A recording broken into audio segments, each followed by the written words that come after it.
recluse Howard Hughes had been given 1 week to prove that he was still alive, the Irish Catholic Church had been given only slightly longer. Although the hierarchy, from the parish priest to the papal nuncio, refused to meet Ballymurphy's representatives, or to engage in any debate, their silence served only to further condemn them. On Tuesday, June 23, 200 pupils from St. Thomas's School, against the wishes of their teachers, protested at the Canon's house on the Falls Road. Ballymurphy residents picketed churches, and distributed leaflets at the gates of the city cemetery during a Reconciliation Sunday when Murphy was displaying his liberalism to visiting Protestants. But still no response. Then the smear campaign began, that de Wilson had had a nervous breakdown, that he had run off with a woman, that the protesters were all lapsed Catholics and communists. That was the point of psychological separation between the Upper Springfield and the Catholic hierarchy. In the wider church and community, Holy Watergate might run its course in a year or two, but in Ballymurphy, the trenches dug between the people and their priest and the establishment church were permanent. Over the coming years the practicing Catholic population of the Upper Springfield would drop so much that the new Corpus Christi Church would be divided in two, one half becoming a parish center. On his resignation, the Ballymurphy curate issued a statement saying that he had asked to leave the Diocese of Down and Connor because he felt the Catholic Church in Belfast had been unable to produce better procedures than those used by the Unionist Party in the days before the present violence. 12 In reality, he never left his work. Even though the 195 faculties of the diocese were withdrawn from him, he could no longer function publicly and his church pay was stopped. He continued as before at Springhill Avenue. He is still there today, having become one of the most vocal and respected human rights figures in Ireland, a position that automatically keeps him well outside of the confines of established Irish Catholicism. In 1982, 75-year-old William Philbin was replaced by 65-year-old Cathal Daly as Bishop of Down and Connor. One of the new bishop's first moves was to reinstate de Wilson, returning to him the faculties of the diocese. However, none of the conditions prevailing in 1975 had changed in any way that would make the Ballymurphy priest alter his stance. While accepting the bishop's gesture by turning up in Corpus Christi at a mass at which he was officiating, to a spontaneous round of applause from the congregation, de Wilson would remain outside the fold. Indeed, within a short time, Cathal Daly had occupied Philbin's position symbolically as well as physically, breathing SDLP politics from the pulpit and rounding on Republicans and their working-class supporters at every opportunity.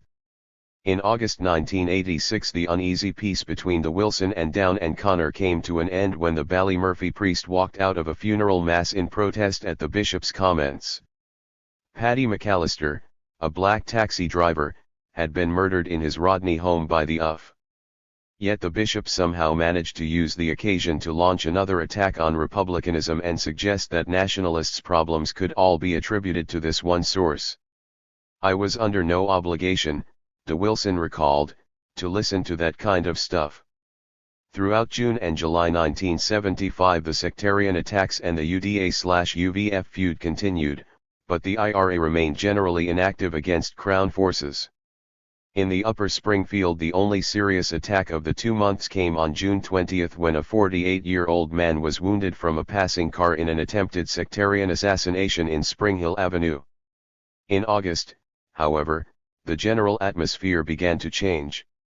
On the night of August 8, as the annual internment anniversary got underway, rioting broke out in many areas of the north, giving way in West Belfast to heavy gun battles between the IRA and British forces. In Ballymurphy the Taggart and Fort Pegasus came under siege and an RUC man was wounded by gunfire. The rioting continued throughout August 9 and gave way again on the afternoon of the 10th to further gun battles, beginning in Divis Flats, and spreading up the falls to Ballymurphy and Turf Lodge. On August 11, the shooting spread to the Shankill after an attempted bank robbery was foiled. Then on August 12 the shooting died down. And the rather odd truce was found to be still holding. By the end of August, however, the deal between the British and the IRA began to become undone in earnest. The convention was hopelessly deadlocked, as the IRA had expected, but noises from London gave no 196 indication of any imminent troop withdrawal. On August 27, the IRA resumed its bombing campaign in Britain in an attempt to prod the British government into its pull-out declaration. Nothing happened. At the end of September the bombing was resumed in the north, as were full-scale attacks on British forces. Still nothing happened, and still the truce officially remained. There was clearly going to be no British withdrawal. In the Upper Springfield the sound of blast bombs and gunfire became more frequent, and the killing began again. On September 9, 41-year-old George Quinn of Glen Alina Road, a socially withdrawn man who enjoyed going for solitary walks, was found shot in the head at Turf Lodge roundabout. He had been killed by Loyalist gunmen. On September 26, a warning was phoned to St. Thomas's School that an unexploded mine lay in Corrigan Park at the rear of the school. The British Army, for whom the mine had been intended, arrived to investigate and triggered it off, injuring 2 soldiers. Afterwards, the Belfast Telegraph reported, an army expert fired a single shot at a suspicious saucepan near the scene of the explosion. On October 10, Sean McNamee, 24, was shot dead at the White Rock Industrial Estate when he grappled with 3 official IRA members during an armed robbery at the Macweld engineering plant which he and his brother owned. Then on October 29, the area became engulfed in a new wave of violence as feuding broke out in Belfast between the 2 IRAs. Not since internment week in 1971 had anything in nationalist areas of Belfast been as bad. The feud began at about 6 p.m. when the Provisionals launched 31 separate attacks in the space of half an hour against known officials, several of them in Ballymurphy. 1 man was killed and 20 were wounded. Immediately Belfast's officials armed themselves and struck back, and the cycle began, with British forces staying well in the background. During the next 2 weeks of inter-street war, people stayed indoors after dark in nationalist areas, something that the years of Loyalist terror had failed to achieve. In the Upper Springfield, streets were patrolled by armed men, and in some cases both factions could be found dug in at opposite ends of the one street. Shots were fired into people's homes at night, doors were kicked in and houses sprayed with gunfire, while cars passed one another in blazing shootouts. Along with actual members of both organizations, supporters were also targeted, and that meant almost anyone in the community. In an atmosphere of unparalleled fear, nationalist Belfast watched appalled until 11 people were dead and 50 wounded in hundreds of incidents. Among the dead was a 6-year-old girl, struck by a bullet during a Provo attempt on her father's life. The initial rash of shootings was followed in the Upper Springfield by sporadic sniping by both groups, then further casualties on October 31. That afternoon a 15-year-old boy was wounded near Kelly's Bar and 197. Shortly afterwards a burst of shots fired at a group of youth standing in New Barnsley Crescent injured a 16-year-old girl. On November 3, 22-year-old ex-internee James Fogarty, a former member of the officials, was shot dead at his home in Rock Grove in front of his wife and child.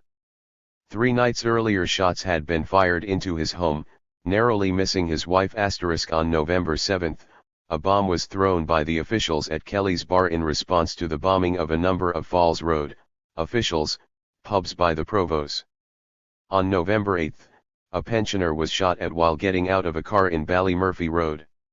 On November 11, 19-year-old John McAllister of Ballymurphy Drive was shot dead as he waited for a bus on the Springfield Road at the top of Springhill Avenue.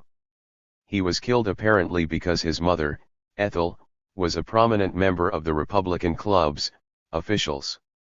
The feud finally came to an end on November 13, the day after the killing by the officials of 28-year-old John Duggan, chairperson of the Falls Taxi Association.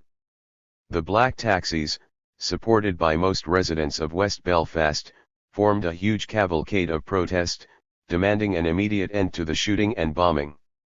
It was later conceded by the Provisionals that this period of self-destruction played directly into the hands of the British, whose criminalization propaganda was greatly boosted by what was widely portrayed as a gangland vendetta. It also drove the dwindling officials and their supporters further into their ideological ghetto so that they became vicious opponents of the Republican struggle, eventually adopting a pro-partition stance, and effectively becoming another shade of unionism. Meanwhile, on November 12, the truce had eventually come to its official end when Merlin re-severed his government's telephone links with the Sinn Féin incident centres. The British were simply acknowledging the obvious: the war was back in full swing. No concessions were going to be made in the face of the collapsing convention, and Whitehall had reaped all possible advantages from the truce. The British were now ready to move forward with their dual policy of criminalisation and normalisation. The new judicial framework proposed by Diplock was in place, allowing internment without trial to be ended without any British disadvantage. On December 5, the last 46 men were released from the internment cages of Longkesh. Among them were several men from Ballymurphy. Maura McCrory of Dermot Hill recalls the period of 1976 to 1979 as one of the most horrific of all, the time when Castlereagh was turned into a torture chamber with just one aim: get as many of our people as possible into the H blocks, whether they're guilty or not. 13 Maura McCrory was a member of the Relatives Action Committee during the 3 years of what became known in Ireland as the time of the H block conveyor belt. The powers given to the RUC under the Emergency Provisions Act, EPA, meant that suspects could be interrogated for up to 7 days, they could then be held on remand for up to 2 years with no hope of bail. If no evidence was available, they could be released immediately prior to their court appearance, internment by remand. The onus of proof was shifted from the state to the accused and, the kernel of the Diplock system, confessions induced under torture were admissible unless the accused could prove that injuries had not been self-inflicted. These confessions, either verbal or written, were sufficient to secure convictions in the political courts. The onus was therefore on the RUC to build up an atmosphere in which the initial desire to remain silent is replaced by an urge to confide in the questioner. 14 With no requirement of corroborating evidence, the new system could jail suspects as well as those apprehended during anti-state activities. The assault and torture of suspects, always a casual part of the state's apparatus, now became the full-time occupation of those employed in the interrogation centers. The conveyor belt of interrogation/Diplock court/H block was underway. The personal account of Brian Pettigrew, 21 at the time, who had been wounded during the 1972 West Rock Massacre, was fairly typical. He was arrested in February 1977 and taken by Saracen to Springfield Road Barracks at 4 a.m. There was no bedding in the cell and the light was kept on all the time. At about 8 o'clock the first interrogation began. I was put up against a wall and punched and slapped about. When I didn't answer the way they wanted, one of them says, "Let's get the machine." They brought out this sort of blackboard easel that came apart in 2 halves. Then they put a plastic bin liner over my head, it came down to my waist. I felt this thing, the easel, go around me so I was locked inside. They tilted the top against the wall so I was leaning at a 30-degree angle with my hands pinned down to my sides and the back of my head against the wall. My trousers were pulled down to my ankles and they started beating me between the legs with some kind of plastic stick. That went on for maybe half an hour. Then they'd put me in this big tin cabinet and bang on it, with them screaming on the outside. It was terrifying. Then it was back to the wall for another beating, and then the cabinet again, and so on. They made you do press UPS. They took my shoes off and if I refused to do the 199 press UPS, they'd beat the soles of my feet with the plastic thing. There was always 3 of them, plain clothes, in the room at the same time. They'd stand around you, pushing you from one to the other, slapping you around the head, punching you in the stomach. They also had a telephone with 3 wires and loops, and they put these on my fingers, saying I was going to get electric shock treatment, but nothing happened. Then they brought me to a window, opened it, and lifted me up with my head pushed out, threatening to throw me out. There was also general abuse of my family. I had a sister killed in an explosion and they got at me with that. There was one detective would have come in after all the rough treatment and try and act friendly, then the others would come back in and the brutality would start again. In 3 days, there were 12 or 13 interrogations, all involving that kind of brutality. Afterwards, I complained but nothing ever came of it. 15. Brian Pettigrew, battered and disoriented, finally confessed. Without a shred of supportive evidence, he was given a 10-year sentence by the Diplock courts. Scores of other Ballymurphy men suffered varying degrees of the same treatment, among them Eddie Rooney, who was seriously injured when he was thrown from an upper-story window of Springfield Road Barracks to bounce off a parked car 25 feet below. In November 1977, Amnesty International arrived in Belfast to conduct an investigation into torture allegations. Amnesty published a damning report in June 1978. Nevertheless, the practices were to continue. Eventually an RUC doctor, Robert Irwin, appalled at the injuries he was treating, spoke out. His televised interview of March 11, 1979, caused a political storm and prompted a British smear campaign against Irwin. It also forced the British government to publish its own Bennett report on the allegations 5 days later. Although seen by many as an attempted whitewash, its findings were sufficient to bring a US embargo on arms sales to the RUC and oblige the British to look for other means of facilitating the machinations of the Diplock courts. But the exposure and neutralization of the torture centers were not the only problems facing criminalization by 1979.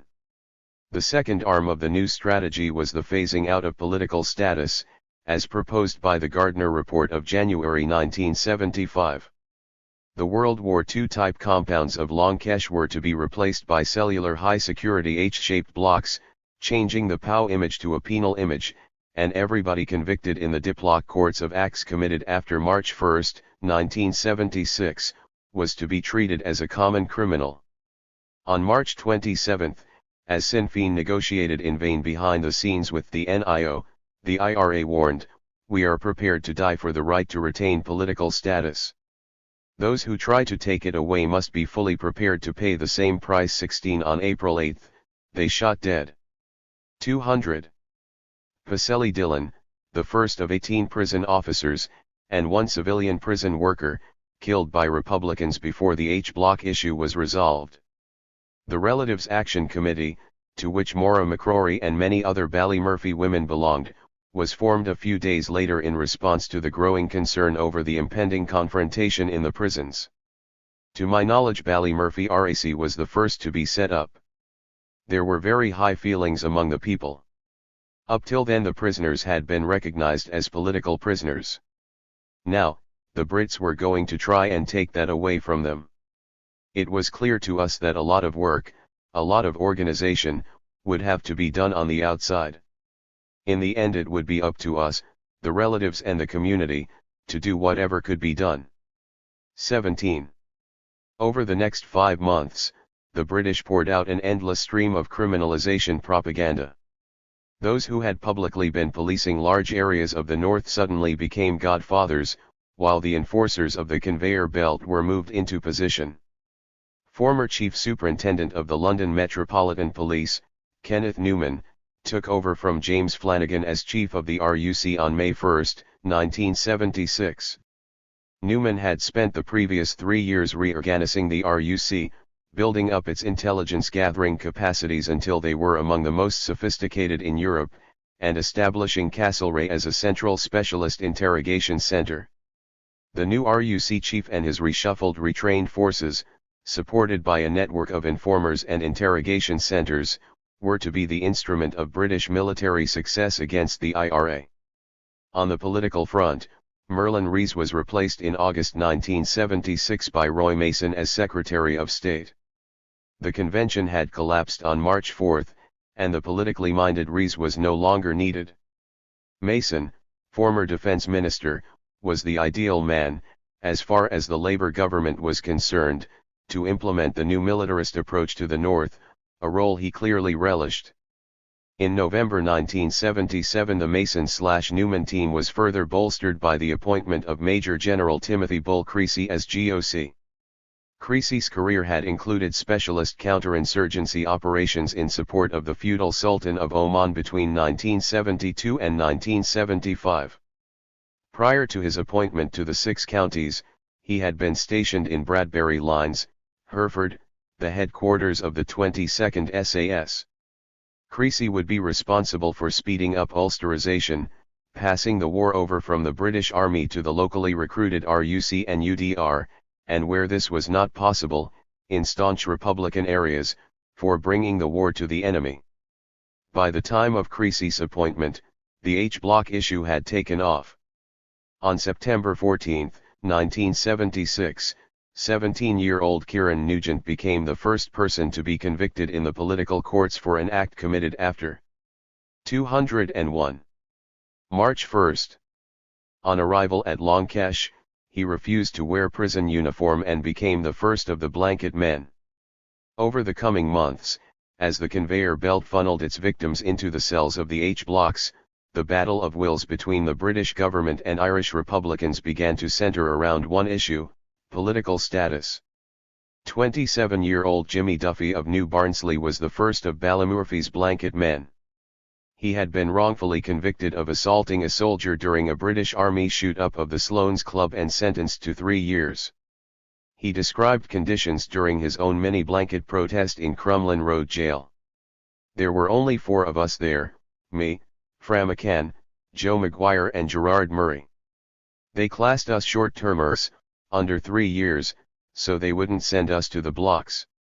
After I was sentenced early in 1977 I went straight on the blanket. We were locked up 24 hours a day. We weren't allowed any covering, no blanket, to go out to the toilets. Going to the toilet or going for a shower we had to go naked. The food was bad and they only gave us small amounts. All you had was the bed, 3 blankets, and the mattress. Then every 14 days you were trailed naked in front of the governor and charged with not conforming. You lost 14 days remission and all your privileges and got 3 days on the boards, solitary confinement. That entailed everything being taken out of your cell. So, during the day you were naked in a bare cell, no blanket, or nothing, and that was midwinter. At 8 o'clock at night they gave you your mattress and blankets back, and they were took out again at 8 o'clock the next morning. And that happened to you every fortnight. I had done about 18 months when the no-wash started. We got a comm from the O/C of the blocks telling us about it and that it was up to us if we wanted to take part. So we decided among ourselves that we would join the stepping up of the protest. The remands had been shouting over, telling us they'd back us up. The screws on that night must have heard, and the next morning we were brought before the governor individually. He says we weren't going to foul his prison up and he was sending us to the H-blocks with the rest of them. I lost about 4.5 stone in the crumb. I also ended up with sciatica, from the cold of the concrete floor. There was also some violent treatment, but nothing like what went on in the blocks. 18. In Longkesh the blanket protest had brought a brutal response from the prison regime. Protesters were kept locked in their cells 24 hours a day, naked except for a blanket. Between 7:30 am and 8:30 pm they remained on a bare concrete floor without bed, mattress, or reading material. The only furniture was a single chair and chamber pot, normally shared by 2 men. 202.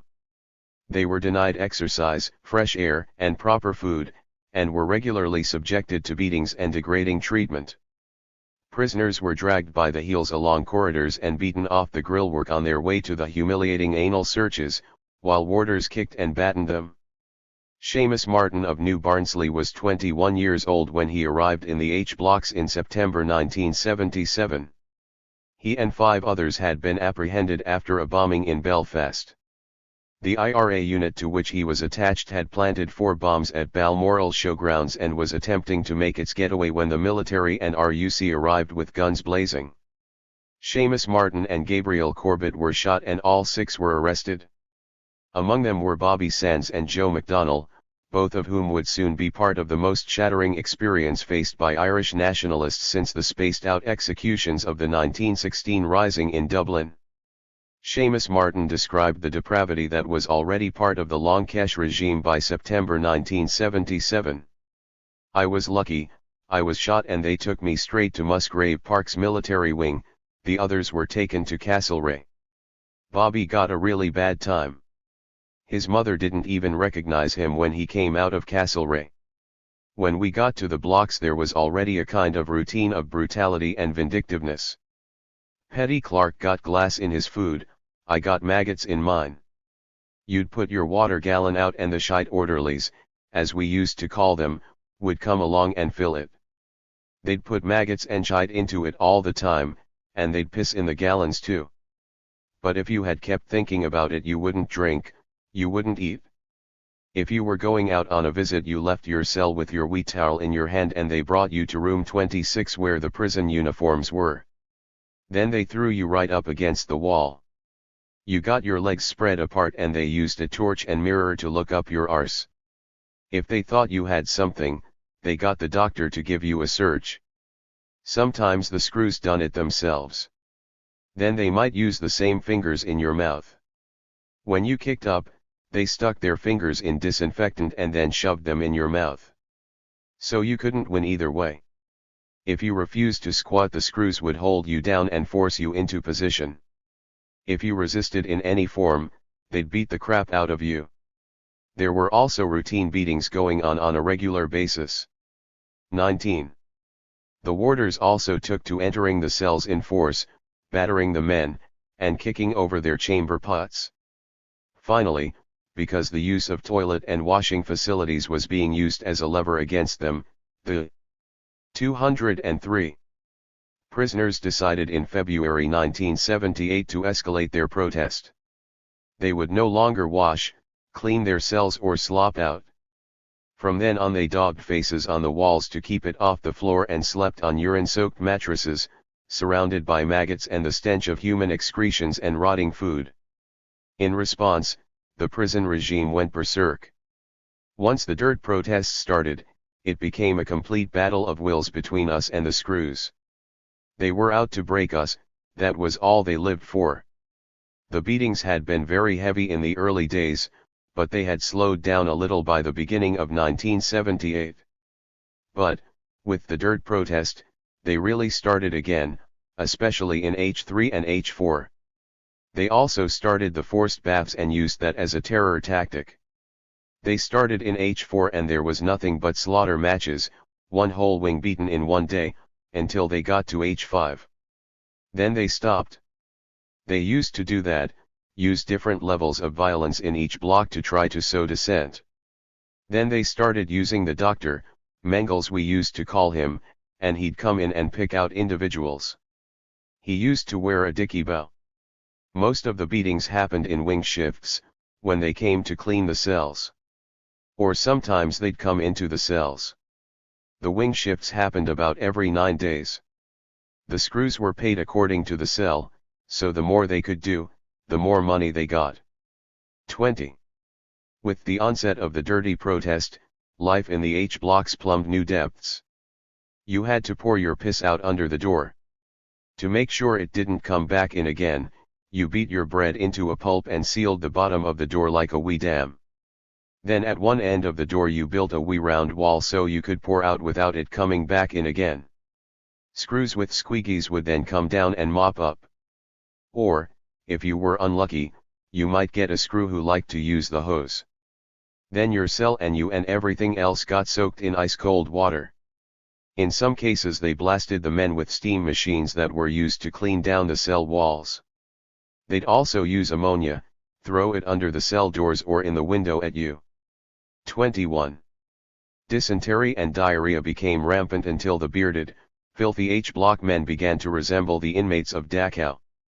Yet, the protest ground on without a chink in the British position, while the RAC, led by blanket-clad men and women, marched up and down the Falls Road in a futile attempt to draw world attention to what was happening in the H-blocks, efforts that were severely hampered by the media's prostration before the peace people.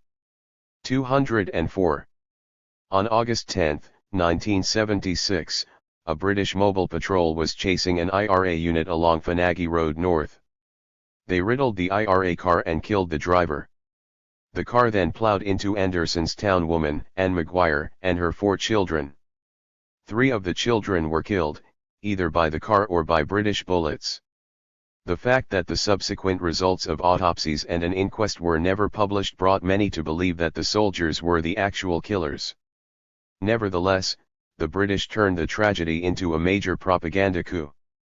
That night, Anne Maguire's sister, Mairead Corrigan, broke down on TV. Watching the program was Betty Williams, who got in touch feeling that something had to be done to stop the war. They were later joined by journalist Ciaran and on a deeply emotive tide, spurred on by a multi-million-pound British propaganda effort, the peace people took to the streets. Although their one-sided condemnation of violence soon lost them whatever support they had in Republican areas, the media continued to buoy them up until their final collapse in October 1977, following the 2 women's acceptance of the Nobel Peace Prize, and their decision to keep the prize money for themselves.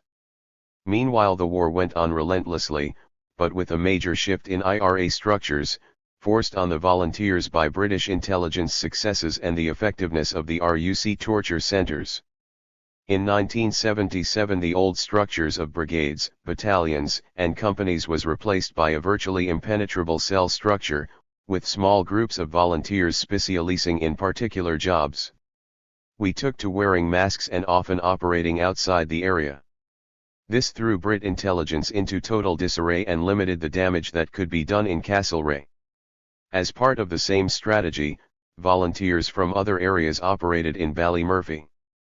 Some of these units were in place as early as 1976. For example, Paul Marlowe, who was killed in the Big Gasworks explosion in October 1976. He was an ex-SAS man who was on the brigade staff, and he operated as a sniper in the MIRV. 22. The cell structures, though deadly efficient, had their own inherent disadvantages. Operations became less spontaneous so that the nature of IRA activity began to change. Targets became more selective and streamlined, chosen more for political impact than spectacular results, although bombing attacks continued on a regular basis to show that nothing in capacity had been lost. The low profile of the IRA during its period of reorganization fooled Mason into believing the movement was being destroyed.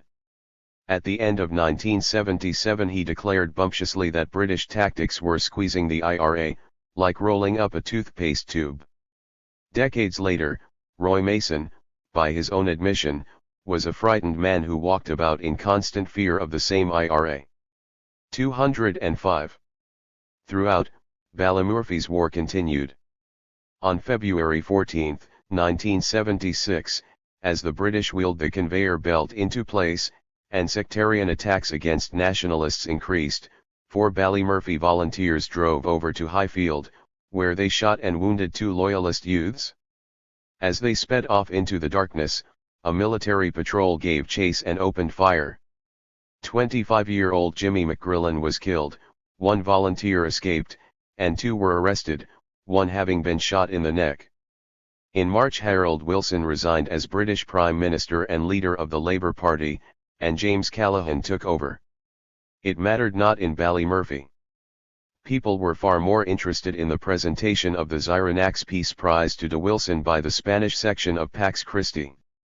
Then tragedy struck the area again.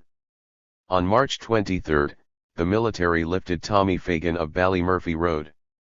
Mary Fagan, 56, a popular woman who was also the mother of Ballymurphy's largest family, 26 children of whom 11 had died, ran into the street to protest at her son's arrest. As she reached the Saracen taking Tommy away, she collapsed of a heart attack and died in the street. Tommy Fagan was thrown out of the vehicle, which then drove off. On May 30, following several loyalist gun attacks, 31-year-old John Ritchie, a milkman from Moyard Park, was found shot dead in his milk float at the top of Springhill Avenue. He had been on his usual Sunday morning round when he was murdered by loyalists from Spring Martin. 11 days later, on June 10, the Taggart came under sustained attack. A volunteer ran up to the back wall, lobbed a bomb over the top, and withdrew under cover fire. A concentrated hail of bullets was then directed at the base from vacant flats and houses in Moyard, while the children and staff at Veer Foster again threw themselves to the floor.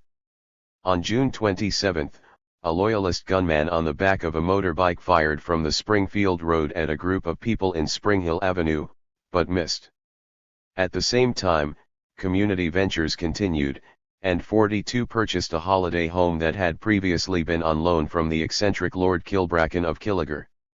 There was also still talk locally of a British withdrawal, though the signs were very much to the contrary.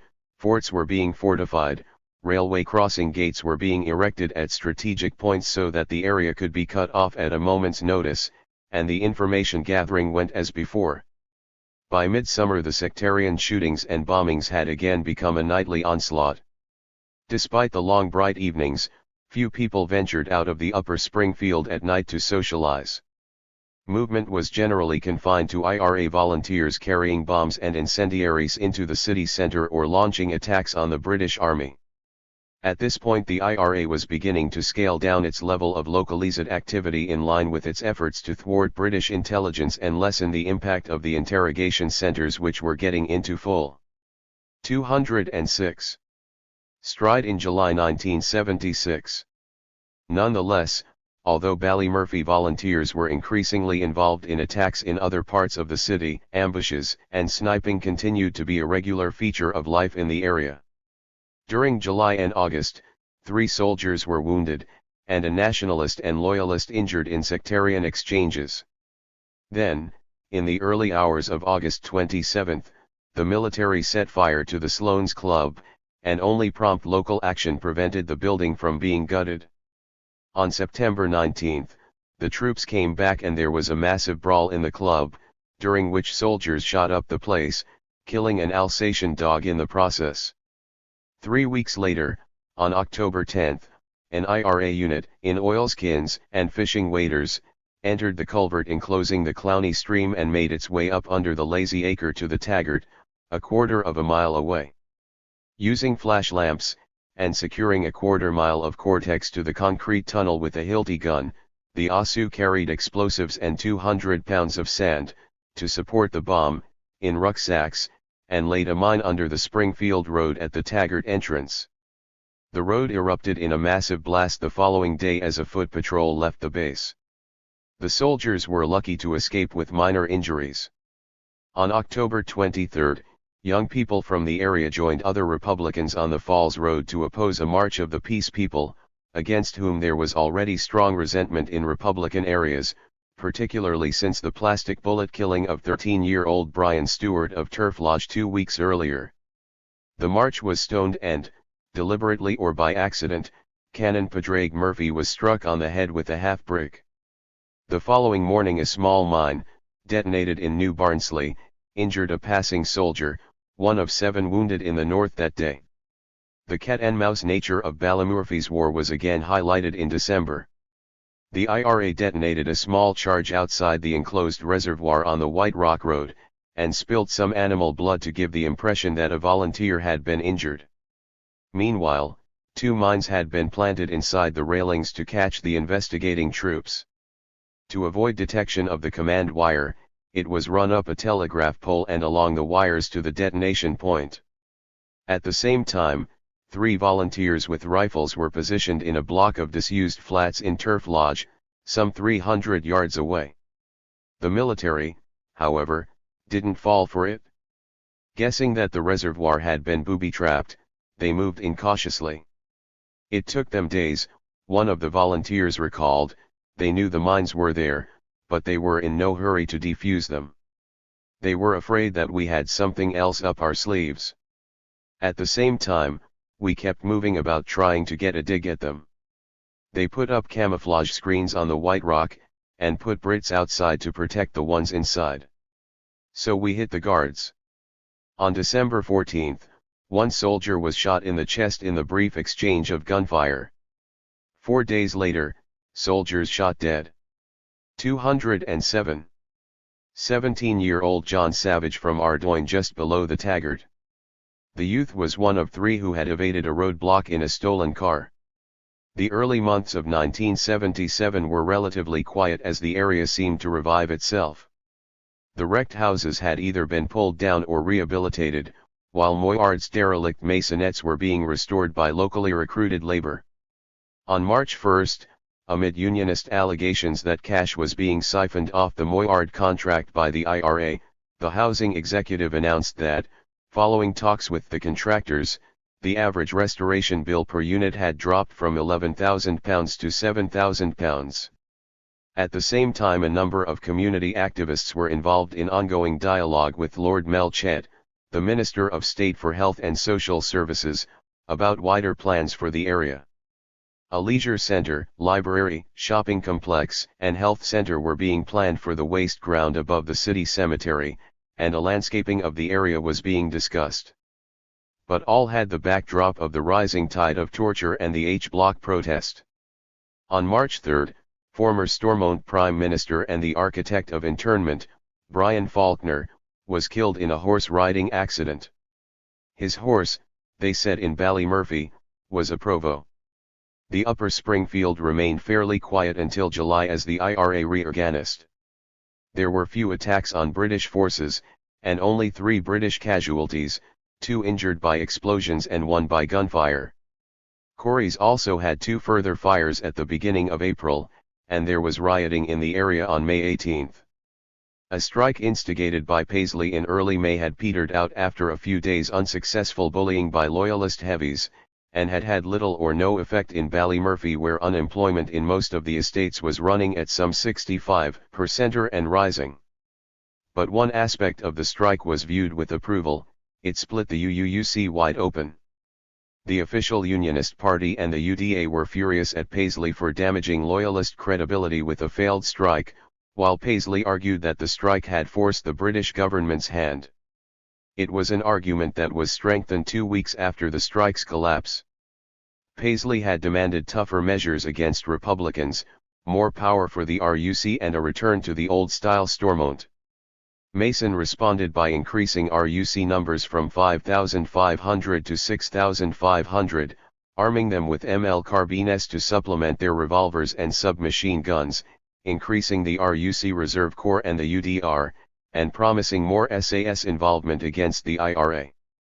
Meanwhile, tension between the provisionals and officials had exploded on Easter Sunday, April 10, bringing 2 more deaths to the Upper Springfield. During the morning, as the officials mustered at Beechmount for their annual parade to the Republican plot at Milltown Cemetery, a UVF parcel bomb exploded on a windowsill of an old bakery. Kevin McMenamin, 10, from New Barnsley Drive was killed in the blast and 3 others were wounded, 1 man losing a leg. Immediately, the 208 officials blamed the provisionals. This had been the intention of the bombers, for whom the provisionals, whose parade was then arriving at Milltown, would have been a far more prestigious target. So convinced of the provisionals' guilt was the Beechmount crowd that stewards had a difficult time restraining the marchers from racing off to take revenge. An hour later the angry officials arrived at Milltown, just as the provisionals were leaving the cemetery. Jeering and booing broke out. Then, as the officials entered the cemetery, directly under the gaze of the British Army and RUC at Anderson's Town Barracks, bottles and stones began to fly in both directions and fierce hand-to-hand fighting broke out. During a half-hour's running battles in the cemetery, as British Army helicopters hovered overhead, a number of shots were fired by the officials, and 2 people were wounded. By early afternoon the situation had escalated across Belfast, with both sides arming themselves. 3 hours after the death of Kevin McMenamin, shooting broke out again, this time close to the junction of White Rock and Springfield roads. John Short, 49, the dead boy's uncle, and Daniel Mateer, 33, both from New Barnsley, got out of a car containing 3 other members of the McMenamin family. They were about to bring news of the death to other relatives when a second car pulled up alongside. 3 provisionals jumped out and opened fire. John Short was shot dead and Daniel Mateer was hit in the legs. Only the realization by both sides that loyalists had planted the Beach Mount bomb, and a second device that was defused, prevented the Easter Sunday incidents from flaring up into another bloody feud. But tension remained high over the coming months. At about the same time, Donald Fagan, still doing youth and community work at 42, had a curious encounter of the kind that illustrated the IRA's relationship with the nationalist community. Kurt Verstappen and Annemieke Rickenberg, two long-standing Dutch friends of the 42 project, had sent on 4 postal orders for £150 each from their fundraising efforts in the Netherlands. Donald Fagan went to St. James Post Office on the Falls Road to cash them. I had passed the postal orders across and your man was counting the money out. Next thing, the door slammed behind us. A bloke rushed past me with a balaclava and sack, and another guy closed the blinds. I realized immediately what was happening, so I pushed the money back. But I couldn't get my hand under the glass to grab the postal orders. We were ordered up against the wall with our hands in the air, 6 others or so and myself. One bloke covered the door and the other ran in behind the counter, throwing everything he could find into the sack, stamps and all. So when he came out, I waited my opportunity and sort of slowly turned around, my hands still in the air, and says, "Do you mind if I 209 speak to you?" And he just leveled the gun on me. My heart was bouncing. He says, "What the fuck do you want?" I sort of knew then it was okay. I said, "I want those postal orders." He says, "Who owns them?" I said, "They belong to a community group in Ballymurphy that runs holidays for kids." He looks at me for a while, then hands me the bag and says, "Take them." So I rummaged through the bag, lifted them out, and turned back to the wall with my hands up in the air again. 23. And so it was. In June 1977, Fianna Fáil returned to power in the 26 counties in a landslide victory. The change was viewed by nationalists with hope, and this was vindicated shortly afterwards when protesting IRA prisoners in Portlaoise prison were granted political status in all but name, thus defusing the cauldron built up in the prison during the coalition reign. In July, the IRA increased its attacks in the Upper Springfield, and a soldier on foot patrol was wounded in Ballymurphy Drive on the 21st. A week later, on July 27, Republican areas again erupted in feuding between the officials and provisionals. The first attack occurred at 3 p.m. and the gunfire went on without stop until early the following morning, by which time 4 people had been killed and 5 wounded. In Ballymurphy, Kelly's Bar was sprayed with gunfire, as were several houses, 2 men were wounded in Springfield Park, and the legendary Tommy Tolan was shot dead. He had just returned from his honeymoon with his wife of 2 weeks, Maureen McGuinness, when the official IRA ambushed him outside his Devesmore Crescent home. Then the feud was over as suddenly as it had begun. The IRA began August with a bombing campaign across the north, the largest concentration of attacks taking place on the night of August 4, when 20 explosions went off in Belfast and Lisbon. These were followed, on August 5, with 58 bomb hoaxes across the north. On Sunday, August 7, the annual internment parade again featured a protest in support of the H-Block men, and again exploded into a riot which spread to all Republican areas and was followed by gun battles. On the night of August 8, further gun battles broke out in Belfast, and the Taggart came under heavy fire several times. The next day, during rioting in Spring Hill and West Rock, volunteer Paul McWilliams, 17, was killed in West Rock Drive when he was shot in the back by soldiers stationed in Corey's timber yard.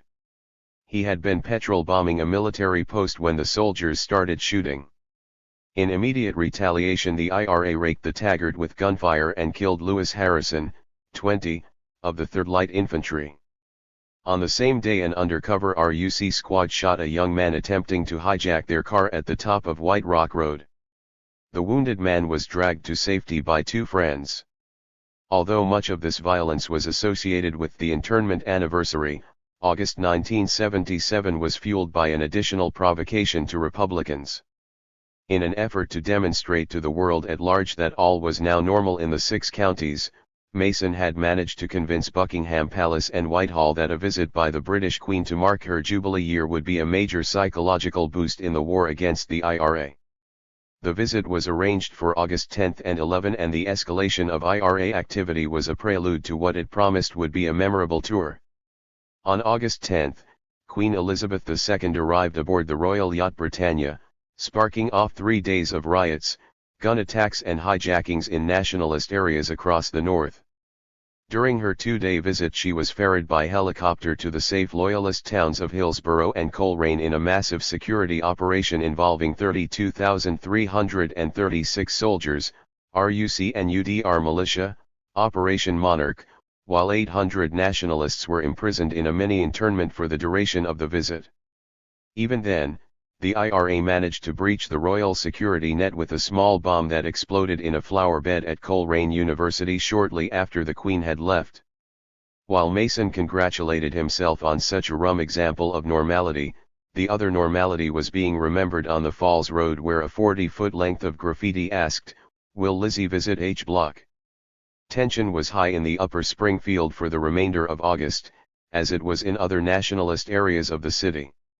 On August 19, intercommunal rioting broke out between Moyard and Spring Martin youths, the first 211.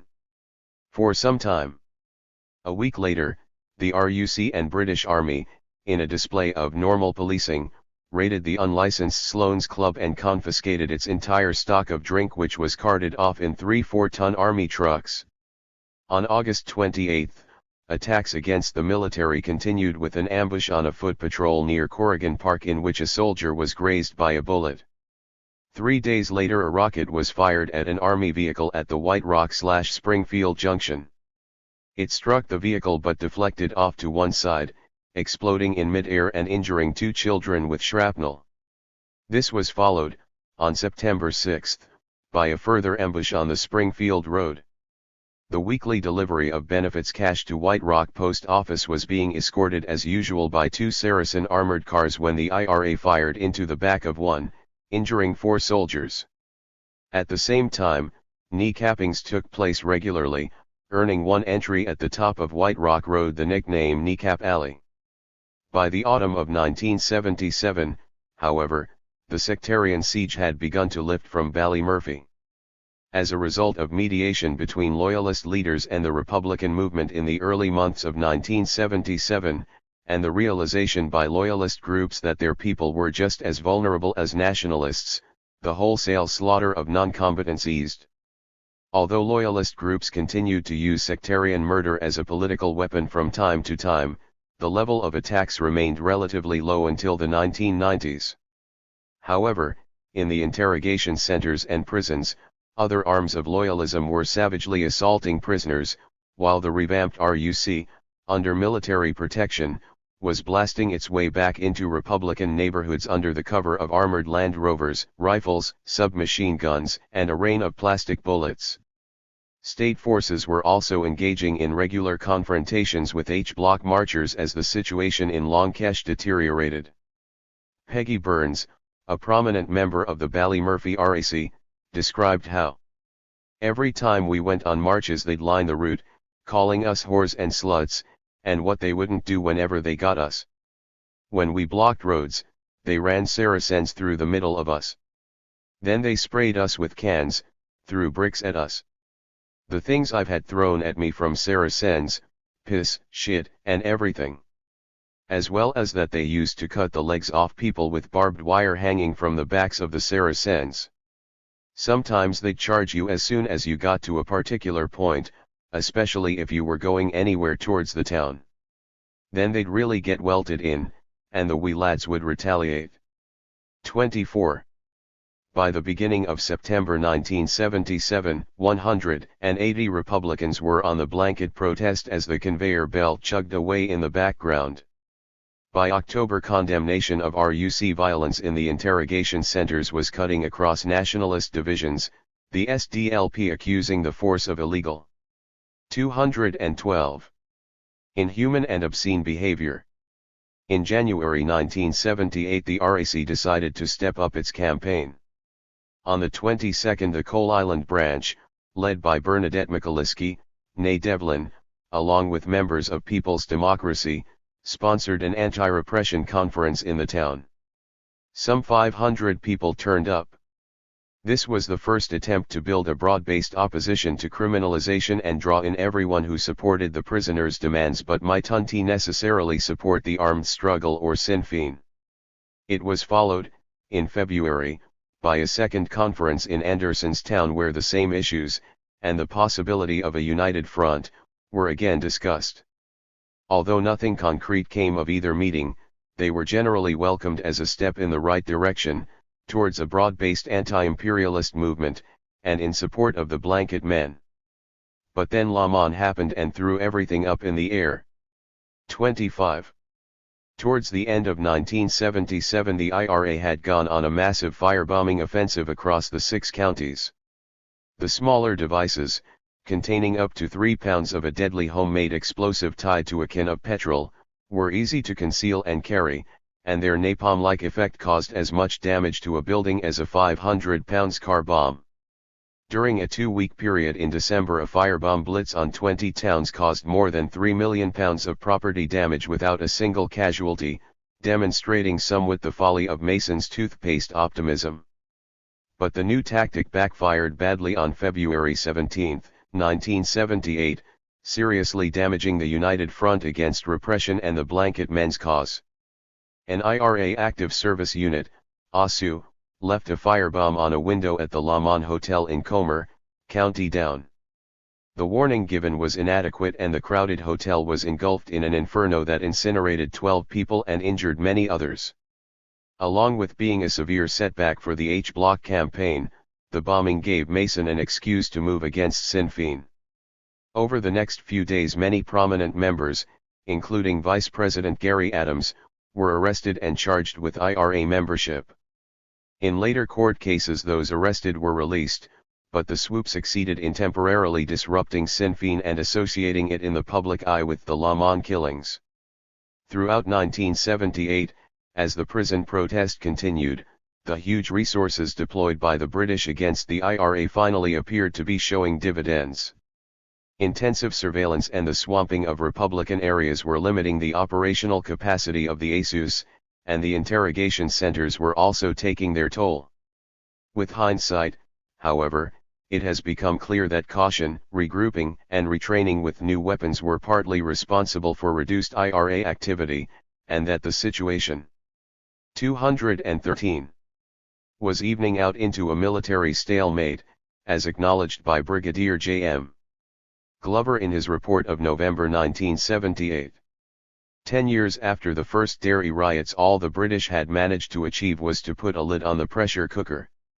By entrenching themselves in bunkers, and improving the armor plating of vehicles and the quality of flak jackets, they had reduced their casualty rate, but so had the IRA. The Provos, meanwhile, had concluded that there would be no quick victory and had settled in for a long war of attrition. Instead of concentrating all efforts at once, they had become selective in targets and timing, pinning down the same number of British forces with less expenditure, while increasing their sophistication and strike potential. The 1978 lull and the changing nature of the war were reflected in Ballymurphy by the drop in IRA operations. In the first 6 months there were no more than a dozen attacks on the military. On April 12, in a diversion from its usual activities, the IRA had also planted 3 bombs in Kelly's Bar and demolished it, claiming that too much loose talk went on there. The Hoods at this period were also demonstrating a change of targets as they set monthly records for the number of bus drivers robbed on the Springfield Road between the Taggart and Turf Lodge roundabout. Then, on June 16, Kevin Dyer, 26, of Glenalina Road, who had lived in Forth River Gardens since his marriage, was murdered by loyalists in Glencairn. He had been drinking with a friend, and afterwards both of them went to a club in the Shankill area. When they left the club, the Ballymurphy man was picked up by his killers, taken to Glencairn and killed with an engine casing which was dropped twice on his head. In July 1978, 4 months into the dirty protest, Cardinal Tomáš Ofiáš, Irish Catholic primate, visited the H-blocks as whispers grew of a hunger strike. On August 1, he released a statement, deploring prison conditions, which he likened to the spectacle of hundreds of homeless people living in sewer pipes in the slums of Calcutta. A week later, the annual internment commemoration was again turned into a display of support for the H-block prisoners and was followed by rioting and gun battles in many Republican areas. A banner strung across the Falls Road defiantly declared that stonemason won't break them, while young people in working-class areas, and IRA volunteers, underlined the message with action. Rioting throughout Belfast was widespread. In the Upper Springfield it continued from the morning of August 8 to the morning of the 11th, and was accompanied by gun attacks on the Taggart and Fort Pegasus, and on British mobile patrols. On August 11, the Taggart was slightly damaged by a proxy bomb, delivered in a hijacked bus. The area was then relatively quiet until August 27, when a 19-year-old man was shot in the chest, legs and jaw on Dermot Hill Road by the INLA, who accused him of informing and being responsible for the capture of INLA weapons. 214. In November 1978, Brigadier Glover's report noted that the reorganized IRA was concentrating more on attacks against the security forces and away from action which, by alienating public opinion, both within the Catholic community and outside the province, is politically damaging. 26 In December, as if to emphasize Glover's other assertion that the IRA could not be beaten, the ASUS were back in action, literally, with a bang. On December 14, 19 bombs went off across the 6 counties. 3 days later 7 bombs exploded in 5 British cities. The following day there were 3 car bombs in London. On December 20, 9 hotels were bombed in the north. The next day 3 soldiers were shot dead in Crossmaglen. In frustration of British hopes, the year was ending as it had begun. The IRA, fully recovered from the effects of the 1975 truce, was climbing back from its lowest ebb towards the year in which it would kill off normalization and draw the reins on Ulsterization. Ballymurphy's first major IRA attack of 1979 took place on January 26. A lorry was hijacked, packed with sandbags, and driven close to Fort Pegasus. When 2 Army Land Rovers appeared, volunteers raked them with gunfire. The occupants escaped, but 2 teenagers were grazed by stray bullets.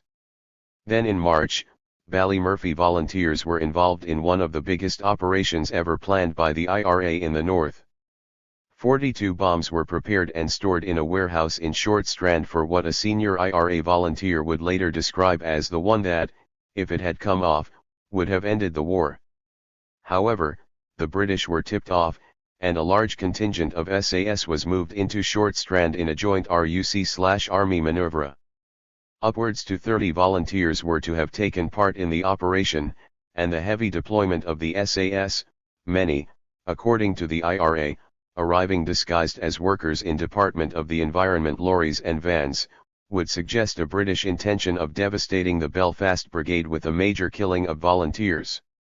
However, according to one of the Ballymurphy volunteers, the stakeout was badly coordinated by the RUC and the Brits. There were just too many dough blokes running about all of a sudden. And word had also come in of strange activities around the perimeters of Short Strand. So we decided to abandon the operation and the gear and get the hell out. Volunteers started sending out radio waves for the Brits to pick up, hoping that they'd think the whole area was booby-trapped. And it worked. The SAS pulled back long enough for all the units to get away. Afterwards, the Brits and the RUC spent ages blaming one another for the screw-up. Then, in July a volunteer named Michael Carney was shot dead near the border for tipping the Brits off about the bombs. 27. 215. On March 16, as the war ground on, the Bennett Report was published. On March 28, it toppled Callaghan's Labour government. In a crucial vote of confidence, the 2 non-unionist 6-county MPs, Gary Fitt and Frank Maguire, abstained. Labour, already on a knife edge, lost the vote by 311 to 310. In the general election of May 1979, the Tories, under Margaret Thatcher, swept into power, while the Labour Party, riven by internal divisions, was dispatched to the political antipodes. The collapse of Callaghan's government coincided with the launching of a new and devastating offensive by Ballymurphy units of the IRA. As a matter of policy, one of the volunteers would later explain, "We decided to go for actual Brit soldiers, and the best place to find them was at their bases." 28 On April 5, a unit of Ballymurphy men moved into a barber's shop directly across the street from Anderson's town barracks and shot dead 2 soldiers outside the gates. This daring attack began the offensive that would last until May 1980 and be instrumental in causing the British to embark on a new legal onslaught against Republicans. It also caused the IRA leadership to augment Ballymurphy's weaponry with an M60 machine gun. On April 11, the unit struck again, this time in Ballymurphy estate. Several bullets, fired at a Saracen from a house in Glenalina Crescent, ricocheted around inside the back of the vehicle and shot 2 members of the King's Regiment through the head. Christopher Shanley, 21, died almost immediately, and Stephen Rumble, 19, died 8 days later. 2 weeks after the Glenalina Crescent attack, another IRA volunteer with Ballymurphy connections was shot dead. Billy Carson, 32, and his wife, Annie, had gone out for the night when 2 Loyalist assassins arrived at their Rosevale Street home off the Clinfee-Tonville Road. When the 2 Carson children explained that their parents were not at home, the gunmen left. However, they returned an hour later and sat with the children until their parents came back at 11:30 p.m. The assassins met Billy Carson at the door and shot him several times. He died in the early hours of April 25. On May 4, 1979, Margaret Thatcher came to power to face the full IRA resurgence. The new British Prime Minister, a far-right autocrat and devout monetarist, was already a bitter enemy of republicanism.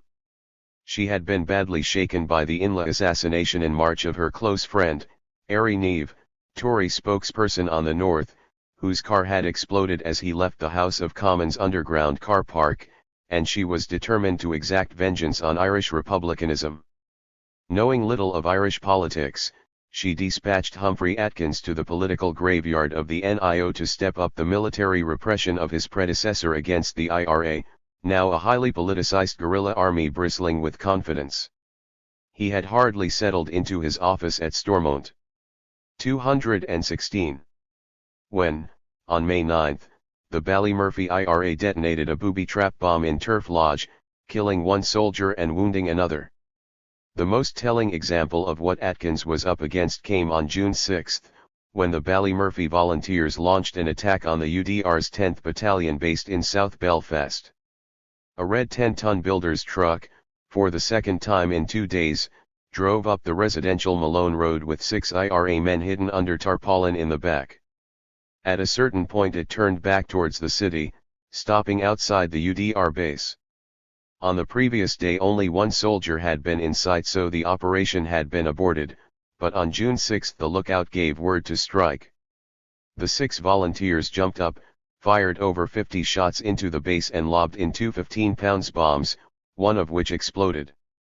1 UDR soldier was killed and 2 wounded before the truck took off down Windsor Avenue. At one point an off-duty RUC man fired at the volunteers, but withering return fire discouraged pursuit. However, on the Lisbon Road, 2 plainclothes RUC men in an unmarked car gave chase. On Tates Avenue they were within 20 feet of the truck, firing from the car, when all 6 IRA men popped up and returned fire. According to the IRA, the RUC car immediately screeched to a halt and its occupants dived for cover behind 2 women, one of whom had a pram, while the truck drove on unmolested. The media said the RUC men took up firing positions. A month later, as the bombs and bullets continued across the north, the Ballymurphy IRA pulled off another audacious truck attack.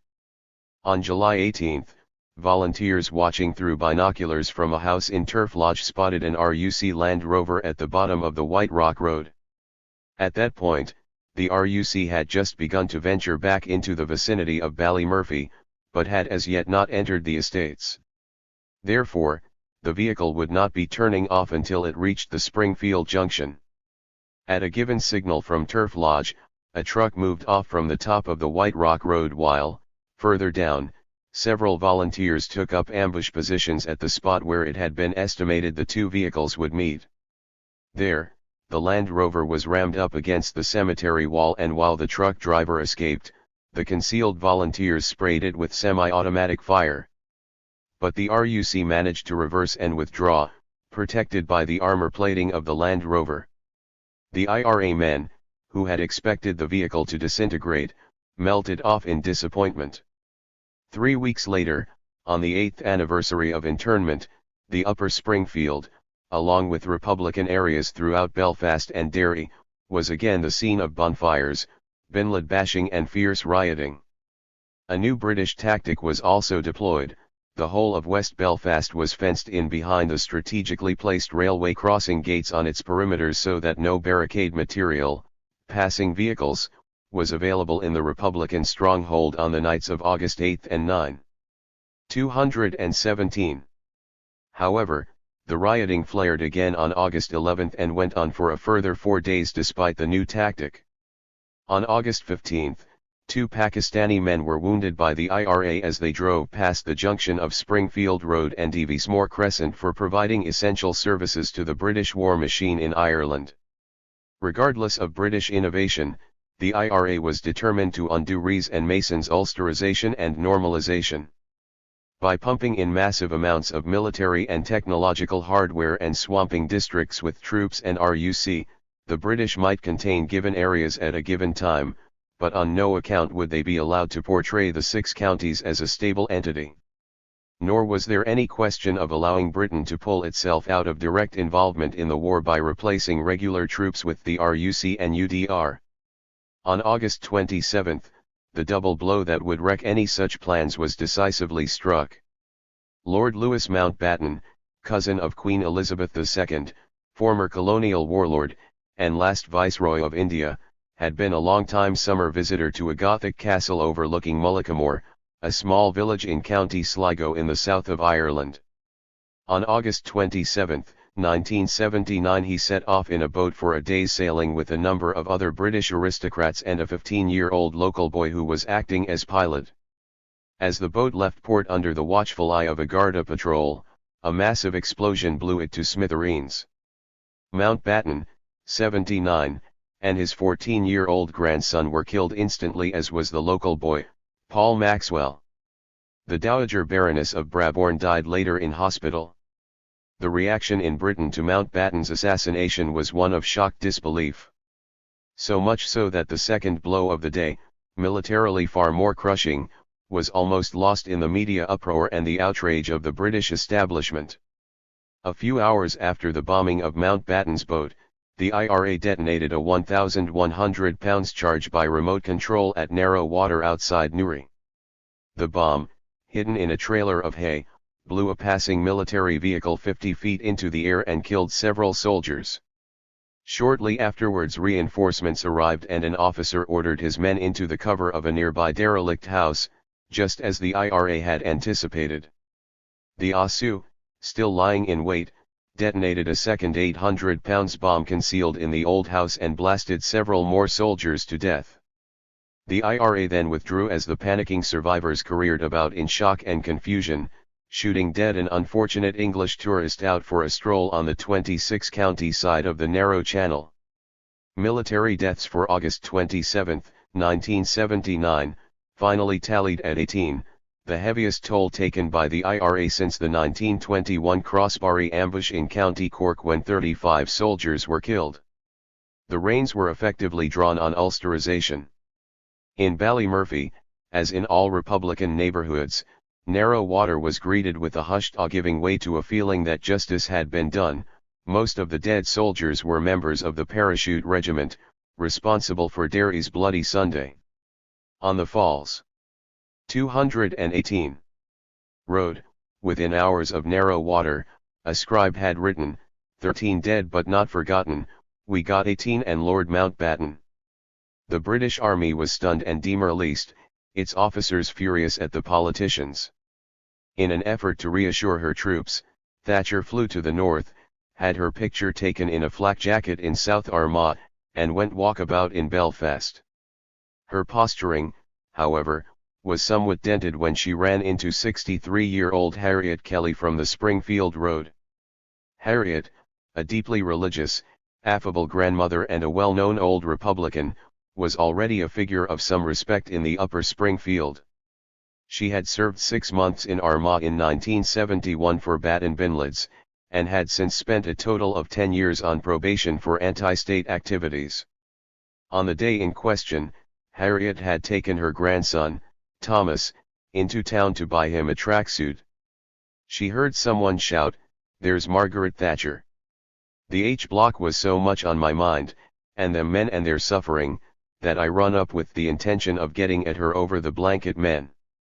I got through the bodyguards and they all got the shock of their lives. I shouted at her about the prisoners and the conditions they were living in, then I got arrested.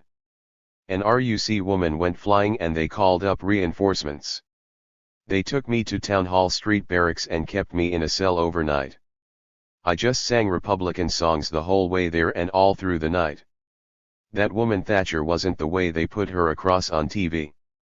She looked to me like a frail weak woman. She put her head down, and so she should, and she blew. Like a cowardly dog she was. I shouldn't compare any woman to a dog, but that's how she was. 29. The sight of Harriet jostling Thatcher and her entourage was broadcast worldwide, earning her local admiration and a further 3 years probation. She also received many letters of support, one from an English woman who offered to pay any fine imposed by the courts. "It would be a kindness on your part," the woman wrote, "not mine." Some weeks later Harriet again offered to take her grandson to buy his tracksuit, but little Thomas, still harboring vivid memories of holding a shopping trolley as his grandma was hauled off to international stardom, wanted nothing of it. Thatcher's visit failed to detract from the realities faced by the generals. Despite 10 years of military repression, internment, diplock courts, torture and Mason's boasts, the IRA was still there, as effective as ever.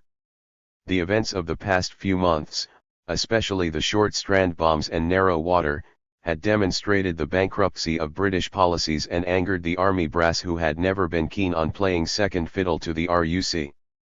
As far as they were concerned, all this cops and robbers charade in the middle of a very real war was nonsense. 219. The only way Thatcher could contain military dissent was by promising more force, more personnel, more covert operations, and more pressure on the 26 counties. As a first step, she summoned the Dowsiak, Jack Lynch, to London for a ticking off, and demanded greater cooperation in intelligence and security matters. Lynch promised to comply, and also agreed to British Army helicopter overflights along the border. The next step was taken on August 31, with the announcement that the RUC was to be boosted by 1,000 extra recruits to 7,500, and the RUC reserves were also to be strengthened. This would bring British forces in the north to 31,500, 500 more than the 1973 figure, when the war was at its height. In a further commitment to covert action, Maurice Oldfield, former chief of MI6, was drafted in as spy supremo with the dual task of streamlining RUC, UDR and military intelligence and stepping up the activities of the SAS and British Secret Service. In October 1979, as the IRA offensive went on, the political struggle was renewed, both by the British and the supporters of the H Bloc men and the Republican women in Armagh who were also demanding a return to full political status. As clothing was not an issue in Armagh, there was no blanket protest, but the women were no longer cooperating with the regime. To counter negative publicity in the USA after the Bennett Report, Secretary of State, Humphrey Atkins, announced plans for an all-party conference at Stormont to look at possible paths for devolved government in the 6 counties. The affair proved one more British flop. The official Unionists boycotted it because it did not guarantee a return to the old Stormont, while the SDLP initially refused to attend because there was no guaranteed Irish dimension. As a result of the SDLP refusal, party leader, Gary Fitt, resigned. He was replaced by John Hume MEP, whose nationalism was a little greener than Fitt's. However, once Fitt was gone, the SDLP did a volte-face and agreed to attend when the rules were slightly changed to allow all parties to submit papers of their choosing. Nonetheless, the conference collapsed in early 1980, having never really been off the ground. The other October initiative was organized by the RAC at the Greenbrier Hotel in Andersonstown.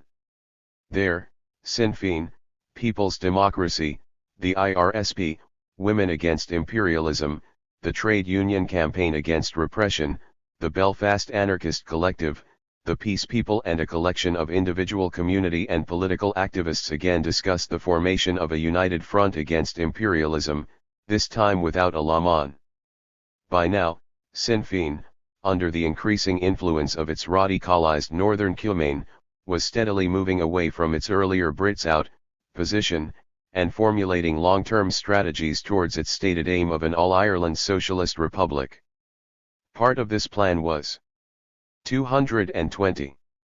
The acceptance that Republicans could work profitably with other groups without those groups necessarily supporting the actions of the IRA. Although some Republicans were deeply suspicious of the new policy, especially if it involved working with people who might, on other platforms, condemn the IRA, the four-year crisis in the H-blocks, and the reported conditions of many of the prisoners who had now been 2 years on the dirty protest, temporarily discouraged opposition. It was therefore unanimously agreed at the Greenbrier that a national H-block/RMA committee be established with the aim of building up a single-issue campaign around the demand for political status. It was agreed that, given the decline in public interest and the desperation of the prisoners, time was running out. The last card available to the prisoners was already being moved. As journalist Ed Maloney reported in Hibernia, the never quite articulated threat of a hunger strike was in the smoky air last Sunday in speeches from Sinn Féin leaders Gary Adams and Gary Brannigan, as well as in a letter from the prisoners themselves.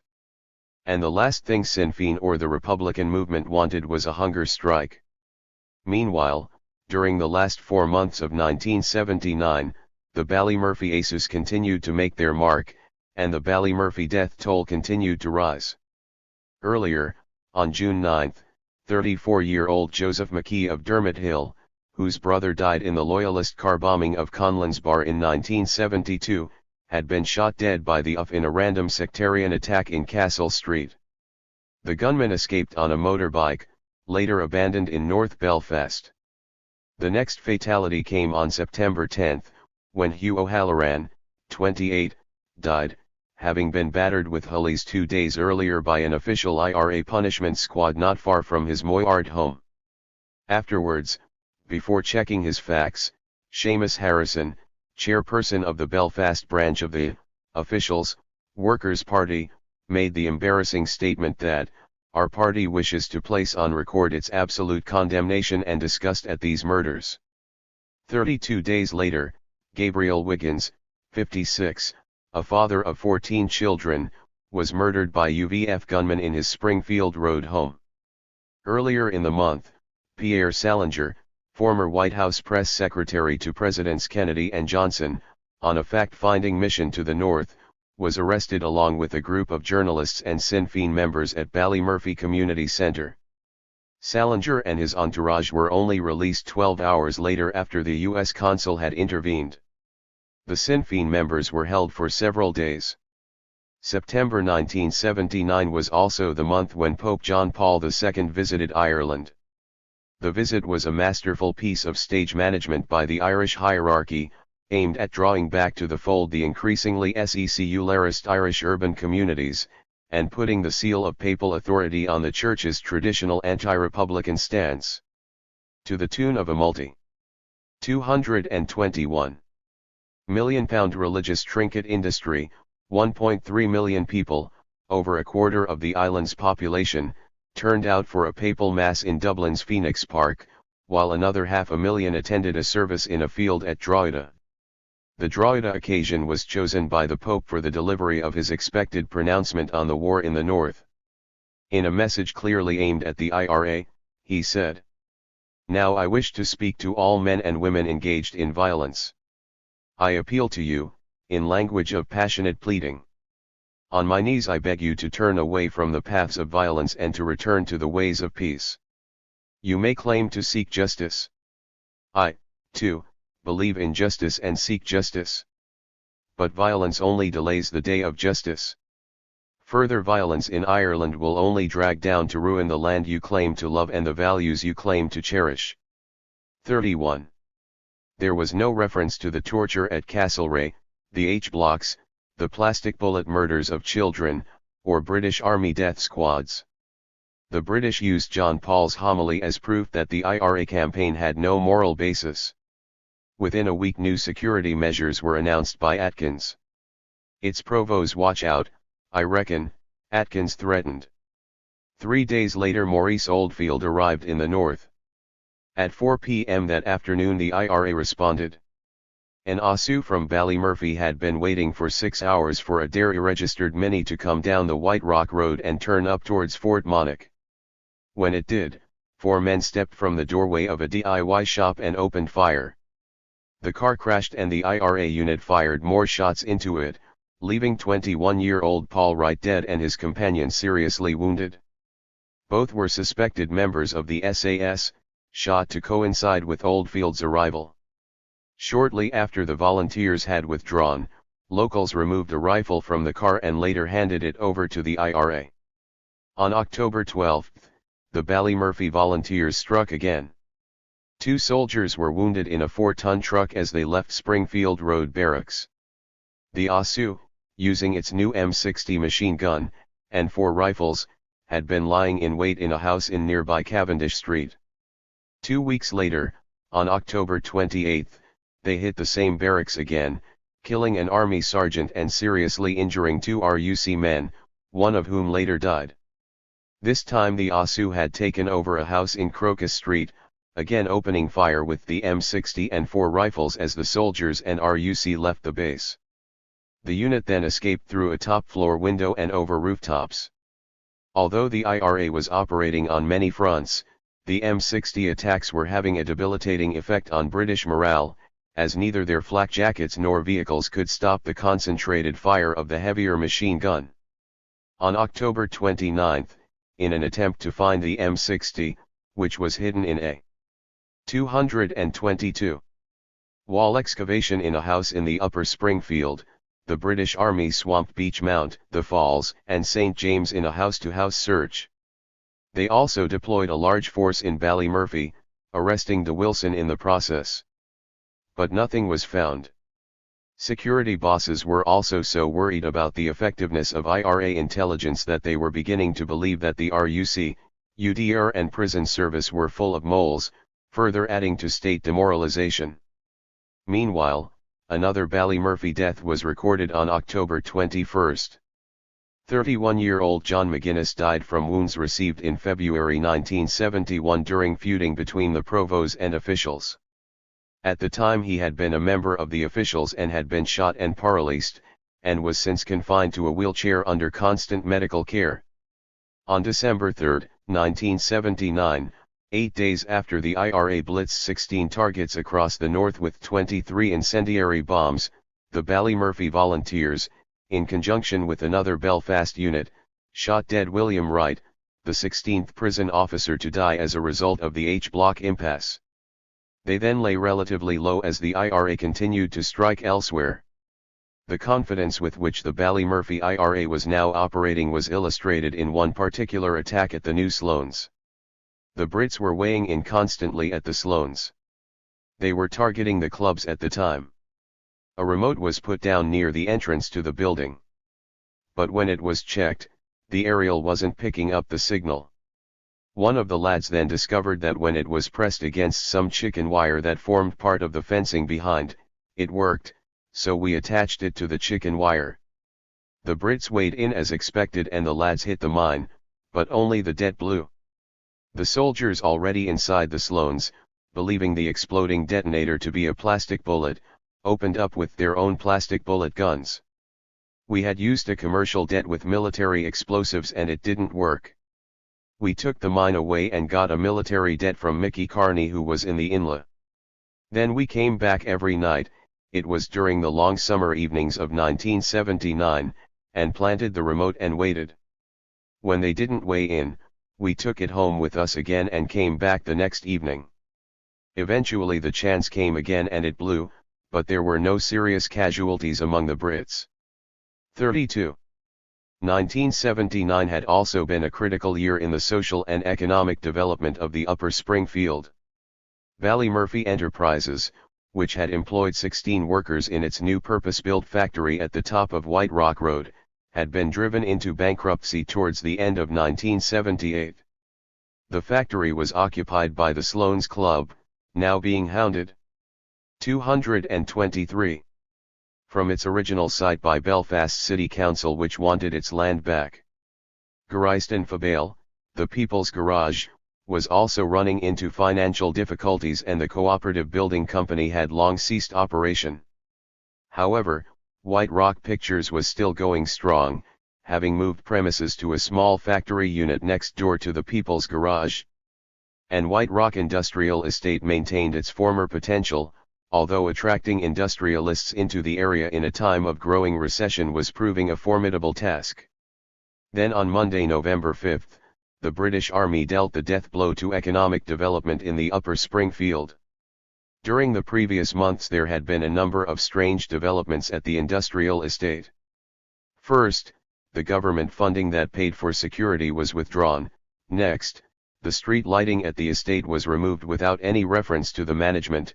Then, in a series of mysterious early morning fires, the government training center was burned to the ground, and finally, on the morning of November 5, the British Army moved in. The workers arriving at the estate were lined up against a wall at gunpoint, photographed, and told to get lost, that the site was now a military base under the terms of the Emergency Provisions Act. Corrugated iron screens were erected and over the next few days, as local residents protested in vain, the economic hopes of the most economically deprived district in Ireland were crushed under the heels of the British Army. Although the units at the industrial estate were later offered alternative accommodation by the NIO, the loss of their Christmas trade destroyed them, and all were bankrupt within a short time. At the same time housing issues were again coming to prominence in the Upper Springfield. In 1979 street lighting had come back to the district for the first time in a decade. Previous attempts by the Department of the Environment to replace the lighting had ended when the British Army shot out the new fittings. However, in the framework of normalization blacked out streets were distasteful and had to go. The return of the street lighting coincided with the birth of renewed housing agitation. In West Rock, plans were already underway to replace the aluminium huts, and this was done in 1984/5 by the housing executive along classic Keatsonian lines. Out went the maze of old streets and in came neat cul-de-sacs with no through road to neighboring Spring Hill. In the years 1982 to 84 decades of agitation culminated in the full refurbishment of Ballymurphy estate. Walls were erected around gardens, central heating was installed, and doors and windows were replaced. The Orlet houses were given a waterproof coat of plaster to cover cracks and gaps in the brickwork. The same was done for the houses in New Barnsley and Moyard during 1984 to 86, and in 1989 Spring Hill was demolished and replaced with quality housing. However, the worst of the Upper Spring. 224. Fields housing, the 17 blocks of maisonettes in Moyard, were to be the focus of the area's most concentrated efforts. Many of the problems that had plagued Moyard since the rehabilitation of the maisonettes were designer-made, others stemmed from the attitude that anything was good enough for Ballymurphy. In the first instance, the grey blocks, perched on the side of the mountain, were unsightly and uninviting. At night the atmosphere was intimidating, gone prison-like. The stairwells and verandas were unlit and small fires in the gable-end drying rooms marked the haunts of groups of teenagers whose recreational outlets lay in cider and solvents. Inside the flats, The combination of flat roofs and Irish weather brought constant seepage, so that the most prolific growth in Moyard was black mold, the spores of which caused various bronchial problems.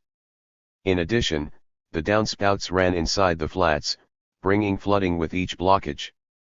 Further flooding was caused by the runoff from the mountain, for which Moyard's drainage system didn't allow. Every time it rained, half the homes in the estate were inundated, while clogging pipes pushed sewage up into the streets. This in turn caused epidemics of dysentery, gastroenteritis and what local mothers called vomiting and diarrhea, which affected 60% of families in one 12-month period. In addition, the flats were freezing in winter, while rubbish chutes were infested with rodents. By 1979, Moyard Housing Action Committee was organizing around conditions in the flats. In early 1980 it was joined by Rowan Davison, a community worker with the Eastern Health and Social Services Board, Paddy Mooney from the Upper Springfield Resource Center, and Jeff Ciaran, a Queen's University microbiologist who confirmed that the water running through Moyard streets was raw sewage. Over the next 12 months, as the enormity of the Moyard problem became clearer, tenants began to demand full demolition of the maisonettes, a demand supported by the whole of the Upper Springfield. Within another 12 months the Housing Action Committee had managed to make a political issue out of Moyard, attracting the attention of the Irish, British, and overseas media. At the beginning of 1982 it stepped up the militancy of its campaign. In April the housing executive offered to spend £15,000 per unit on refurbishing the blocks. The Housing Action Committee, supported by Moyard's tenants and the 50 community groups of the district, refused the offer and told the executive that no workers would be allowed in to carry out refurbishment work. They also threatened to begin demolition themselves if the executive maintained its position. During the next few months there were 2 fires in the blocks and 8 people received injuries and burns jumping to safety after the flames cut off the only exits from their homes. Then a young boy from Springfield Park, 225, came down with polio, which brought the media homing in on Moyard. It was the first case in the North in 20 years. Shortly afterwards the Housing Action Committee padlocked the local office of the housing executive, a downstairs flat, with all staff inside to demonstrate the vulnerability of anybody cut off from their front door. The housing executive and Department of the Environment reacted furiously, blaming Moyard's problems on vandals. Jeff Ciaran replied that Moyard bred strange vandals. Instead of attacking the street lights as one might expect, they were attacking the sewers. The DOE then claimed that it had found an old bicycle down one of the troublesome sewers, a miracle given the dimensions of the pipes. The Moyard people responded by blocking main roads in protest. The war of words continued until the end of October 1982, by which time Sinn Féin had moved into grassroots politics and had taken up the Moyard issue, greatly widening the dynamics of the debate. Gary Adams, recently elected on an abstentionist ticket to the Stormont Assembly, and Sean Keenan, who would later be Sinn Féin councillor for the area, began to attend the Moyard meetings and lobby the DOE along lines suggested by the Housing Action Committee. This threw the NIO into consternation, as it tried to cope with the new Sinn Féin politicians. The turning point came at the end of October when 17-month-old Gerard Smith died in the estate's T block. At first it was thought that he had died of gastroenteritis, linked to the sewage problem. To counter the immediate flood of bad publicity, David Mitchell, Under-Secretary of State at the Department of the Environment, repeated his claim that Moyard's sewage system was without fault. At the same time the Resource Center was photographing DOE trucks and bulldozers carving up the streets to replace cracked and broken pipes. It later transpired that Gerard Smith had died of pneumonia. Nonetheless, Mitchell was forced into a meeting at Stormont with the Housing Action people and their supporters, who now included the West Belfast elected representatives of Sinn Féin, the SDLP, and the Alliance Party. After a 2.5-hour meeting, during which every argument of Mitchell's in favor of the Maisonettes was countered by professional reports, Margaret Keenan, Secretary of the Housing Action Committee, got up to go. "There's just one thing I'd like to say before I go," she politely told the British minister. "Moyard is going to have demolition, one way or the other. On February 21, 1983, at a high-powered meeting between the housing executive and the Moyard people, the executive announced plans to demolish 5 blocks of maisonettes. Afterwards, Sean Gallagher of the executive accused the Moyard representatives of acting under political influence and under the influence of outsiders, to which the Upper Springfield Resource Centres magazine replied, "What a laugh." The Northern Ireland Housing Executive Board, which directs the policy of the organisation, is appointed by the British government. Now Mr. Gallagher, it would be hard to beat that for political influence. 33 By the end of 1984 the housing executive was still insisting on refurbishing the remaining 12 blocks of maisonettes despite the continuing campaign for demolition. By now moles within every government department with which it was dealing were feeding information to the Housing Action Committee so that confidential information was being published in the newspapers by the committee in advance of meetings, to the growing embarrassment of the housing executive and DO. Simultaneously, another group of community activists was drawing up alternative plans to solve the Moyard problem for once and for all. 2 new lots of houses were nearing completion in the area, and it was estimated that these would accommodate most of the families in the maisonettes. It was therefore decided that, as soon as the houses were ready, the IRA would be asked to approach the security personnel at both sites, asking that the dogs be kept at bay. This would be done on a Friday evening when the housing executive had closed for the weekend. A member of each family in the maisonettes would then be allocated a house, while a fleet of vehicles transferred furniture and other belongings. By Sunday night it was envisaged that all the maisonettes would have been cleared, at which point they were to be set on fire. Perhaps the DO and housing executive guessed what was afoot. At the end of November 1984 the British government announced the demolition of Moyard's remaining maisonettes, marking an astonishing achievement by a small group of determined people. The new year of 1980 began in Ballymurphy with the summary execution by the British Army of 16-year-old Doreen McGuinness from Distillery Street for joyriding. She was killed at a vehicle checkpoint on the White Rock Road shortly after 10 p.m. on January 1. A teenage boy in the car was also wounded while the driver escaped after taking his shot companions to hospital. The military had made no attempt to stop the car with spiked chains or by shooting out the tires. On the same day the British shoot-to-kill policy backfired in South Armagh when a patrol of paratroopers shot dead their own commander and another soldier in the early morning darkness. Otherwise, the war continued in its familiar pattern until January 17, when another firebomb disaster occurred. The bomb, on its way to Belfast, exploded prematurely on a commuter train at Dunmay. Ballymurphy volunteer Kevin D. Delaney, 26, and 2 civilians were killed, and 5 other people injured as their carriage was engulfed in a huge fireball. Although nowhere on the scale of La Mon, the Dunmay bomb again rebounded badly on the IRA. The Catholic clergy used the occasion to play God, and further add to the anguish of the Delaney family, by refusing to allow Kevin Delaney's body into any church in West Belfast. Eventually Mass was said in the Delaney family home in Springhill by De Wilson and Fr. James Macaulay, who was visiting from South Africa. On January 26, the Ballymurphy IRA showed its contempt for church politicking when volunteers shot dead Errol Price, 21, of the Duke of Wellington Regiment. A foot patrol was passing Fort Pegasus when 3 volunteers opened up with the M60. Immediately the soldiers panicked and opened fire recklessly, wounding 2 civilians. Afterwards troops went on the rampage in the area, wrecking homes and assaulting civilians, one of whom was spread-eagled against a wall and had a shot fired between his legs. But the Delaney funeral issue wasn't over yet. 3 of Kevin Delaney's sisters had served sentences in Armagh prison. As a mark of respect the Republican women in the jail therefore decided to 229. Hold a commemorative ceremony for him, wearing black skirts similar to those worn at funerals by Cuman Nam Ban.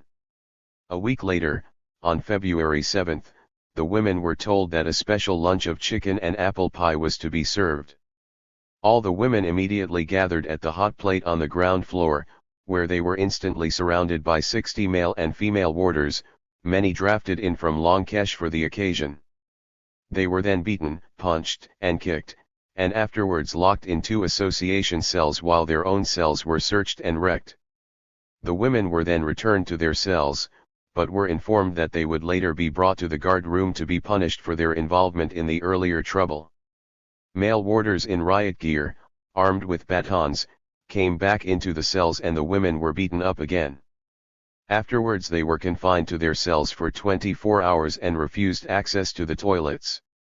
By February 12, the women in Armagh had joined the dirty protest.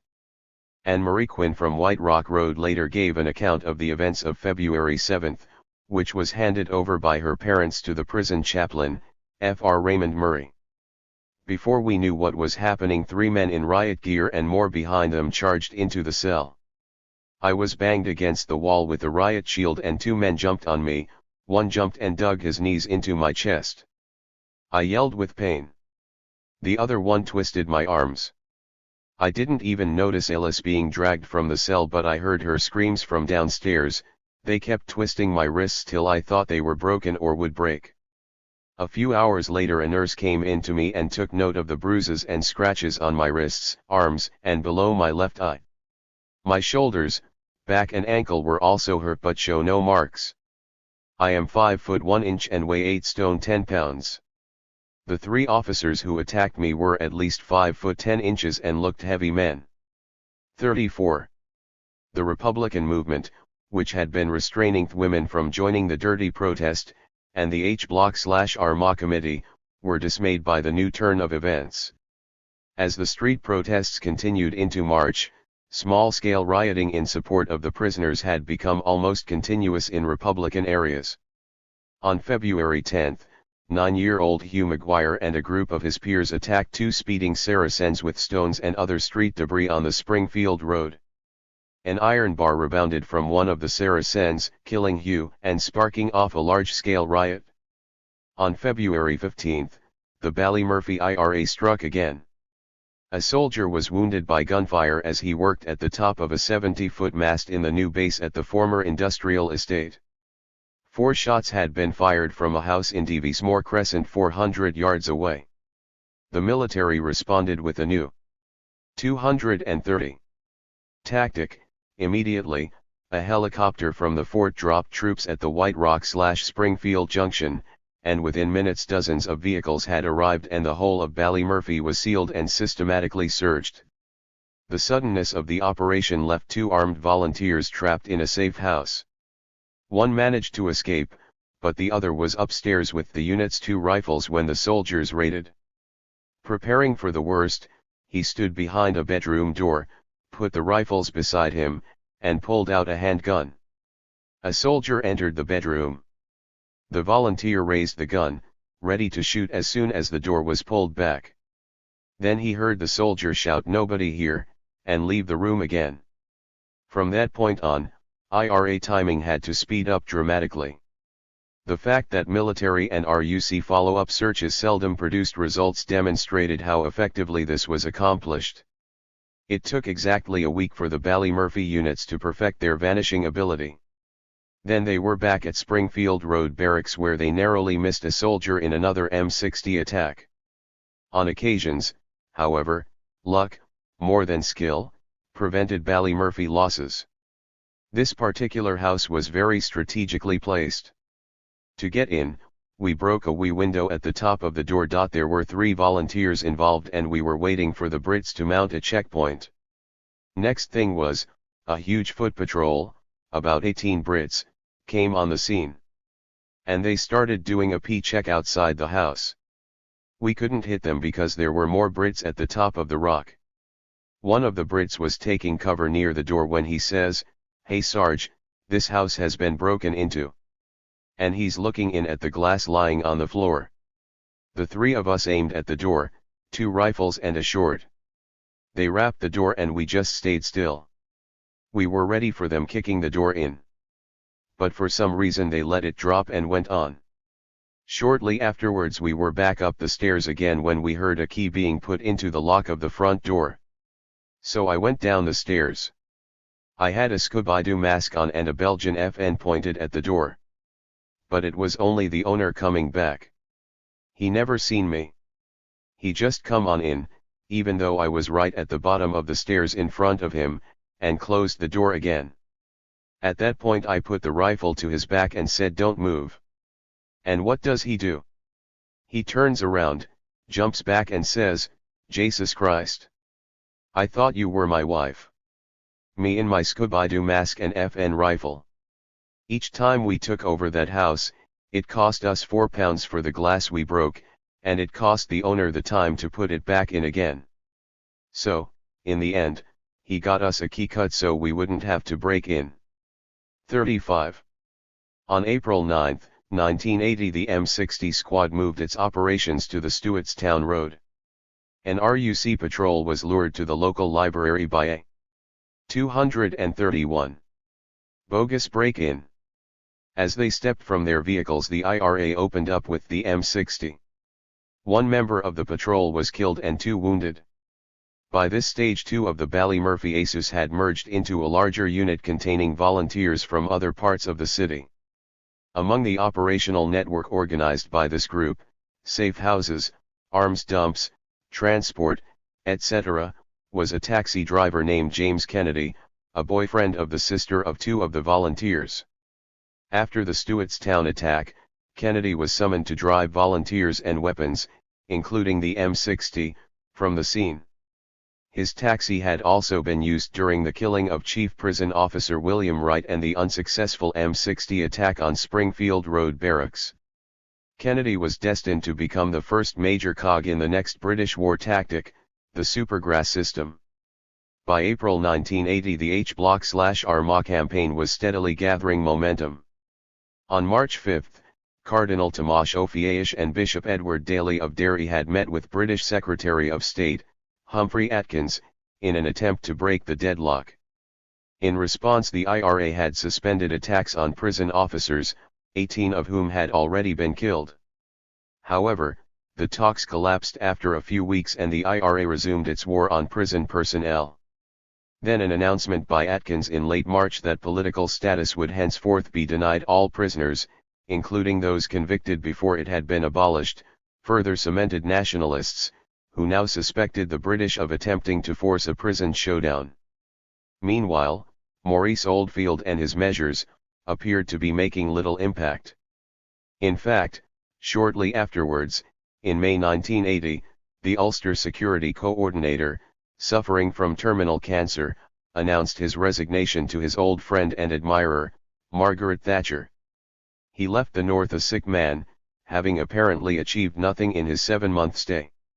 However, those who felt that the former MI6 chief had been wasting his time had underestimated Oldfield. After the killings of Ari Neve, Lord Mountbatten, and the 18 soldiers at Narrow Water, the British cabinet had decided to exact vengeance on both the IRA and INLA while simultaneously crippling both organizations. Oldfield was chosen to head this operation, drawing on a decade of familiarity with the Irish situation and his years of directing the international British spy network. He chose 3 key areas to launch the British counterattack. First, he centralised all intelligence under the Ulster Security Liaison Committee, USLC, at Stormont, thus ending the rivalry and information hoarding that caused botch UPS like the SAS/RUC operation against the IRA bombers in Short Strand. Later, after Oldfield left, the USLC, under its new director, Sir Frank Brooks Richards, was moved to RUC headquarters where MI5 was based. Oldfield also introduced closed-circuit TV systems on vantage points across the 6 counties, from tall buildings and barrack radio masts to mountain tops, along with new computer systems linking RUC vehicles, posts and 232 personnel to a central computer. Some £300 million was spent on this elaborate network of intelligence-gathering equipment. Secondly, based on earlier experience in the Middle East, the spy chief began to organize SAS, MI5 and specialist RUC units into officially sanctioned death squads that would methodically hunt down suspected guerrillas. The new RUC Special Support Units, SUS, would be trained in Britain by the SAS to become the operational arm of MI5 in the 6 counties. And thirdly, using the age-old methods of turning enemy agents, key persons within the IRA and INLA would be brought over to the British side to be used against former comrades. In the 6 counties context, a combination of turned guerrillas, political courts and criminalization coalesced into the Supergrass system, and James Kennedy was its spearhead. Kennedy, however, was not the first disaster to strike the Belfast Brigade's M60 squad. On May 2, 1980, Robert Campbell, 27, and Paul Dingus McGee, 33, of Ballymurphy, along with Angelo Fusco, 24, and Joe Doherty, 28, had taken over a house on the Antrim Road for another M60 attack when the RUC was alerted to their presence. Within minutes, an 8-man patrol of plainclothes SAS soldiers drew up in 2 cars. As they jumped from the vehicles to surround the house, the volunteers opened up with the M60, killing Captain Herbert Westmacott and forcing the soldiers to retreat. In the ensuing siege, the IRA position became hopeless, and the ASU surrendered. A few weeks later, the lost M60 was replaced, but the M60 squad was beginning to come under severe pressure from the British and the RUC, whose intelligence was linking individual volunteers to various IRA operations. They were also becoming increasingly worried about James Kennedy. He had already been picked up and questioned by the IRA in October and November about loose talk in the clubs. Kennedy was also becoming worried, so he went to Dublin to be out of circulation for a while. This further strengthened IRA suspicions, and he was again arrested and questioned by Ballymurphy volunteers on his return. In the end, he panicked and went to the RUC. He first approached an RUC man whom he knew when they met at a vehicle checkpoint. After 3 meetings with this man, he was handed over to the special branch. Shortly afterwards, most M60 squad volunteers known to Kennedy were arrested. They were charged on Kennedy's word at the beginning of September 1980. Kennedy, meanwhile, had been given immunity from prosecution and the guarantee of a safe passage out of the country. In the meantime, British intelligence had begun to strike back by proxy for the killing of Ari Neave by the INLA. At the beginning of June, John Turnley, a Protestant and a leading member of the Irish Independence Party, was assassinated by 3 loyalists who had been recruited by the SAS. On June 26, Miriam Daly, a leading member of the IRSP, was tied to a chair and shot dead in her Anderson's town home in the middle of the 233 day. These killings were followed in October by the double murder by the UF of Ronnie Bunting and Noel Little, also leading members of the IRSP. 3 months later, Bernadette McAliskey, prominent in the H Block/Armagh campaign, and her husband, Michael, were left for dead by the UF at their home near Coal Island. In the McAliskey attack, the gunmen got into the house, carried out the shootings, and were immediately apprehended by uniformed soldiers who later claimed that they had been staking out the house in search of wanted Republicans. However, in March 1984, an attempted assassination of Gary Adams in Belfast also culminated in the arrest of the would-be assassins by a plainclothes soldier who just happened to be passing at the time. In both cases, prestigious targets were to have been assassinated, while the military happened along in time to nab the culprits and pick up the honors, but not in time to prevent the attacks. On June 25, 1980, Brian Keenan of New Barnsley Park was jailed for 18 years at the Old Bailey for organising IRA operations in Britain. He had been National Director of Military Operations, known by the code name of Dog, affectionately changed to God by many of the ASUs. On July 1, after an IRA kneecapping at the BTA Community Centre, volunteer Terence O'Neill, 23, was shot dead by the RUC in Glen Alina Road.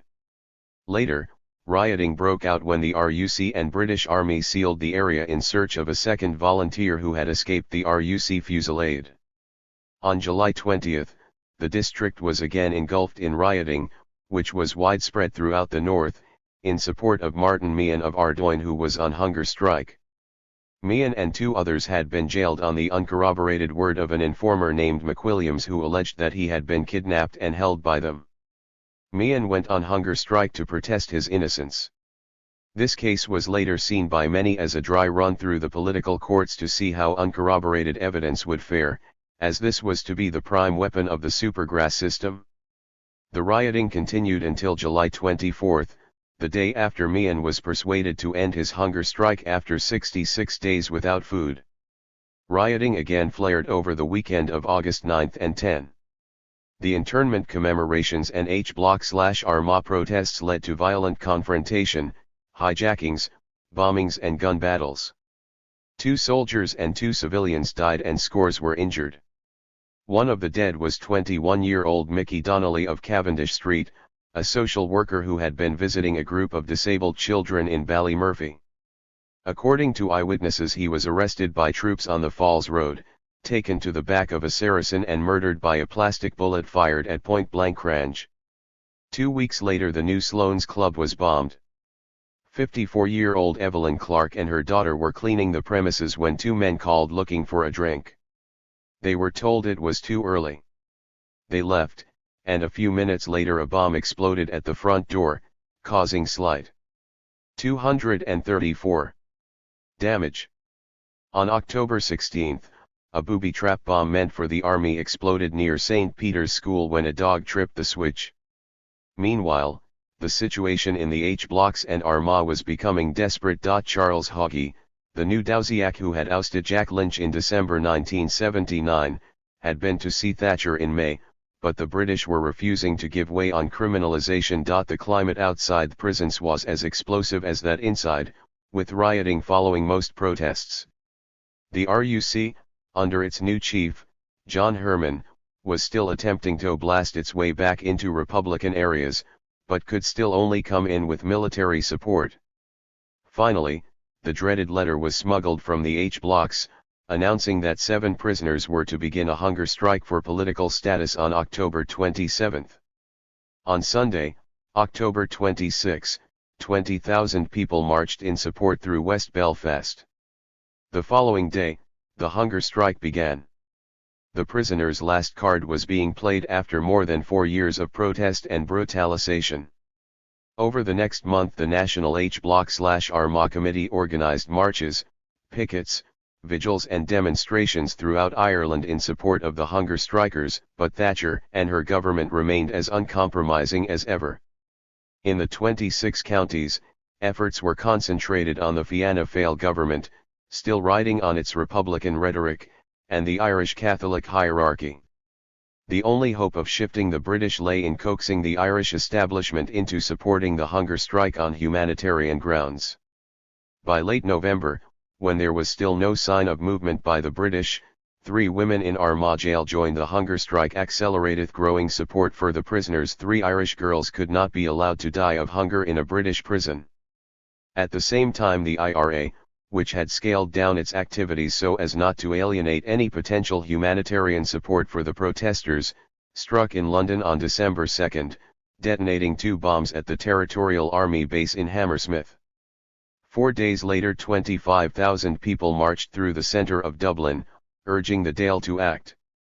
On December 8, Haughey met Thatcher and pushed for a compromise as rioting spread across the north. On December 10, a senior member of the NIO visited the 7 H-Block hunger strikers to discuss the crisis. On the 15th, Charles Haughey described the 6-county statelet as a failed political entity and spoke of the prison crisis as the most serious problem facing the Dáil. By then 30 other H-Block men had joined the fast and Sean McKenna, 27, one of the original 7, was nearing death. Then, on December 17, the deadlock was broken. The British government produced a 34-page document outlining its proposals in relation to the prisoners' demands and dispatched it to Belfast by courier. The plane touched down at Aldergrove in the late afternoon as Sean McKenna's condition became critical. He was at that stage wrapped in foil, and the document was read by Fr. Brendan Meagher, who had been involved in the H-Block negotiations. He informed Cardinal Tomáš Ofieish that the document, which, in his opinion, contained the basis of a settlement, was in transit. The Cardinal in turn informed the prison chaplain, who passed word on to the hunger strikers. At 6:30 p.m. that evening, The prisoners, acting in good faith, called off their protest. They had decided not to wait for the arrival of the document in case the delay would cost Sean McKenna his life. Later, when the priest mediator arrived, the 6 lucid hunger strikers and Bobby Sands, IRAO/C of the prison, read over the document and agreed that it provided a basis on which they could negotiate an agreement. However, the British took immediate advantage of the calling off of the hunger strike and issued a statement saying that no concessions had been made. They then published a 2-page version of their document which gave a very different impression to that of the original. Sinn Féin attempted to counter the British move by claiming a victory for the prisoners, but the media had already bought the British version. Nonetheless, the H Block and Armagh prisoners still believed that the NIO would honour the deal when the dust had settled. They therefore maintained their side of the bargain and adopted a wait-and-see attitude, hoping that the British backtracking was no more than face-saving bluster. The end result was a propaganda victory for the British, who had managed to give the impression that the hunger strikers had surrendered in the face of an unbending British determination not to concede their demands. 236. The December 8 Dublin meeting between Haughey and Thatcher had been followed by a joint communiqué in which the status of the 6 counties was again reaffirmed. Although Haughey was to denounce the statelet as a failed political entity on December 15, an acceptance of the colonial arrangement would still provide the basis for a summit between the leaders to be held in Dublin on December 20. Ever since the attack at Narrow Water, the British government had been taking seriously the military advice that the North could not be stabilised without the active participation of the Irish establishment. One of Thatcher's aims therefore was the creation of some kind of all-Ireland coordinated anti-republican drive with the British in control and the Dublin administration serving as a junior partner. Both leaders were also keen to see a devolved administration back at Stormont, but realised that the IRA was not about to accept any such move, again emphasising the importance of an all-out drive against republicanism. However, the new links would have to be very carefully forged to avoid outraging Haughey's Republican support and stirring the Loyalists into violent opposition. After the summit, they would begin the process by establishing study groups to look at areas of joint interests such as tourism, energy, and anti-terrorist action, all to be viewed in the wider framework of the totality of relationships within these islands. Despite the care with which the new measures were announced, the Loyalists reacted furiously. In February 1981, Paisley launched a covenant against the latest British treachery and set off on a series of rallies which he called the Carson Trail, attempting to model himself on one of the founding fathers of partition. In one of the more outlandish of his Carson Trail pranks, he invited a small group of journalists to an Antrim hillside on the night of February 5, 1981, to view 500 men waving bits of paper above their heads. These, he assured the reporters, were gun licenses, and the men were part of a third force which would save the 6 counties from the British sellout. In November 1981, Paisley would march 8,000 masked members of the third force through the town of Newtown Ards, earning him the nickname of the Grand Old Duke of York. Had a Catholic religious leader pulled off such a stunt, martial law would most likely have been declared. Meanwhile, as Paisley did his best to shift media attention away from the H-blocks, it was clear by the end of January 1981 that the British had reneged on their part of the deal with the Republican prisoners. On January 23, the relatives of 20 men who had gone off the dirty protest handed in clothes for them to wear. The administration refused to distribute them. 2 days later, a special meeting of the H-Block/Armagh Committee was held in Dublin to discuss the renewed deadlock. The following day the IRA blitzed 100 businesses across the north. Then ominously, on January 27, the prisoners in Longkesh smashed up the furniture in their cells. On the 237. 29th, 96 men went back on the dirty protest, bringing the total to 417. During February, as a second hunger strike loomed, rioting returned to the streets off Belfast and Derry. And on March 1, 1981, 28-year-old Bobby Sands, IRAO/C in the H-blocks, began the new hunger strike. He was joined 2 weeks later by Francis Hughes, a legendary IRA figure from South Derry. A week later, on March 22, they in turn were joined by IRA volunteer Raymond McCreish, 24, and INLA volunteer Patsy O'Hara, 24. The 1981 hunger strike was given a major profile boost in early April. Frank Maguire, the independent Westminster MP for Fermanagh South Tyrone, had died suddenly, and a by-election was to be held for the seat on April 9. Bobby Sands was put forward for election by the H-Block/Armagh Committee, and all nationalist opposition stood down. The international media flocked to the 6 counties to witness the contest between the IRA prisoner and official unionist Harry West, campaigning on a purely anti-terrorist ticket. As the election approached, the SDLP began to shift uneasily. They could not support West, nor could they oppose Sands.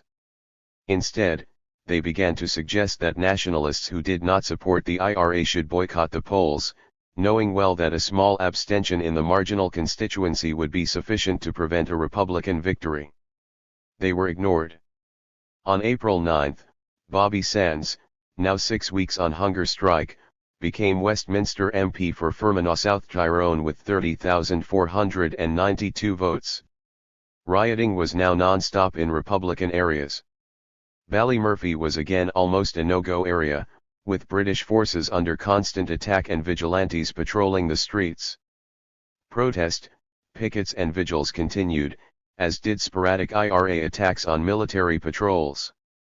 But there was also a growing feeling of powerlessness in the ranks of the Ballymurphy H-Block/Armagh Committee. There were protests in the city, torchlight processions, public meetings, posters in all the windows, white line pickets, and there was the H-Block cell in the Bullring Flats. People kept vigils there at night, and it was a kind of focus during the day.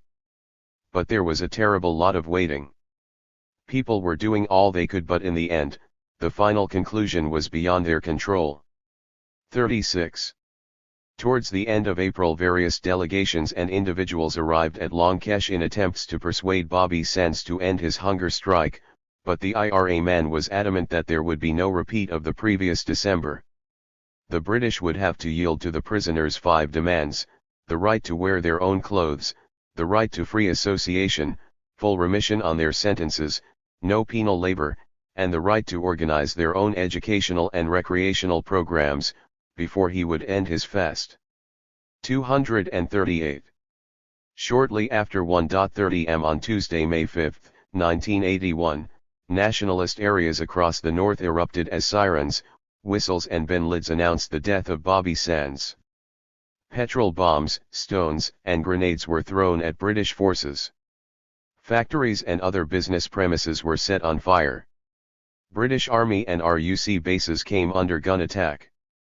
In the Upper Springfield barricades went up, 50 women gathered at the H-Block cell and knelt to say the rosary, and hundreds of young people flooded from their homes to attack the military/RUC bases.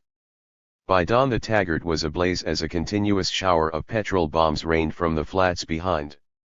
Ballymurphy, Springhill, Moyard, and New Barnsley were thronged with masked rioters, and thousands of plastic bullets had been fired. In the 26 counties the cabinet met to discuss the crisis while Britain went on full nationwide security alert. Within a week of Bobby Sands' death, the IRA had wreaked economic devastation with a spate of bombs and incendiaries. The lull was over. The Upper Springfield remained sealed throughout as local IRA units launched gun attacks on the Taggart and Pegasus and on mobile patrols on the main roads. On May 11, 2 soldiers were again wounded at the White Rock/Springfield Junction as they accompanied the weekly cash delivery to the post office. As a result, the military forced their way into Ballymurphy. 18 youth being dragged to safety after being shot in the leg by the RUC during the riot that followed the death of hunger striker Francis Hughes, May 1981, pacemaker. 239.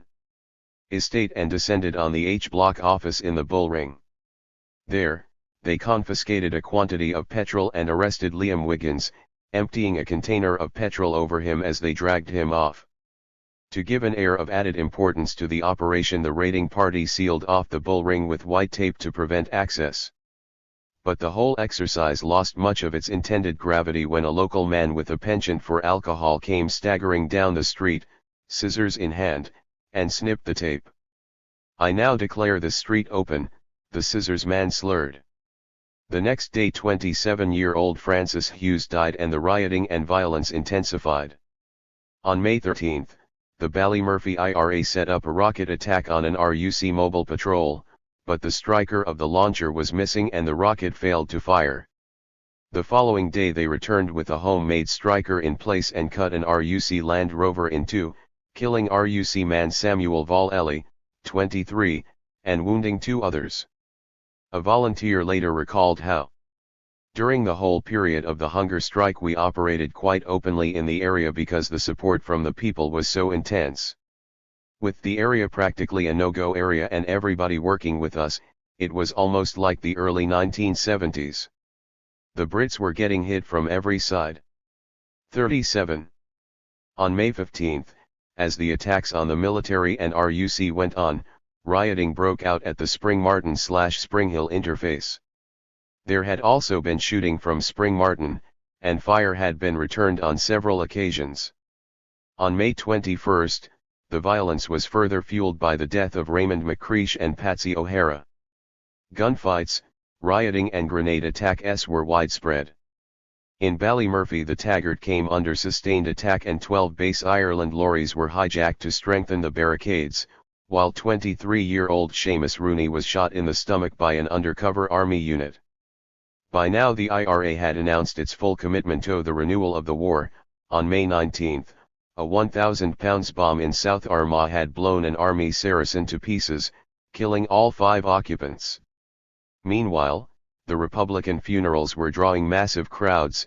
100,000 people had followed Bobby Sands' cortege as it wound its way from Twinbrook to Milltown Cemetery, the equivalent of 1,200,000 people following the coffin of a national figure in Britain.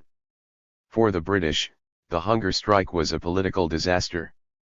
Over a decade of carefully nurtured international propaganda was in tatters as the IRA engaged in massive shows of strength, uniformed volunteers accompanying the coffins and firing the traditional IRA volleys with rifles instead of the standard handguns.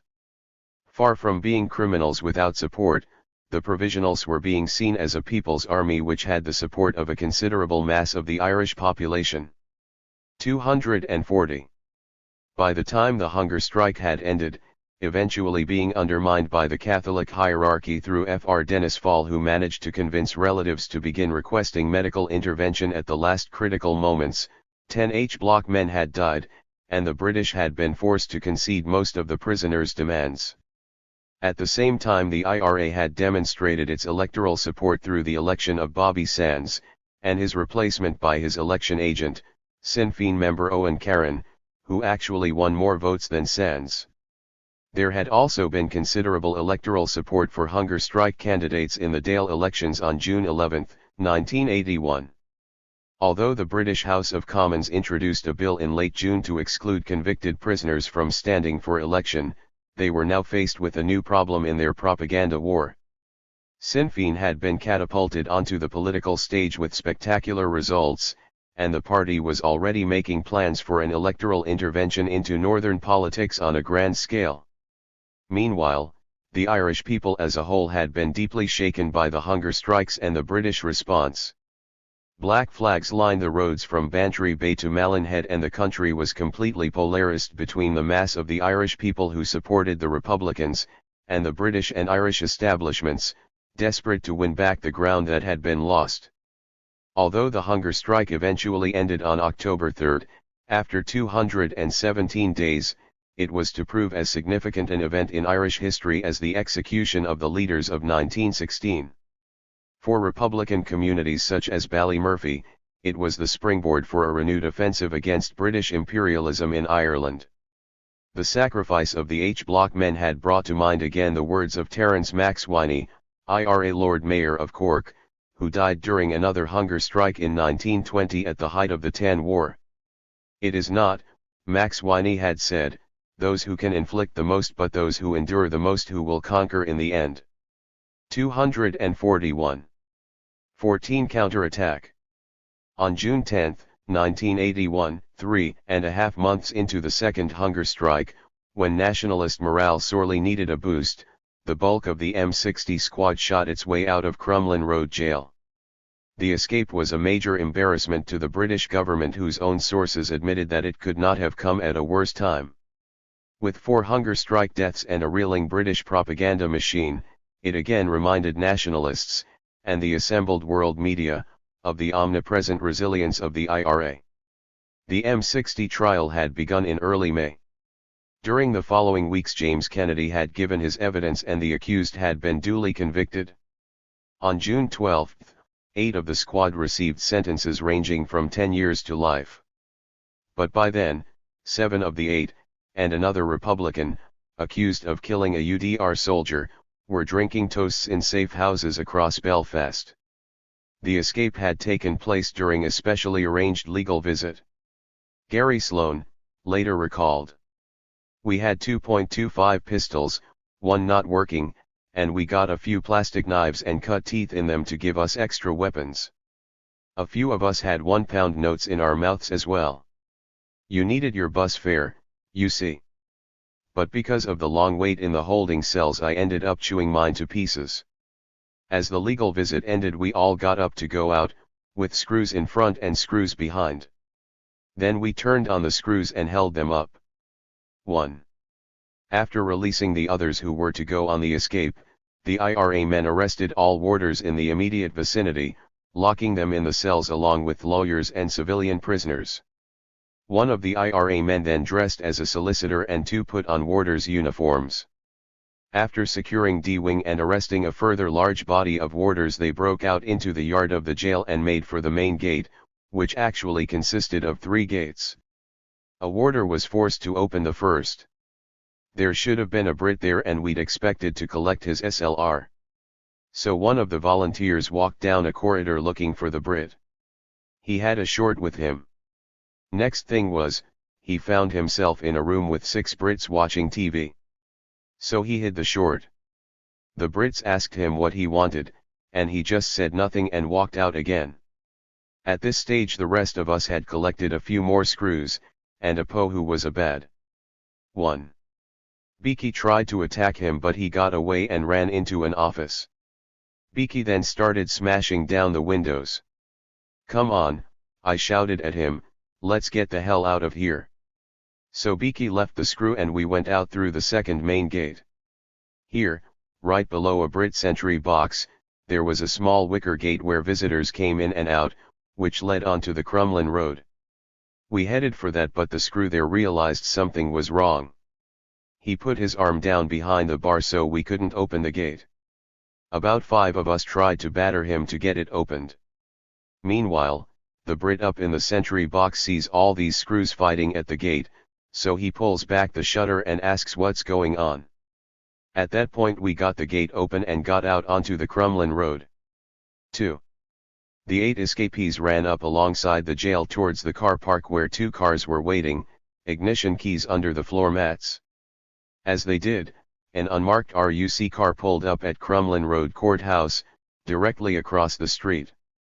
2 RUC men jumped out to give chase, running along the other side of the street, while the car followed.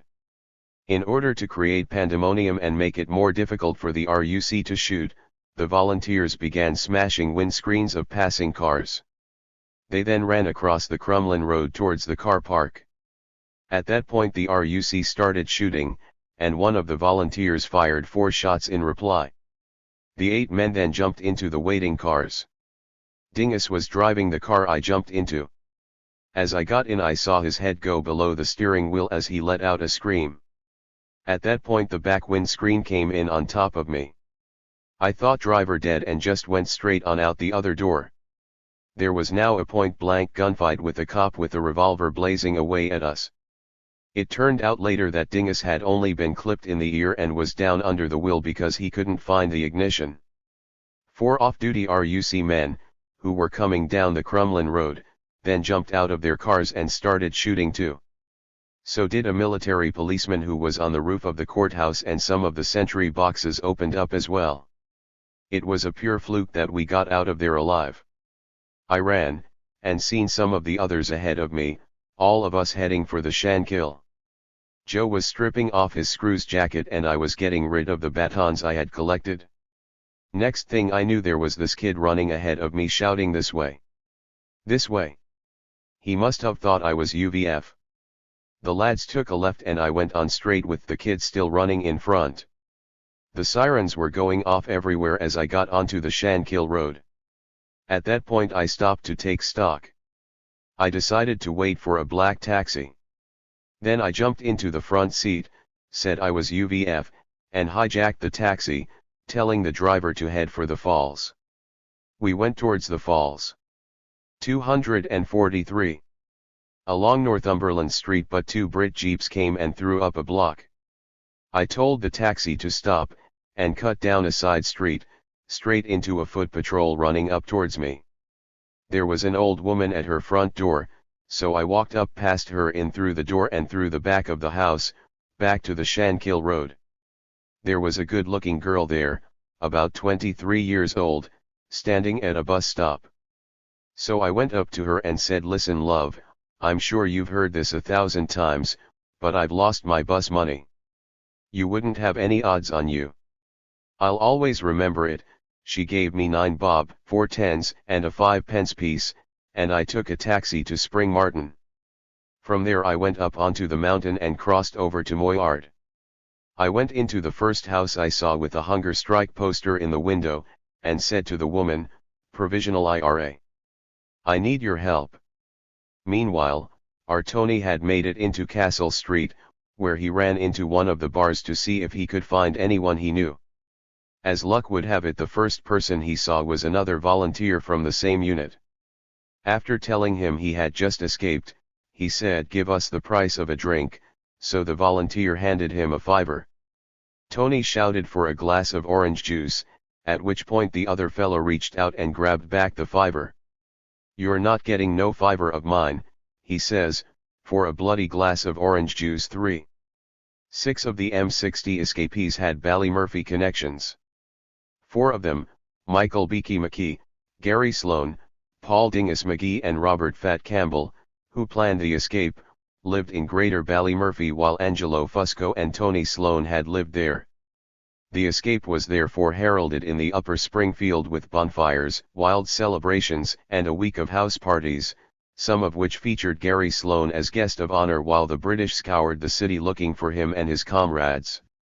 Since 2 of Larry Sloan's sons were among the escapees, June 10th was a special night at the Sloan's Club with the drink flowing like water. 10 days after the escape, the Ballymurphy IRA mortar-bombed Ford Pegasus from a hijacked truck parked in White Rock Drive. The area had first been partially cleared of civilians, but nevertheless a young boy received shrapnel injuries while 5 soldiers were wounded. The next day Dingus McGee turned up at the annual Wolf Tone commemoration at Bowdenstown, County Kildare, having walked openly in the Provisionals parade from the nearby town of Sallins. An attempt by armed Special Branch and Irish troops to arrest him was foiled when sections of the crowd threw Miss Elise at the checkpoint sand lay down on the road, causing a huge traffic jam. However, 6 of the escapees were later arrested in the 26 counties and jailed for the Crumlin Road escape, while Joe Doherty fled to America, where he, too, was arrested and held under terms agreed between. 244. Ronald Reagan and Thatcher in 1986, which ended sanctuary in the U.S. for Irish political refugees. On June 11, Republicanism received another boost to its morale when 2 H-Block prisoners, Paddy Agnew and hunger striker Ciaran Doherty, were elected to Dáil Éireann in the 26-county general election. As a result, Fianna Fáil was pushed out of government by a coalition of Fine Gael and the centrist Labour Party. But the long-term effect was increased repression in the 26 counties and increased collaboration with the British. At the beginning of July, Gardaí arrested a 3-man SAS death squad in County Monaghan, then escorted them safely back across the border. On August 25, the new Dowsiak, Garrett Fitzgerald, laid the foundations for an era of Irish and British McCarthyism by refusing to meet with Owen Ciaran, the MP for Fermanagh South Tyrone. His stance was adopted the following day by Thatcher, who also refused to meet Ciaran to discuss the H-Block impasse. Then on September 18, Jim Mitchell, the coalition's Minister for Justice, ordered the release from prison of Keith and Kenneth Littlejohn, two British agents jailed for 20 years in 1973 for their part in a bank robbery while trying to infiltrate Republican groups in the South. Meanwhile, on July 8, Joe McDonnell died after a 61-day fast and a new burst of anti-state disorders flared up. A day later, an RUC man was wounded by gunfire in Spring Hill Avenue and the Taggart came under prolonged petrol bomb attack. On July 10, Hugh O'Neill, 21, was accidentally shot dead in a house in Ballymurphy Road. On the same day, two Ballymurphy men, Mickey Brady and Paddy Adams, were among 5 people arrested after British Marine Commandos and the RUC shot up Joe McDonnell's funeral and attempted to capture the firing party. The lads had come out that wee bit early and the helicopter had picked them up. After firing the salute, they went back into the house. Then myself and Mickey, realizing the danger of them getting caught, went in behind them. As the lads were attempting to get out of the combat gear and break down the weapons, 2 jeep loads of Brits, they must have been packed like sardines, came flying down St. Agnes Drive. They came running towards the house. Mickey looked out the back window and said the back was still clear. Mickey went out first. As I got out through the window, I saw him crouched down with his hands above his head, and Brits at the bottom of the garden with rifles leveled at both of us. I had one of the rifles and began to go slowly backwards to the house. Then I heard more English voices from the entry on my right. 4. Paddy Adams swung around with the rifle in his hands and was shot in the back from the bottom of the garden. The force hurled him back through the window into the house. The soldiers rushed in after him, battered him with butts and muzzles, and began firing wildly through the ceilings at the 245 people upstairs. They then opened up on the crowds of mourners outside, wounding several people. Of the 5 arrested and sentenced as a result, only 2 were actual members of the IRA firing party. The IRA retaliated that day with several attacks on Crown forces, including a blast bomb attack on Fort Pegasus. 3 months later, an OSU planted a booby trap bomb under the car of Lieutenant General Sir Stuart Pringle, Commandant General of the Marines, outside his London home. Pringle lost a leg in the explosion. On July 13, hunger striker Martin Husson died and the rioting and protests went on as the IRA continued to operate throughout the north. Fort Pegasus and the Taggart again came under heavy attack and a soldier was shot in the arm in Spring Hill during one of several sniping attacks. Throughout, the RUC and British Army maintained a constant assault with plastic bullets on nationalists both in riot and non-riot situations. On July 19, the Dublin establishment joined the assault when thousands of riot police, backed up by armed troops, attacked a H-Block demonstration on its way to the heavily guarded British Embassy. In August 4 more hunger strikers died, and the killing, burning, and rioting went on. By now the SDLP, the Catholic hierarchy and the Dublin government had all begun to worry about the spiralling violence in the north and the obvious open support for the IRA, and were calling on Britain to make concessions. Ciaran's election victory, on the 21st, further added to the worries of the Irish establishment. It was becoming clear that British intransigence and lack of political acumen were destabilizing the whole island and internationally demolishing Dublin's and London's propaganda efforts of a decade. By the end of August, a serious rift had developed between the two governments, with the coalition threatening to engage in a worldwide campaign in favor of concessions. On September 15, 1981, James Pryor replaced Humphrey Atkins as British overlord of the 6 counties. 3 weeks later, at the beginning of October, the hunger strike finally came to an end. In the Upper Springfield, the turmoil petered out as the community sat back to absorb the blow. Ballymurphy recovered as it always had. In a community emotionally and physically scarred by 7 months of virtual civil war, the IRA moved back into the shadows for a while and the community activists stepped forward with their eternal optimism undented. A new report had been published on Ballymurphy estate by the Belfast areas of Need, Ban, subgroup for the area, and with it had come a new dynamism from the old community stalwarts. Although painting a glowing picture of a caring human environment, the report commented, it is perhaps intimidating, if not depressing, to note that many of the environmental problems raised in this paper have been voiced many times before. 5. Yet again the old catalogue of deprivation was recounted, and it was stressed that military occupation of the area had increased the problems. 246. Made solutions more difficult and provided a handy excuse for the authorities.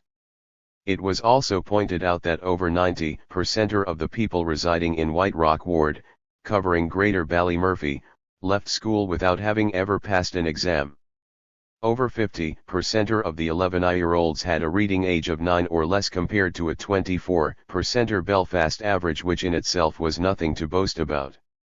As expected, unemployment was another major concern. A housing executive survey in 1978 had shown that 48.7% of the heads of household were unemployed.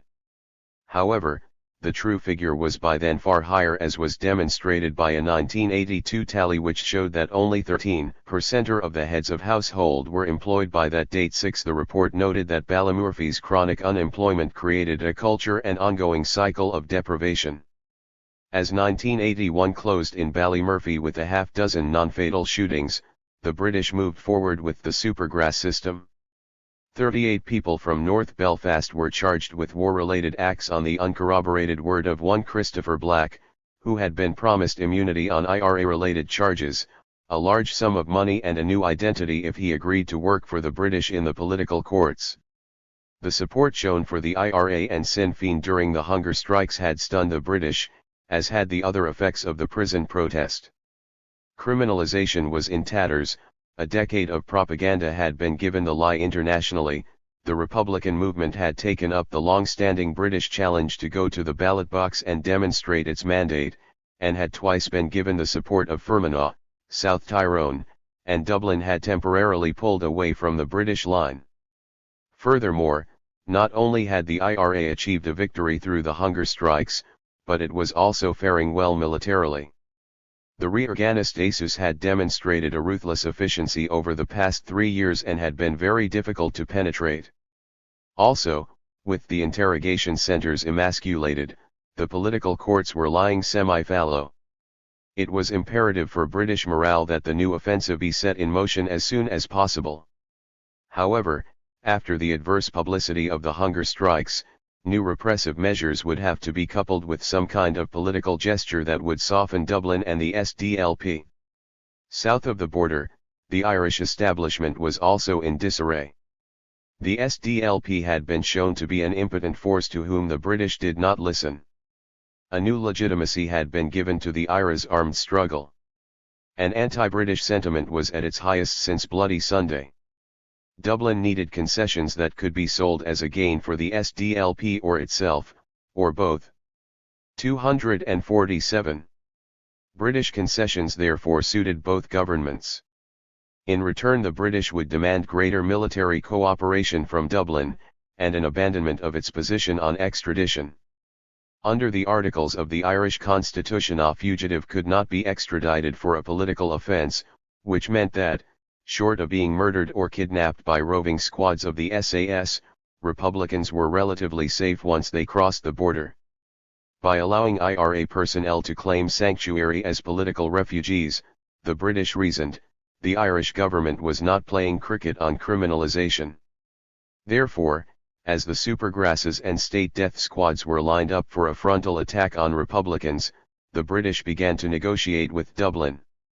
And Dublin began to negotiate with the SDLP. On October 7, Garret Fitzgerald met with a high-level SDLP delegation for secret talks on the possibilities for political changes in Ireland. On October 27, James Pryor, the new Six-County Secretary, met with Fitzgerald in Dublin, and the ground was laid for an Anglo-Irish summit to take place in London on November 6.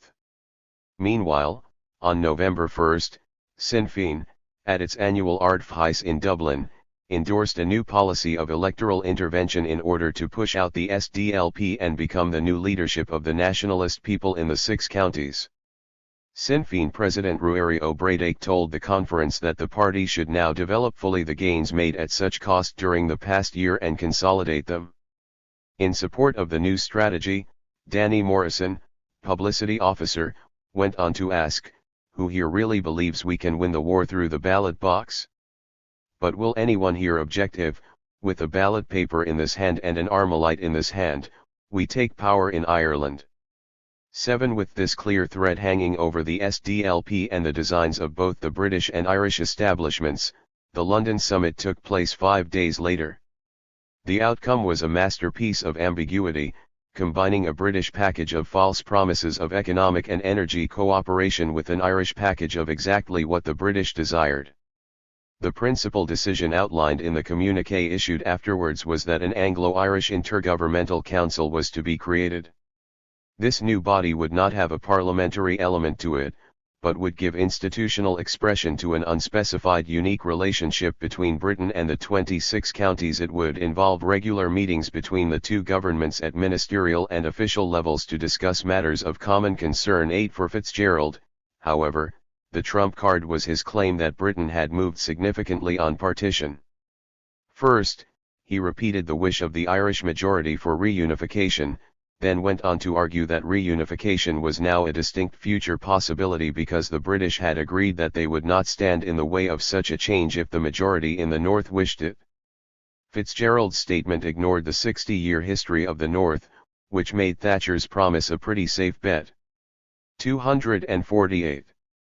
The British, on the other hand, had successfully laid the foundations of their long-term strategy in relation to Dublin. Both Thatcher and Fitzgerald, the communiqué informed, commended the level of cooperation between British and Irish state forces, and both acknowledged the difficulties which remained to be resolved over the problem of extradition. They also agreed that their respective law officers should now consider how the existing barriers could be overcome. Shortly afterwards, the 6 captured Crumlin Road escapees were jailed in the 26 counties, as was Gerard Tude, another IRA man who had escaped from an English prison. The Irish constitution was now simply being ignored as the Dublin regime slithered willingly into a British web of indirect rule. However, on January 28, 1982, the day before the first meeting of the Intergovernmental Council was to take place, Fitzgerald's government was toppled when it lost a vote on its budget proposals. For the British, it could hardly have been more untimely, coming just as James Pryor leaked news of plans for a new assembly at Stormont. Pryor's plan was for rolling devolution, the voluntary sharing of executive powers, and a system of decision-making that incorporated a weighted majority of 70%. Initially, the 78-seat assembly would function as a consultative body with executive powers being gradually transferred if the natives behaved. Pryor had been counting on Fitzgerald's support in convincing the SDLP to go along with the re-establishment of Stormont, but the 26-county elections, of February 18, returned Fianna Fáil with a minority government, and Haughey was back as Taoiseach. Charles Haughey had ousted Lynch as leader of Fianna Fáil on the basis of his harder anti-British line and his stated commitment to obtaining a British withdrawal from the North. The Anglo-Irish Intergovernmental Council could, with a good stretch of the imagination, be sold as a small step in the Fianna Fáil direction. A return to Stormont could not. On March 22, Haughey and John Hume issued a joint statement, rejecting rolling devolution as unworkable. At the end of April, Pryor's white paper was published. However, by then, the Irish question had been dwarfed by the Argentinian invasion of the Falklands/Malvinas Islands and the likelihood of a war in the South Atlantic. Consideration of Irish objections to rolling devolution were further nullified by Haughey's subsequent stance when he refused to give unconditional support to the British position during the conflict that followed. Thatcher turned her back on Dublin, the Anglo-Irish Intergovernmental Council died at birth, and rolling devolution went ahead, with elections for the Assembly announced for October 20. In further emphasis of the new Cold War between London and Dublin, the British Army deliberately detonated 1,000 pounds of unprimed IRA explosives in West Belfast's Springfield Avenue on June 28, causing extensive damage to nationalist homes and property in a crude and transparent. 249. Attempt to discredit the IRA. Less than 2 weeks later, Haughey and Thatcher clashed again over extradition. On July 9, as intimidation of nationalists peaked in the build-up to the 12th, the European Parliament voted 81 to 54 with 10 abstentions, in favour of a British-sponsored motion calling on all EEC governments to sign and ratify, without reservation, the European Convention on the Suppression of Terrorism. Afterwards, the Irish Foreign Affairs Department issued a statement explaining its opposition to the motion. In it, Haughey's Fianna Fáil government said, "The Irish position on extradition remains as stated in accordance with the generally accepted principles of international law, which accepts the principle of non-extradition for political offences." 9. Relationships between London and Dublin remained hostile until Haughey's Fianna Fáil government was defeated in a vote of confidence on November 4, 1982. 20 days later, Fitzgerald was back as Dowsiak, leading yet another coalition of Fine Gael and Labour with a slim majority in the Dáil. It was talking time again, with renewed urgency, between London and Dublin. 2 weeks before the collapse of Haughey's government, the Stormont elections had taken place with both the SDLP and Sinn Féin standing on abstentionist tickets. The results shook London and Dublin. Sinn Féin, after 20 years of non-involvement in northern elections, and with the combined voice of Dublin, the SDLP, and the Catholic hierarchy railing against it, had managed to capture 5 of the seats contested in its limited electoral intervention, with Ballymurphy man, Gary Adams, topping the poll in West Belfast. At the Sinn Féin Ardfheis in Dublin at the end of October, Adams and the Northern leadership, flushed with the election results, won another victory when federalism was dropped from the party's Éire Nua policy. Sinn Féin was now committed to its original aim of a united Ireland with no sops to unionism. With Sinn Féin on the ascent, and the gun, bomb, mortar and rocket attacks continuing as ever in the north, the common interests of London and Dublin demanded a new political offensive against republicanism. In the 6 counties, Britain was already stepping up repression. With the supergrass system well in place, mass swoops, arrests and the wrecking of homes in nationalist areas had become daily events. These were not simply arrest operations, they were designed to intimidate whole communities, spread fear and suspicion, and break down community cohesion and people's confidence in the Republican movement. On August 25, the supergrass system had been complemented by the introduction of a policy of premeditated state murder. Former blanket man, Eamon Bradley, came out of a dairy pub with a friend, and was immediately shot dead by a waiting patrol of British soldiers. Oldfield's death squads went into action almost 3 months later when the SAS-trained Special Support Unit, SU, of the RUC ambushed and killed 250. 3 unarmed IRA volunteers in County Armagh on the night of November 11, 1982. Less than a fortnight later, the SU, in conjunction with MI5 and the SAS, killed a 17-year-old youth, who had no connection with the Republican movement, in a stakeout of a barn in the same county. On December 12, in a third Sioux ambush, 2 unarmed INLA volunteers were shot dead in Armagh City. This ambush, seen by many as a vengeance killing for the INLA bombing of the Drop and Well pub in Ballykelly in which 11 soldiers and 5 civilians were killed, sparked off widespread condemnation and ultimately led to the ill-fated and notorious Stalker inquiry.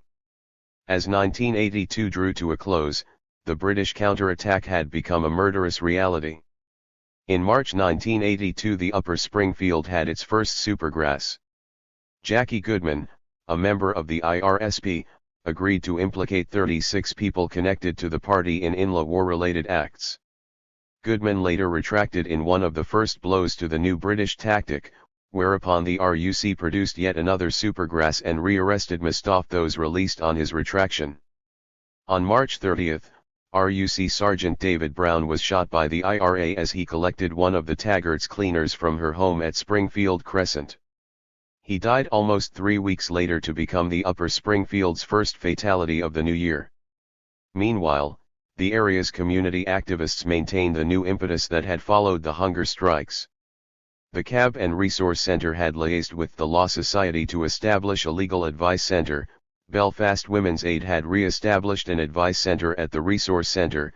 Several community groups were involved in a city-wide campaign against a proposed 22% rent increase, and plans were underway for a massive benefit take-up campaign. The take-up campaign had followed a similar campaign in Scotland's Strathclyde, but the model chosen by the Upper Springfield Resource Centre was of its own making, and included a systematic door-to-door survey to establish every family's entitlements.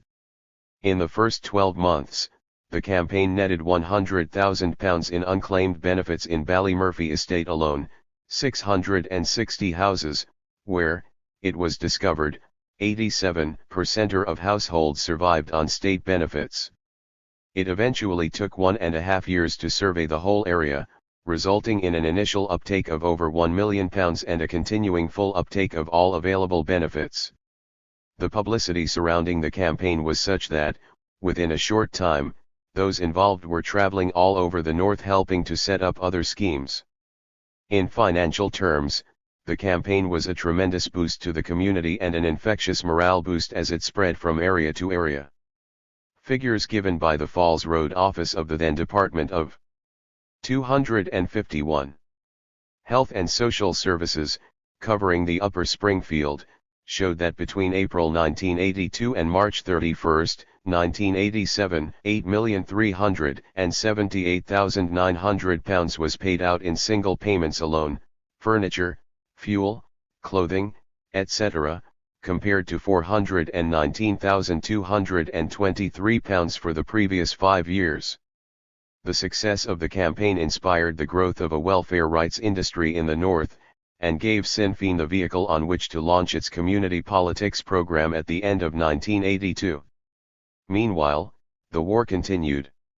On May 12, Francis Toner, 26, of Ballymurphy Drive, a voluntary driver on the Longkesh buses, was shot dead by loyalists as he worked behind the counter of a fruit shop on the Antrim Road. On July 24, 18-year-old Paul McCullough was wounded by the military on White Rock Road. His mother, Maureen, had given him £1 to go for chips at a chip van near the community centre. He was only out through the door, she recalled, when he was shot in the back. People told me that the Brits came over the graveyard wall and just opened up on him and the other wee lads. 10 On September 27, Corporal Leon Bush, 22, of the Worcestershire and Sherwood Foresters was killed at the security gates on the Springfield Road end of West Circular Road, which leads into the Loyalist Highfield estate a short distance from Springhill. He had been part of a patrol that arrived to open the gates at 7:10 am, and had detonated an Inla booby trap bomb. On October 14, 2 days after a group of Ballymurphy children were discovered playing football with a live grenade, the IRA triggered another booby trap but failed to inflict British Army casualties. 6 days later, Sinn Féin rocked the Irish political scene with its assembly election successes, effectively placing a veto on any desire the SDLP might have of participating in Pryor's rolling devolution. Faced with an unprecedented political threat from Sinn Féin, the SDLP could not risk backtracking on its abstentionist promise to the nationalist electorate. Republicans were jubilant. In Ballymurphy there were wild celebrations at the victory of Gary Adams, elected as one of West Belfast's 3 assembly members. Within days, however, Ballymurphy's euphoria had been turned to horror by a return of the Shankill butchers. 2 days after the assembly elections, an IRA unit in South Armagh abducted a UDR sergeant, Thomas Cochrane, close to the village of Market Hill as he made his way to work. That night, Joseph Donegan, a 48-year-old father of 7 from Britain's Parade in White Rock Estate, was among the many people who attended the usual Friday night social evening in the Pound Loney Club behind Divis Flats.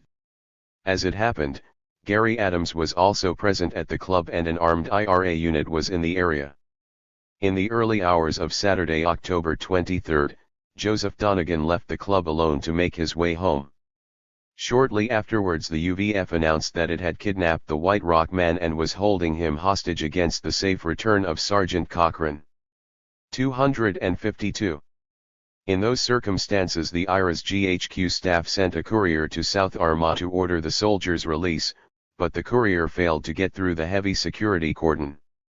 Unaware of the Belfast kidnapping, the South Armagh Brigade executed Cochrane on October 23, but then, hearing of events in Belfast, withheld the news in the hope of buying time for Joseph Donegan. On the evening of October 24, as the families of the kidnap victims publicly appealed for the release of both men, Fr. de Wilson was called to the telephone at Springhill Community House. The caller was from the UVF. Joseph Donegan, he said, had 5 minutes left if Cochrane was not released. By then it was generally held that the Ballymurphy man was in the hands of Lenny Murphy, the former leader of the Shankill Butchers, who had been released from prison 2 months earlier after serving 6 years for possession of weapons.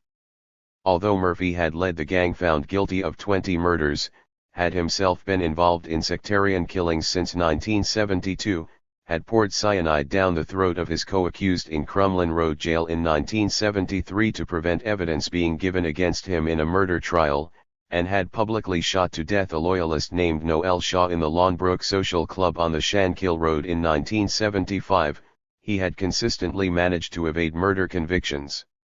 The rumor that he was behind the latest kidnapping was given some substance on the morning of October 25, when the mutilated body of Joseph Donegan was found in an entry at the rear of Lenny Murphy's former home. The RUC arrested Murphy and questioned him over several days, but he was released without charge. 3 weeks later, however, on November 16, 1982, the IRA brought an abrupt end to Lenny Murphy's bloody career. Shortly before 7 p.m. the master butcher arrived at his girlfriend's house in the Loyalist Fourth River Park area. As he climbed from his Rover saloon, a blue Marina van drew up alongside. 2 IRA volunteers, armed with a submachine gun and a .38 special, jumped from the van and opened fire. Lenny Murphy was hit at least 20 times and died instantly. Joseph Donegan of Ballymurphy was thus the last victim of the Shankill Butchers. By then the Upper Springfield awaited the inquest verdict on 17-month-old Gerard Smith, victim of living conditions in Moyards Maisonettes, who had died on October 14 in the isolation unit of Belvoir Park Hospital. On January 3, 1983, as the war in the North entered its 15th year, the IRA officially confronted the Irish Catholic hierarchy on its policy of subtly supporting British rule in Ireland.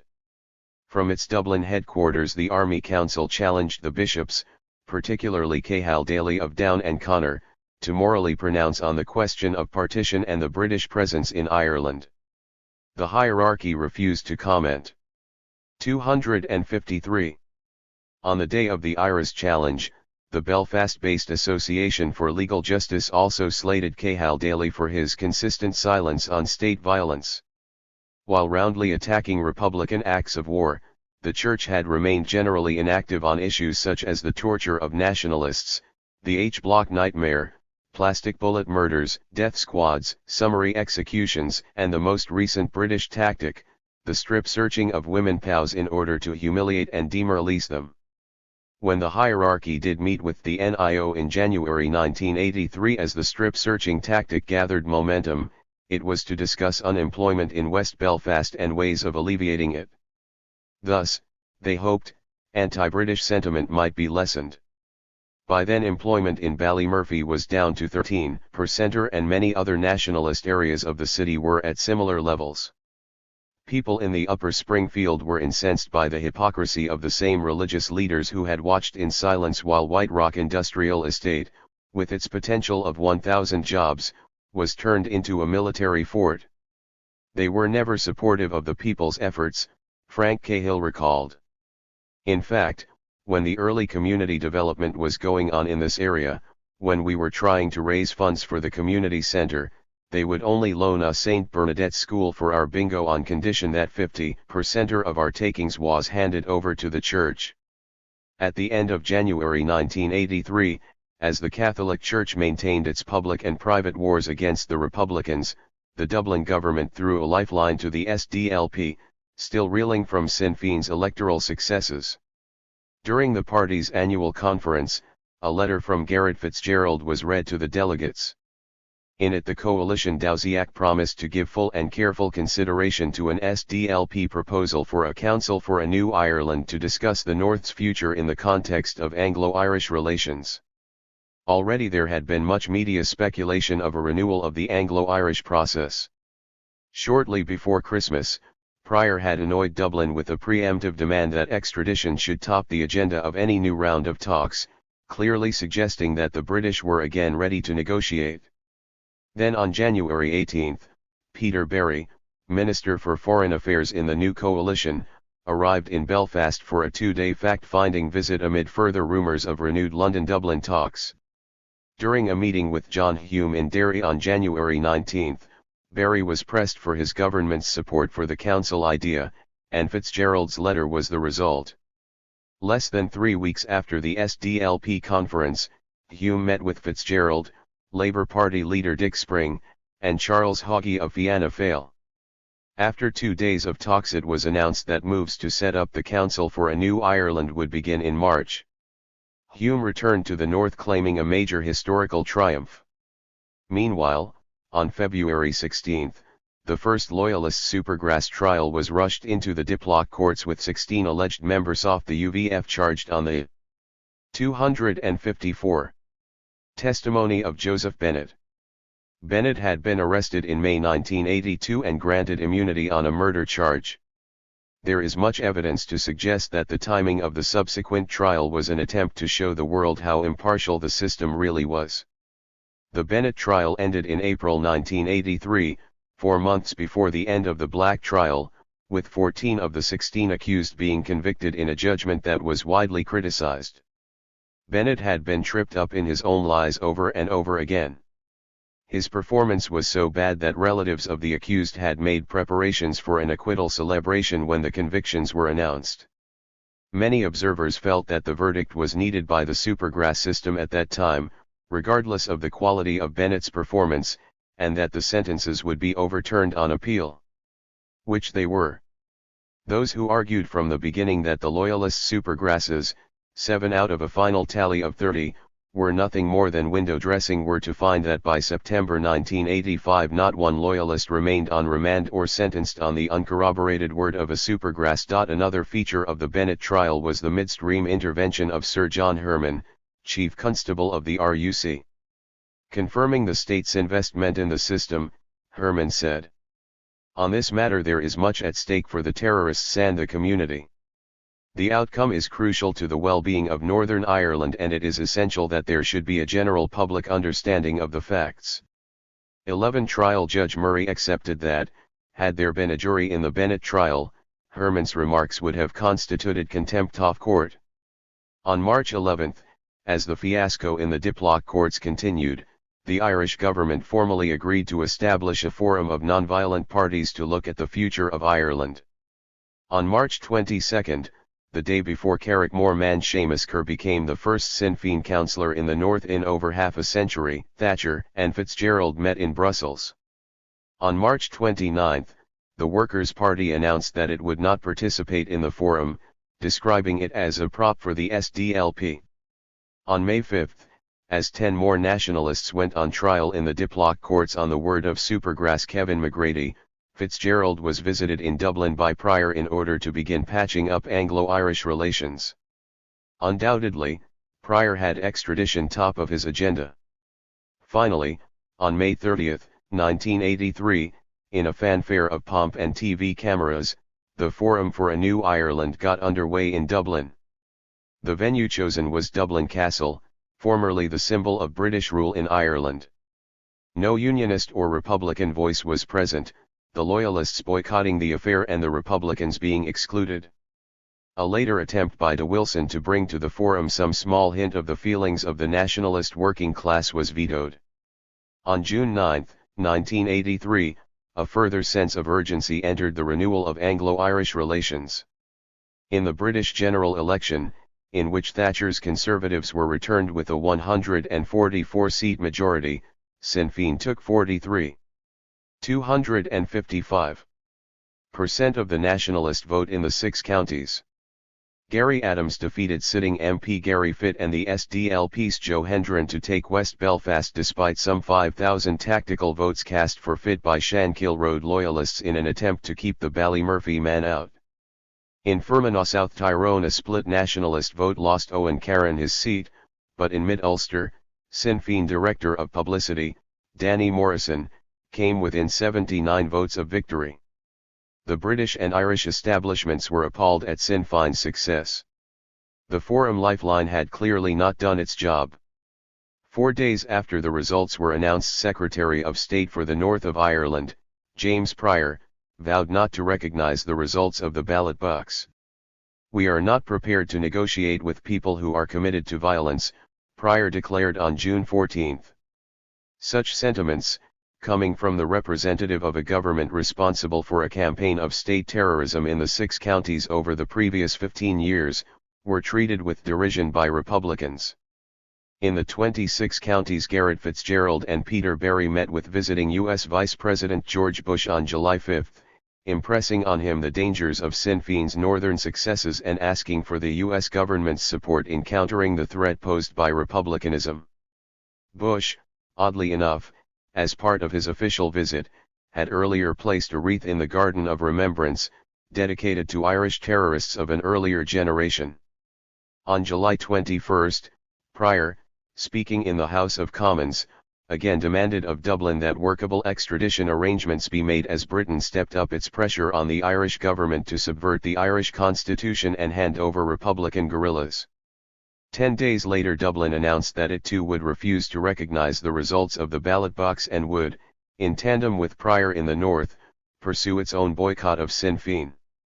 Peter Berry had earlier appeared on Roots This Week and in the course of discussion, had offered to debate the northern issue with Gary Adams.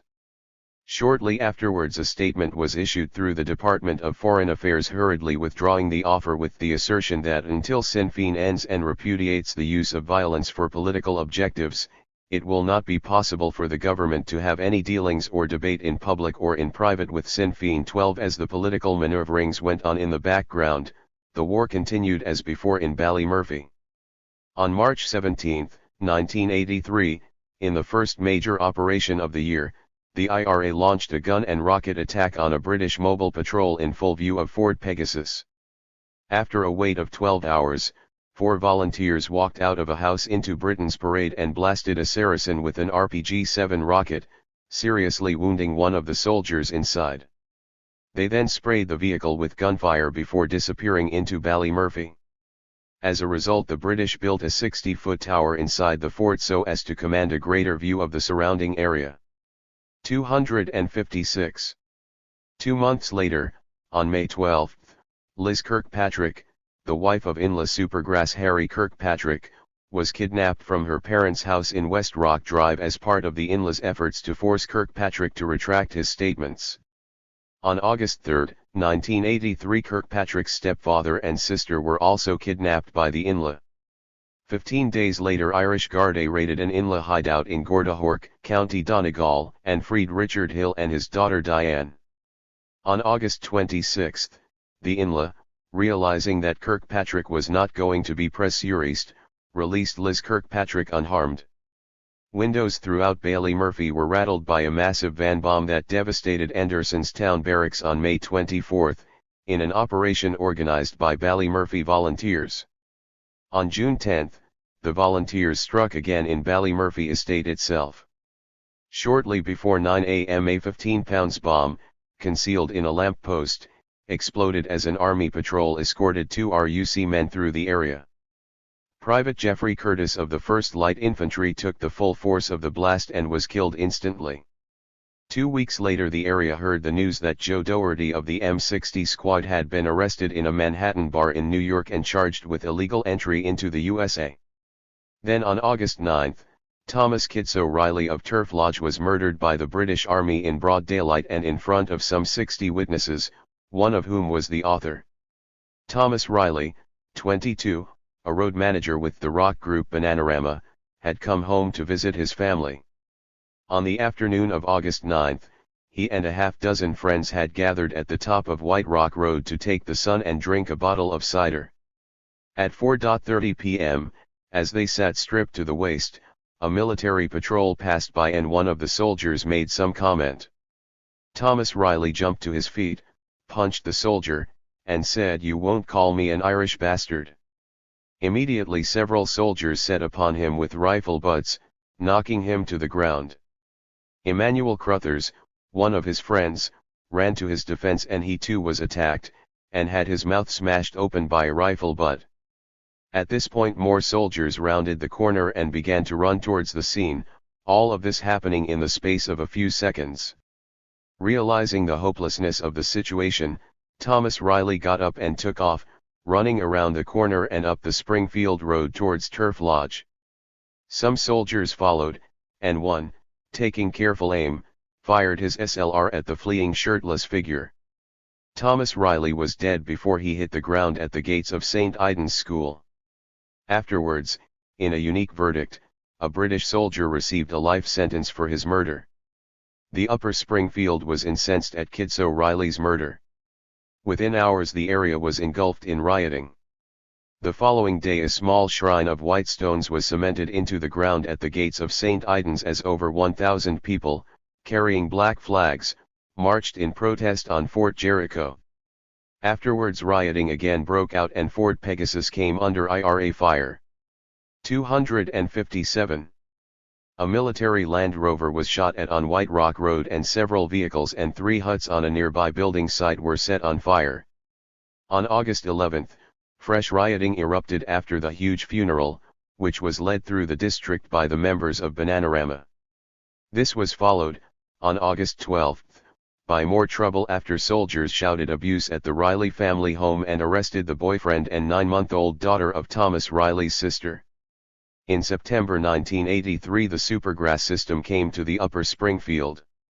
During the first week of the month 6 men had been arrested on the word of William Bo Skelly. On September 5, Ted Jones, solicitor for one of the accused, asked the RUC in court if they were aware that Skelly has a history of surrendering himself to the police and claiming that he had committed crimes which, in fact, had not occurred. The RUC replied that they were not, despite Skelly's first admission being a Browning machine gun attack on the RUC which had never taken place. However, one of those arrested on Skelly's word was Robert Beto Lean, 37, of Glen Alina Park.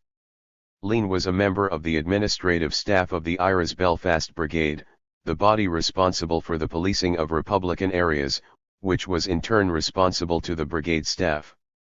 He had already spent time in jail on the word of Supergrass James Bimbo O'Rourke, who later retracted. Lean now stood accused by Skelly of numerous war-related acts. In the early hours of Tuesday, September 6, Bridie Adams, Lean's 60-year-old next-door neighbor, was alerted by the sound of military vehicles. Lean had become the 25th Supergrass. "I heard the jeeps and all outside. I never bothered going to the door the way I normally would when the Brits are in. I was just looking out the window. I thought they were maybe raiding further down the street. Then I seen this man with an anorak and the hood pulled up over his head. I says to myself, there's some fella going to work, they'll pull him in. But it must have been Lean coming back to get her and the kids." Shortly afterwards, one of the neighbors said she saw them all coming out of the house with a big black bag. 13. As soon as she could, Bridie Adams contacted a local community activist who raised the alarm throughout West Belfast, but 18 people had already been held in early morning swoops. By the morning of September 27, 27 people were being held and the RUC was cock-a-hoop, claiming that Lean was the IRA's second-in-command and that they had captured the Belfast Brigade's commander and the Chief of Staff of the North. In reality, Lean's statements consisted of hearsay, rumor, guesswork, and RUC prompts, but, as with all the other Supergrasses, his word would be sufficient to secure life sentences, and there was no possible defense. In addition, the widespread use of conspiracy charges meant that anybody could be accused of an innumerable array of events that never actually happened. For example, George Donnelly Newell of Belfast was charged on the alleged word of John Gibson, who was never produced, of conspiring to murder a person or persons unknown between January 1, 1975 and December 31, 1975. Conviction would have secured a life sentence had the case not collapsed on the RUC. Lean's recruitment by the RUC had shocked and demoralised Republican areas throughout Belfast, but nowhere was the blow as severe as in the Upper Springfield, where the community was riven with suspicion and fear. At this juncture, local community groups decided to resist the new tactic. Concerned Community Organizations was established, drawing on the support of over 200 community groups in nationalist areas of the city, and joining the existing Relatives for Justice in taking on the British government in a fight that seemed impossibly weighted against them. Republican morale received a boost, on September 25, 1983, when 38 IRA men staged a dramatic escape from the H-blocks of Longkesh.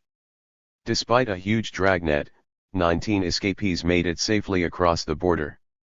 Among them were 4 Ballymurphy men: Robert Russell, serving 20 years for the attempted killing of an RUC superintendent; Gary Kelly, serving life for the 1973 London bombings; Tony McAllister, doing life for possession of firearms and preparation of an ambush; and Paul Brennan, serving 16 years for possession of a bomb and handgun in Belfast city centre.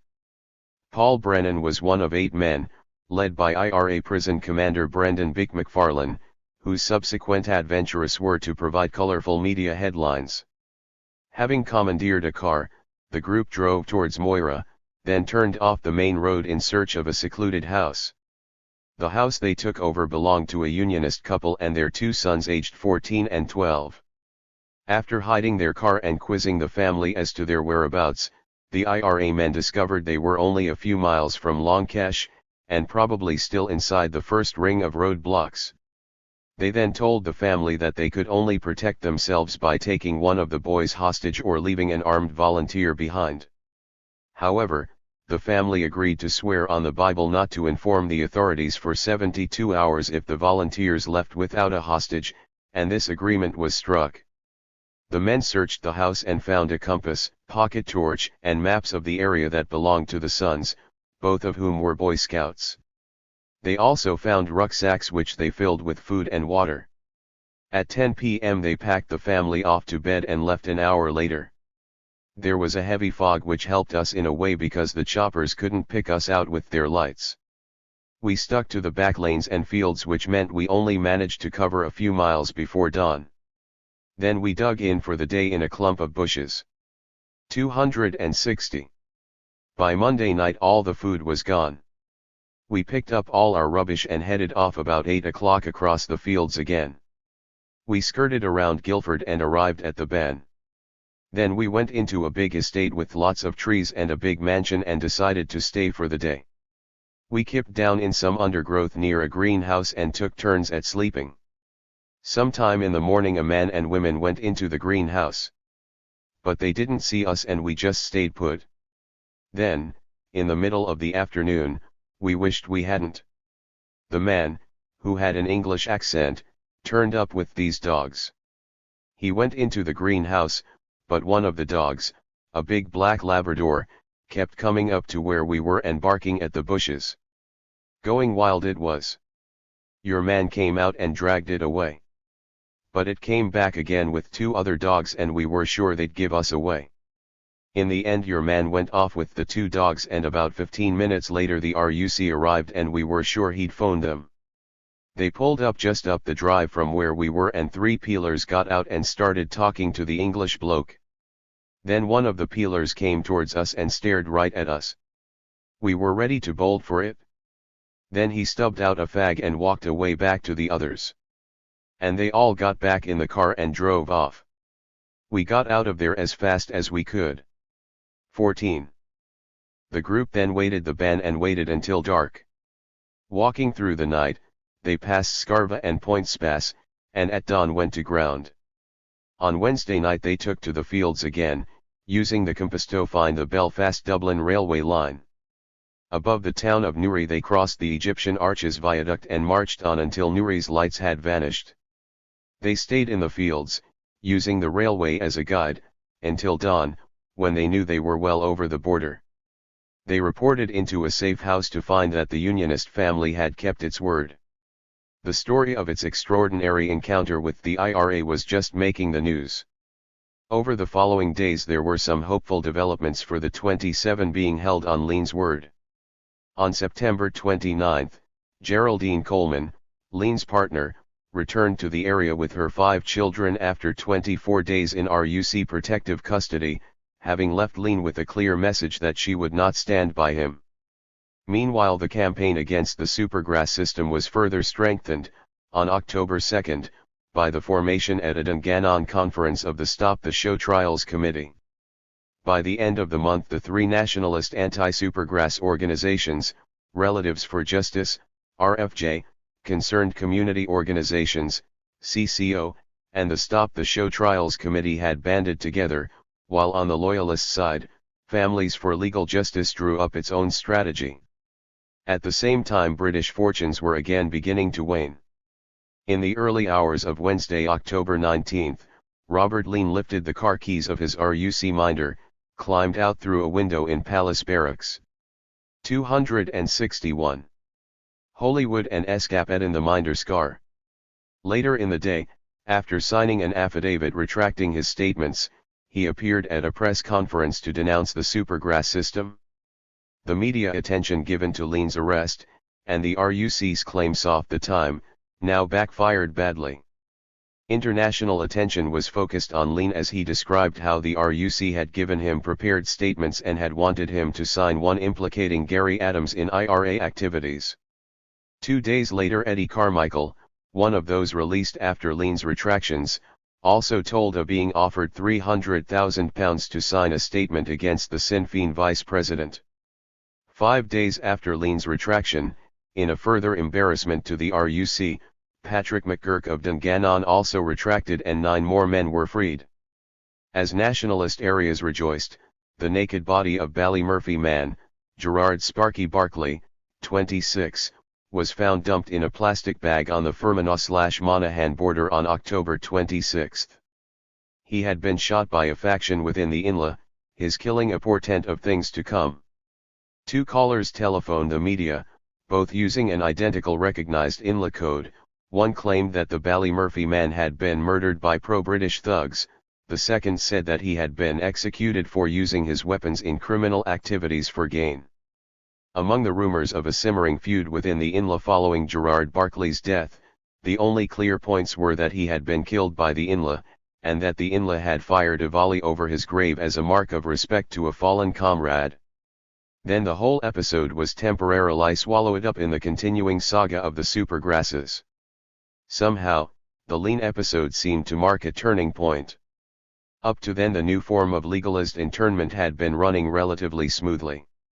In the following weeks it was to be plagued with setbacks and dogged by the escalating anti-grass campaign until the British, the RUC and the judiciary found themselves trying desperately to defend the indefensible. By November, 12 of the 27 supergrasses so far recruited had withdrawn their statements, many of them relating to the media stories of dubious deals, false statements, and intensive RUC schooling. At the same time, the October 26 judgment in the McGrady trial had caused uproar within sections of the legal profession. 3 weeks earlier, the trial judge, Lord Chief Justice Sir Robert Lowery, had released 2 of the 10 accused and thrown out 13 of the original 45 charges, including murder charges, on the basis that he found McGrady's evidence so unsatisfactory and inconsistent that I could not contemplate allowing myself, as a tribunal of fact, to say that guilt has been proved beyond a reasonable doubt. 15 Nevertheless, in his final summation on October 25, despite an admission that McGrady's evidence contained some glaring absurdities and was contradictory, bizarre, and in some respects incredible, and despite throwing out a further 19 charges, Lowery went on to find 7 of the accused guilty on 13 charges. Among them was Jim Gibney, former Sinn Féin 262 national organizer, who was sentenced to 12 years on 2 charges, although he had been cleared of another 20. Jim Gibney had, on the RUC's admission, been high on the list of people the RUC wished to convict. On the one hand, the McGrady verdict came as a major blow to the anti-grass campaign, It seemed that, regardless of the quality of the chief crown witness, convictions would be secured. Lawyers even took the unusual step of visiting their clients in jail to tell them that, in their opinion, there was no longer a defense against the new tactic. However, in the long run, Lowry's verdict was to prove a principal weapon in the fight back. It also prompted a public statement by lawyers.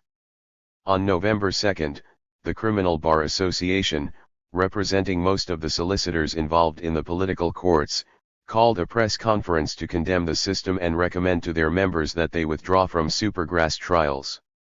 The following evening 40 barristers and solicitors attended a meeting convened by CCO, and a body of lawyers came forward to campaign publicly alongside the community groups. The meeting was attended by Lord Gifford QC, who had arrived in Belfast to conduct an investigation into the trials. Gifford was the first of a string of influential figures who would visit the political courts over the following years, most at the invitation of the anti-grass campaigners, until the judges and the judicial system itself finally found that they too were on trial. By November, condemnation of the use of supergrasses had also come from Bishop Edward Daly of Derry and all shades of political opinion in Britain and Ireland other than the Tories, who continued to defend it.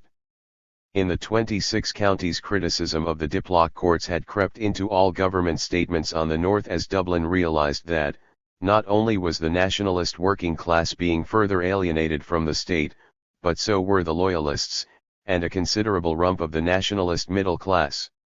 Then, within weeks of the McGrady verdict, Lowry further complicated the situation by delivering another verdict which, when placed beside the McGrady judgment, was startling to say the least. In April 1982, RUC detective Charles McCormick was convicted of armed robbery, illegal possession of weapons and hijacking, on the word of Tony O'Doherty, an alleged accomplice, and was sentenced to 20 years.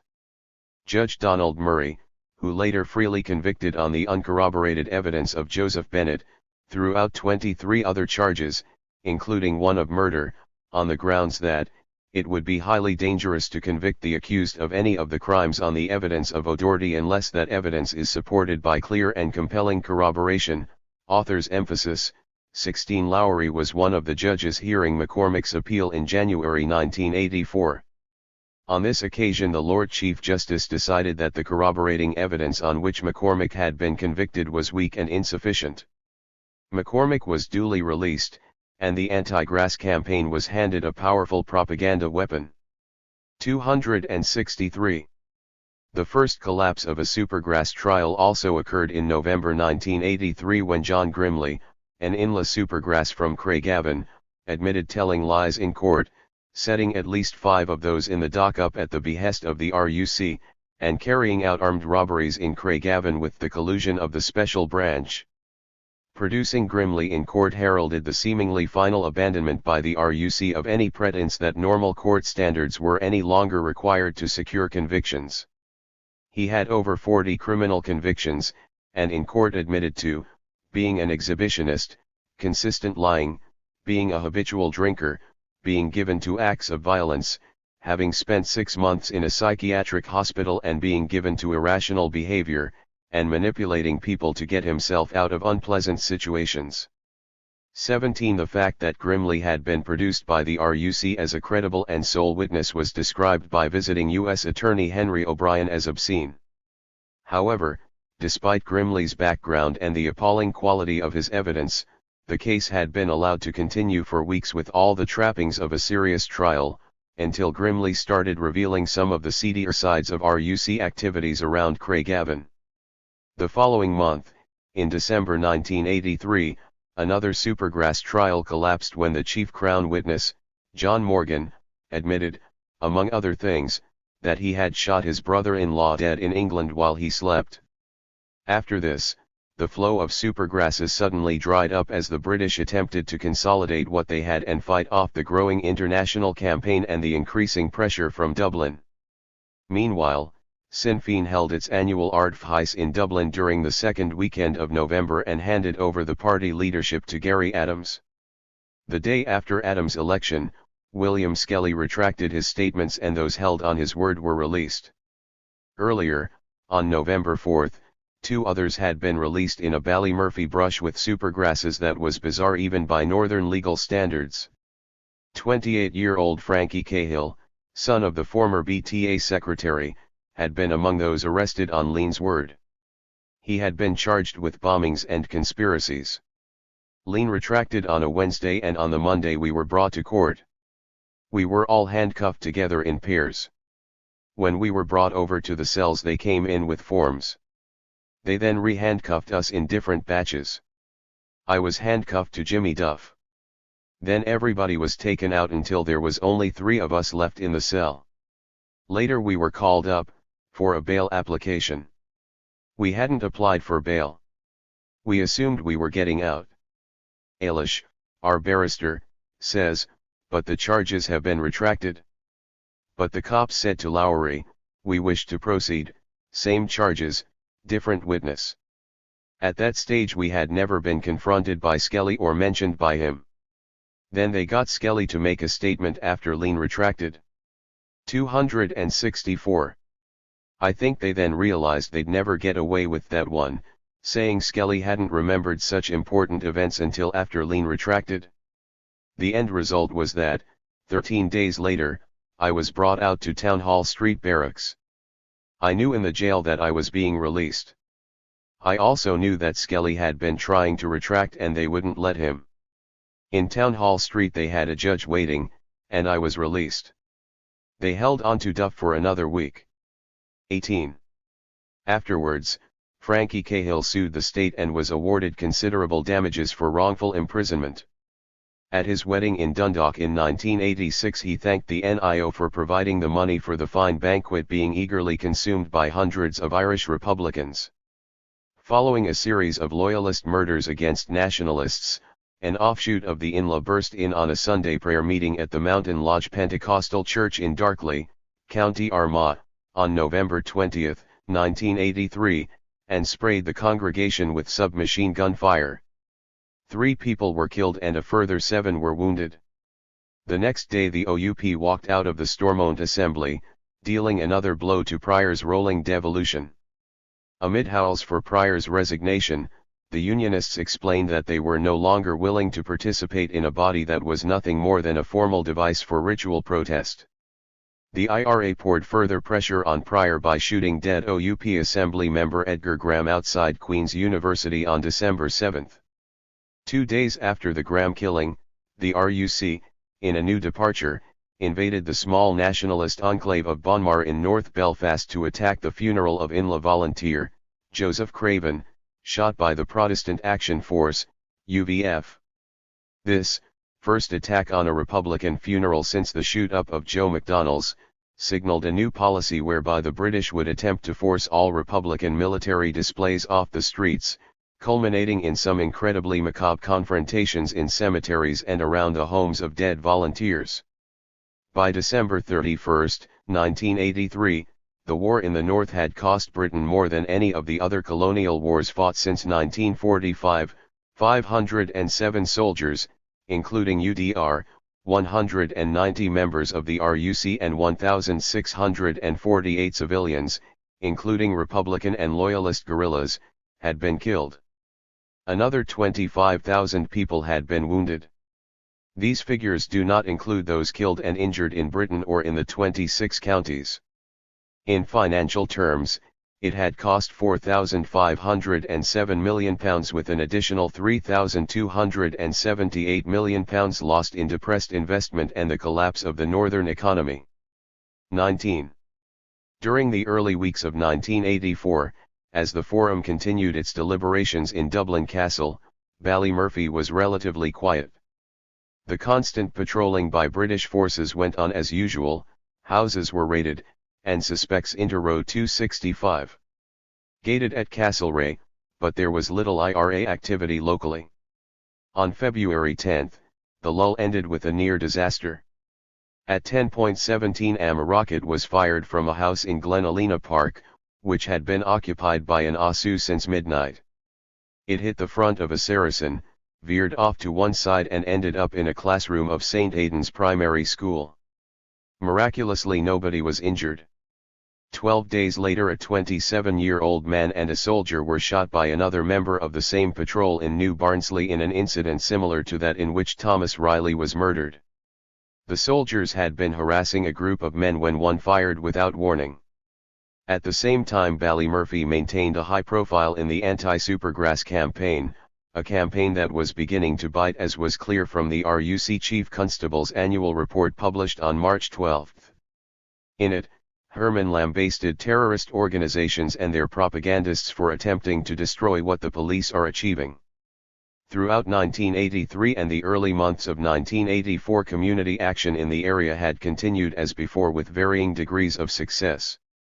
In Moyard, the tracts of cleared land attested to the first triumph of the demolition campaign. In Ballymurphy, Gaelic street names were being erected as part of a growing revival of the Irish language, begun by the prisoners in Longkesh.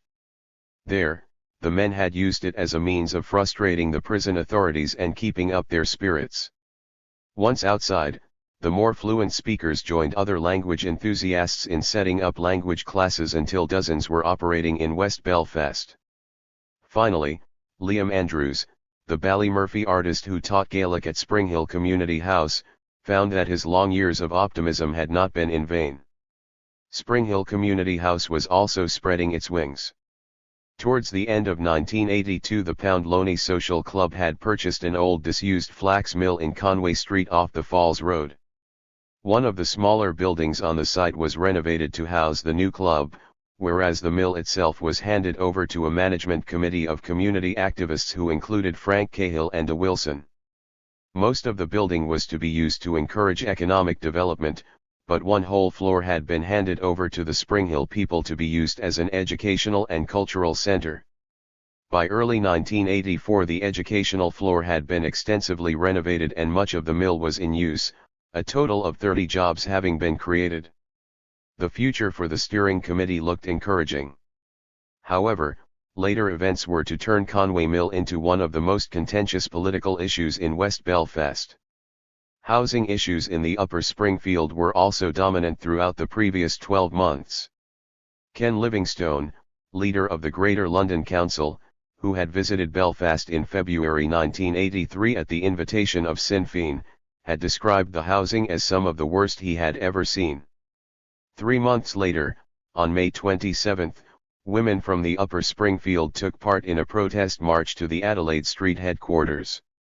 266 of the housing executive, to an unexpected sectarian reception. Once the group of 200 women and children entered Adelaide Street, the RUC sealed off both ends, refused entry to the media, and attacked the marchers. Margaret Keenan, secretary of Moyard Housing Action Committee, described the attack. "You should have seen the hatred on their faces. As soon as the protests started they formed up in a line with sterlings held by the barrels and butts, then came at us, pushing the guns against our throats. Then as soon as someone pushed back, they went crazy, lashing out like animals. One pulled a revolver on us, just a crowd of women, and another was roaring for a plastic bullet gun. They kicked us and punched us and threw us on the ground.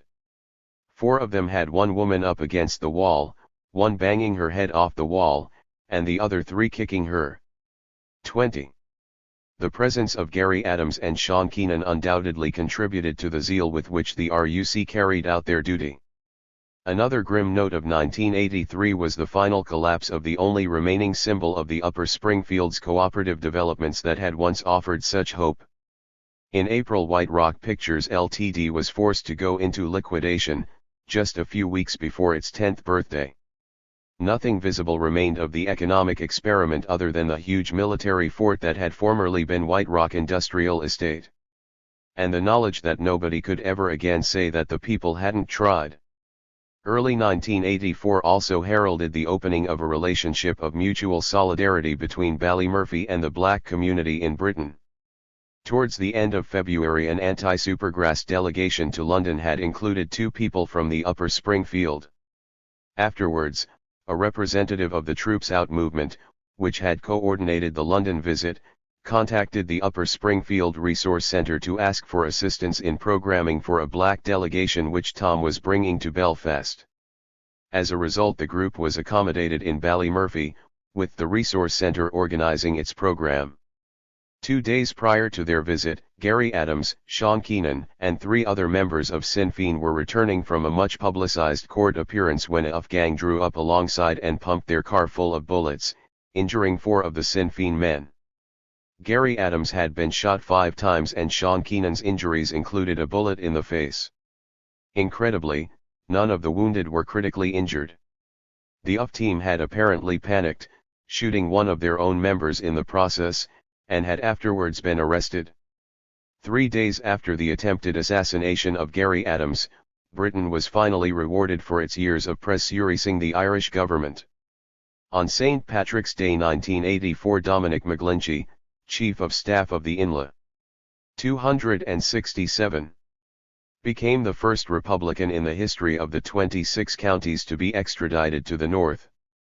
An extradition order had been signed against him in December 1982 on a charge of killing Hester McMullen of Toombridge in March 1977 during a gun attack aimed at her son, who was a member of the RUC. He had jumped bail during the hearing and had since led the Gardaí, a merry dance around rural Ireland. However, on March 17, in the early hours of the morning, he and 3 other men were surrounded by a large force of armed Gardaí in a house in County Clare. After a short gun battle, the INLA men surrendered in order to safeguard a woman and her 2 children who were in the house. Legally, McGlinchey should have faced a 26-county court for his part in the gun battle, but, in an attempt to appease the British, Dublin rushed him through the extradition formalities to the border. At a special sitting of the High Court, in the County Dublin home of Justice Barrington, the INLA man had been granted a temporary injunction until the following Wednesday against the order. But this was overruled at an emergency session of the Supreme Court, and McGlinchey was handed over to the RUC shortly before 1 a.m. on March 18, 1984. On May 2, the Forum for a New Ireland published its report.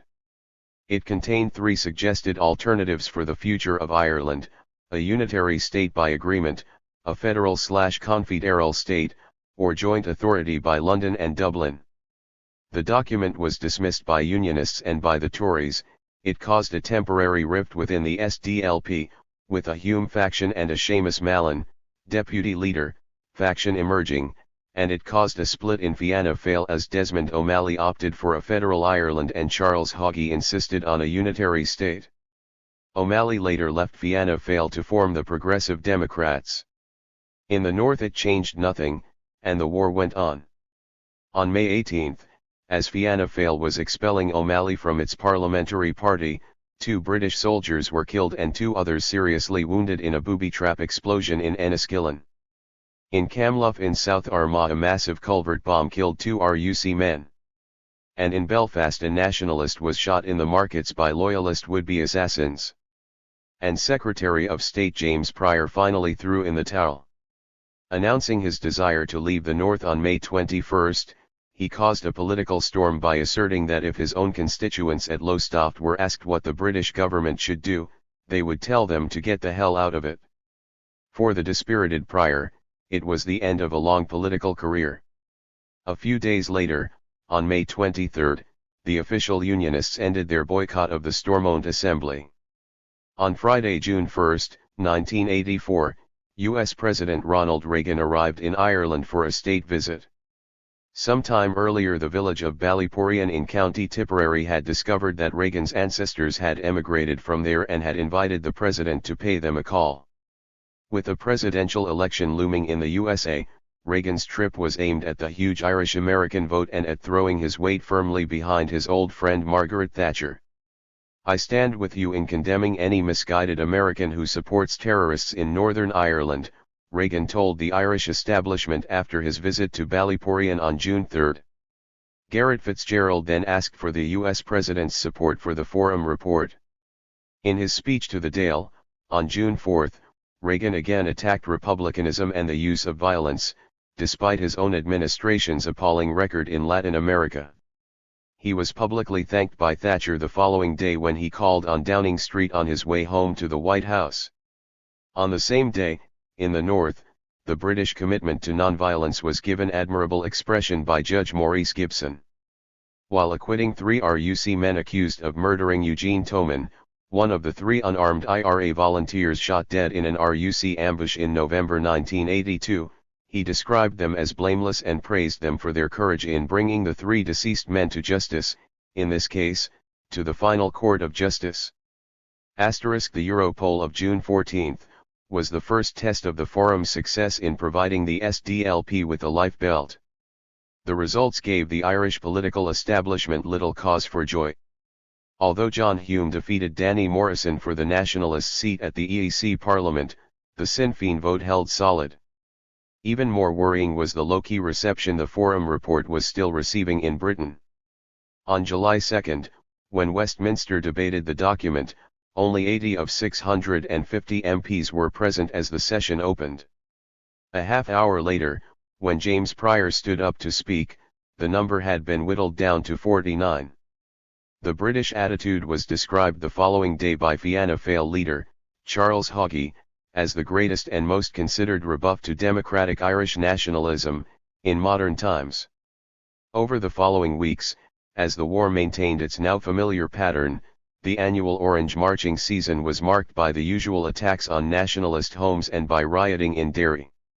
Then, at the end of July, the British Home Office banned Martin Galvin, publicity director of the American Republican Organization, NRAID, from visiting the 6 counties. It was to prove a disastrously counterproductive move. Galvin arrived in Dublin on August 2, to prepare the ground for the annual NRAID visit. The rest of the delegation arrived in Belfast a week later for the anti-internment demonstrations. On August 11, the Americans attended the funeral in Newry of IRA volunteer Brendan Waters, who had been killed in action, and were at the receiving end of yet another RUC attack on a Republican funeral. The next day they attended the Sinn Féin anti-internment parade from Dunville Park on the Falls Road to the Busy Bee in Andersonstown. The day's sunshine attracted large crowds from nationalist areas of Belfast to take part in the Sunday event that had become an almost festive occasion. The possible appearance of band Martin Galvin brought the press out in droves. At Connolly House, Sinn Féin's Belfast headquarters, the crowd sat down in the face of a massive RUC/British Army presence. A few minutes later Martin Galvin appeared on the Connolly House platform. The RUC brutality that followed was broadcast worldwide. Driving Land Rovers into the peaceful demonstration, the RUC battened the crowd of men, women, and children indiscriminately and fired 167 plastic bullets in a prolonged police riot. Hundreds of people were injured and 22-year-old John Downes was killed by a plastic bullet fired at point-blank range. Martin Galvin escaped. The RUC's action was internationally condemned as reporters brought back first-hand personal accounts of the savagery they had experienced at Andersonstown. Paddy Vallely of Ballymurphy was photographed standing in the middle of the Andersonstown road clutching 2 armfuls of shoes and handbags dropped by the terrified victims of the RUC riot. The next day, as Dr. Joe Hendren of the SDLP condemned the Berserk RUC, thousands of people staged a Black Flag march along the same route in open defiance of British tactics. In Ballymurphy, the rioting that had broken out at news of John Downes' killing lasted 3 days. On August 27, a 3-day public inquiry, sponsored by Springhill Community House, opened at Conway Street Mill in order to document the events of the anti-internment rally. Its most immediate effect, however, was to strip Springhill Community House of an annual £500 grant provided by the Unionist-dominated Belfast City Council, a blow that would in time materialise as the first shot of a state campaign against the developments at Conway Street Mill. Following the international flack from the Downes killing, the Anglo-Irish process was again revived on September 3, 1984, when Thatcher and Fitzgerald met in London to discuss EEC issues. In a hint of an unchanging British stance, however, NIO Minister Nicholas Scott spoke 6 days later of the possible pooling of sovereignty by the British and Irish governments on security. The next day, hardliner Douglas Hurd replaced James Pryor as Secretary of State at Stormont. There would be no change in policy, Heard said. Heard it all before, the cover of Republican News said. 270. Heard is a turd, a Ballymurphy poet scribbled on the BTA Community Centre wall. Meanwhile, the coalition in Dublin and the SDLP were becoming increasingly desperate as the political plank of the Forum sank further into the depths. On September 24, 3 days after 32 men were formally charged on the evidence of Supergrass Harry Kirkpatrick, John Hume led an SDLP delegation to see Heard at Stormont. There they complained bitterly at the British lack of response to the Forum report and the growing alienation of nationalists, which translated into the growing isolation of the SDLP. Britain would have to take steps to counter the growth of Sinn Féin's influence. But Thatcher was too busy with the British miners' strike, then entering its 29th week.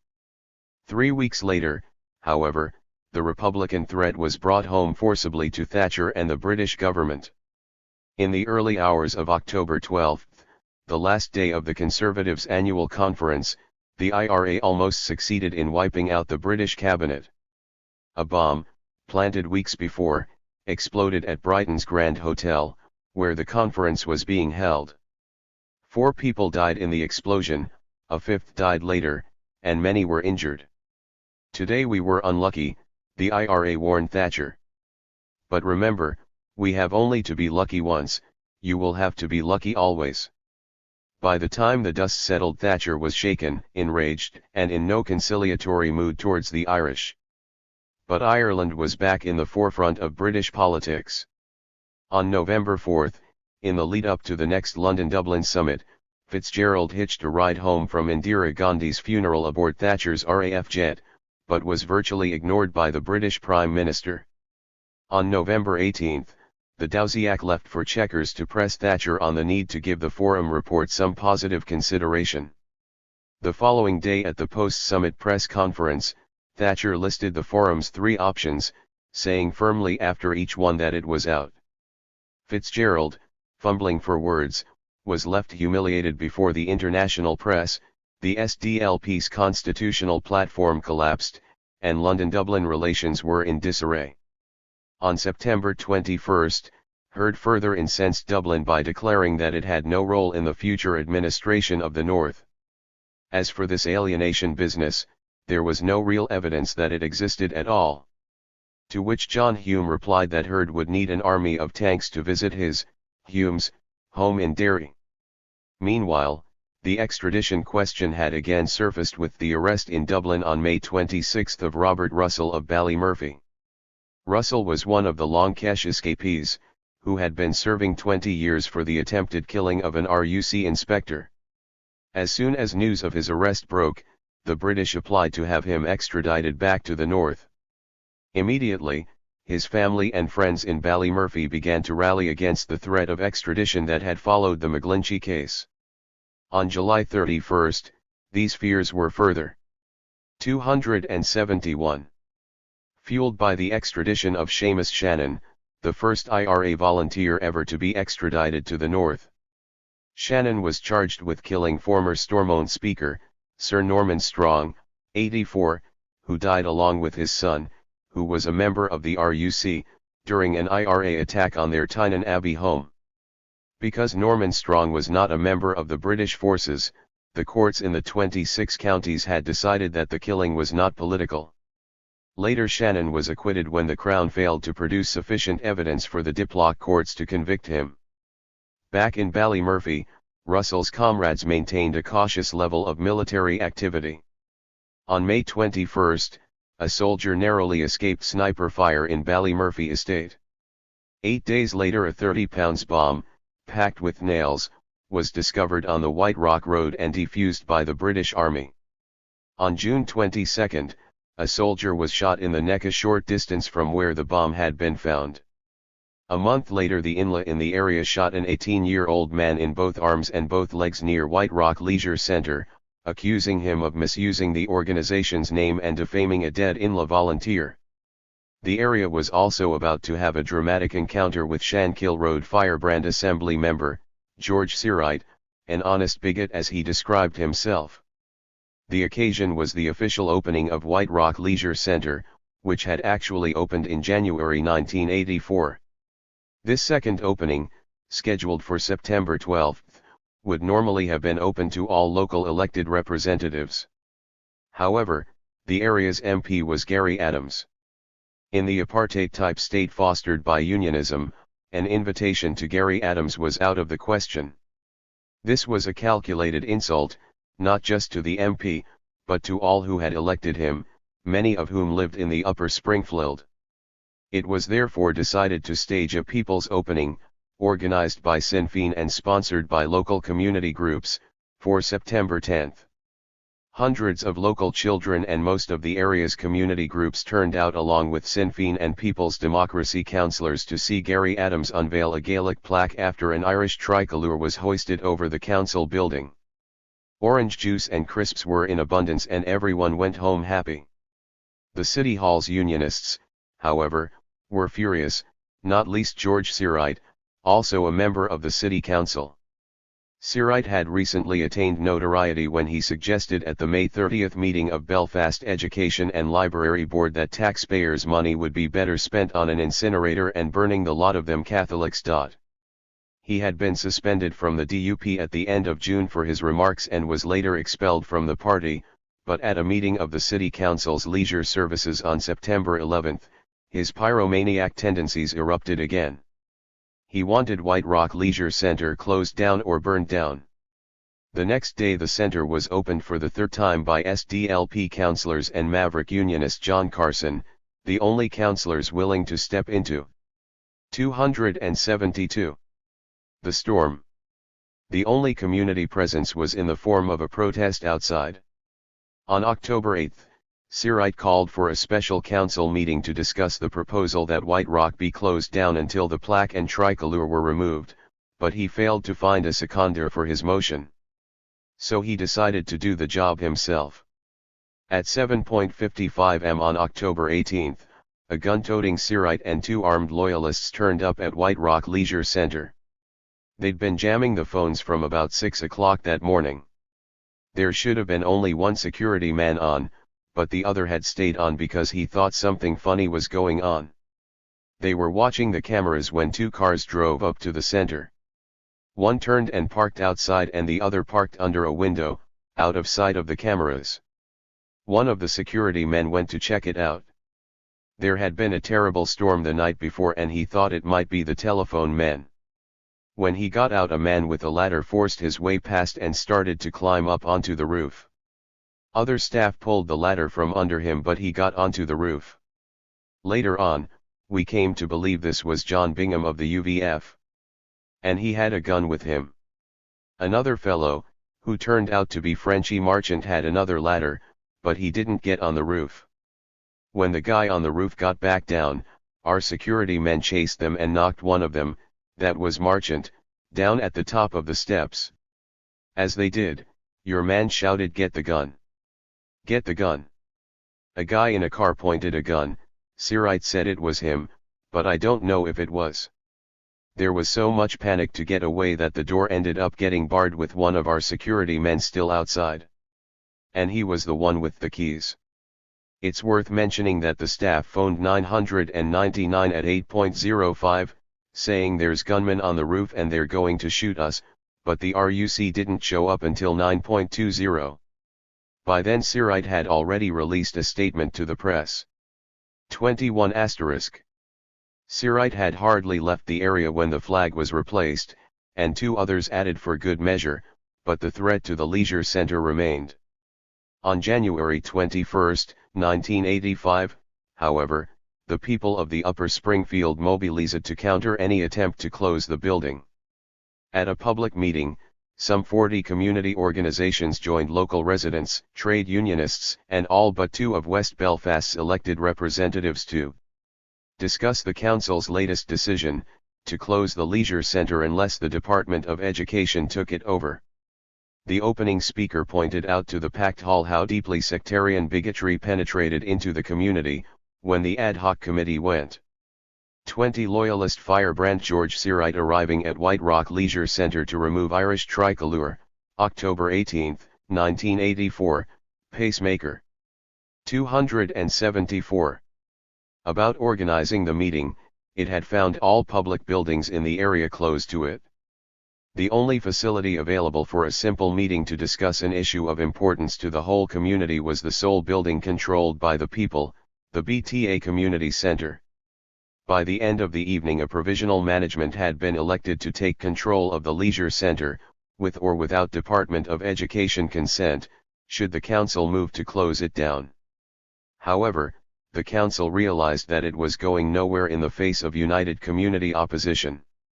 At a meeting on March 11, 1985, the issue died when the OUP and DUP failed to support one another's motions aimed at pressing on with the controversy. 2 days before Ciaran's gun-toting antics, an attempted execution of a joyrider occurred in the center of Ballymurphy. Just after 2 p.m. on October 16, 1984, a stolen car was rammed in the bull ring by 2 jeeps. Stephen McManamon, 18, of Britain's Parade jumped out and ran off. An RUC man gave chase and was within 10 feet of the youth when a soldier opened fire and shot Stephen McManamon in the back.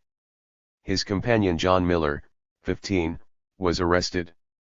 The incident came 14 days after a speech by Heard, in which he claimed widespread acceptance of British forces in areas such as Ballymurphy, and a time when gun attacks on joyriders were so commonplace that the joyriding terminology for a backseat passenger was sandbagger.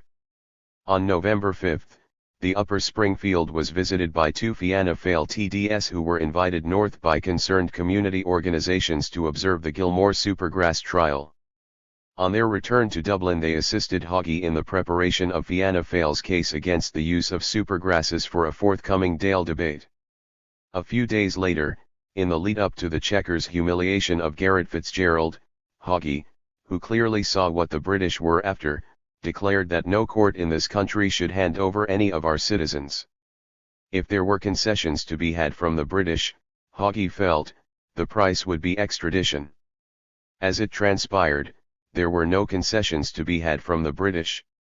The fallout from the Chequers summit left the Irish government and the SDLP more desperate than ever. The hype built up around the Forum report rebounded badly. The SDLP rank and file were blaming Fitzgerald and by association, Hume, for the debacle, amid threats of a party split. It also opened the way for the British to push forward with their own agenda, having shocked Dublin and the SDLP into a more realistic position. On November 22, the day after Hood's statement on Dublin's irrelevance, the British ambassador to Ireland visited Fitzgerald. Within another fortnight the softening up process had begun.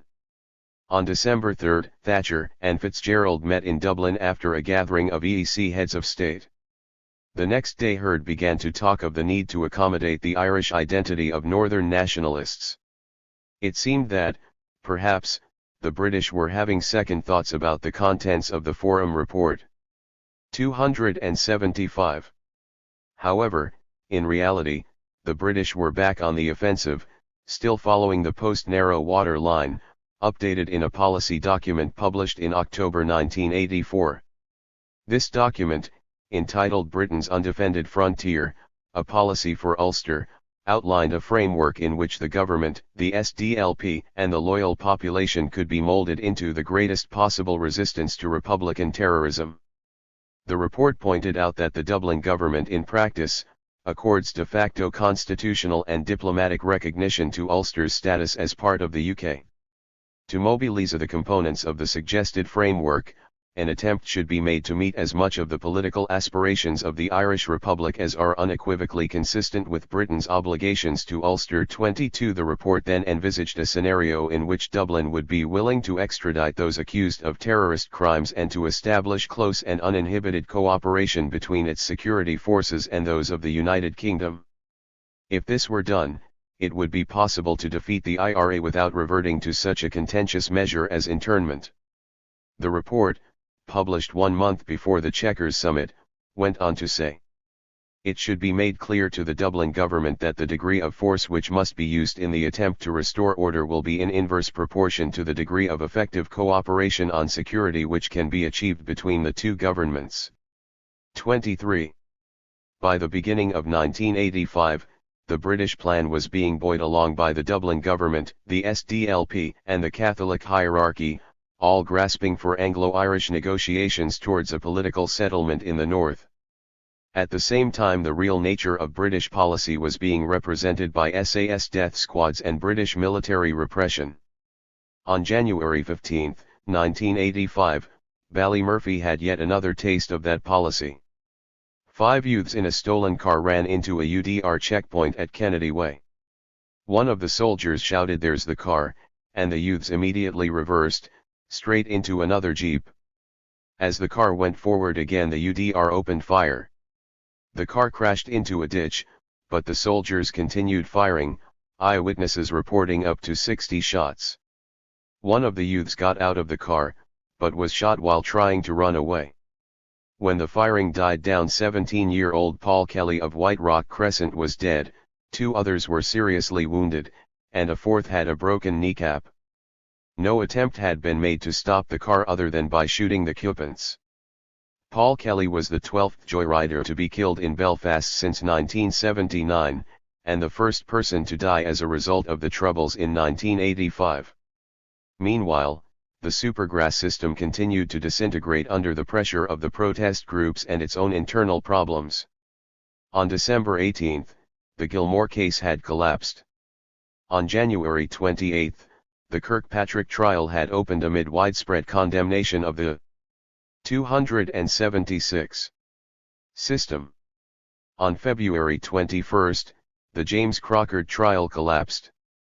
The following day, an Amnesty International report condemned the Diplock courts for flouting international law. RUC demoralization at the continued releases from the prisons was further exacerbated on February 28 when an IRA mortar attack on Newry RUC barracks left 9 of their number dead. The Newry attack came 5 days after another SAS stakeout had resulted in the deaths of 3 IRA volunteers in Strabane, and heralded the beginning of a series of deadly bomb, mortar and rocket attacks against British bases throughout the north. On March 3, Heard hinted tantalizingly that there just might be a role for Dublin in the future administration of the north. Both Heard and British Foreign Secretary Sir Geoffrey Howe arrived in Dublin on March 22 to take the British plans a step further. There they met with Fitzgerald's deputy, Labour leader Dick Spring, and Foreign Affairs Minister, Peter Barry, as speculation mounted of a new summit. 3 days later, Ronald Reagan promised substantial US aid to any political settlement agreed by the two governments, while John Hume hinted of vast sums from Europe to support an Anglo-Irish agreement. A week later, Fitzgerald and Peter Barry visited Derry in a pro-SDLP move aimed at influencing the May local government elections. Nonetheless, the May 15 poll left Sinn Féin with 59 seats on the North's local councils. In Belfast, Omagh, Strabane, and Fermanagh, it took the majority of nationalist seats. In the aftermath of the elections, Dublin was even more pliable than before. Over the following months, as the Anglo-Irish discussions continued, it became clear that something big was in the air. At the same time, it became clear that whatever it was, it would not have a smooth run. In the councils, the Sinn Féin triumph had caused uproar, with fist-fighting breaking out on a regular basis and many unionist-dominated councils expelling Sinn Féin members and suspending business indefinitely in protest at the Republican presence. During June and July, the RUC clashed violently with Loyalists when the force was used for the first time to prevent Orange marches through nationalist areas. The most serious trouble flared in Portadown over the 12th of July period as tens of thousands of Orangemen attempted to invade the nationalist tunnel area to find their RUC enforcing a hitherto unheard of ban. In turn, Loyalist mobs attacked nationalist homes in vulnerable areas and by mid-August had begun to petrol bomb RUC homes. In return for the cosmetic dabs in the north, Dublin announced in September that security along the border would be massively increased. Unionists, however, were unimpressed and were preparing for a showdown in the event of Dublin's involvement in northern affairs. Throughout the Dublin politicking, the war went on as always. 277. And life in Ballymurphy remained unchanged. In January, local community groups formally joined the protests against strip searching, adding more bodies to the white line pickets along the Falls Road. At the end of the month the area was visited by a delegation of the American Indian movement who had come to Ireland to express solidarity with the Republican struggle and explain the plight of their own people. On March 21, women from Spring Hill blocked the Springfield Road to draw attention to the slum conditions of their homes, long neglected by the housing executive. On April 24, the Springfield Road was again blocked by residents of Ballymurphy, New Barnsley, and Moyard demanding traffic lights at the Springfield/White Rock junction. Earlier in the day 2 10-year-old girls from Moyard had been knocked down at a nearby zebra crossing. From May 10 to 13, a second black delegation from Britain stayed in the area, attending a commemoration on the 11th for Ballymurphy's IRA dead, during which the Republican movement handed out crystal plates to the families of each dead volunteer. On Sunday 13, the delegation joined the people of the Upper Springfield as Gary Adams unveiled a plaque in the center of Ballymurphy Estate in honor of the Republican dead. On June 25, the case of M60 Squad member, Joe Doherty, was again brought to mind when Britain and the USA signed a new extradition treaty in Washington. Joe Doherty was still in jail in the USA despite the refusal of a federal judge to extradite him in December of the previous year. On July 2, Fort Pegasus was mortar-bombed for the second time when a single missile scored a direct hit on the kitchen.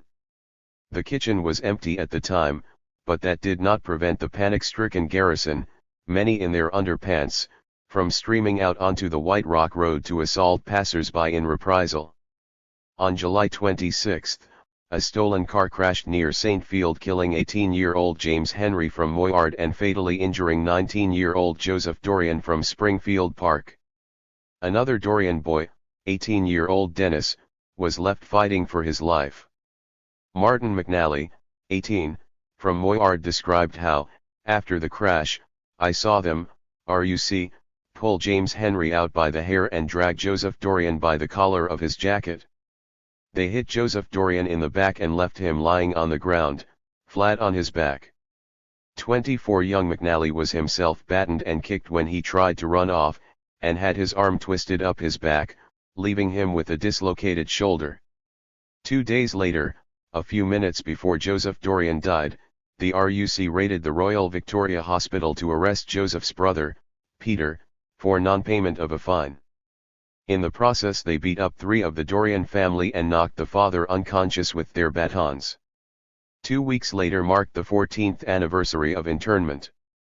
As was the case all over the 6 counties, the riots in Ballymurphy were the worst for years. In Derry, Martin Galvin had appeared at the funeral of volunteer Charles English, prompting the RUC to run riot in all nationalist 278 areas, indiscriminately firing volleys of plastic bullets. Less than a month later, on September 2, Douglas Hurd was replaced as Secretary of State by Tom King. On the same day Fort Pegasus was burned to the ground. The base had lain empty for 2 days, having been hastily deserted by the British. The contractors, who had been given the job of dismantling the structure, notified Sinn Féin, and Gary Adams announced the news. Within an hour the fort was ablaze. On September 8, the IRA executed Gerald Mahone, 28, and his wife Catherine, 27, in an alley in Turf Lodge, sending shockwaves through the Upper Springfield. In a detailed statement issued afterwards the IRA accused the couple, both originally from Ballymurphy, of having acted as British agents for the previous 18 months, since the husband's arrest in 1984 for unpaid fines. The statement charged that in June 1984 they had been responsible for the capture of a 30-pound bomb and the arrest of 3 men, for which they were paid £250. The couple had also offered the IRA the use of their Twin Brook flat as an arms dump. They had then, the IRA alleged, given the special branch a key so that the weapons could be bugged. In all, 3 bugs were placed. The first was in a Ruger rifle. The second, which was light sensitive, was in the dump itself, and it gave off a signal each time the dump was opened. The third bug was a special bleeper. If any IRA volunteers were in the house, the bleeper was to be triggered twice. If the weapons were being removed, they sent 4 bleeps, and 6 bleeps meant that the handlers had to phone him. If Mahone were arrested by the IRA, his wife was to send a continuous bleep. On 3 occasions, when the RUC thought there was a chance of hitting IRA volunteers in the flat, they were both sent to Newcastle for the weekend. All expenses were paid by the special branch. The Mayans were executed because for almost a year and a half they were consciously and unscrupulously working for the RUC. They willingly gave not only information but attempted to assist in the murder of Republican volunteers. 25. Shortly after the execution of the Mayans, the RUC sealed off their Twinbrook flat. They then claimed to have found 2 rifles, 3 two-way radios and 3 timing power units in shrubbery nearby. The IRA identified the find as one FNC, 5.56, a Ruger, 5.56, and a .38 special revolver, adding, "It was to these that we referred in our earlier statement. After we arrested the Mayans, our personnel attempted to remove the stump, but as testing for bugs proved positive, we decided not to move them from the vicinity." The RUC, on arrival, had discovered that the weapons had been tampered with and had sealed off the flat to check for booby traps. On September 17, Tom King met Peter Berry and Garrett Fitzgerald in Dublin as the council turmoil continued in the north and the Unionists. 279. Threatened war should Britain capitulate to pressure from Dublin. 4 days later, the BBC Panorama programme suggested that the deal being worked out between the 2 governments would include an Anglo-Irish Council with a permanent secretariat in Belfast, one of the proposals put forward by the 1984 Tory policy document, soon to be hailed by Dublin and the SDLP as a result of the Forum report, and a creation of theirs. October 1985 was a month of increasing expectations in the north, with the SDLP clearly satisfied with developments, and Loyalists and Republicans alike lambasting the undemocratic nature of whatever was going on.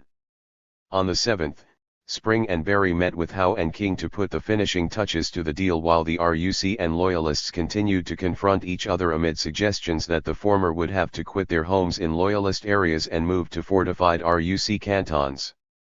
Towards the end of the month, the anti-Supergrass groups, who felt that the ending of the crumbling Supergrass system would be one of the concessions of any Anglo-Irish deal, were surprised when the RUC recruited Angela Horisky in Derry and arrested a group of alleged IRA volunteers.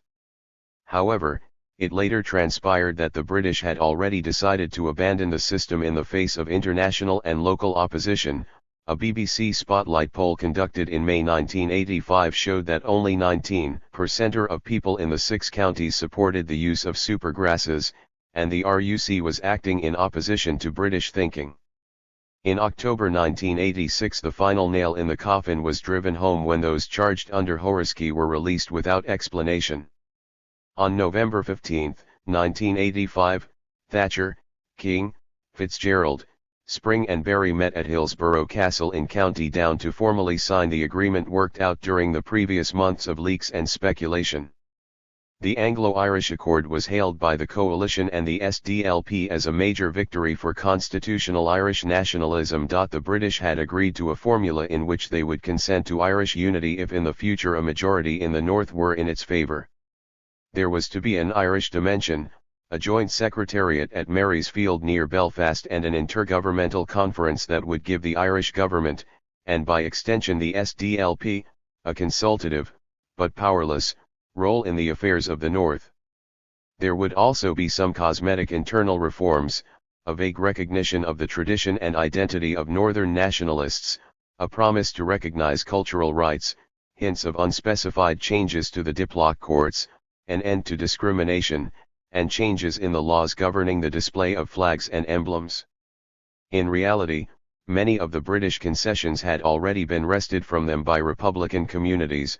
The supergrass system had been devastated, flags and emblems were being displayed openly, street names were in Irish, and it was unlikely that the British could maintain their occupation of the North anyway without the support of Unionism. 280. The British government, by contrast, had succeeded in achieving the goal put before it by its generals after narrow water, and updated in the 1984 policy document. It was no coincidence that one of the key figures responsible for setting up the Anglo-Irish Agreement was Sir Robert Armstrong, former chairperson of the Official Committee on Intelligence. For minimal concessions, none of which threatened British interests in the north, it had secured the active collaboration of the Irish government, the SDLP, and the Catholic Church in opposing the Irish demand for reunification as enshrined in the Irish Constitution. They had strengthened the old colonial link with Dublin, secured the Irish government's recognition of the northern state and partition, and its support for a new devolved administration at Stormont. They had also, through the new conference, incorporated Dublin as the junior partner in the British war machine and, the cornerstone of the British thrust, they had extradition within their grasp as both governments promised to be concerned with policy aspects of extradition and extraterritorial jurisdiction as between North and South. On November 19, Fianna Fáil leader, Charles Haughey, denounced the accord as an acceptance of British sovereignty over Northern Ireland and Northern Ireland as an integral part of the United Kingdom. 26 He warned that Dublin would now find itself responsible for security policies over which it had no control and that the Irish establishment was simply being used to legitimise the British military and political presence in the 6 counties. Yet, within 2 years, Haughey himself would be part of the process. In Ballymurphy, there was general disbelief that any Irish administration could have signed such a document, in effect putting its seal of approval on partition. King articulated the overall feeling on December 3, when he said that the Irish government had given up in perpetuity the chance of a united Ireland. Regardless, Dublin pushed ahead. On December 10, 1985, the Secretary-General of the Council of Europe, Marcelino Oreja, met with Garret Fitzgerald and Dublin's Minister for Justice, Michael Noonan, to discuss legislation that would enable Dublin to sign the European Convention on the Suppression of Terrorism, thus paving the way for the introduction of extradition. On December 18, 27 men were jailed in the North's Diplock courts on the word of Inla Supergrass Harry Kirkpatrick. The same court stood internationally condemned as did the whole administration of justice in the 6 counties. These were the courts to which the Dublin government, in violation of the Irish Constitution, was now planning to extradite Irish Republicans. On December 19, Bobby Tohill of New Barnsley, convicted on the uncorroborated word of Harry Kirkpatrick, went on hunger strike in Longkesh demanding an immediate appeal. His co-convicted threatened to follow him in a fast to the death. 281. 15 Little Beirut. The hunger strike did not last long. On January 6, with Gerard Steenson and Thomas Power having joined Bobby Tohill, the protest was called off after a visit to the prisoners by anti-Supergrass campaigner Lord Gifford, who promised an early appeal. In fact, the whole Supergrass system was already crumbling under the weight of local protest, international condemnation, and Dublin's unease with the effect it was having on middle-class nationalists. Inside 12 more months every prisoner held on the uncorroborated evidence of a Supergrass, other than former Sinn Féin organiser, Jim Gibney, would be freed in a series of successful appeals. A campaign coordinated by a handful of individuals would have deprived the British of yet another solution to the Irish War. By then, however, the British would have already streamlined their next offensive against Irish republicanism through the Anglo-Irish Accord. By November 18, 1985, the London-Dublin Pact was already showing results as the realignment and consolidation of anti-republican forces got underway. There would be no future electoral pacts with Sinn Féin, the SDLP announced, regardless of how this affected nationalist representation. All establishment forces in Ireland were now rallying in an attempt to politically isolate Sinn Féin while the British government, with the full cooperation of the Irish state, stepped up its campaign against the IRA and the Republican communities supporting the guerrillas. In return for the lucrative spoils of the Anglo-Irish Accord, the British were now also, for the first time in the history of the 6-county statelet, willing to confront Unionist atavism and intransigence. The Unionists would digest the accord, with or without their consent.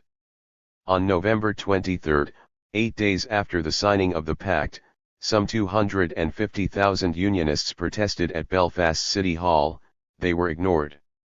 A few days later, on Westminster's acceptance of the deal, all Unionist MPs quit their seats, forcing a mini-general election for the 15 Unionist seats in the North. On January 23, 1986, the mini-election took place.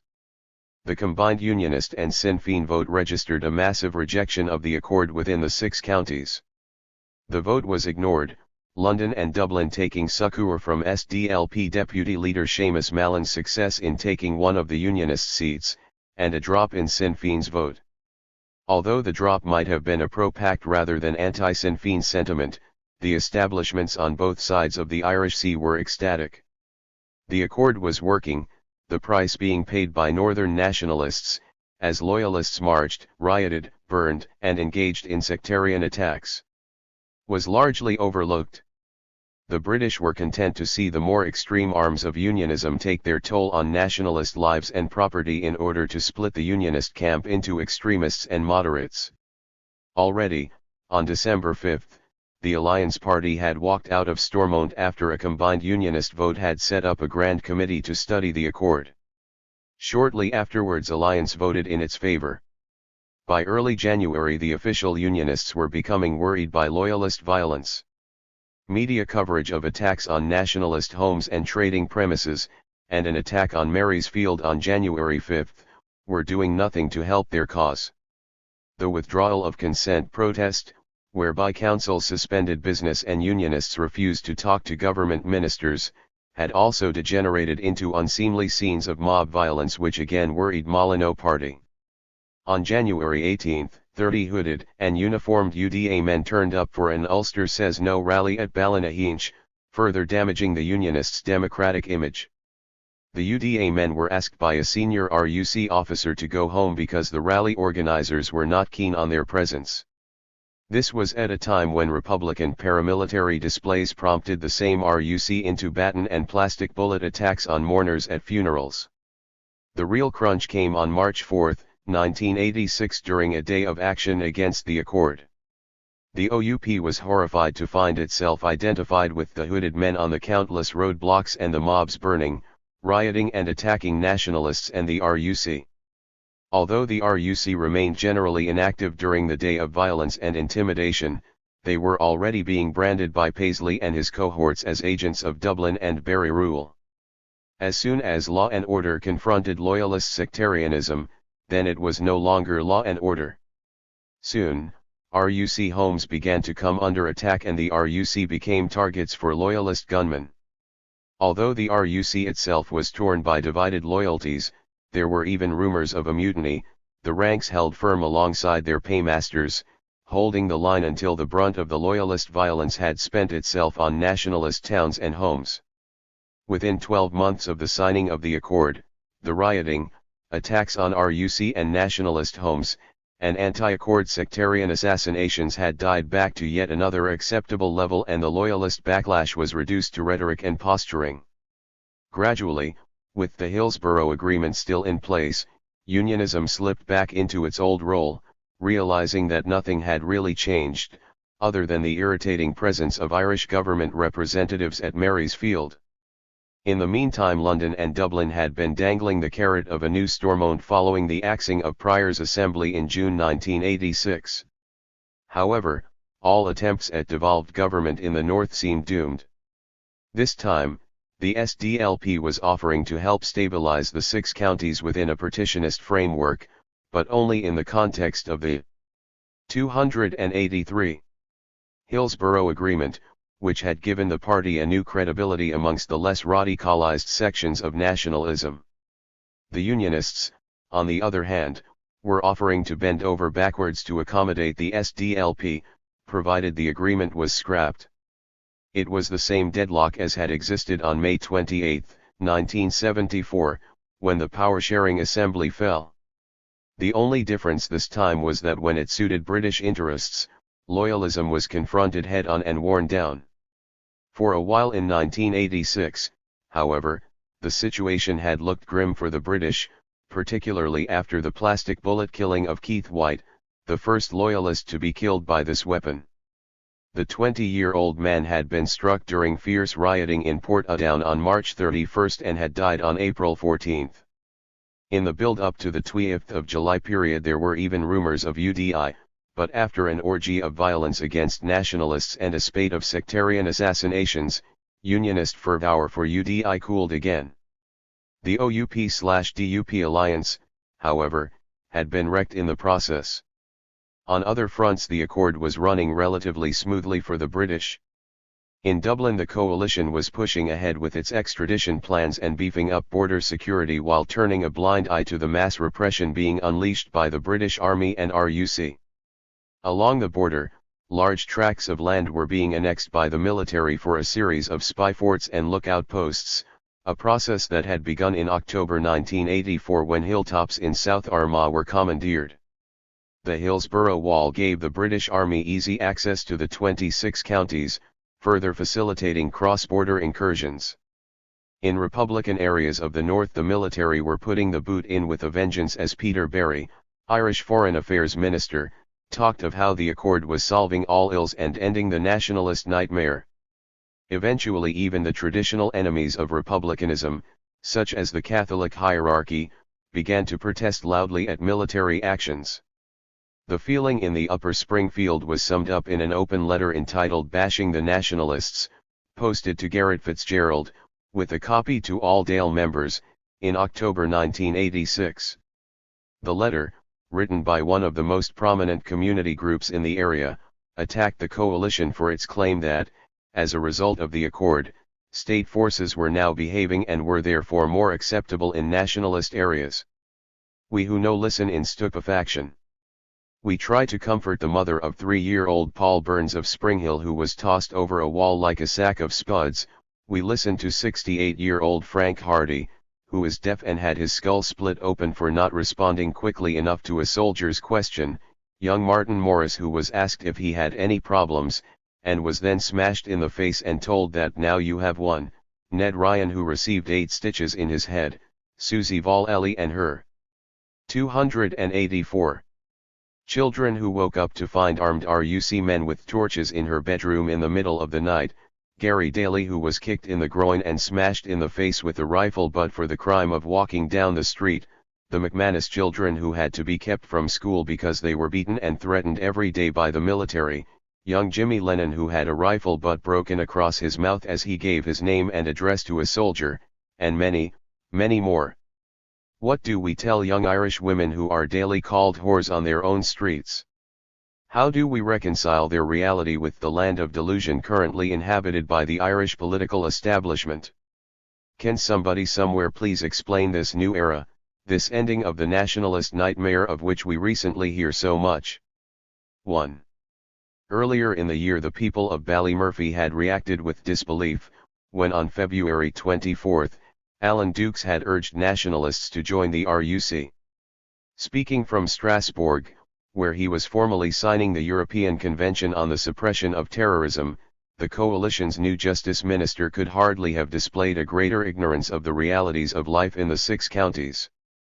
It was like asking Palestinians to join the Israeli army. Towards the end of 1986 the military repression was curtailed somewhat when the volume of protest outweighed the advantages for the British. However, in October 1986, as the British Army dealt out collective punishment to entire communities, neither the Workers' Party nor the SDLP would support the efforts of community groups in the Upper Springfield to resist the terror campaign. And, in the years of conflict that followed, those who were most vocal in their condemnation of Republican violence, the Catholic hierarchy, the SDLP, the Dublin government, the Workers' Party and the pro-SDLP/Catholic Church Irish News, remained infinitely more silent during the summary roadside executions, the attacks on Republican funerals, the strip searching of women in the jails, the destruction of nationalist homes and the state's assault on radical community groups. It will also be of interest to students of state repression and community work, that the British chose this period, when the Irish establishment had been firmly knitted to its war machine, to include community groups in the list of targets to be eliminated. When outlining his counterinsurgency tactics, Brigadier Frank Kitson had argued that all in the community who disagreed with state policy had to be marginalized, isolated, and pushed aside, whereas all those who agreed were to be elevated and rewarded. The process had begun in the North shortly after the election of a substantial number of Republican candidates to local councils. Speaking in the House of Commons, then Secretary of State, Douglas Hurd, stated that 285. Some community groups, or persons prominent in the direction or management of some community groups, have sufficiently close links with paramilitary organizations to give rise to a grave risk that to give support to those groups would have the effect of improving their standing and furthering the aims of paramilitary organizations, whether directly or indirectly. 2. The statement was designed to encourage community groups to embark on witch hunts in order to save themselves. As well as denting the effectiveness of Republican political activists, this move would also relieve some pressure from the SDLP, which could not compete with Republican grassroots involvement in the community. The first target for the new assault was the large independent community venture at Conway Mill on the Falls Road, a venture in which Spring Hill Community House had invested heavily. First, the mill's management committee was refused job creation grant aid from the Local Enterprise Development Unit, LEDU, on instructions from the NIO. Then, in a letter dated June 27, 1985, the Department of Economic Development informed the creche on Spring Hill's education floor at the mill that funds were being withdrawn. It was, apparently, a threat to Britain's national security. In early 1986 the mill's problems intensified as the SDLP allied itself to the NIO attack. On February 4, SDLP councillor, Brian Feeney, accused community groups in West Belfast of being fronts for the IRA and of laundering government funds for the guerrillas. He was immediately challenged by the 4 umbrella community organisations of West Belfast, representing some 200 community groups, to provide evidence. He failed to do so. In the meantime the SDLP itself refused to refute Feeney's allegations, lending them further credibility. On February 5, Feeney was again challenged to name names on Roots Morning Ireland. He now named Conway Street Mill as a front for considerable enterprise for Sinn Féin and the Provos.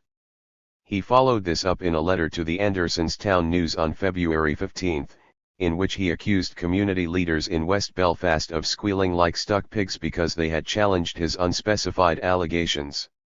He then went on to say that Provo and sticky infiltration over years has resulted in depriving West Belfast of funds and facilities.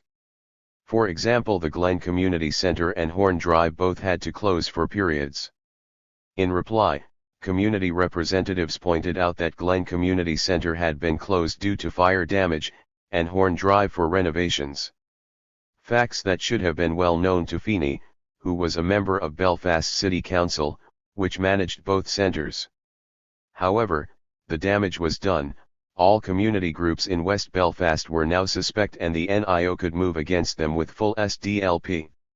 286. Consent. Not to mention the fact that workers and management had been set up as legitimate targets for loyalist assassins. In the months that followed the hit list grew. However, Conway Mill remained the biggest target. Not only was the mill denied job-creating grants and Spring Hill Community House deprived of its ACE funding, but every single group wishing to set up shop in the mill was told that no government grants would be forthcoming unless it relocated. The NIO then threatened the Ulster People's College and the Workers' Educational Association that funding would be withdrawn if they continued to operate courses in Conway Mill and, in August 1987, Belfast Education and Library Board informed Spring Hill Community House that all funding for educational tutors at the mill was to cease forthwith. Concurrent with the assault on community groups, the British set in motion another facet of Kitson's doctrine. By then, the British guru of counterinsurgency had seen his philosophy translated into reality in the 6 counties through the screening and mass disorientation techniques of motormen, diplock courts and supergrass trials, subversion of the media, mass surveillance, blackmail, extortion, pseudo-gangs, counter-gangs and death squads. It had produced the mass terror tactics deployed against the civilian population, the military control of housing, planning, the environment, and the economy, the redistribution of population to compress the combat zones, and the public summary executions of suspected guerrillas and Republican volunteers apprehended in action. The one final aspect, which still presented difficulties, was co-optation, what Kitson called drowning the revolution in baby's milk. This required the recruitment of compliant elements of the rebellious communities into active involvement in the suppression of the rebellion. The payoff would be a share in the cake. By channeling this share through the collaborating elements to the rebellious population at large, support for the militants would be drained away until they were left isolated and exposed. The launching pad for this drive had already been set in place through the signing of the Hillsborough Agreement. The vehicle was the Catholic Church, particularly in West Belfast. After a series of meetings and dinners between the NIO and church leaders, a string of companies was established by the Diocese of Down and Connor, under the direct control of Bishop Cahill Daly. Simultaneously, other community-controlled organizations and proposed employment schemes were attacked and destroyed, or aborted before they could get off the ground, while funds were diverted to bolster and develop the expanding economic empire of Friars Bush Ltd., the umbrella for the church operation. The aim was to afford the Catholic hierarchy the ability to exercise economic patronage, thus drawing away support from the Republicans. On September 13, 1986, the Anderson's Town News reported that the Bishop of 287 Down and Connor was about to become the biggest employer in West Belfast, having 350 ace jobs under his control by the end of the year. A month later, Scope Community magazine added that Down and Connor would be receiving £2.5 million per annum for the creation of ace jobs. Cathedral Community Enterprises would coordinate the work of a huge team of environmental workers, engaged in one-year contracts. Although the scheme would not lay any economic base, it would, the church hoped, provide the launchpad for a concerted campaign against republicanism and community groups that opposed British policies. Meanwhile, as the plan got underway, the community groups and local economic projects under attack in West Belfast were appealing to the SDLP and the Catholic hierarchy for support, unaware of the extent of the plot hatched against them. Conway Mill, meanwhile, struggled on defiantly against the NIO campaign, which had been foreseen in part as far back as 1984 by a legal advisor, asked to assess the mill's future. He advised that the government would, according to the pattern of what happened in the past, refuse to direct industry towards the project, would refuse to help create industry within it, would delay or refuse grants, and if in the end the project survived, it would send in the troops. It has all proved true apart from the last resort of sending in the troops. However, since that was done with the White Rock Industrial Estate, we cannot have confidence that it will not be done in the case of the Conway Street complex. 3. Throughout this period, British military and political actions were constantly bolstered by the Northern nationalist establishment, which maintained a concentrated assault on republicanism. Principal to the drive was Bishop Cahill Daly of Down and Connor. No matter what the subject matter, Daly could turn his homily into an attack on Republicans. On August 30, 1986, he was joined by Bishop Edward Daly of Derry, who told all Republicans that they should leave the Catholic Church. In reply, Derry Sinn Féin leader, Martin McGuinness, asked Edward Daly if the Catholic Church was now open only to supporters of the SDLP or those who accepted the continued presence of an occupying army and administration. He reiterated Sinn Féin's call for the Church to morally pronounce on the partition of Ireland, the British presence, and what advice, if any, the Church offered to Catholic members of the British Army. Daly did not reply. But the Irish News, now the unofficial organ of the SDLP/Catholic Church Alliance, responded with an attack on McGuinness, calling the Sinn Féin stance a blasphemous challenge to Christ himself. Writing under our motto, Pro Fide et Patria, for faith and fatherland, the leader went on to say that the British had 288 made determined efforts to remedy past wrongs, for the writer obviously did not live in Greater Ballymurphy or along the Falls Road. Meanwhile, the IRA increased its operational level during 1986 to demonstrate its contempt for the Hillsborough Agreement. In the 12 months following the signing of the pact, 22 mortar and bomb attacks were carried out against British bases, many of which were demolished. An IRA warning to all contractors and suppliers to cease working for British forces meant that soldiers had to be drafted in to carry out repairs and rebuild on a temporary basis. At the same time, gun and bomb attacks against the military and RUC continued to take their toll. In September, the IRA turned its attention to the North Belfast UVF. In the early hours of September 14, an ASU sledge hammered its way into the home of John Bingham, the local UVF commander. After shooting the lock off an upstairs steel security gate, they found Bingham cowered in the corner of a blacked-out room and shot him dead. A month later, the IRA held its first Army convention for 16 years. In preparation for the coming debate on abstentionism at November's Sinn Féin Ardfheis, the Constitution of Oglake na Arian was amended to remove the ban on Republican candidates taking seats at Leinster House. A month later, abstentionism was abolished at a historic Sinn Féin Ardfheis. As a result, some of the old guard walked out and formed Republican Sinn Féin, but there was no repeat of the catastrophic 1969/70 split. In the Upper Springfield, the volunteers went on with the war as they had for the past 16 years. As members of the Belfast Brigade, they engaged the military and RUC across the city. As local experts, they harassed them on the ground in Greater Ballymurphy. On October 7, 1985, they had hit the Taggart with a 50-pound mortar, causing serious damage to buildings inside and leaving a hole in the perimeter wall. The mortar had been fired from the top of Springhill Avenue. Immediately the military raced to the spot, only to find that it was cut off by its own security barrier at the top of the street. On January 16, 1986, one of the area's former volunteers made international headlines. Gary Kelly, who had escaped from Longkesh while serving life for bombing London in 1973, was arrested in the Netherlands. With him were Brendan Big McFarlane, fellow escapee and former H Block commander, and Billy Blue Kelly from the Springfield Road. They were accused of possession of weapons found in a container some distance from their flat. When no evidence could be produced, Billy Kelly was released, but the British applied for the extradition of the two escapees. After a protracted battle in the Dutch courts, they were eventually sent back to Longkesh in early December. One of the conditions, however, was that Gary Kelly's earlier sentence be dropped as the London bombings were deemed political.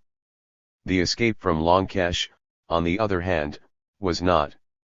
So, in 289, a bizarre verdict, McFarlane was returned to face life and Gary Kelly to face charges relating to the 1983 escape.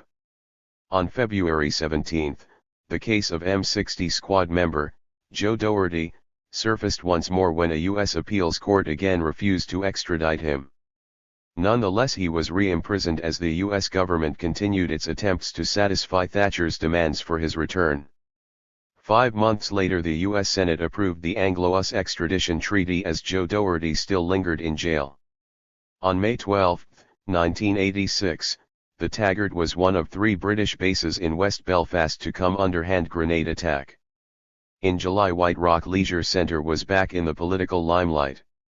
Folk singer Christy Moore had given a concert at the centre, during which Gary Adams announced that the singer's fee was being donated to the Kelly/McFarlane anti-extradition fight. On August 4, the British Army came under blast bomb attack in Ballymurphy Estate. 2 months later, on October 11, an ASU launched another mortar at the Taggart, having waited for an end to a British Army saturation operation before firing the 50-pound missile. The mortar exploded over the Taggart, killing RUC man, Desmond Dobbin, and injuring a passing civilian. Then the area remained relatively quiet until the beginning of 1987. The final collapse of the Supergrass system had taken place on December 23, 1986, when all those convicted under Inla Grass, Harry Kirkpatrick, were freed on appeal. In the Upper Springfield, the general consensus was that there would be trouble now. Ever since the death of Seamus Costello, the INLA leadership had constantly been undermined from within, while the IRSP had been relegated to a propaganda organ. At the end of 1979 and the beginning of 1980, as several of the ex-prisoners returned to the IRSP and INLA, two factions were locked in a struggle for control of the organization. One was led by Gerard Steenson of Clonard, the other by Harry Flynn of Ballymurphy. This culminated in a spate of shootings, the victims including Harry Flynn, wounded in a Dublin attack in December 1981. In 1982, with the conflict still unresolved, the movement was hit by the first of its supergrasses, Jackie Goodman of Ballymurphy. Goodman was followed by a series of others, ending with Harry Kirkpatrick from Divis Flats. Simultaneously, senior members of the INLA were being accused from within the organization of carrying out homers, robberies for personal gain, and feeding weapons to criminals in return for a cut of subsequent armed robberies. Kirkpatrick's recruitment by the British left the Belfast INLA and IRSP in disarray. A large number of arrests also meant that the simmering conflict shifted to Crumlin Road Prison. Again, accusations of corruption began to fly, and a feeling emerged among some of the 290 prisoners that the IRSP and INLA had lost direction and degenerated to a point where they could not be redeemed. At this stage, Gerard Steenson, who adhered to this belief, began to canvass for support inside and outside the jail, building up a caucus of followers, among them Jimmy Brown, former Belfast chairperson of the IRSP. At the beginning of 1984, an attempt to poison Kirkpatrick was foiled because of lax security among some of the prisoners. This further exacerbated tensions in Crumlin Road. The dissidents then charged that John O'Reilly, a leading member of the opposite faction, had agreed to work for the RUC in 1979. The leadership outside, which supported O'Reilly, was furious, accusing Steenson of corruption. At the same time, it declared itself Marxist-Leninist, breaking from the broad front politics espoused by Costello and still nurtured by the dissidents in the jail. Eventually, the divisions erupted into violence in October 1984. According to Jimmy Brown, O'Reilly got bail on October 4, 1984. He was involved in the shooting of Jimmy McChrystal in Farnham Street on October 12. He shot Jimmy with a .25 which we had got and was to have been used in an escape attempt by us, the dissidents. At first the O'Reilly faction denied it. They put out a statement saying it was the Red Hand Commandos. But the UVF commander in the Crum denied this emphatically. 5. The situation continued to deteriorate throughout 1985 with several more gun attacks in Belfast and the dissidents in Crumlin Road becoming worried about the intentions of their fellow prisoners. During the same period there was a .32 revolver in the Crum. It was meant for another escape attempt, but the story was that they were going to try and shoot either Gerard Steenson or me. As well as that they had control of the poison, so that our lads stopped eating canteen food, and only ate from food parcels sent in by relatives. 6. Eventually, in an effort to stem the fragmentation, the Belfast branch of the IRSP contacted De Wilson at the end of 1985 and asked him to mediate.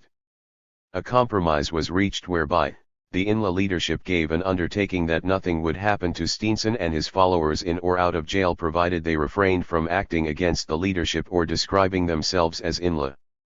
Steenson and his followers were to take on neutral status under the IRA prison command.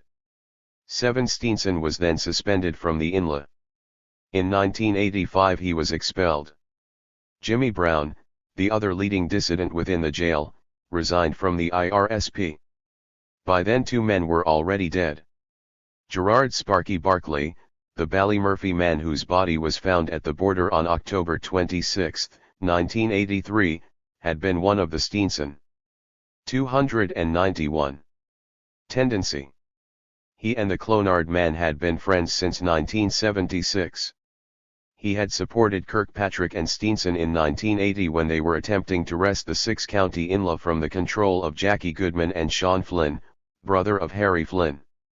He had also supported Steenson's drive against corruption within the movement, and was identified with Steenson when he in turn was accused of corruption.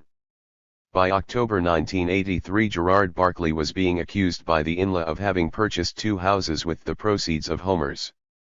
He was shot dead by the O'Reilly faction without any court of inquiry. The INLA volley fired in his honor had actually been fired by his friends. According to the INLA, the weapons belonged to the UDA, and had been acquired through underworld channels. Afterwards, the INLA swooped on Gerard Barclay's firing party and confiscated the guns. Meanwhile, another drama with violent conclusions was unfolding. Seamus Ruddy, one of Harry Flynn's men, had been arrested in 1979 crossing the Greek-Turkish border in possession of weapons acquired from the Palestinians. Shortly after his return to Dublin, he was involved, as Quartermaster General of the INLA, in the import of another shipment of weapons. However, before the weapons could be collected, he was arrested outside a Dublin bar by the Garda Special Branch. In his pockets they found receipts for a container of arms then sitting in Dublin's docks. Ruddy went on the run. According to the INLA, he told nobody of his encounter with the Garda and thus endangered other volunteers going to collect the weapons. The dissidents flatly deny this allegation. Either way, Seamus Ruddy next appeared working as an English teacher in Paris. In 1985 he disappeared without trace. He is believed to be buried in a wood outside Paris, having been shot dead, according to the dissidents, by John O'Reilly. Nevertheless, despite the troubled past, things appeared to have settled after the Kirkpatrick trial. The sentenced men were sent to the H blocks where Bobby Tohill and Thomas Power embarked on a hunger strike along with Gerard Steenson. The dissidents, meanwhile, maintained their neutral status under the IRA command. Following the release of the INLA prisoners, including dissidents, in December 1986, Thomas Power, loyal to the existing leadership of the IRSP, instigated a series of meetings in an attempt to rebuild the organization. By now, the INLA Chief of Staff, Tom McAllister, had given his allegiance to the dissidents. Power approached all past members, including the Steenson/Brown faction, to see what common ground still existed in the hope that past members could be reintegrated into the movement. Unknown to Power and his faction, however, an alliance was already being forged between the Steenson/Brown faction, a faction led by Harry Flynn and Gary Roche, and the INLA Revolutionary Command led by the 292 new Chief of Staff, Tom McAllister. The alliance would become known as the INLA Army Council. At the same time, another group of ex-INLA volunteers had formed the Irish People's Liberation Organization, which had already killed former INLA man Tom McCartan and an RUC man. The IPLO supported the INLA Army Council alliance, and in the confusion of terms that followed, both names were used by nationalists to describe the Army Council alliance. Eventually, after the 1987 feud, both groups merged and adopted the IPLO title. The INLA volunteers loyal to the IRSP and the O'Reilly/Power faction called themselves the INLA GHQ. By mid-January 1987 it was accepted by all sides that no common ground existed. A meeting was arranged for the Rossnary Hotel close to Drogheda to formalize an agreement to differ. Once the meeting began, Thomas Power was to ring the Wilson in Belfast so that he could arrive at the end to witness the peaceful parting of the ways. In fact, de Wilson recalled, "What happened was that Thomas Power phoned me to say not to bother coming, that the others hadn't turned up and they would just head on home." Shortly afterwards, as the 4 INLA GHQ representatives sat at a table, 2 men walked into the Rossnary Hotel and opened fire on them. John O'Reilly, 26, and Power, 34, were shot dead. Hugh Torney from Ballymurphy was hit in the hand. The INLA Army Council claimed the attack as the shockwaves rolled across Belfast. Over the next month the city reeled in confusion as nationalists tried to differentiate between the INLA Army Council and the INLA GHQ. And the shooting and killing went on as the INLA Army Council attempted its forced dissolution of the INLA, and the INLA GHQ struck back. In February the Inla feud began to center on Ballymurphy. By this stage, the GHQ faction had concentrated its forces in the Springhill/West Rock area. The Allied IRSP had simultaneously switched its operational headquarters to the Springfield Park home of its vice-chairperson, Kevin McQuillan, across the street from the Taggart. On the night of February 18, 3 Army Council units arrived in Springhill. One of them, consisting of 4 volunteers, took over a house in Springhill Avenue. They were spotted by GHQ members, who surrounded the house. According to the GHQ volunteers, the others then made a breakout through the back and were immediately engaged. The Army Council, however, claimed that its unit had simply lured the GHQ men into a trap, and was waiting in ambush at the side of the house when they arrived. One way or another, GHQ volunteer, Michael Carney of New Barnsley, was shot dead. The Army Council unit then withdrew into Ballymurphy estate. Later that evening, local IRA sympathizers secured Springhill to facilitate an interview between Kevin McQuillan and the BBC. Mickey Carney was well known and well liked in Ballymurphy. 293. McQuillan later recalled. As well as that, there had been a lot of previous cooperation between the IRA and INLA in the Upper Springfield. There was also a feeling in the area that we were the ones under attack for no apparent reason. 8 On February 27, however, Gary Adams expressed the Republican movement's growing exasperation over the feud. In order that there be no misrepresentation of the Republican position, he said, it is quite clear that both factions have long ceased to play any role in the anti-imperialist struggle. They should both disband. 9 By then, nationalists were disgusted and angry at the apparently senseless killings. Springhill, which had become a focus of the fighting, had become known locally as Little Beirut. At night, its streets were deserted as people stayed indoors rather than risk an INLA fusillade. Sinn Féin was also becoming concerned that its own supporters were beginning to take sides in a conflict not of their making. During the last week of February there was a lull in the shooting as De Wilson and Clonard priests, Alec Reed and Gary Reynolds attempted to mediate an end to the killing. The talks ended on March 1, when the INLA GHQ wounded John Bap Campbell in Turf Lodge. 2 days later an alleged GHQ supporter was shot in the legs in a bar on the Stewartstown Road. On March 8, an Army Council sympathizer was shot dead at the border. Then the feud returned to Ballymurphy. On March 9, the Army Council hit the IRSP base in Springfield Park, directly across the street from the Taggart. Late at night Kevin McQuillan's brother, Eamon, 17, answered a knock at the door. 2 armed men told him to lie on the floor, then shot him in the head, leaving him partially paralyzed. Kevin McQuillan was then shot in the head and back, but was not seriously wounded. The IRSP accused the British of collusion in the attack and called on all anti-imperialist, Republican and Socialist groupings in Ireland to isolate the Army Council. On March 14, the INLA GHQ shot dead Fergus Conlon, 31, one of its own members, accusing him of informing. The following day 25-year-old Ian Catney, Kevin McQuillan's cousin, was wounded as he sat in a parked van in New Barnsley. The Army Council claimed that the van had been used during a GHQ raid in Divis Flats. That night, Gerard Steenson, 29, considered by many nationalists to be the driving force behind the feud, and Tony Boot McCarthy, 31, were shot dead in Springhill Avenue. Steenson had gone into the area to kill Hugh Torney, who had been wounded in the Rossnary Hotel attack. There were 2 carloads of them. They were cruising, looking for targets in Springhill. They had already been up Springhill Avenue and out through the top. The second time they arrived in Springhill Avenue, our volunteers had closed the Brit security barrier at the top. We had been expecting the other car to come in first, but as it happened. 294. Steenson's was first. They seen the gate was closed, they had full beams on. At the pull-in, where the Lochgall mural is, they turned. A very slow U-turn. Then it happened. They seen our people with the weapons. Afterwards, we took 2 weapons and documents from the car. 10.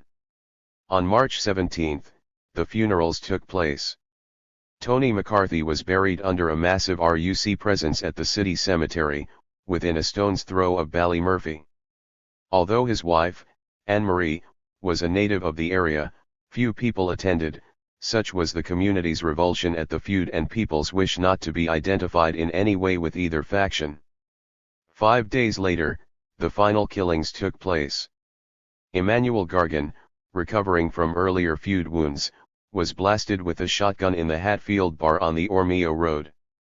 The killing was claimed by the Army Council, as was that of Kevin Barry Duffy, a GHQ volunteer shot dead in Armagh. On March 27, Fr. Alec Reid and Fr. Gary Reynolds announced a truce.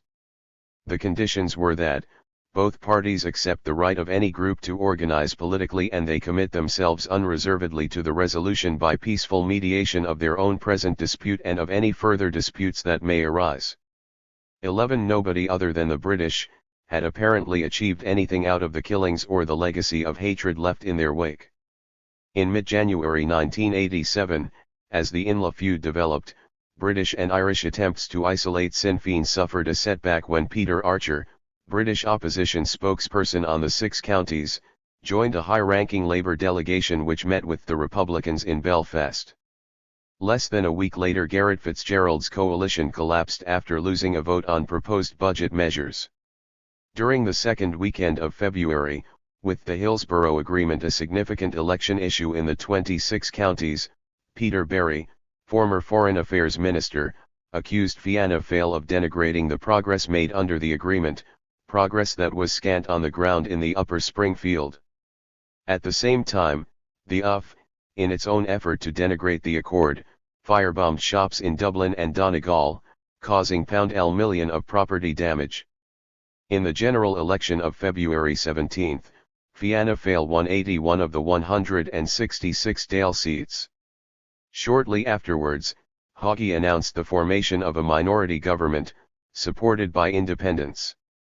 After weeks of attacking Haughey, the Irish and British media grudgingly accepted the result, while fearing that the Republican Haughey would not deliver on the more contentious aspects of the agreement. The fact that the British were delivering nothing was conveniently overlooked.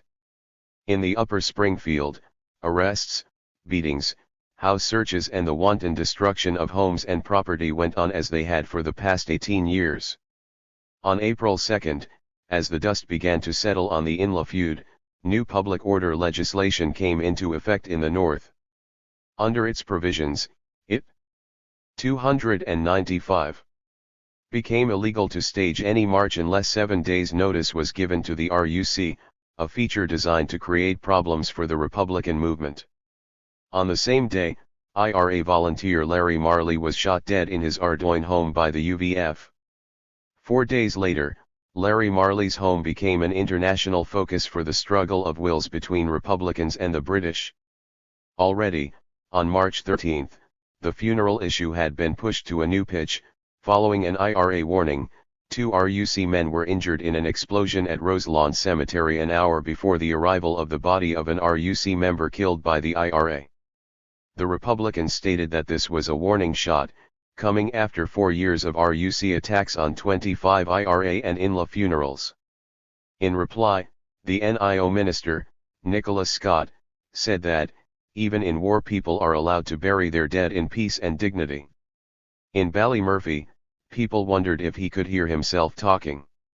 On March 6, the Marley family put Scott's assertion to the test. The IRA man's body was taken from his home to be buried. Immediately, in an attempt to surround the coffin, the RUC baton charged the mourners. Fighting broke out, and the Marley family brought the body back inside. Over the next 2 days the RUC laid siege to the Marley home, taunting the family and mourners about the smell, and baton charging the crowd each time an attempt was made to proceed with the funeral. The IRA responded with a spate of attacks as riots erupted in Republican areas. In the Upper Springfield, the Taggart came under gun attack and mortars were fired into Fort Jericho. On the afternoon of March 7, As the Falls Black taxis suspended all services to provide a shuttle to Ardoyne, the Marley family pleaded with Bishop Cahal Daly to intercede on their behalf. The bishop was not to be found. Finally, after another night of rioting, international attention forced the RUC and NIO into a compromise. The RUC agreed to stay a dignified distance from the cortege. By then the mourners were several thousand strong, and it was this image, of a dignified disciplined populace, that triumphed over the 64 military vehicles and hundreds of armed RUC and troops, in riot gear and helmets, that flanked the cortege. After taking 7 hours to cover the 2.5 miles to Milltown Cemetery, the Marleys eventually buried a husband and father 6 days after his death. Then the thousands of mourners turned, each staring into the eyes of the nearest soldier or RUC member, for a minute's silence for Larry Marley. Earlier in the afternoon, the author was among a crowd of Ballymurphy, Turf Lodge, and Upper Falls residents waiting for the funeral at the bottom of White Rock Road. The RUC were there in force, jeering and taunting. The people on the roadside, united behind the Marleys, ignored them. The RUC, plastic bullet guns loaded and ready, continued to provoke. Then crack! A single shot was fired from White Rock. And in an instant reversal of roles, the RUC dived for the cover of their Land Rovers while the crowd cheered the invisible IRA sniper. Afterwards, on the White Rock Road, the author met with Bridie Adams of Ballymurphy and one of her friends. The two women, both pensioners, had been at the funeral. "You don't want to be hateful," Bridie's friend said, "but, God love us, they make you hate." In early May the funeral issue flared again when the RUC attacked the mourners at volunteer Finbar McKenna's funeral with batons and plastic bullets. A week later the NIO appeared to have capitulated. No attempt was made to interfere with the funerals of 8 volunteers killed in an SAS ambush at Loch Gall on May 8. Throughout April and May, sporadic IRA attacks took place in the Upper Springfield, while riots followed Finbar McKenna's funeral and the killing of the 8 IRA volunteers and a civilian at Loch Gall. On June 11, as Britain voted Margaret Thatcher into her third term of office, a soldier was wounded by a sniper in New Barnsley. The following day it was announced that, despite a concerted campaign by the British and Irish establishments, the Catholic hierarchy and the Irish News, Gerry Adams had retained his West Belfast seat, increasing his vote. His support in the Upper Springfield ran at 73%. In its continuing commitment to democracy, the RUC greeted the result with an attack on a carload of Sinn Féin workers leaving Belfast City Hall. Windows in the car were smashed and a gang of a dozen RUC battened and kicked its 5 occupants after dragging them into the street. Less than a month later, the RUC attempted to kill Sinn Féin worker, Michael Ward, riddling his car on a quiet road in County Tyrone. At the beginning of July, Unionist-dominated councils were again in uproar over the Hillsborough Agreement and the presence of Sinn Féin councillors. Loyalists were also angry at the removal of flags, bunting, and orange arches in factories, the result of a campaign initiated in the USA by veteran Irish statesperson, Sean MacBride. The MacBride principles, being widely adopted under Irish-American pressure, were designed to end displays of loyalist triumphalism, and promote equality of opportunity, in American-controlled firms in the North. Simultaneously, the Unionist campaign against the agreement was beginning to crack. On May 2, Paisley and Molyneux had agreed to engage in talks with the NIO. Bombs and bullets continued to dominate six-county politics, as Whitehall extended its military corridor of spy forts along the border in late July, and British Home Secretary, Douglas Hurd, agreed to look at new evidence in the case of the Guildford Four, giving new hope to Lily Hill and her family up in New Barnsley. 297. There were strong hints from the Dublin and the SDLP that the move, and a similar decision taken earlier in relation to the Birmingham Six, was a direct benefit of the Anglo-Irish Agreement. In fact, everything achieved by nationalists was now being attributed to the agreement, including decisions to demolish Springhill and a number of other notorious housing developments. By the end of July, when the Alliance Party confirmed that the housing decisions had stemmed from internal housing executive management policies, not one real concession had been granted to nationalists, nor had a single strand of British policy changed.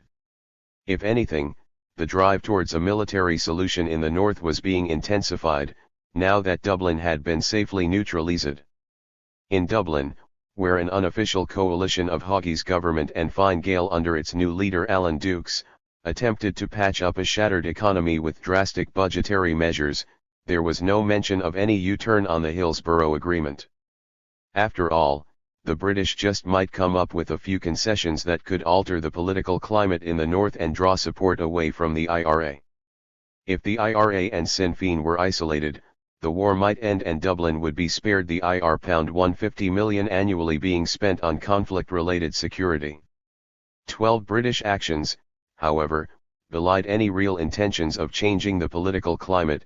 On August 6, in the build-up to the annual internment commemorations, the RUC sprayed bullets into a stolen car in Belfast's Hamel Street. White Rock teenager Joe Miller was critically wounded in the attempted summary execution. The IRA, meanwhile, was showing no sign of isolation or defeat. In June it had been reported that Colonel Gaddafi of Libya had re-established his support for the Republican movement after the killing of his adopted daughter during the British-aided U.S. bombing of Tripoli and Benghazi in 1986. Among the war material said to have been sent by Gaddafi was the powerful plastic explosive, Semtex, which had recently been used in letter bombs to top British civil servants and in a car bombing of a British base in West Germany back in March.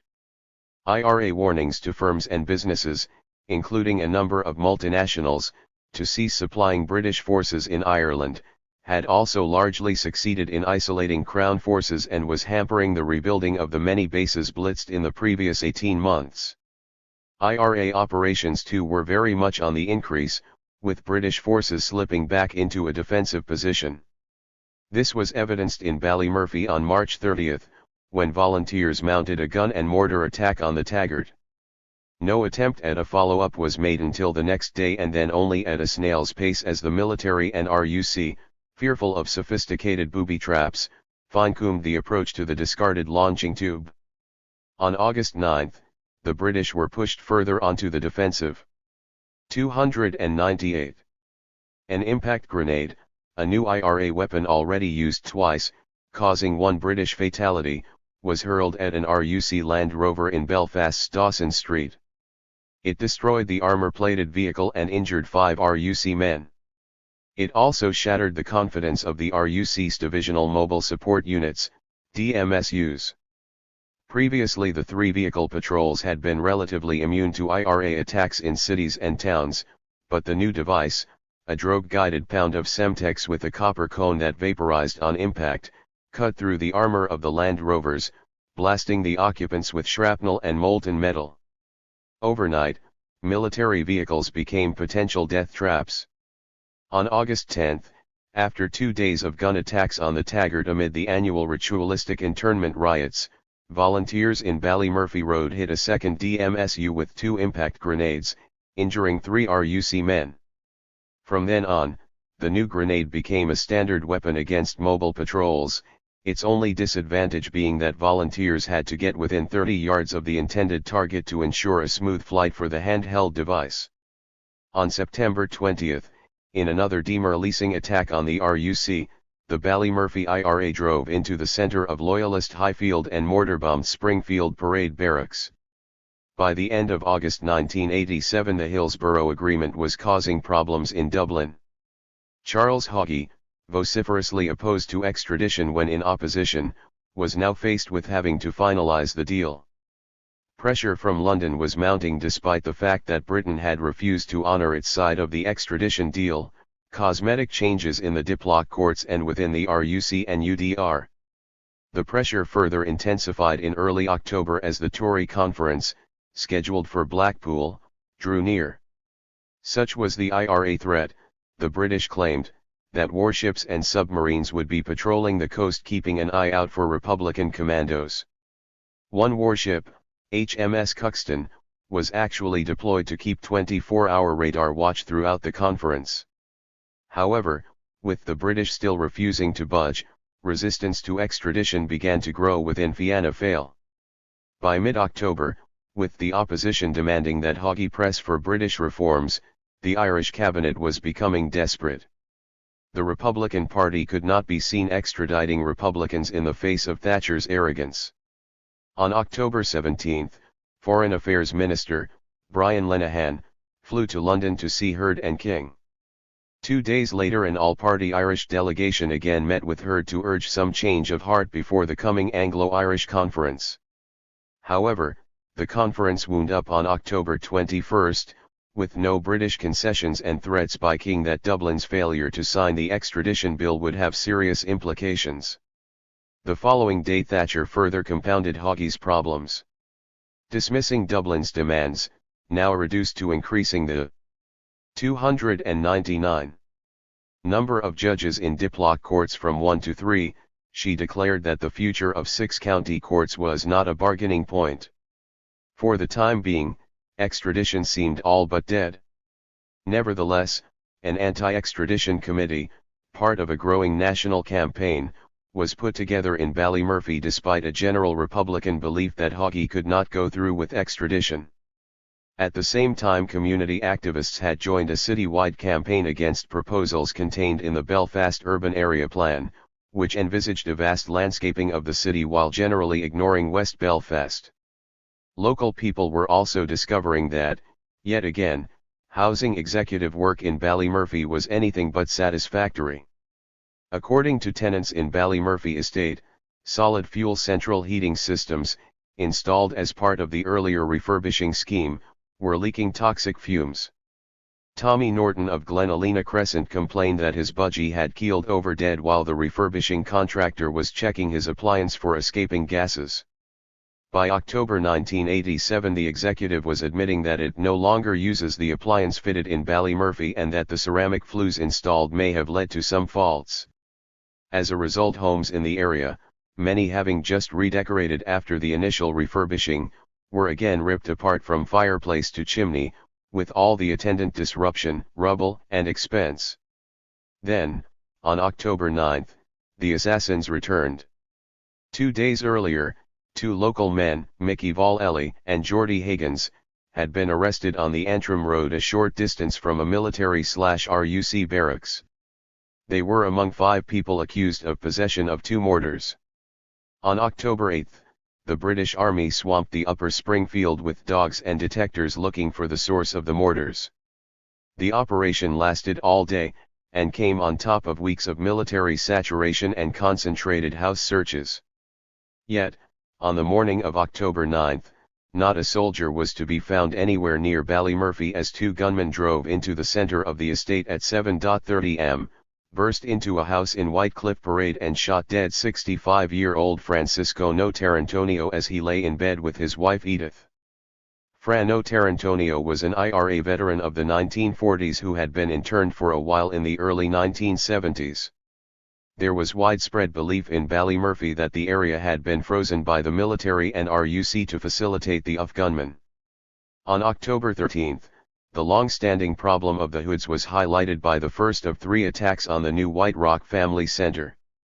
A group of young men climbed over the perimeter railings late at night and smashed 24 windows along the front of the building.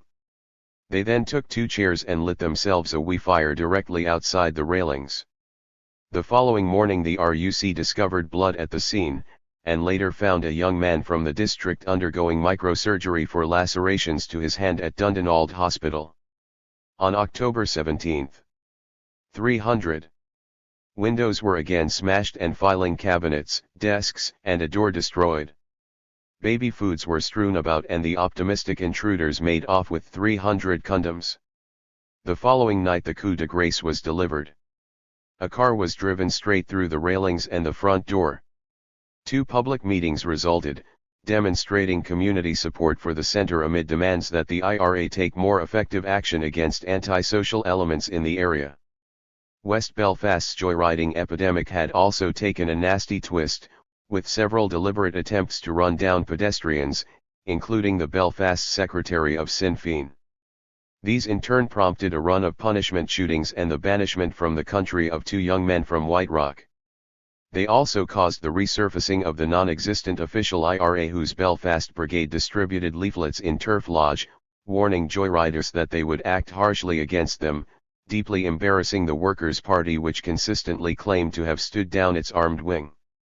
On October 17, a prominent member of the Workers' Party shot and wounded another man at the top of White Rock Road, using a legally held weapon, one of many in the hands of Workers' Party members. On Sunday, November 1, delegates at Sinn Féin's annual Ardfheis in Dublin debated whether or not the party's candidates in northern elections should sign a non-violence declaration being proposed by the British as a means of debarring Republicans from the political arena. It was generally agreed that if Tom King could sign such a declaration, then so could Sinn Féin. The following day, several Ballymurphy people were in Derry for the double funeral of IRA volunteers Paddy Deary and Eddie McSheffrey, killed when the bomb they were transporting exploded prematurely. A masked IRA man fired a volley from the protection of the huge crowd, precipitating a savage RUC baton and plastic bullet attack, which injured over 100 mourners, many seriously. 4 days later, the same force, praised by the Dublin establishment and Bishop Cahill Daly for its impartiality, gave another display of naked sectarianism at the Springfield/White Rock Junction. Throughout the evening, RUC gangs in Land Rovers had been touring the neighborhood, shouting sectarian abuse at passers-by. When that failed to provoke sufficiently, they waited until the local social clubs closed, then drew up at the White Rock/Springfield Junction. 19-year-old Ann Bradley, the clerical officer at the Upper Springfield Resource Center, described what happened next. The peelers went over and started pulling at Gilso for absolutely no reason. Some people went over to see what was happening. An argument started and the peelers pulled the batons out and just got into 301. Everyone who was there.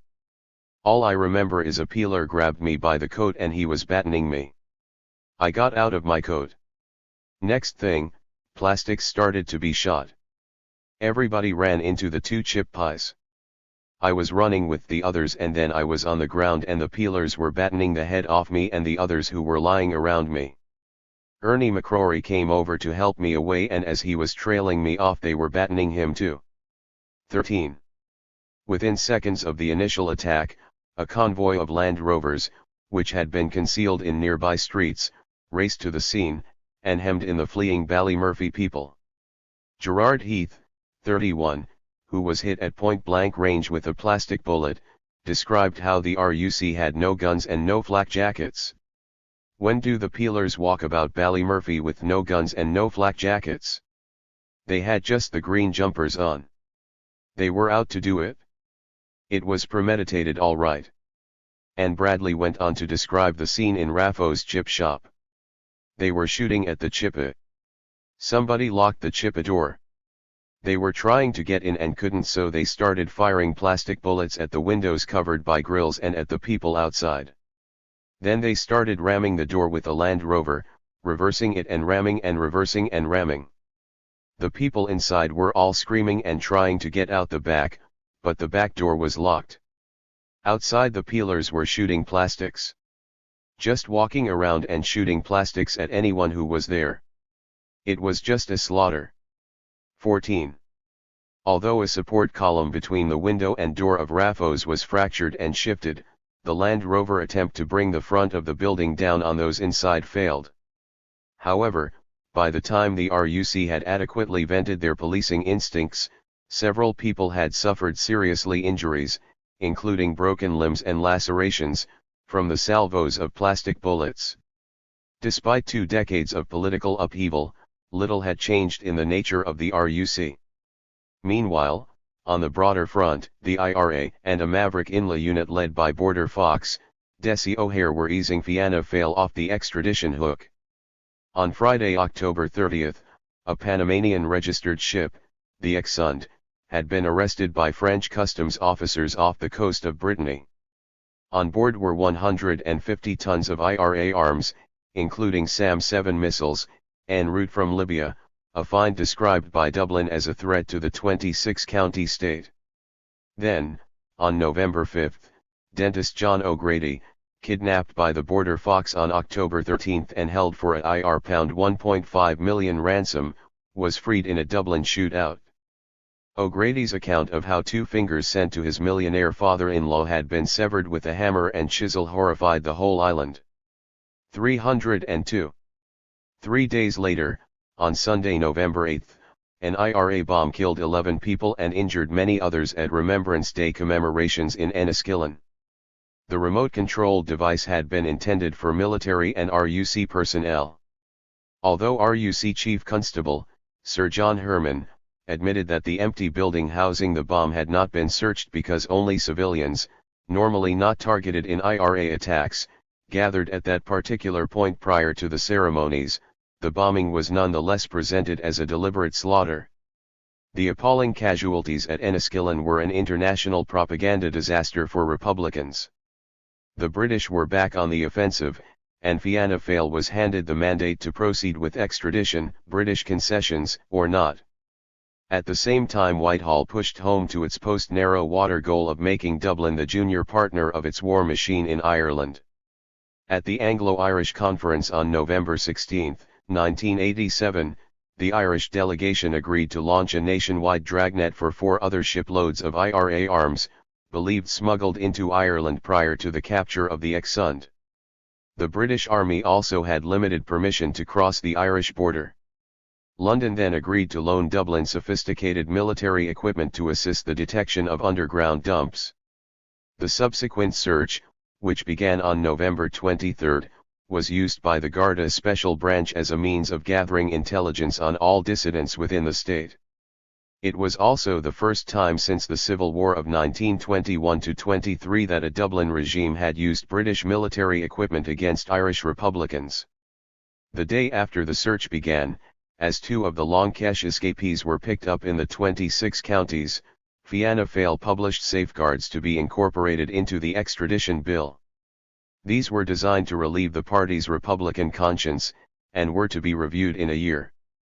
Thatcher and King were furious that Dublin should attempt to act independently.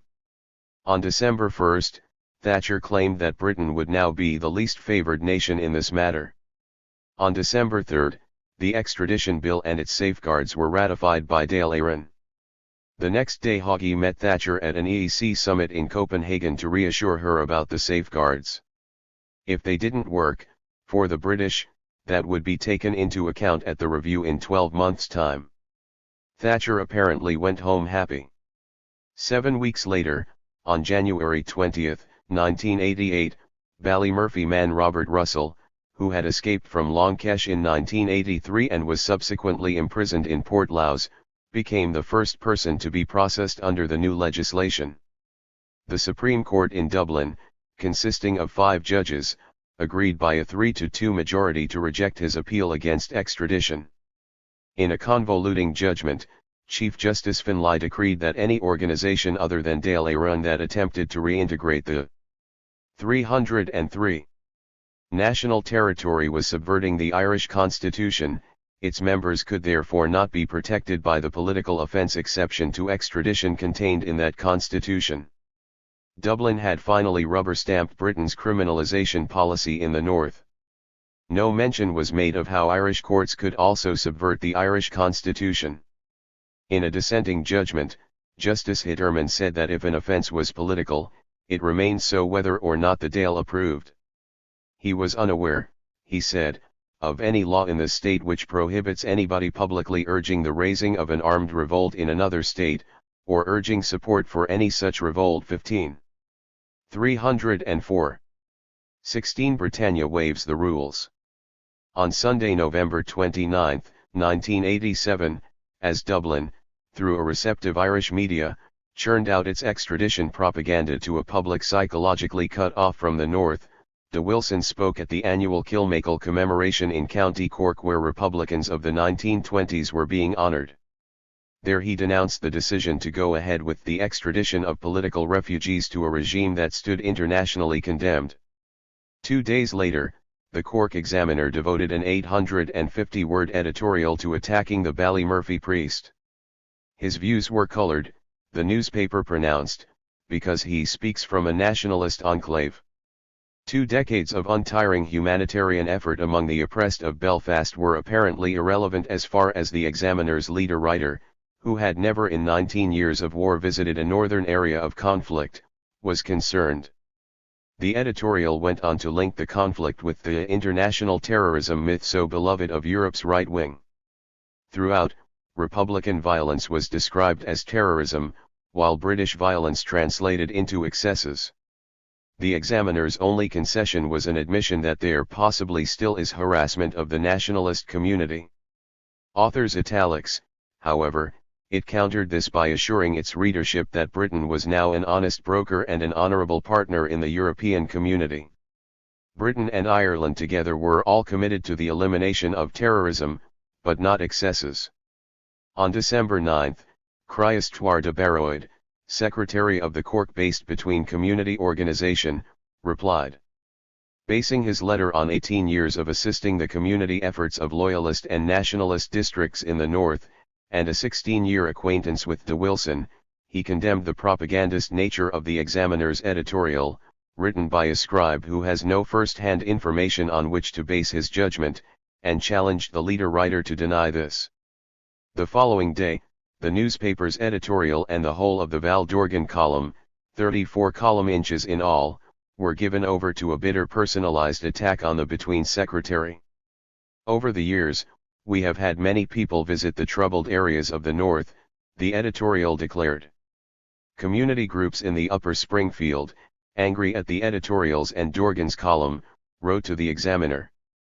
The letter, signed by 23 organizations, was sent by courier mail to avoid the Christmas post, arriving in Cork on December 17. Initially, the Examiner refused to publish it. Then, after 6 weeks of pressure, a censored version appeared in its January 30 edition, 2 months after the original editorial, when the issue had safely died. The edited paragraphs, reproduced below, demonstrate how carefully the public in the far south was cocooned from the realities of life in the north and the nature and extent of media censorship. Omitted from the second paragraph was: despite your assertions that you write from an informed background, we in West Belfast cannot recall a single occasion on which Cork Examiner journalists ever visited this, the most troubled quarter of the 6 counties, to investigate the realities of our existence and the true nature of terrorism and who owns that terrorism. We are only vaguely aware of a certain Peter Martin, an American living in South Belfast, who reported for you on general matters. In relation to translations of violence into terrorism and excesses, omitted was. Even you, of course, must concede that such distinctions/distortions are the essence of propaganda. However, we have grown to expect nothing more. We are seldom disappointed. In relation to British excesses, we might remind you that, among the excesses of the British forces in this small area, where 120 people have died since 1969, are, the murder of 11 civilians, including a Catholic priest, in 2 days during internment week, the massacre of 5 civilians, including a 13-year-old girl and a second Catholic priest, in a 10-minute period in July 1972, the killing of 2-year-old Francis McGuigan in early 1970, an ongoing campaign of murder and maiming, torture and indiscriminate destruction of property, none of which, strangely, has ever been described by the Cork Examiner, or anyone else, as terrorism. We could go on, but we would only exhaust ourselves, and at this stage feel the effort to be hardly worthwhile. Perhaps you will recognize the voice of despair, perhaps not. Although receiving a courier-delivered letter signed by 23 community organizations in response to published material was unprecedented in the newspaper's history, the Examiner had at first suppressed the letter. When it did publish, its response to an accusation of distortion was to further distort, depriving its readership of the content and spirit of the Belfast letter. The challenge from the north could not be faced by the most influential newspaper in the southern counties. Better to continue the deceit. 306. Meanwhile, de Wilson, in private correspondence, had invited the examiner to co-sponsor an open discussion on the North, to be held in Cork at a later date. The newspaper refused. By the beginning of 1988, Britain's propaganda war was recovering from the setbacks of the hunger strike and the supergrass system. Its post-narrow water military strategy, incorporated into the Hillsborough Agreement, had been sold to the international community and the Irish government as a major political development. Extradition had been achieved, Dublin had been integrated into the British war machine, and a united Ireland was no longer on the agenda. At the same time, the Irish people were being bombarded by a government-sponsored anti-republican tirade, supported by the media and the bishops. Since 1969, political conditions in Ireland had never favoured the British more. However, the British, having gained all and given nothing, were overcome by their own arrogance.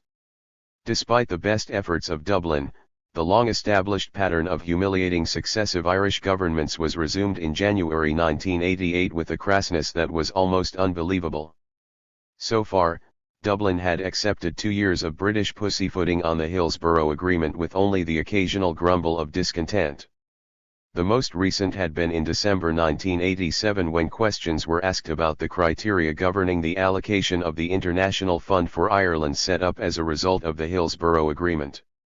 The SDLP had also added its voice to this protest, complaining that nothing had gone to economically starved West Belfast. There had also been some discord in Dublin and within the Northern nationalist establishment at British refusals to grant any concessions in the lead-up to extradition. But nothing in 20 years of British political bungling could match the string of events that began on January 25, 1988. On that date, Sir Patrick Mayhew, the British Attorney General, announced in the Commons that no prosecutions would be brought against any RUC personnel as a result of the Stalker/Sampson inquiry into the Armagh Death Squad killings of 1982. Furthermore, the report was not to be published, nor would it be shown to the Irish government. There was uproar in Dublin, while in the Commons, Ken Livingstone MP accused Mayhew of being an accomplice to murder. Dublin immediately cancelled a scheduled meeting between the RUC and Garda chiefs, and called for clarification. The deliberately low-key response was accompanied the following day by an expression of continuing collaboration on the war front.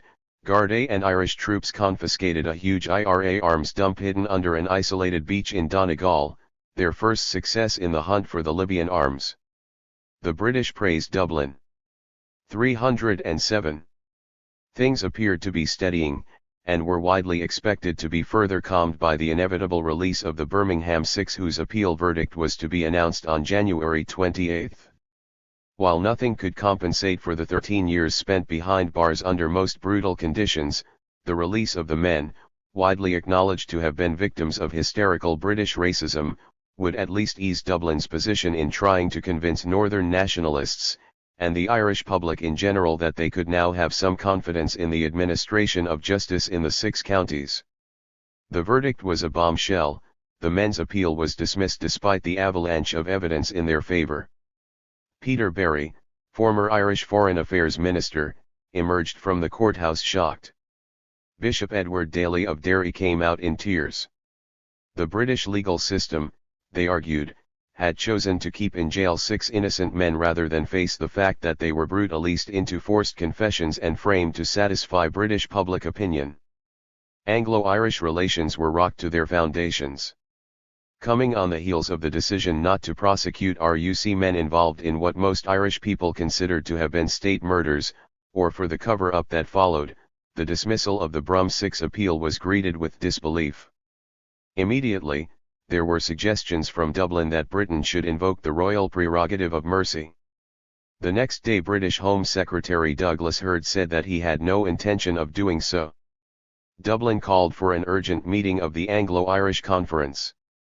On February 2, amid rumours that extradition was threatened, the conference met at Stormont. The meeting was adjourned in impasse.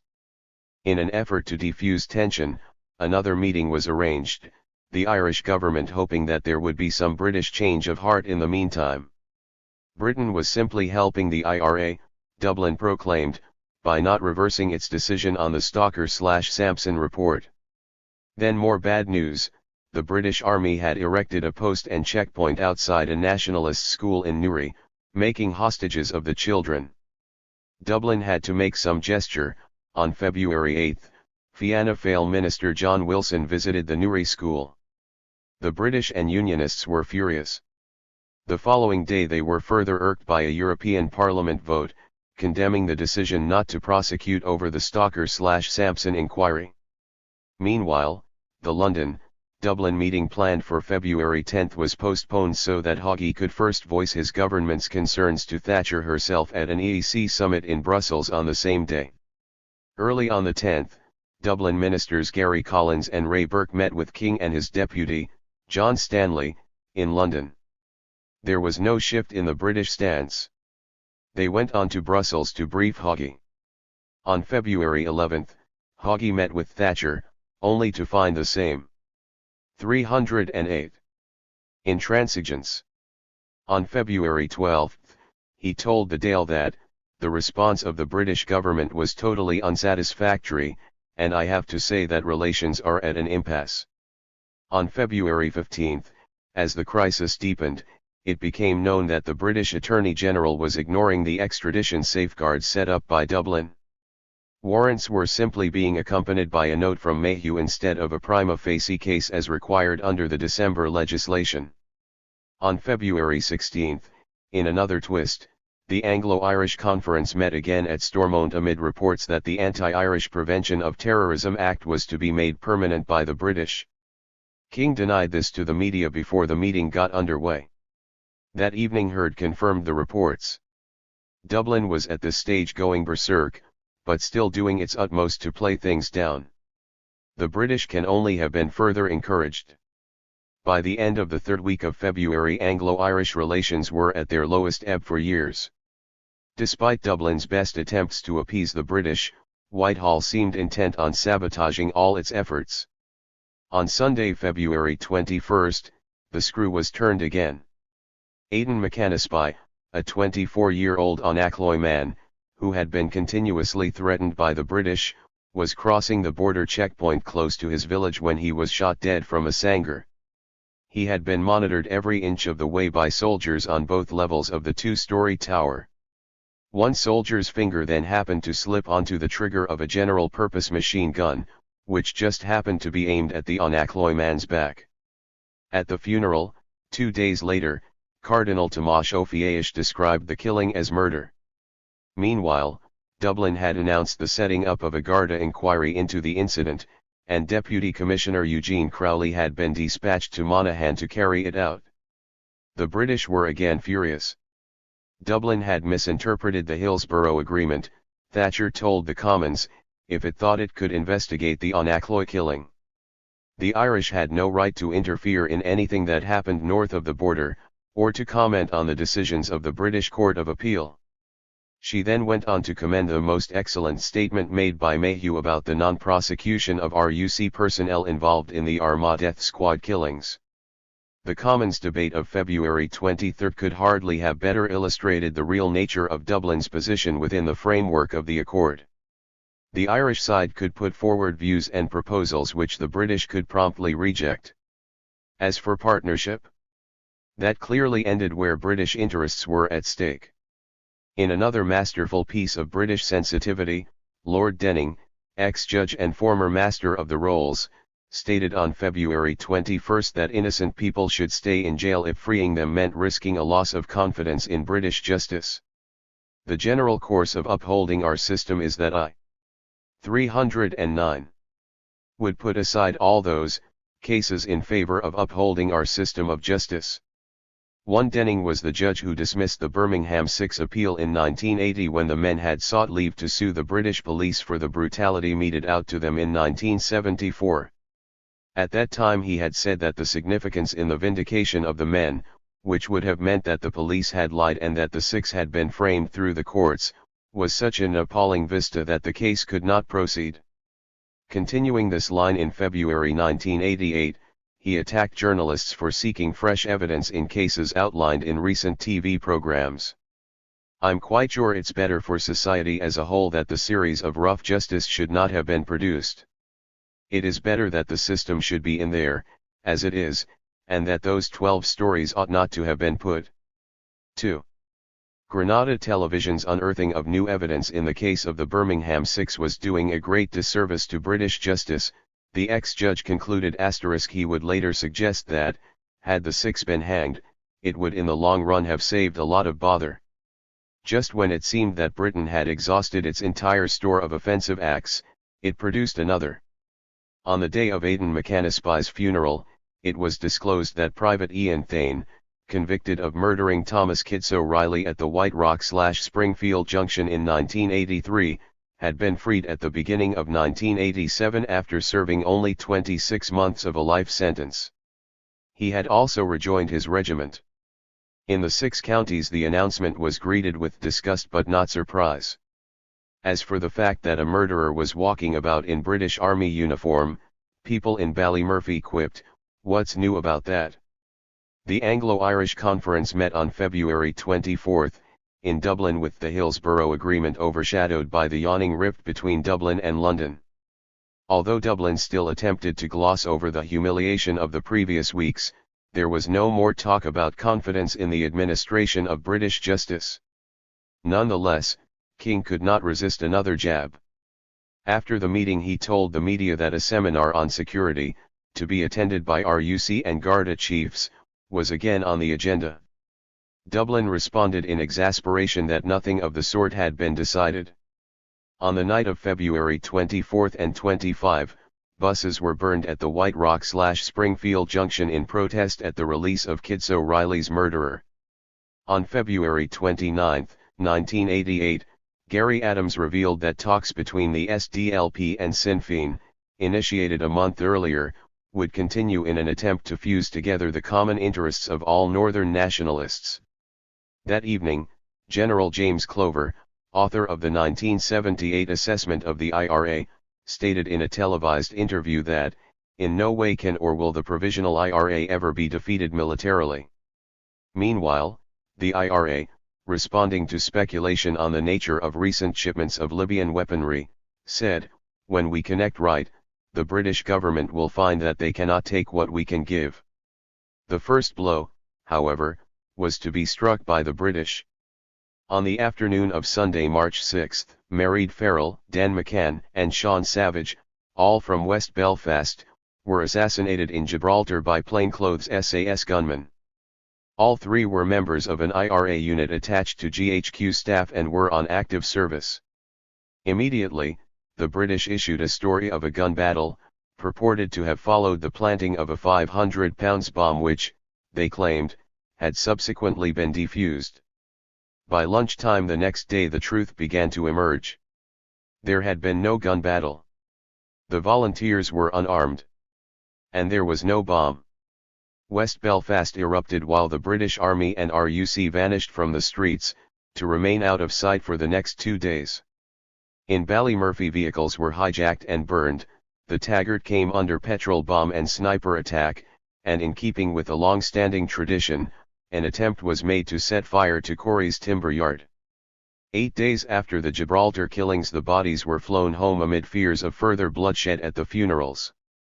Continuing attacks on Republican funerals and the anticipated massive turnout seemed a certain recipe for another round of state carnage. However, as was transmitted worldwide, there was no RUC or British Army presence as the 20,000-strong funeral procession made its way from the heart of Andersonstown to Milltown Cemetery. The IRA guarantee that there would be no firing party seemed to have been accepted by the British, who used it as a means of finally conceding that attacking funerals was bad propaganda. At the cemetery there was a feeling of relief that all had passed peacefully. Then Loyalist assassin, Michael Stone, launched his televised gun and grenade attack that left 3 dead and 68 injured. 3 days later, the funeral of IRA volunteer Cowman MacBraydeck, shot in pursuit of Stone, was approaching Milltown when a car plowed into the crowd. Believing themselves under another Loyalist attack, a section of the crowd dragged the 2 armed occupants, one of whom fired a shot from the car and beat them up. When it was discovered that they were undercover soldiers, the IRA took them away and shot them. 311. The incident provoked widespread outrage in Britain and brought the RUC back in force to Republican funerals. It also illustrated British thinking. It was no secret, Tom King said in the Commons, that the first impression was that it might have been a further attempted bomb attack on the funeral. As soon as it was clear that the matter was very much more serious, the police acted with considerable determination. 3. A bomb attack on a crowd of Irish mourners was not, apparently, a serious matter. Over the next 5 months the IRA concentrated a large number of attacks on British Army, RUC and UDR personnel in the north, in Britain, and in mainland Europe. This, it explained, was to bring the reality of the war home to the British public. 21 soldiers and 3 airmen were killed and many others wounded. Among the dead was Alexander Bannister, 21, who died on August 8, 3 weeks after being shot outside the Taggart. Politically, the picture was equally bleak for Britain. In a UTV/Fortnight magazine poll, published on March 24, over 80% of nationalists said that the Hillsborough Agreement had failed them. On the devolution front, there seemed no hope. Haughey was adamant that it was no answer. Hume was favourable only within the framework of the agreement, while the Unionists retreated further into their laager, refusing to talk to anyone until the agreement was scrapped. At the same time, Amnesty International was demanding inquiries into the Gibraltar killings and the shoot-to-kill policy, much to the chagrin of Thatcher, who vociferously attacked the human rights organisation in the House of Commons. London, Dublin relations again took a temporary tumble when, on April 14, the Birmingham Six were refused the right to appeal to the House of Lords, and the issue looked set to continue, as did the cases of the Guildford Four, the Maguires and Judith Ward, all victims of the same rough justice. On July 20 the Guildford Four campaign denounced the British Home Office after New Barnsley man Paul Hill was transferred for the 47th time in 14 years. He had already spent 1,641 days in solitary confinement and was in poor health. The campaigners accused the British of attempting to destroy Paul Hill's physical, mental, and emotional health, and accompanied their statement with a photo of the emaciated prisoner.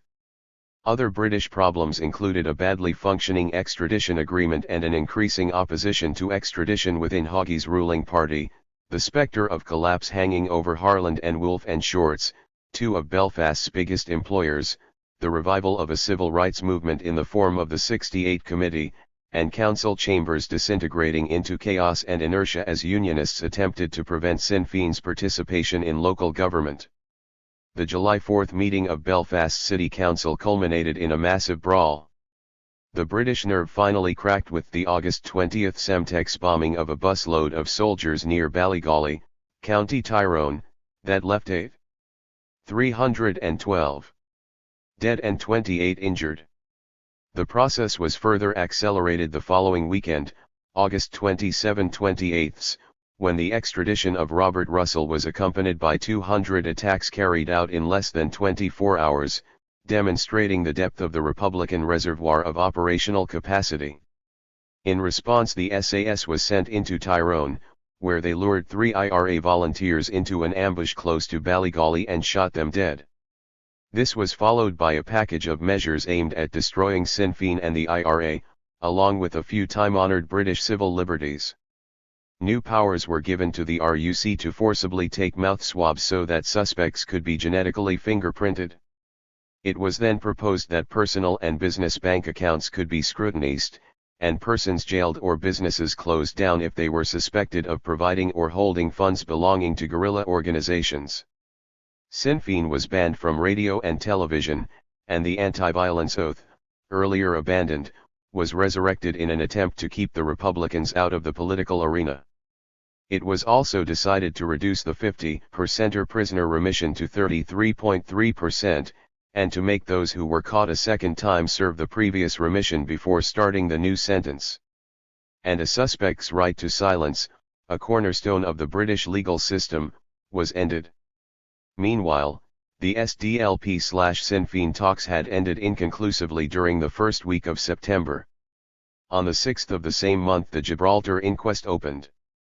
It ran through to the 30th, with the SAS and MI5 officers screened from the public. Despite overwhelming evidence of state-sponsored premeditated murder, a verdict of lawful killing was returned. 2 weeks later the Tory annual conference returned to Brighton for the first time since the IRA bombing of the Grand Hotel. From the rebuilt hotel, Thatcher proclaimed to the world that she was not afraid of the IRA while Brighton experienced a £1.5 million security clampdown that included the scouring of the sewers by the SAS, 50,000 computer checks on people in the area, the sea patrolled by a missile-carrying minesweeper and the Special Boat Squadron, and a 3-mile air exclusion zone. On October 28, 3 young Irish people were convicted at Winchester Court of conspiring to kill Tom King at his Wiltshire home the previous summer. The evidence against them amounted to the possession of car license numbers, some names and addresses and a map detailing the location of British Army bases. They were given 25-year jail sentences. The Dublin government expressed shock at the verdict and sentences. Less than a month later a female member of the UDR was convicted at Belfast Crown Court of an almost identical offence. She was found guilty of passing on details of car registrations and the movement of their owners to the UDA. She was sentenced to 6 months. The treatment of the Winchester Three, and their trial by media, was followed by a new twist in the extradition wrangle. On November 3, Fr. Patrick Ryan, held in a Belgian jail on immigration charges, went on hunger strike against a British bid to have him extradited on IRA-related conspiracy charges. On November 25, after he had embarked on a thirst strike, the Belgian government flew him to Dublin. Thatcher and the British media were livid. Ryan was tried and convicted in the Commons and the tabloids while demands were made that Dublin extradite him forthwith. At an EEC summit in Rhodes in early December Thatcher attacked Belgium and was snubbed by Hoggy, who returned to Dublin emphasising the need to renew the safeguards in the Extradition Act when it came up for review on December 6. A week after the renewal of the Act, Dublin also refused to extradite Ryan on the grounds that he could not expect a fair trial in Britain, further infuriating Thatcher, who described the Irish Attorney General's decision as an insult to all the people of this country. The following day's London-Dublin conference was described as a series of angry and blunt exchanges, while Hoggy's popularity soared in the 26 counties and London-Dublin relations sank to another all-time low. In the meantime, as the Ryan affair erupted towards the end of November, Britain was found guilty of human rights violations by the European Court. At the very point when the Tories were presenting a bill seeking a more repressive version of the PDA, the detention of suspects for more than 4 days was declared illegal. 2 months later, in January 1989, London decided to derogate and ignore the Court of Human Rights decision.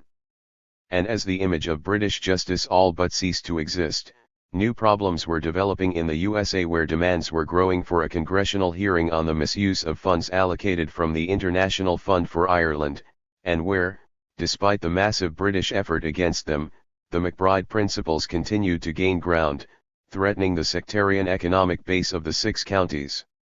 Throughout, life in Ballymurphy remained fettered to the war, but with the addition of renewed conflict between Springhill and Springmartin.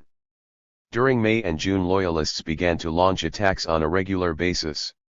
When young people came out to defend their homes, the RUC and British Army came into Springhill to blast residents and homes with plastic bullets. During June 7/8, following RUC provocation, there was continuous rioting during which 300 plastic bullets were fired, 40 of them at a group of Springhill children during a period of calm on the 8th. 314.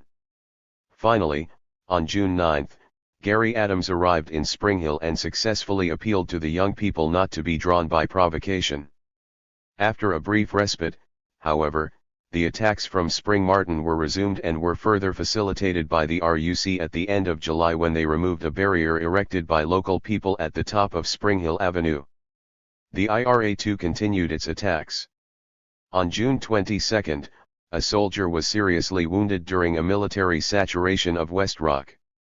In further bomb, rocket, and gun attacks, Alexander Bannister died in August and another soldier was wounded by a booby trap on October 7. 3 weeks later an IRA volunteer was injured by return fire during an attack on the Taggart. And on January 4, 1989 two RUC men were injured in a booby trap attack in New Barnsley. At the same time the area spiraled into further poverty and debt with the removal in April 1988 of most welfare benefits. On July 19, Tom King, under pressure to do something about unemployment in West Belfast, announced a £10 million package for the north and west of the city, while in Spring Hill the first houses were being boarded up for demolition, bringing hope of better times. West Belfast, The Way Forward published on September 8, put Tom King's £10 million package into perspective. In it, De Wilson and Oliver Carney, both prominent McBride principal campaigners, outlined the Catholic Church's role in new forms of counterinsurgency and social control through economic patronage. King's £10 million, they suspected, would simply go towards the creation of more useless ACE jobs to add to the hundreds of useless ACE jobs already in existence. The price, they concluded, is nothing less than the total and unequivocal support by the Church of Down and Connor for all policies and actions, however immoral, of the British government.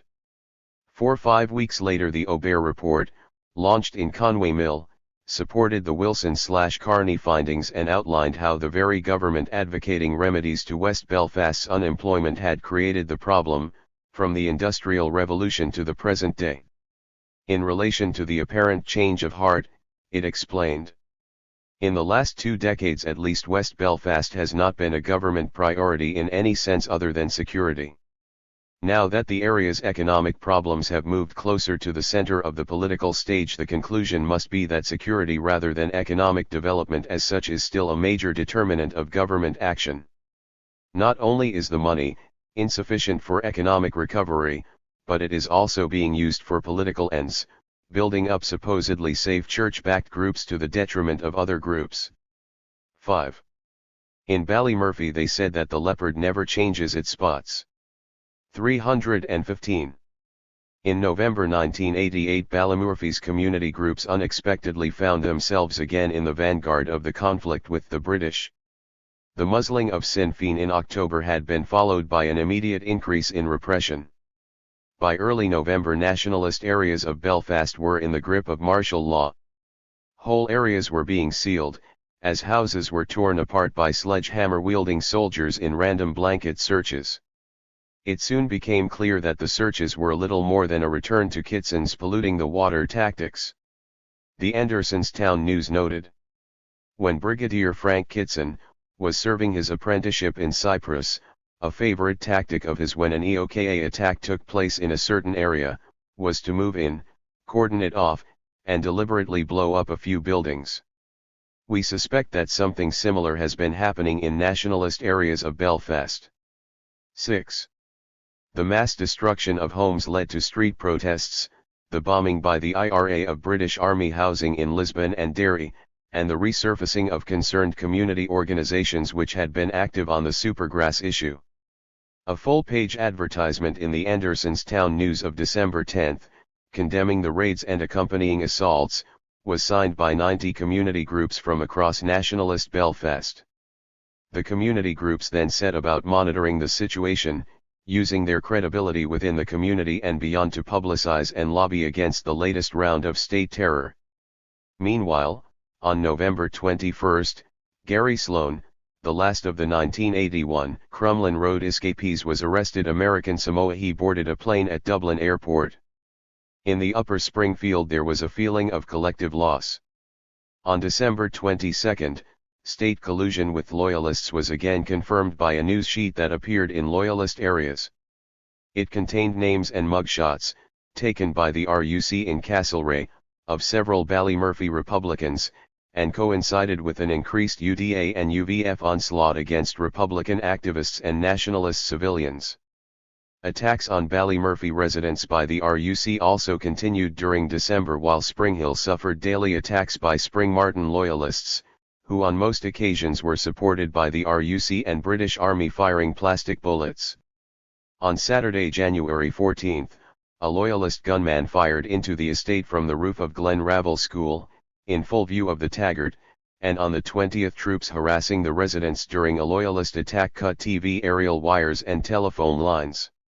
January 16 saw an announcement by British Home Secretary, Douglas Hurd, that an appeal by the Guildford Four had been given the go-ahead, 14 years on. There was new evidence, he said. It included the fact that Carol Richardson had been drugged with pethidine before her confession. 316. Was extracted. The next day Home Office Minister, Douglas Hogg, made another statement that was to have terrifying consequences for nationalists involved in the North's legal profession. Some solicitors, Hogg claimed, were unduly sympathetic to groups such as the IRA. On February 12, 38-year-old Pat Finucane, who had worked with the Ballymurphy community groups against the Supergrass system, was murdered in his North Belfast home by the UF. Finucane had been a tireless champion of civil liberties and human rights, and a thorn in the British side. On several occasions, when Republicans were being questioned in Castlereagh, special branch officers had promised we'll stiff Finucane. In the end somebody did, and Geraldine Finucane, his grieving widow, laid the blame at Hogg's doorstep. In the wake of the killing, several other solicitors found that they too were on a Loyalist death list. By the time Pat Finucane was killed, it was already clear that the Loyalists were back with a vengeance. And Ballymurphy had been hit again. The first nationalist to die at the assassin's hands in 1989 was Ian Catney, 27, of Springfield Park, shot in his mother's shop in Smithfield on January 18, by two gunmen. He had previously survived a gun attack during the Inla feud when he was targeted because of family connections. The inference drawn by the UVF from that attack cost him his life. The last weekend in January was dominated by the Sinn Féin Artifice, at which it was decided that all prospective election candidates would sign the British Anti-Violence Declaration. In his address, Gary Adams urged the IRA to be careful and careful again after a year in which bungled operations had caused the deaths of several innocent civilians. On the evening of January 29, Spring Hill again came under Loyalist attack. Two bursts of gunfire were directed at three men and a young boy standing by a bonfire. Immediately afterwards, as they ran for cover, a British mobile patrol opened up on them from the Springfield Road, several of the bullets smashing into the home of Patrick and Elizabeth Lowe. The soldiers said they were shooting at gunmen. February began with the BBC revelations that talks had taken place in Duisburg, West Germany, between the DUP, OUP, SDLP and Alliance parties. But there were problems, the Hillsborough Agreement for example. A week later the talks were scuppered when the British and Irish governments agreed to strengthen the agreement, throwing the Unionists back to the lager. Nobody showed much concern up in Ballymurphy. Then the shooting and bombing went on. 318. Part 3. The British cannot win this war. Neither can they impose a political settlement while remaining in colonial stewardship of part of Ireland. To date, all British solutions have failed. The only solution that remains, a phased, orderly withdrawal from the occupied counties of Ireland, is the only one that holds any future for the Irish or British people. It will then be up to the people living on this island to find compromise and accommodation of one another's way of life. That cannot be accomplished while a foreign power continues to manipulate the situation for its own ends. We would like to see the British government and the IRA adopt the precise line taken by us. There is nothing better than opponents sitting down to resolve their problems in a peaceful manner. Nelson Mandela, July 2, 1990. By the beginning of 1989, as the war raged on in its familiar pattern and the Duisburg-inspired talks collapsed, other talks of a far more critical nature were taking place in the shadows. Talks that would unfold as the most significant in recent Irish history. For a number of years there had been a growing realization among some Republican strategists that, while the IRA could hold the British to a stalemate, and generally maintain the military initiative, the armed struggle was failing to deliver. Despite the proclamation of numerous freedom years, it was becoming clear that there would be no conclusive military victory. The war could be maintained indefinitely, but prolonged war would add only to the body count. In addition, it allowed the British and Unionists to conceal an indefensible moral position behind a veil of conflict-related propaganda. Consequently, Sinn Féin leaders had begun to consider other possible fronts that might strike at the more exposed flanks of the British position in relation to Ireland, while contributing to conditions that would remove the causes of conflict and bring an end to the war. In line with this thinking, the more pragmatic among the leadership reasoned that by closing the gap between themselves and the more conservative nationalist elements, they might be able to engage the broad family of Irish nationalism in a political offensive that would draw international support, particularly from the United States, and force a British shift in favor of Northern nationalists. This, they privately acknowledged, would ultimately require an IRA ceasefire, which in turn would require conditions conducive, in the longer term, to the achievement of Republican goals. Thus began the Irish peace process. The first tentative moves towards creating the conditions for a halt to the war had taken place in 1986. Fr. Alec Reid, who had mediated in the Inla feud of Little Baroid, had driven to Dublin, with the approval of Gerry Adams, to see Charles Haughey, leader of the Fianna Fáil opposition. His task was to try and get Haughey to meet with Adams to discuss possible options that might shift British policy to a point where the IRA would consider calling off the war. As a prelude to further favourable development, Haughey, still carrying the baggage of the 1970 arms trial, declined, but asked Martin Mansergh, his chief advisor on Northern affairs, to stay in touch with Alec Reid and monitor any developments that might arise. In the spring of 1987 Alec Reid tried again. He wrote to John Hume and asked him to meet with Adams. Hume sat on the suggestion until after the British general election of June, whereupon he agreed to meet with Fr. Reid to discuss his assessment of the changing winds within republicanism. After a series of further meetings with Fr. Reid, the SDLP leader finally met with Adams. By the end of the year the two leaders of Northern nationalism had, despite deep political differences, built up a personal relationship of considerable trust, and had agreed to the Sinn Féin/SDLP talks that had spanned much of 1988. Although the talks ended, predictably, without agreement, Hume and Adams continued to meet privately, while Republican strategists reassessed their relationships with the Irish and British states, and with the pro-British population in the North. Gerry Adams later recalled, "There had been a public debate between myself and Bishop Cahill Daly in relation to the whole question of condemnation. Then Fr. Reid and Fr. de came in on it. And what was being said was that it was no good condemning violence if you had nothing else to offer. It was clear at that stage that we had reached a situation in which the political leadership Sinn Féin felt that it might be able to persuade the IRA leadership to opt for peace if the proper conditions could be developed. This would mean a radical reshaping of the Irish political landscape." 1. Paradoxically, as the Sinn Féin leadership pondered the possibility of ending the war and taking the gun out of Irish politics, the IRA found itself with unprecedented military capacity.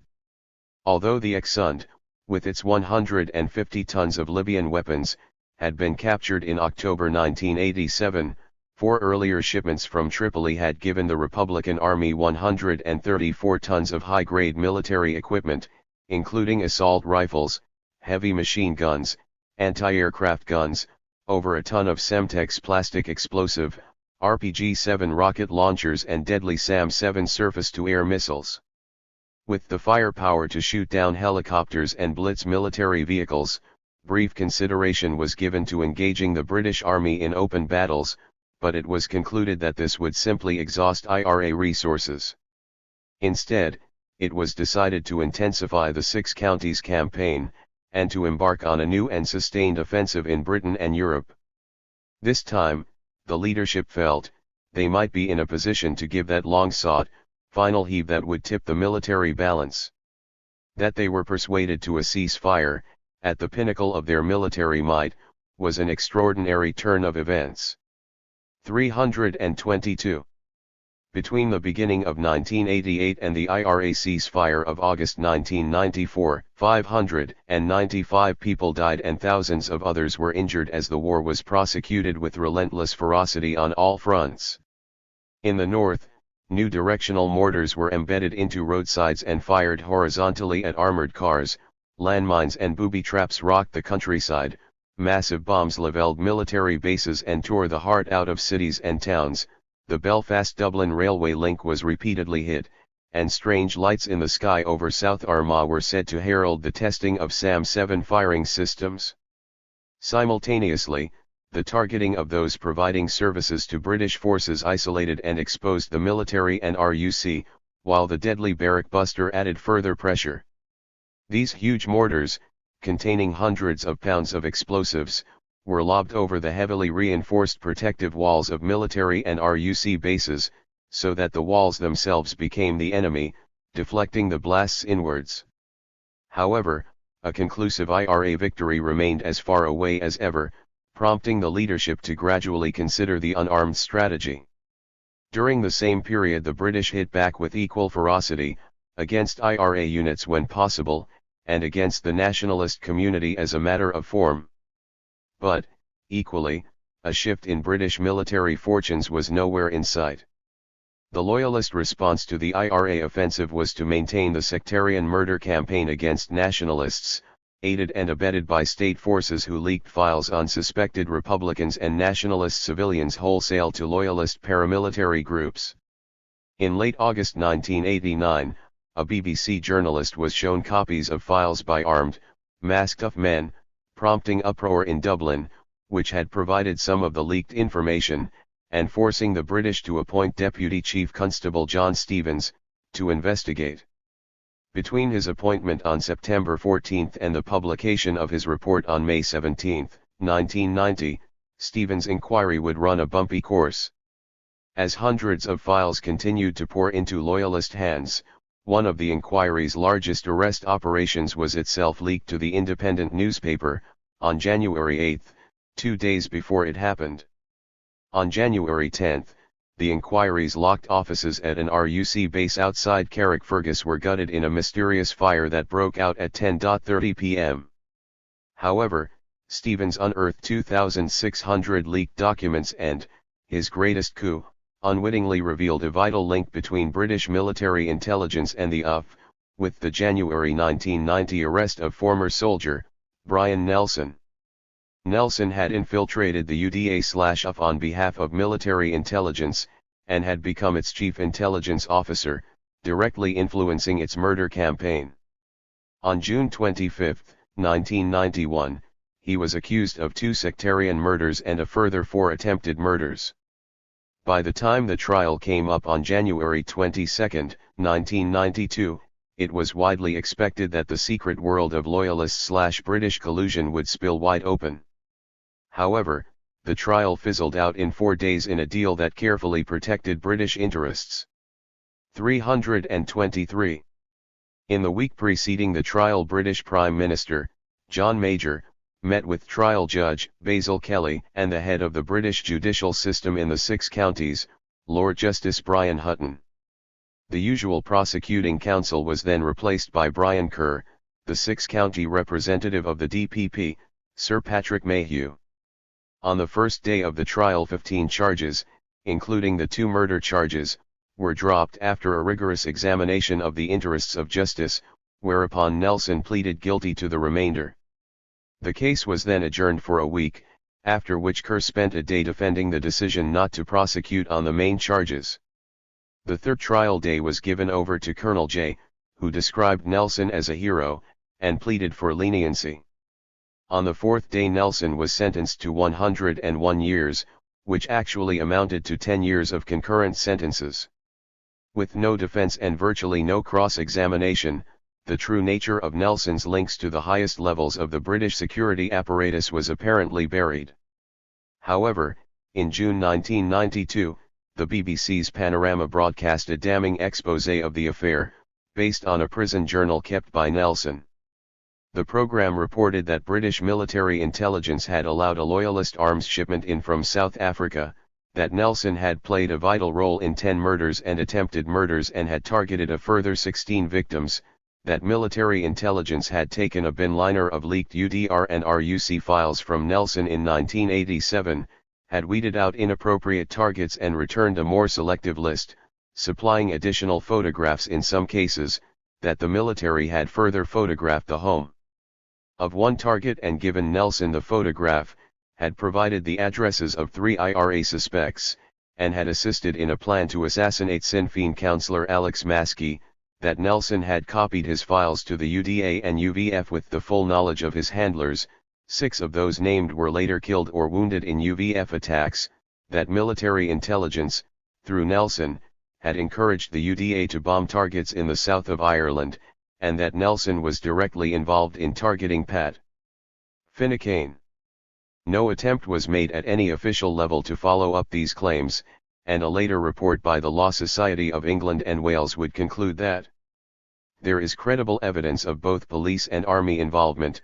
The government told the UN rapporteur that the DPP directed that there should be no prosecution against any officer in connection with Pat Finucane's death.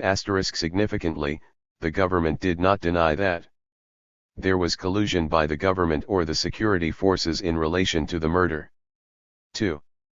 In Europe, the revitalist IRA campaign killed 14 people, including a child of 6 months, while the offensive in Britain wreaked havoc with the economy and security of the state. Over the 6-year period, the IRA crippled rail, underground, and road connections, bombed military and commercial targets, and set off 2 of the biggest explosions of the entire Troubles.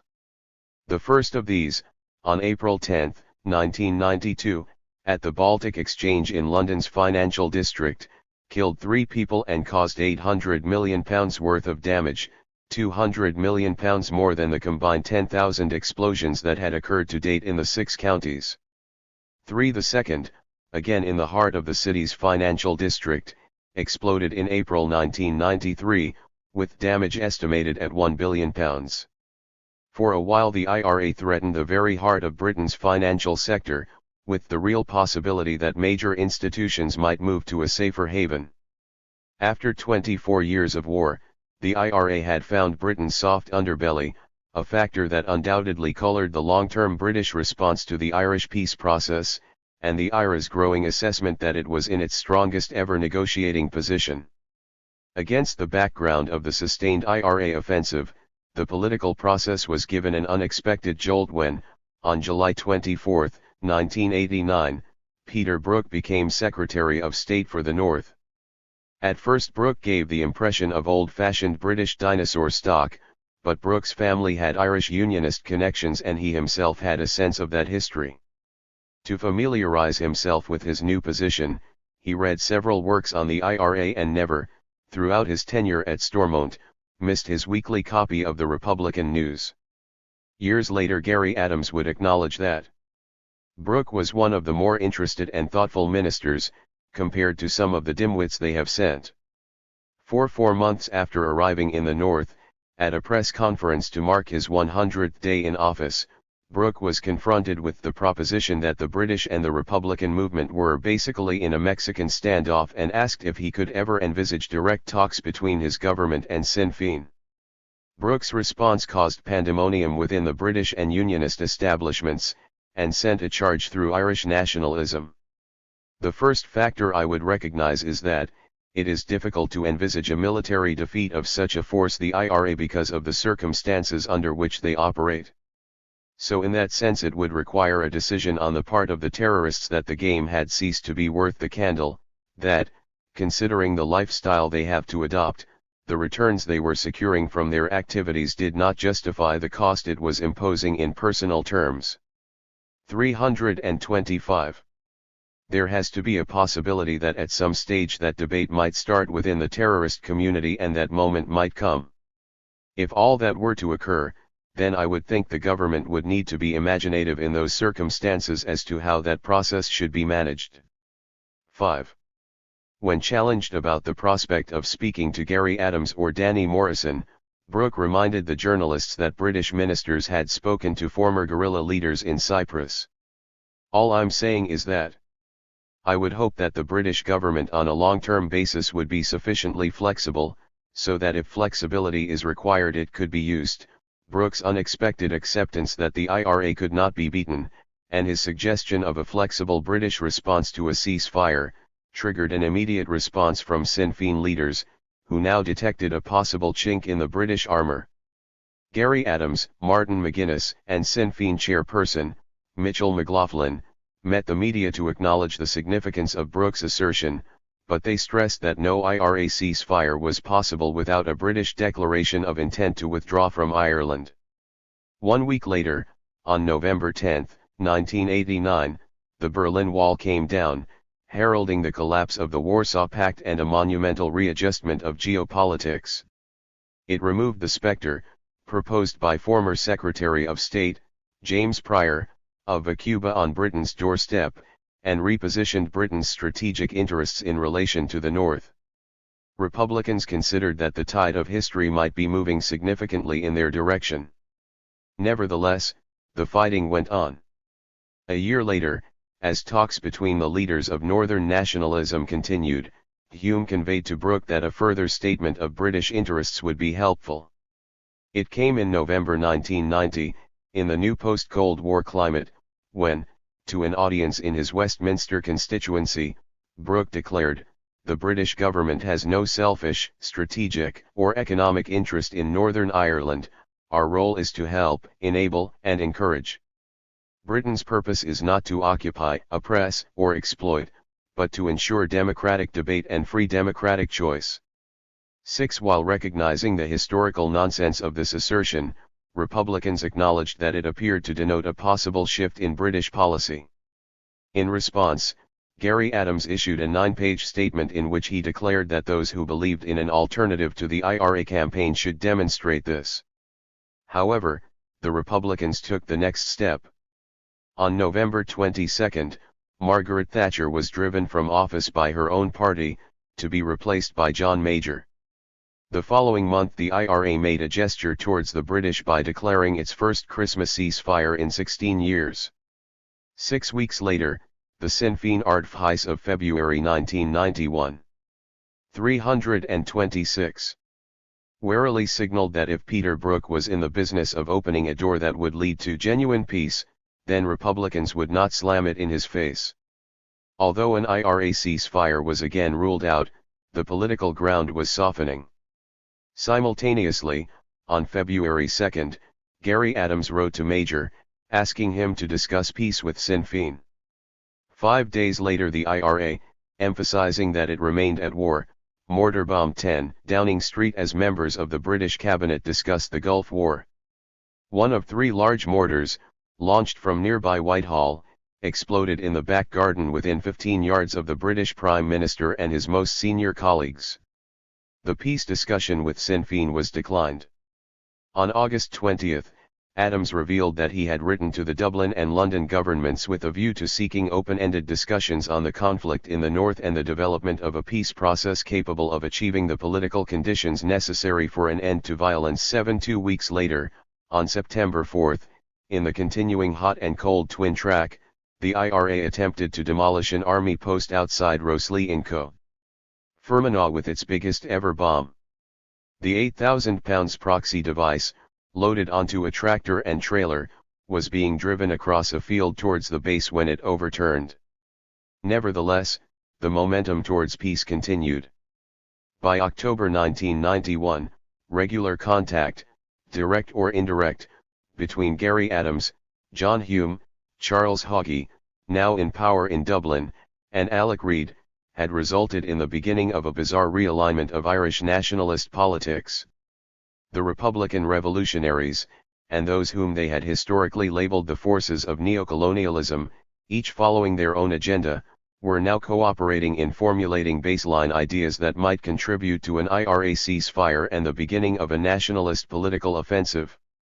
When the negotiations later became public knowledge, the substance and nature of what was now evolving were bitterly attacked by the IRSP and a number of leading figures in the nationalist struggle, who felt that the alliance was destined to compromise, if not destroy, republicanism.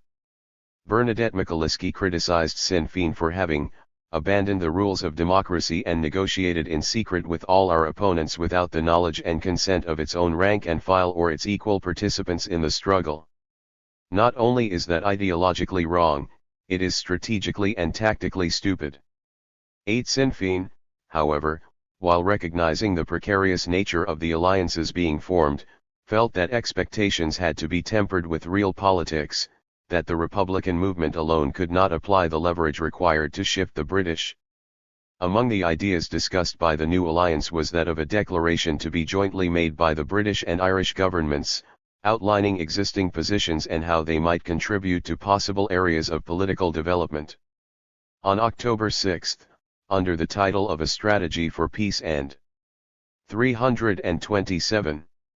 Justice in Ireland, Hume penned the first draft of what, in his view, such a document might look like. Basing itself on Brooke's speech of November 1990, the strategy document firmly placed the Northern problem in an Anglo-Irish and European context and committed Britain to seeking agreement and to jointly managing the problem with the Irish government. In addressing the Republican demand for self-determination, Hume argued that self-determination had to include unionism and the principle of consent. Given British neutrality, he argued, the Irish people could be united in an agreed Ireland rather than divided in a united Ireland. Hume brought the document to Haughey in Dublin and Haughey put Martin Mansergh to work on it. Over the coming weeks the document was expanded until the Hume, Dublin team felt that it could be presented to the Republican movement for consideration, despite its obvious challenges to the core of Republican ideology. In January 1992, Haughey was replaced as Taoiseach and leader of Fianna Fáil by Albert Reynolds. With little time for the stuffiness of protocol, Reynolds firmly believed in personal contact, and launched himself into the search for peace with a gusto that would earn him the respect of all shades of Irish nationalism.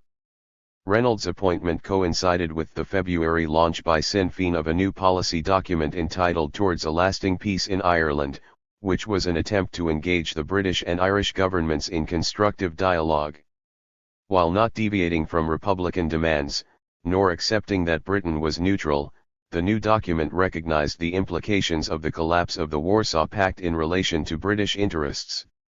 It also introduced the concept of interim phases, the lowering of sights, in relation to Republican goals, and called on the old enemy, Dublin, to persuade Britain and the Unionists of the benefits of unity, and on the British to join the ranks of the persuaders in seeking to obtain the consent of people in the North for a united Ireland.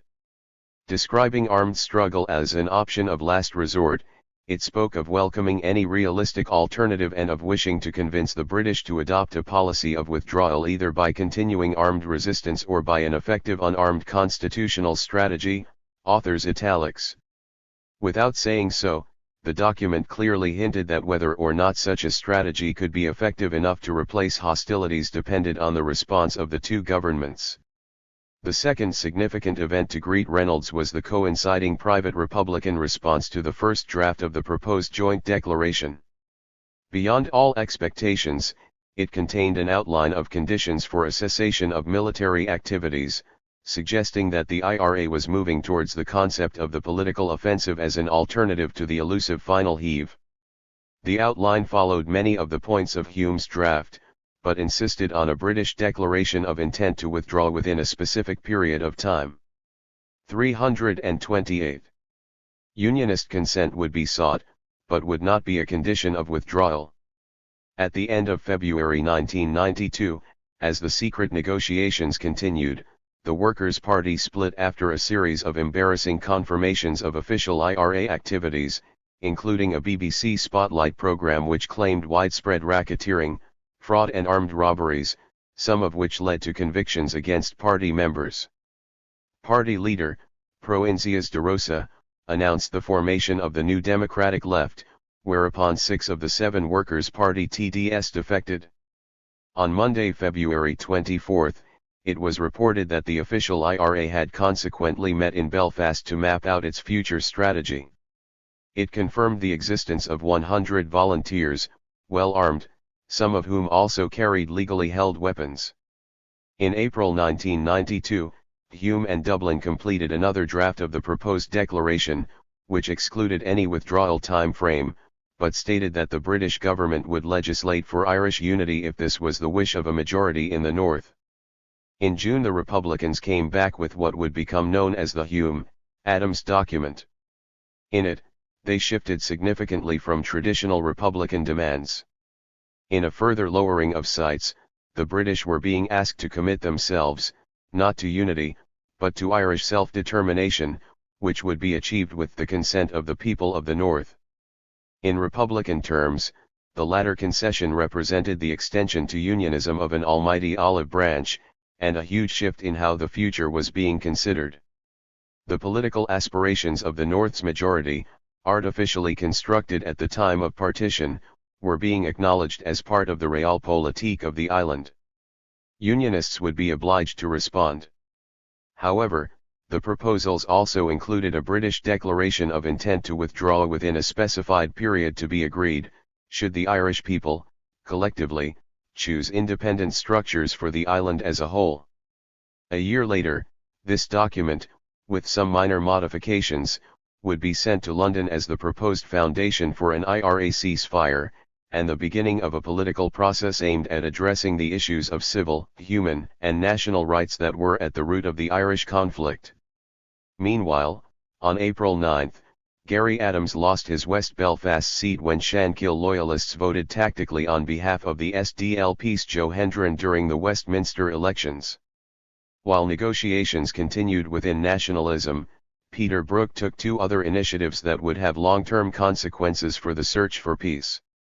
On an unspecified date in 1990, he authorized the reactivation of a communication conduit to the Republican leadership which had lain dormant since the hunger strikes, and he established a series of bilateral talks aimed at coaxing the Ulster, official, Unionist 329 party, the SDLP, and the DUP towards roundtable talks. Significantly, the talks focused on three strands: relationships within the North, North-South relationships, and Anglo-Irish relationships. However, little of substance was discussed before the talks foundered yet again. In April 1992, after 3 years at Stormont, Brooke was replaced by former British Attorney General, Sir Patrick Mayhew, who had, along with Major, narrowly escaped the IRA mortars on Downing Street. His appointment dismayed Irish nationalists. As Attorney General, Mayhew had presided over a series of acrimonious extradition hearings, had accepted the validity of the Supergrass system, and had told the Commons, following the Stalker affair, that, although evidence of attempts to pervert the course of justice had been unearthed, there would be no prosecution of RUC members in the interests of national security. Gary Collins, Irish Foreign Minister at the time, commented that anyone who held such a view is not fit for public office. Mayhew would later prove central to the collapse of the IRA's first ceasefire. Meanwhile, however, work on the joint declaration continued, with differences still remaining between the Republicans and the Hume-Dublin axis. Whereas the former wanted a clear definition of Irish self-determination, an unambiguous timetable and a guarantee that the British would become persuaders for Irish unity, the latter emphasized an overriding need for agreement and consent. Following a letter from Adams to Reynolds in the summer of 1992, in which he argued that the drafts of the declaration would best be discussed personally, Reynolds, sensing the potential for halting the war, decided to open direct contact with Sinn Féin. But in November the whole process collapsed when an internal dispute within the Fianna Fáil, Progressive Democrats coalition brought Reynolds' government down. The election that followed was a disaster for Fianna Fáil. The party lost many seats in its worst defeat since 1927, whereas an increased vote gave Labour leader, Dick Spring, the balance of power. After weeks of negotiation, however, Reynolds was back as Dowsiak in coalition with Labour. Spring became Tannaist, Deputy Prime Minister, and Minister for Foreign Affairs, with responsibility for Anglo-Irish affairs. When Spring was brought into the picture, he balked at the speed of Reynolds' peace agenda, but Reynolds ploughed ahead regardless. While delicate negotiations continued, the political face of the North underwent other dramatic changes. On June 30, 1992, the UDR, the Loyalist militia which had become the most notorious and controversial regiment in the British Army, was merged with the Royal Irish Rangers to become the Royal Irish Regiment. The RIR, however, would soon become 330. Synonymous in nationalist eyes with the old UDR, occupying its place as a prime IRA target. In July, nationalist communities across the north began to stir in protest at the annual invasion by triumphalist loyalism in the form of the Orange Order *. The contest between the right to humiliate, and the right not to be humiliated, would henceforth be central to the Orange marching season and political development in the north. On August 10, after more than 20 years of sectarian killing, the UDA was banned by Mayhew, who refused to be drawn on why previous NIO ministers had felt unable to issue a proscription order. In the real world it made little difference, with the UDA continuing to operate openly in loyalist areas. Then, on August 18, IPLO leader Jimmy Brown was shot dead in his car on Belfast's Falls Road in an escalation of an internal feud that had been simmering since June. The killing was claimed by the Belfast Brigade of the IPLO, which threatened further action against those aligned to the Army Council of the organization, which was accused of drugs-related activities.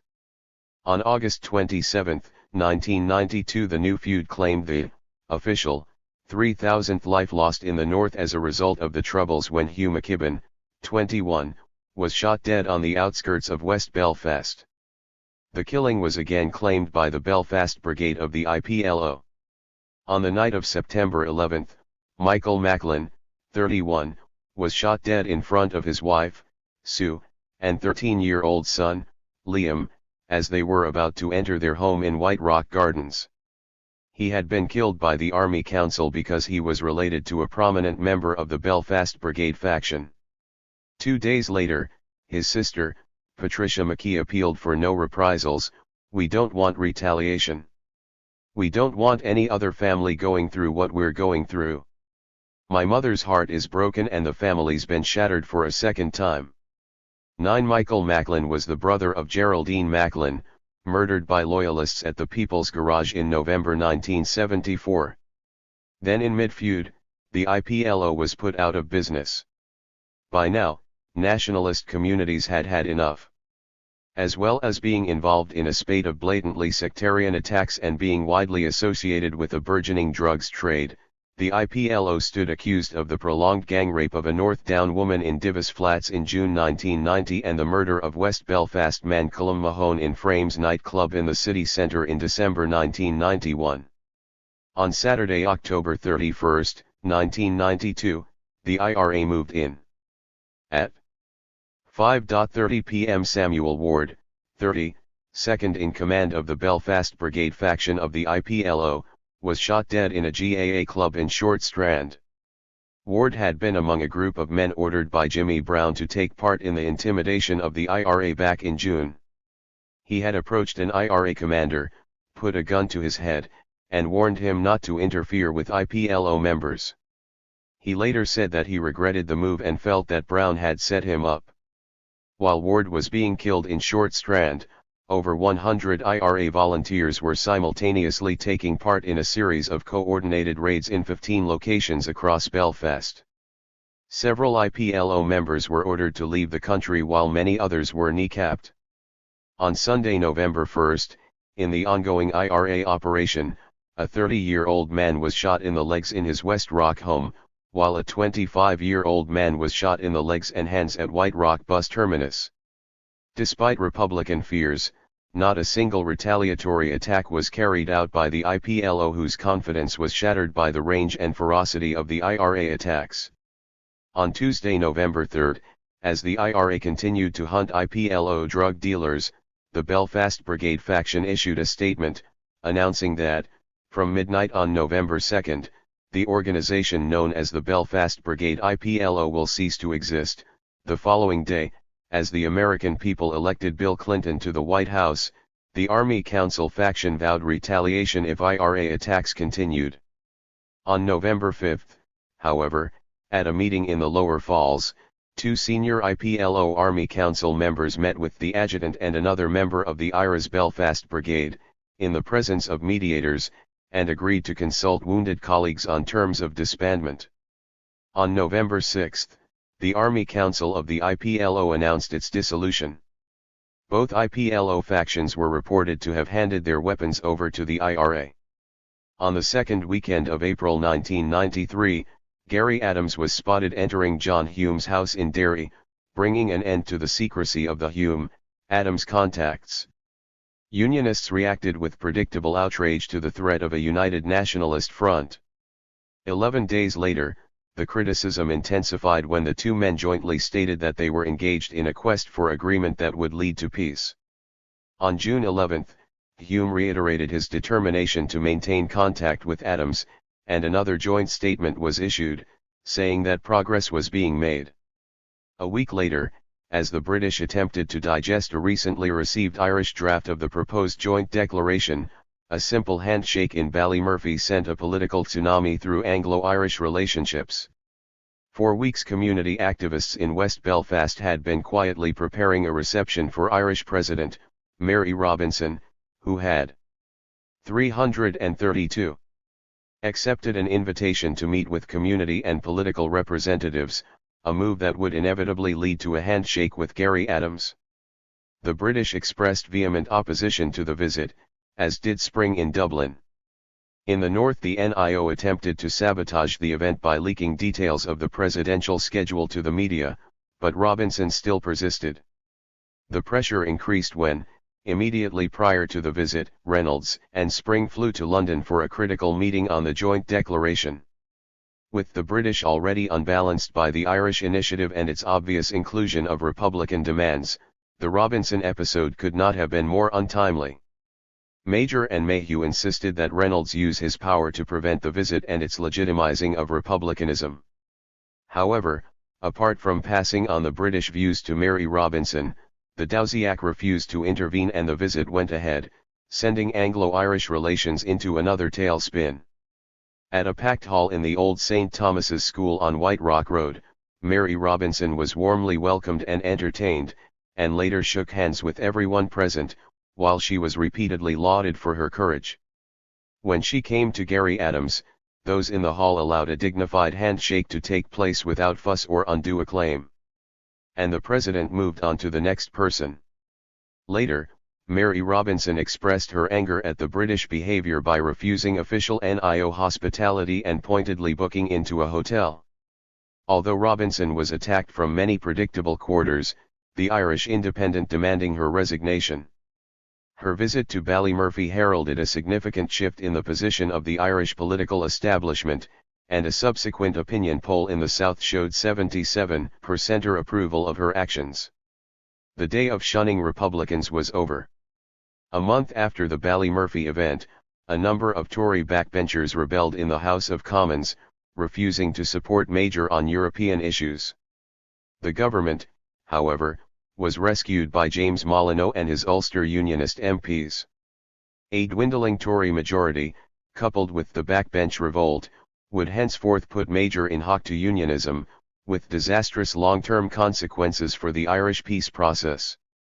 Over the coming months, however, as unionists urged the British government to abandon the peace process, Reynolds managed to keep London on board.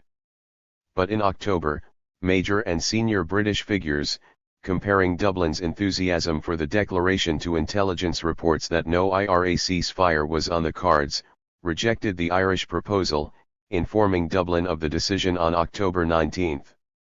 4 days later, a new spiral of killing erupted in the north. At lunchtime on Saturday, October 23, 1993, an IRA unit, attempting to avenge a series of loyalist murders, arrived with a bomb at Frizzell's fish shop on Belfast's Shankill Road. The bomb, designed to go off within seconds of being planted, was aimed at a UDA office upstairs. Staff and 333 customers were to have been ordered from the building and the bomb detonated. However, the device exploded prematurely, killing IRA volunteer Thomas Begley and seriously injuring his companion. 9 civilians died in the blast and a further 57 were injured. Over the coming days, Loyalist gunmen killed 6 Nationalist civilians in a series of random shootings, and followed these on the night of October 30 with a gun attack on the Rising Sun Bar in the village of Greysteel, Co. Derry, which left 8 people dead and a further 11 wounded. In the Dale, Spring responded to the killings by setting out 6 principles aimed at refocusing attention on the peace process. These included a commitment to the principle of consent and, to the anger and consternation of Northern nationalists, an offer to consider changes to Articles 2 and 3 of the Irish Constitution, which claimed jurisdiction over the North. However, despite a further series of meetings between Reynolds and Major at the end of October, Major issued a statement in the Commons on November 1, clearly indicating that he considered the Irish initiative dead. 3 days later, an exasperated Hume met Major in Downing Street, emerging to assert that the Hume-Adams proposal would end violence in a week. His announcement brought an avalanche of criticism from the media and the right wing of Dublin's political circles. Finally, an exhausted Hume collapsed and was taken to hospital, triggering a wave of indignation throughout Ireland at the treatment of the SDLP leader and the spurning of the Irish peace effort. The reasonable nature of the nationalist approach, and the contrasting British Unionist response, were steadily galvanizing Irish opinion. All the latent hurt of centuries of colonial oppression, and the guilt of a South that had abandoned the North, were coalescing into a growing force that would transcend ideological differences in pursuit of a belated justice for those nationalists still trapped in the remnants of empire. Reynolds, who had never conceded defeat, was greatly encouraged, and used the Fianna Fáil artifice of November 7/8 to relaunch the bid for peace. A new dimension was now added with an attempt to address the fears of an insecure loyalist population, terrified of political experiments that might bring loss of privilege. Down through the years, Dublin had maintained links with numerous figures from the Protestant churches and the Unionist business community. More recently, these included the Rev. Roy McGee, a Presbyterian minister from East Belfast who was in contact with loyalist paramilitary groups. While the UF was now controlled by a leadership dedicated to sectarian killing, elements within the UVF, particularly some ex-prisoners, were considering the possibility of a future based on political innovation. Dublin began to explore these possibilities through Roy McGee in late 1993.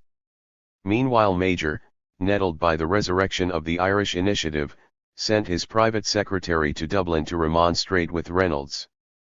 A highly 334 confrontational series of meetings followed between British and Irish officials, culminating in a London gathering of November 10 at which the Irish side argued that the prevailing climate was the best chance of peace for years. Their arguments appeared to have tipped the balance, until out of the blue, on November 25, Major concluded that Reynolds' document would not be acceptable to Unionists, and proposed a new document aimed at restarting the failed inter-party talks. A furious Reynolds was about to draft a rejection when the back channel to the Provos, reactivated by Brooke in 1990, was exposed by the media. Reynolds was furious that the British had concealed the existence of the contact, through which, it transpired over the coming days, substantial negotiations had taken place between London and the Republicans. In an angry telephone call, he rejected Major's new document.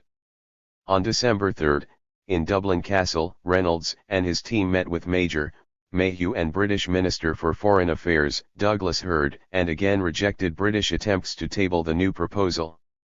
It was the joint declaration or nothing. The joint declaration prevailed. On December 15, 1993, the Irish Taoiseach and the British Prime Minister presented the Downing Street Declaration, 7 years in creation, to a general acceptance across the British and Irish political establishments.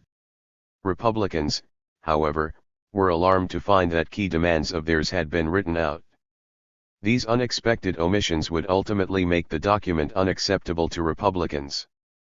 Nevertheless, the declaration, with input from Dublin, Hume, the IRA Army Council, loyalist paramilitary groups and Protestant clergy, declared that all-inclusive talks, aimed at resolving the British-Irish conflict would follow an end to hostilities, and that, within the framework of consent, the British government recognised the right of the Irish people to self-determination. The 6 counties were no longer, as Thatcher had once proclaimed, as British as Finchley. In January 1994, amid growing optimism that a genuine quest for peace was underway, Dublin removed the media ban on parties linked to guerrilla organisations, as Sinn Féin entered a process of consultation within the Republican movement and the communities that were its base. On January 31, Gary Adams flew to New York to discuss progress with Irish American supporters. He arrived to a hero's welcome, having been granted a visa despite fierce British opposition. In May, the British provided amplification on certain sections of the Downing Street Declaration in response to 5 months of Sinn Féin requests for clarification. A month later, the INLA, in one of its increasingly sporadic appearances, shot dead 3 men on Belfast's Shankill Road. 2 of them were leading UVF members. 2 days later, on June 18, UVF gunmen hit O'Toole's bar in the hamlet of 335 Loughinisland, Co. Down, killing 6 customers as they watched the World Cup on TV. On July 10, the IRA embarked on a series of high-profile attacks against loyalists, beginning with a gun attack on the home of the DUP's William McRae. The next day, Ray Smallwood, who had been convicted of the 1981 attempted murder of Bernadette McAliskey and her husband, Michael, was shot dead outside his home in Lisbon.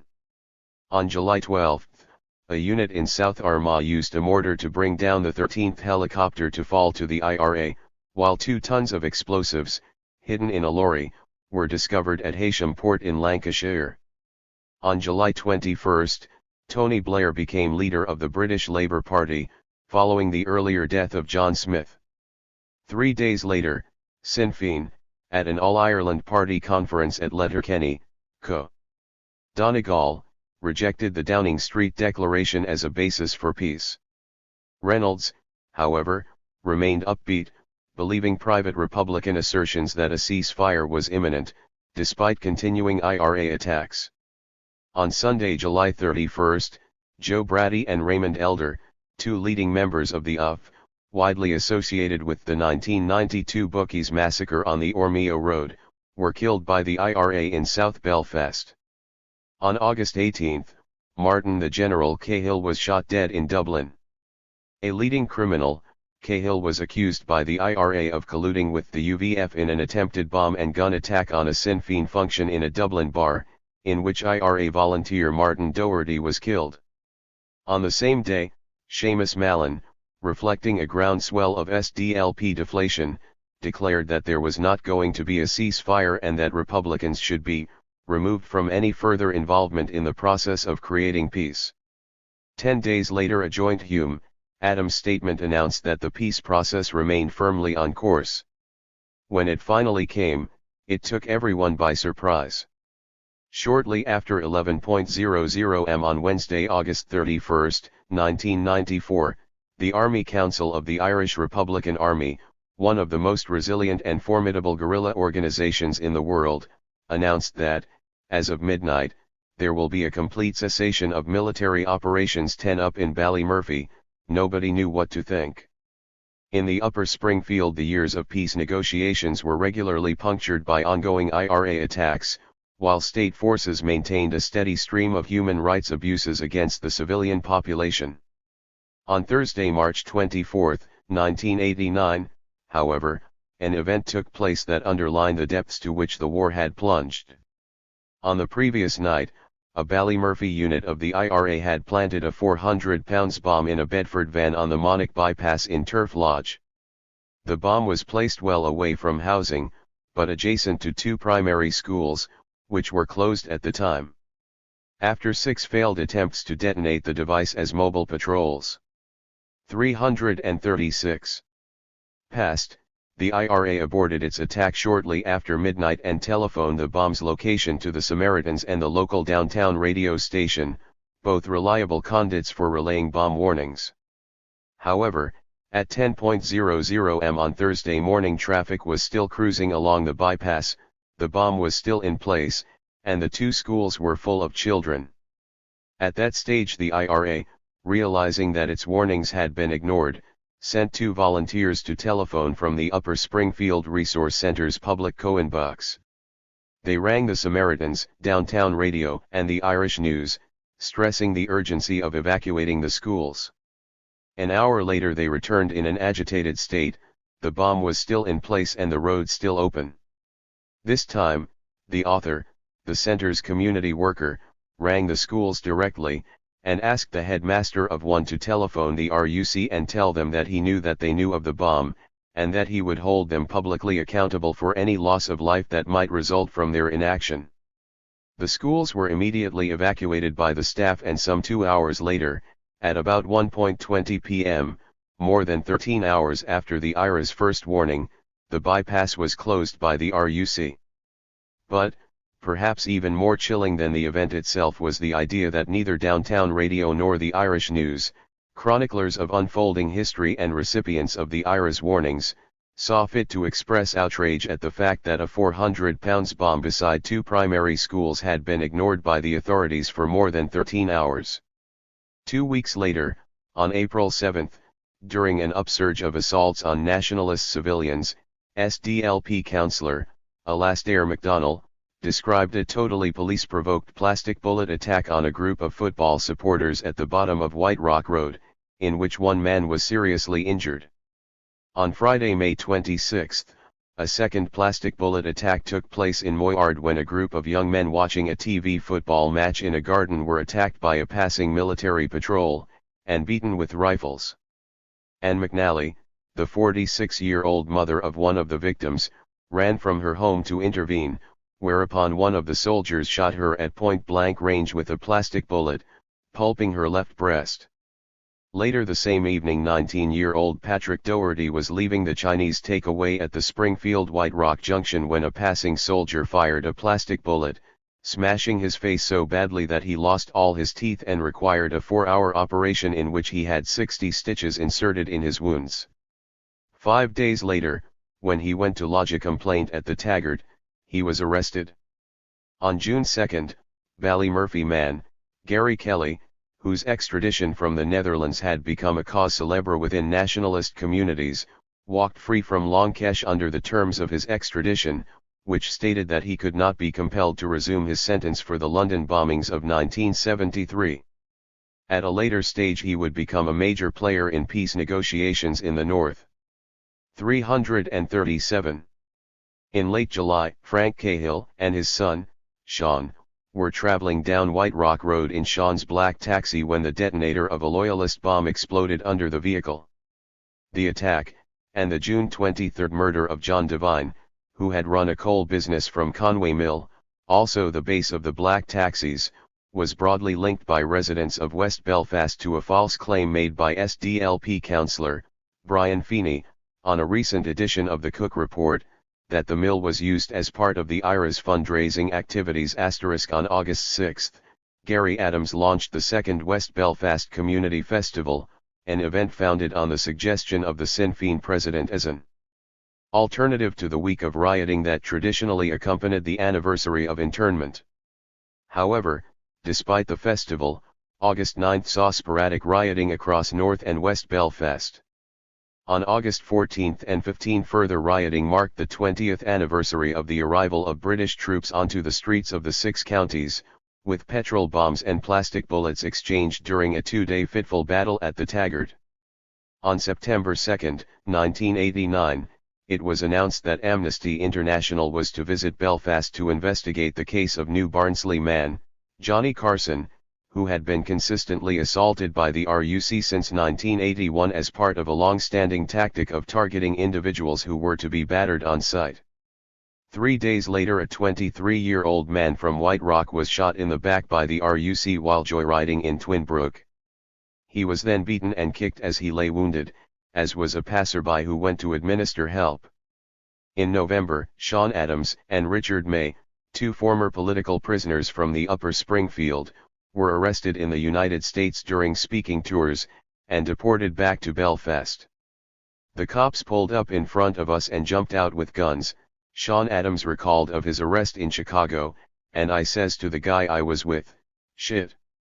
Something big must be happening," and he says, "Sean, I think you're it." On Saturday, January 13, 1990, violent death again visited the perimeters of the Upper Springfield. Shortly before 11:00 am, a man in civilian dress walked up to the driver's side of a parked car at the bottom of White Rock Road and fired a burst of shots, killing 43-year-old John McNeil from Downpatrick. Seconds later, two Belfast men, Peter Thompson, 23, from Twinbrook, and Edward Hale, 25, from Poleglass, carrying replica firearms, ran from the adjacent Sean Graham's bookmakers. Witnesses described how a submachine gun was emptied into their bodies and they were then shot in the head from close range. The men had been robbing the bookies and were killed in an undercover military stakeout.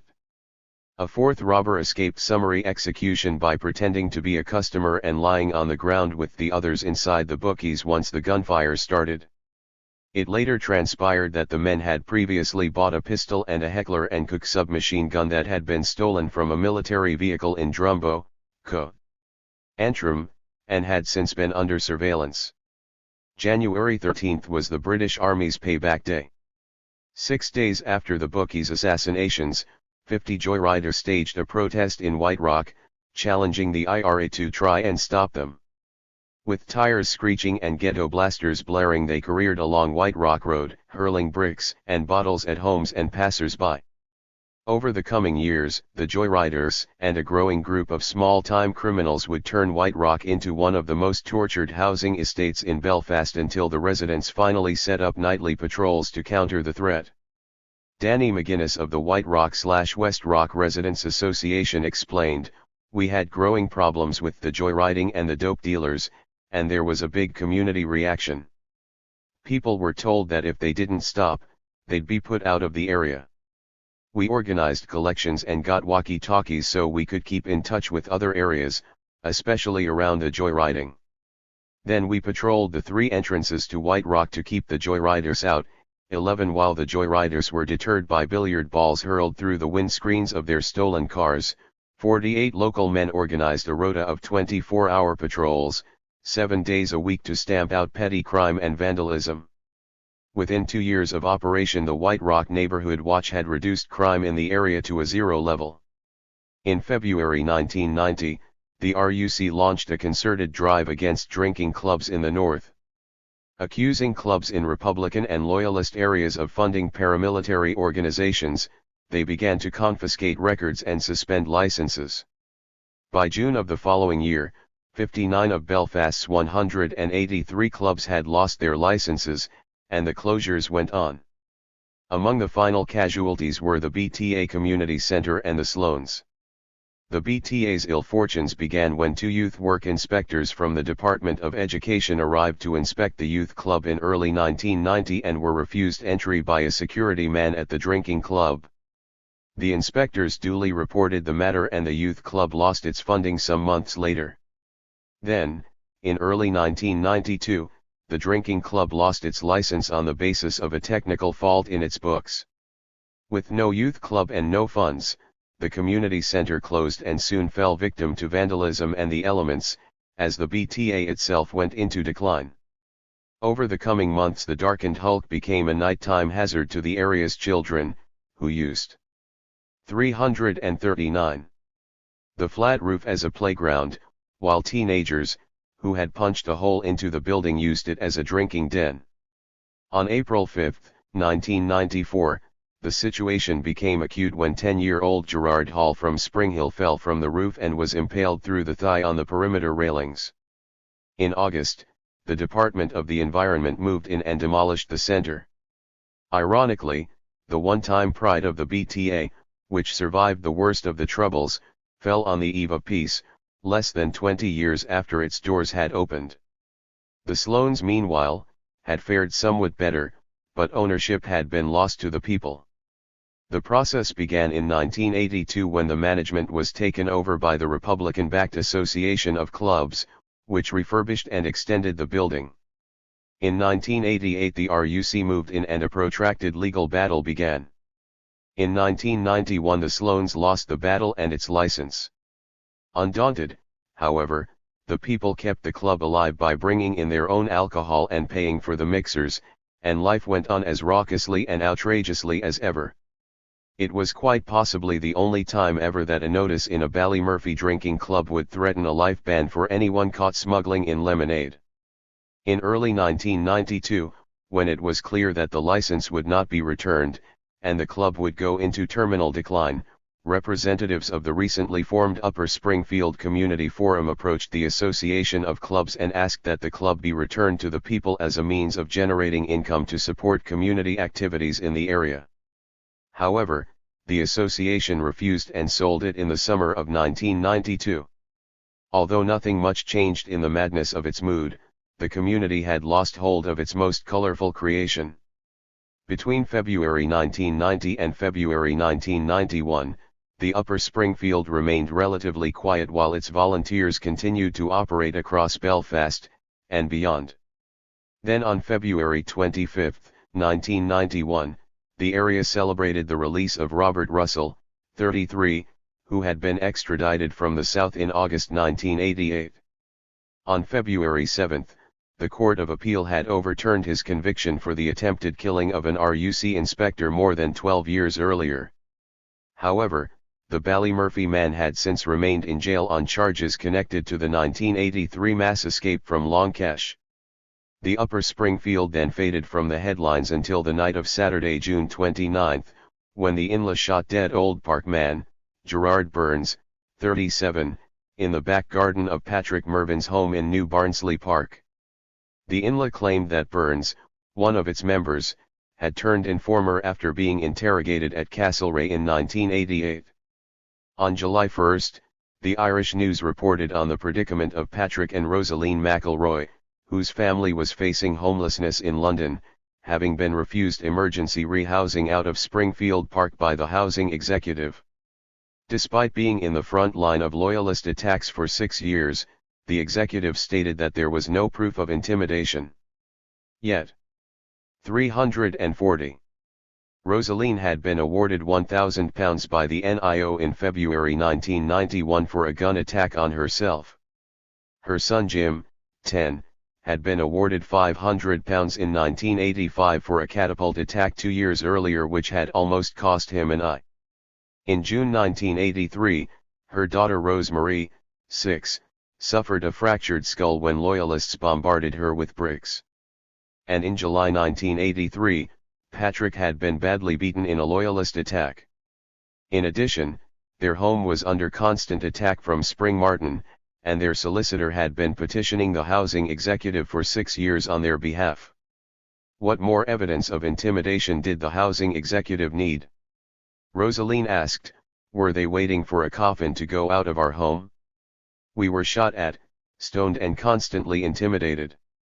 The housing executive put bulletproof windows into the house. Why did they do that if there was no danger?" 12. The family, coincidentally, owed £600 in rent arrears.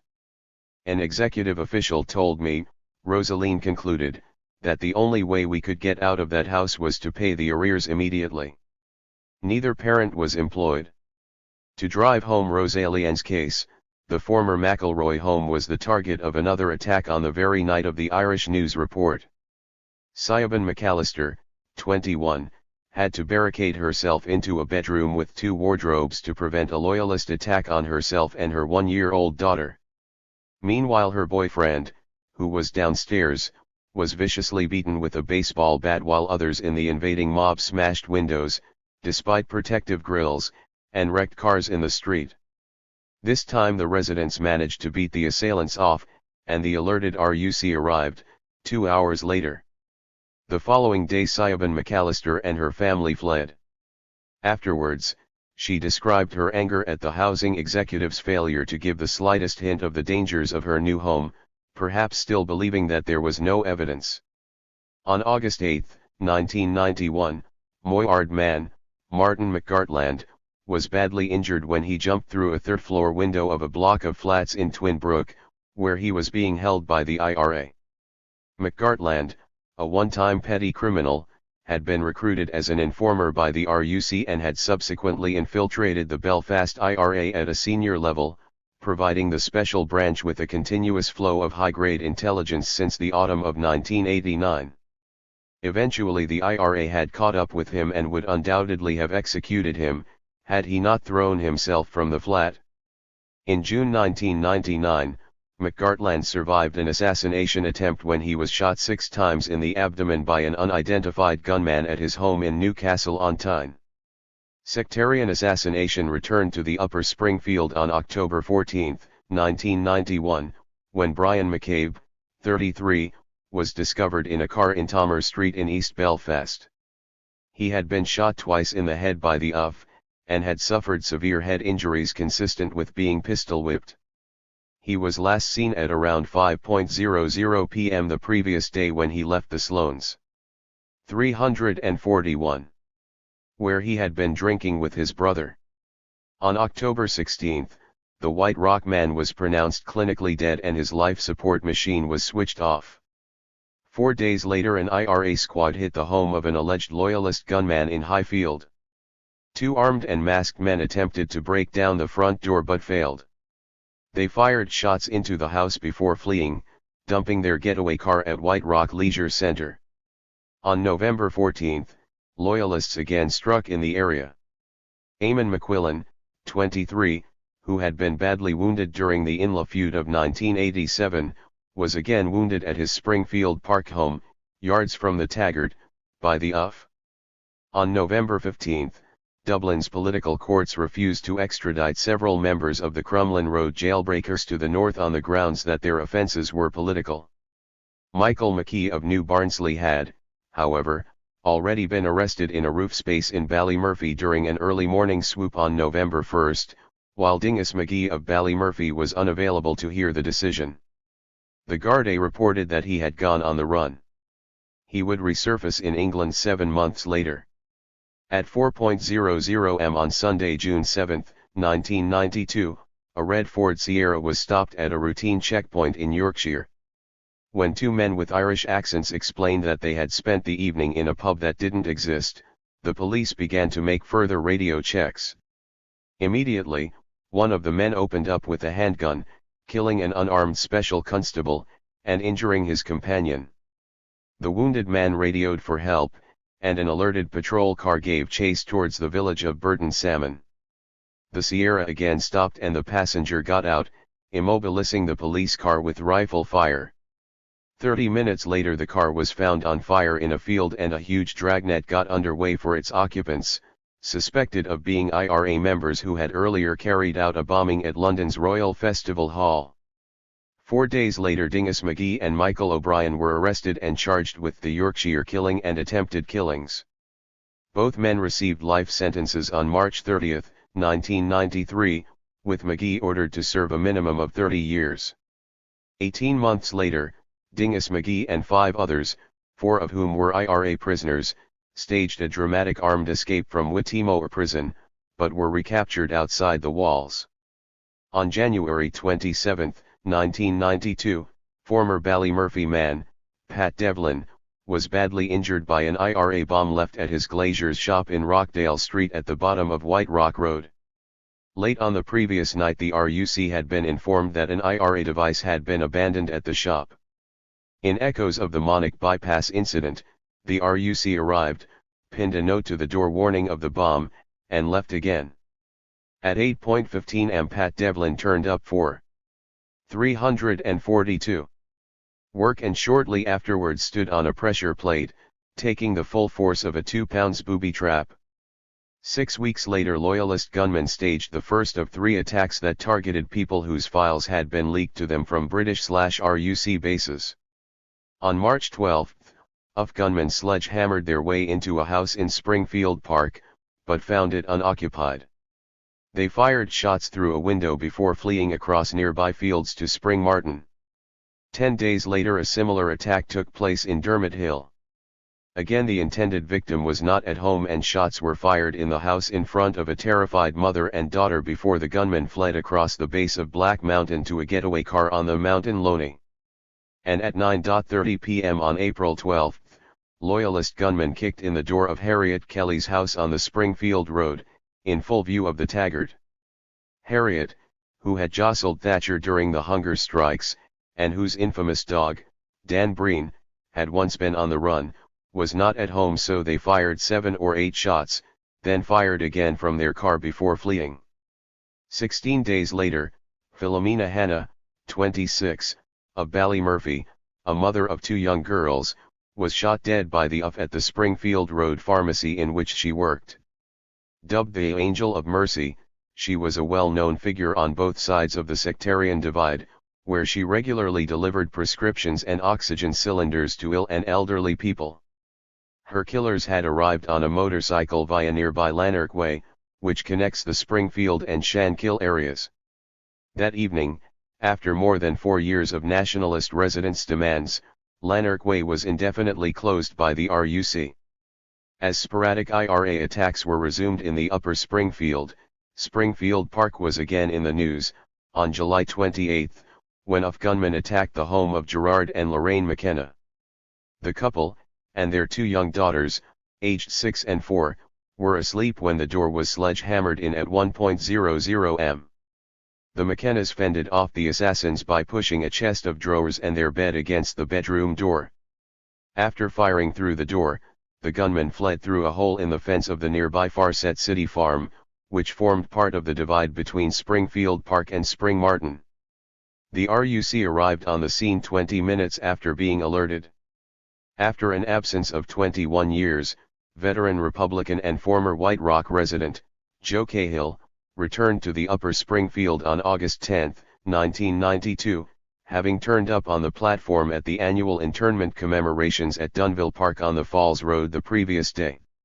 Accompanied by his wife, Ann, and Gary Adams, he walked through the old familiar streets, and those that had changed beyond recognition, a folk hero to a generation who were children when he left.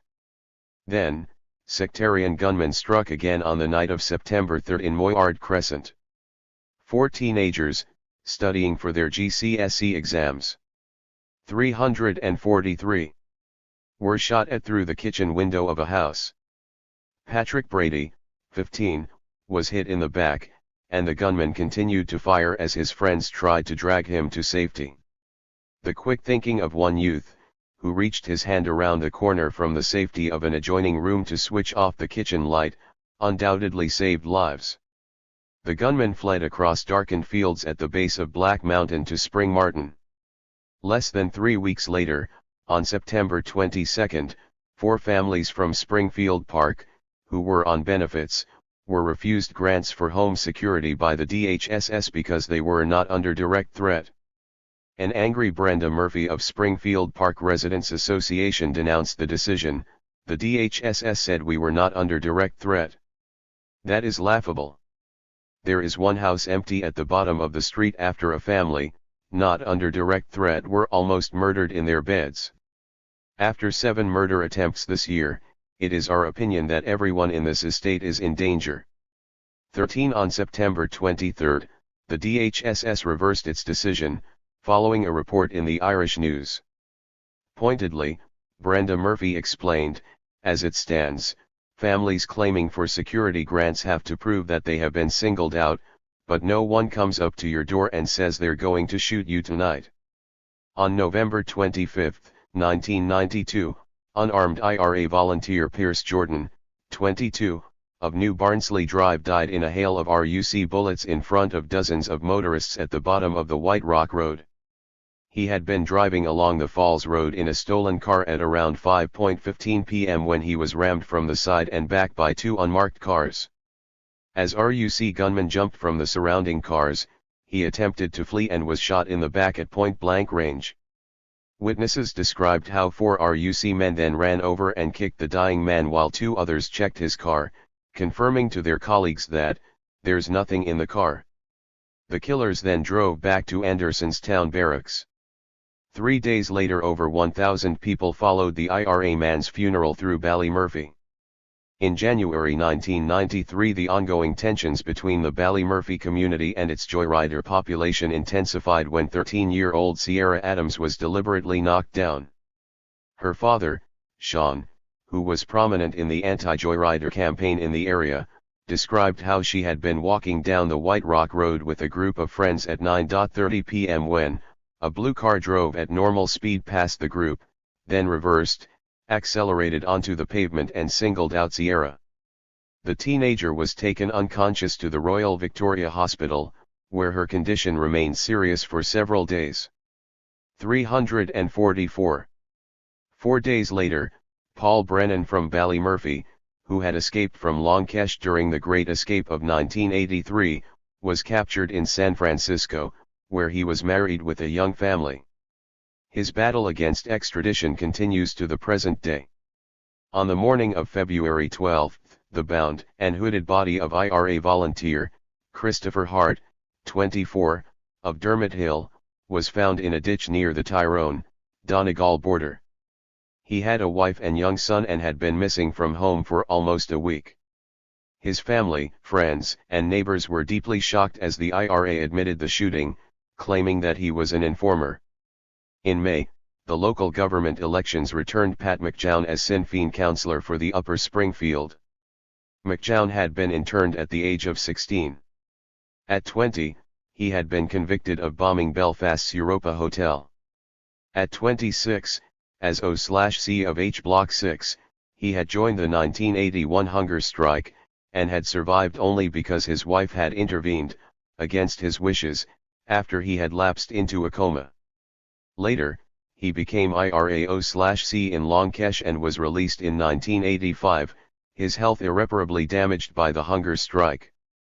A man of remarkable leadership and mediation skills, Pat McJown was to become a prominent figure in the community life of Greater Ballymurphy over the coming years, while he participated, as a senior Republican strategist, in the development of the Peace Initiative. He would also become involved with the Springfield Interface Project, a cross-community project employing former IRA prisoner and Maidstone escaper, Tommy Gorman, on the Ballymurphy side, and former UVF prisoner, Billy Hutchinson, on the Loyalist side, to work around issues that affected interface communities. The friendship that grew between Billy Hutchinson and Pat McJown was to act as an important barometer for Loyalists in their understanding of nationalist and Republican thinking in the lead-up to the Loyalist ceasefire of 1994, in which Hutchinson would play a prominent role. It would also open the way for Billy Hutchinson's unprecedented engagement with the community of West Belfast. When 40-year-old Pat McJown died of heart failure in the autumn of 1996, the former UVF man turned up at the family home early on the morning of the funeral to pay his respects. By then both men had become part of history, one as the 11th hunger striker, the other as a peacemaker for the UVF. Meanwhile, conflict between the Catholic Church and the Upper Springfield surfaced again. During November 1993, residents of White Rock spotted a newspaper notice seeking planning permission to build 42 private houses on McCrory Park, the site of the abandoned Fort Pegasus. As the land had been bequeathed by Cardinal McCrory to St. John's Parish for recreational purposes, local people wondered how such a development could be possible. On further investigation, it transpired that the church, which held the property in trust, had sold 345 it to Corpus Christi School. Danny McGuinness of White Rock/West Rock Residents Association explained. This really meant selling it to themselves, and was just a way of getting around the stipulations of the will. So, we decided to take up the issue with the hierarchy. First, we tried to get a meeting with the parish priest, but couldn't. It then took us about 6 months to get a meeting with Monsignor Dalat, who just tried to bluff us. He says, "Well, I'm going to have to find out who the trustees are." Later, we found out it was his own 4 local parish priests. After that we organized a campaign in the area, and went to see Hugh Smith, who was Lord Mayor at the time. So, Hugh Smith checked out the zoning and found that it was still an army zone, and he had it rezoned a green area that would have to be kept for recreational use. But the church still managed to sell it to O'Donnell's GAA Club for £55,000, even though Cardinal McCrory had left it to the people, and that's a bloody mystery to me. 14. Towards the end of 1993, sectarian gunmen again targeted Ballymurphy. On September 19, following an attempt to break down the door of a house in Springfield Park, shots were fired into the living room and bedroom. The gunmen escaped over the fence into Spring Martin. 4 weeks later, 2 black taxi drivers had a narrow escape when Loyalists opened up on them at the top of the White Rock Road. A week later, during the Loyalist killing spree that followed the Shankill bombing, a Loyalist gunman, who had arrived with an accomplice at the Springfield, White Rock Junction in a black taxi, was forced to flee before he could target victims when he was challenged by an alert Bridie McMahon who worked in the local off-license. Bridie was previously renowned for slapping the ears of a would-be robber who had pointed a gun at her in the same off-license. At the beginning of February 1994, 3 masked Loyalists turned up at White Rock Leisure Center. When their intended victim couldn't be found, they left again. Unknown to the gunman, Tom Hartley, a leading member of Sinn Féin, was in the swimming pool. On February 10, an armed IRA unit, traveling in 2 vehicles, was arrested in East Belfast while on its way to shoot a senior RUC member.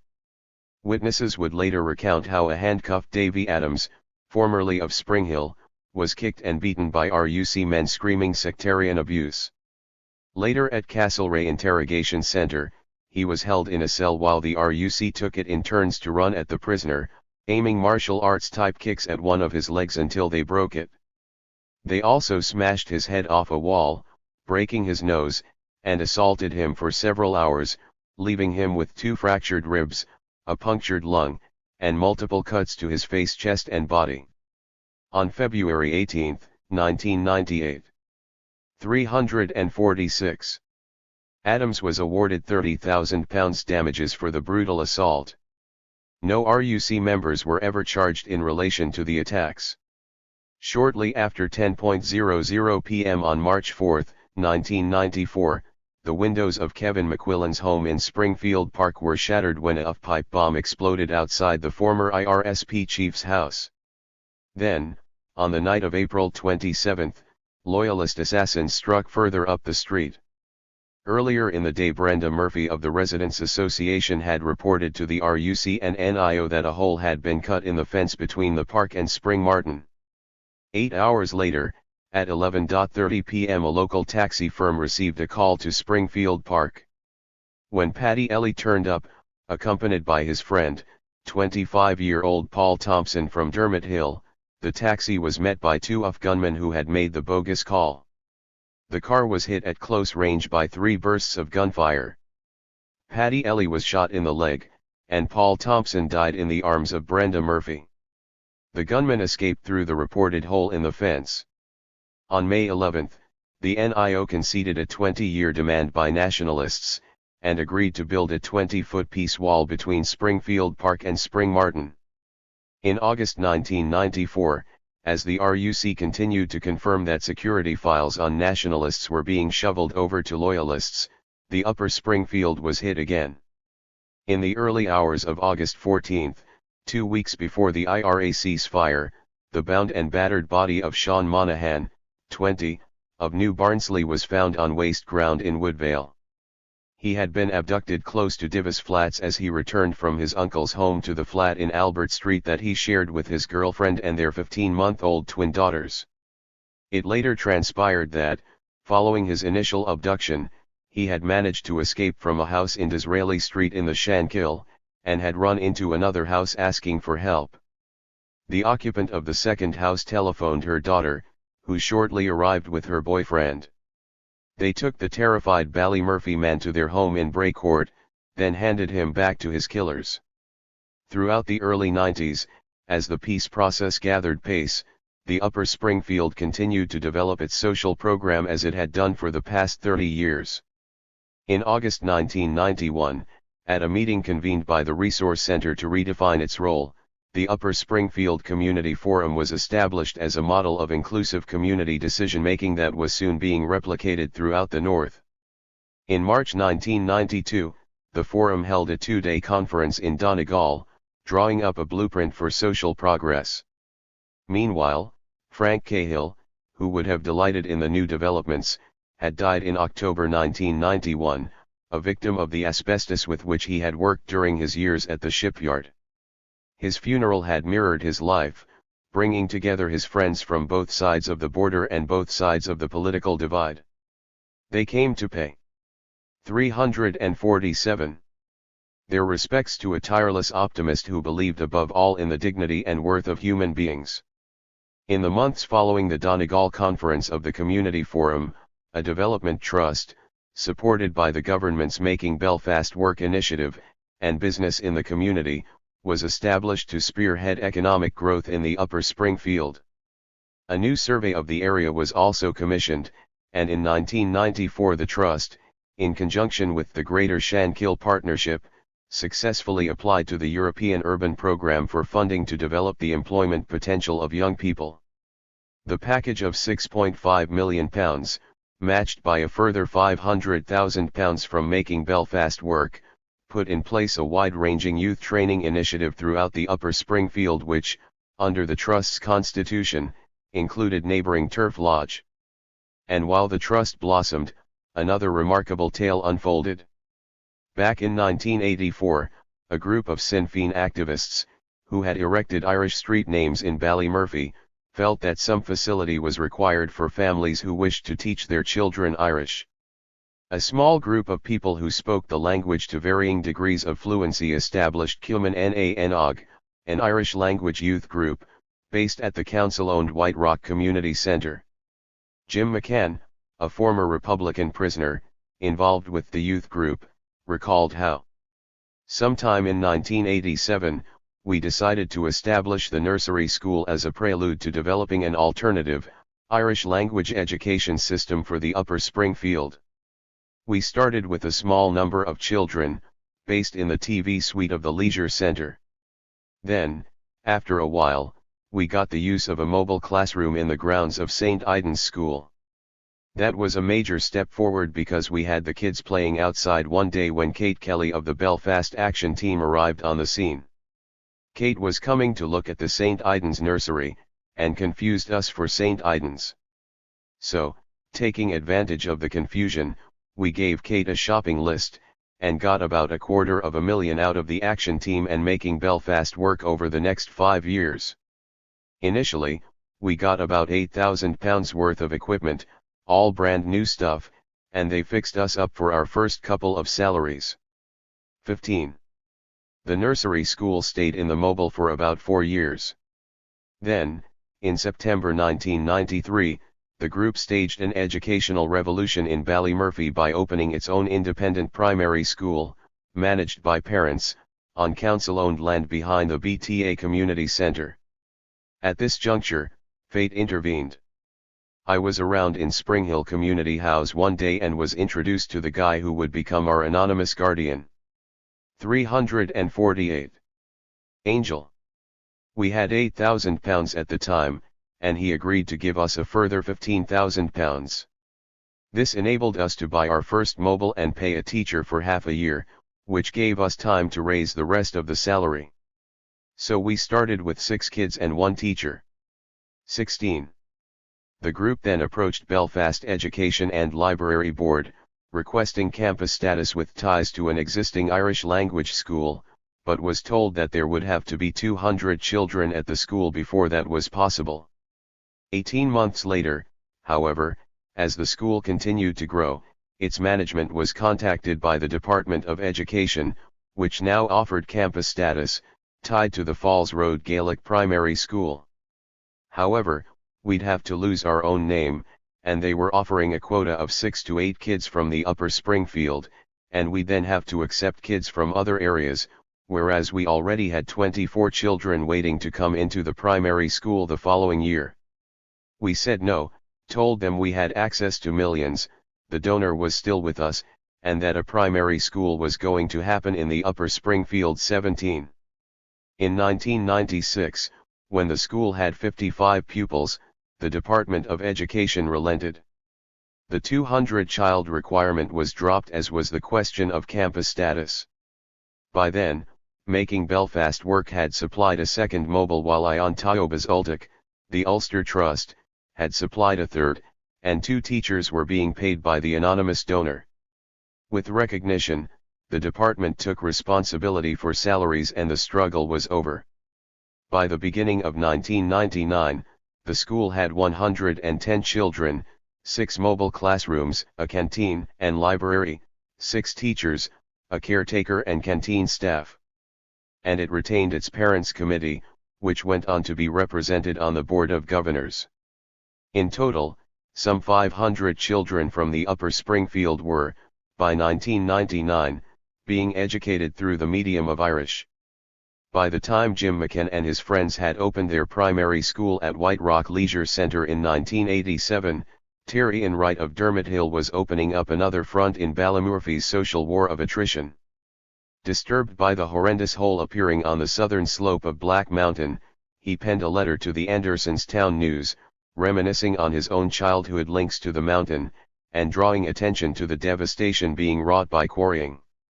He was then approached by the Black Mountain Action Group, which had similar concerns, and agreed to undertake some of the PR work for the group. He also began to organize walks on the mountain so that people could appreciate its flora, fauna, and archaeological merits, while simultaneously witnessing the damage. The only ones who didn't fully appreciate the wildlife, Terry recalled, were the 349 pigeon men who wanted the IRA to shoot the peregrine falcons who were whacking their prize pigeons. The campaign, accompanied by a media blitz, was so effective that, by the middle of the decade, Black Mountain was to the fore of Belfast's environmental agenda. An annual walk highlighted the destruction amid calls for a regional park that would encompass all of the Belfast Hills. Politicians of all hues clamoured for a halt to the quarrying, while Belfast City Council passed a motion in support of the mountain's protection. But Terry Enright recalled how big business has friends in low places. Once the campaign got going, Joe Linagon discovered that the quarry had no planning permission, so, what did the Department of the Environment do but grant retrospective permission? Then, after the council passed its motion, we wrote to the minister to say that this meant that the stone would no longer be used by the council, only to discover that the council was bound by tendering rules and the nearest quarry, that is, the mountain, would win every time. And the final irony came when, 2 days after the Belfast Urban Area Plan 2000 was launched by the DOE, they gave the quarry permission to extract rock from Black Mountain for another 30 years. 18.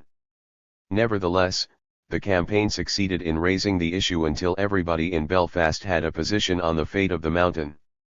It also forced the quarry into a compromise: there would be no more damage to the skyline, from now on the digging would go downwards.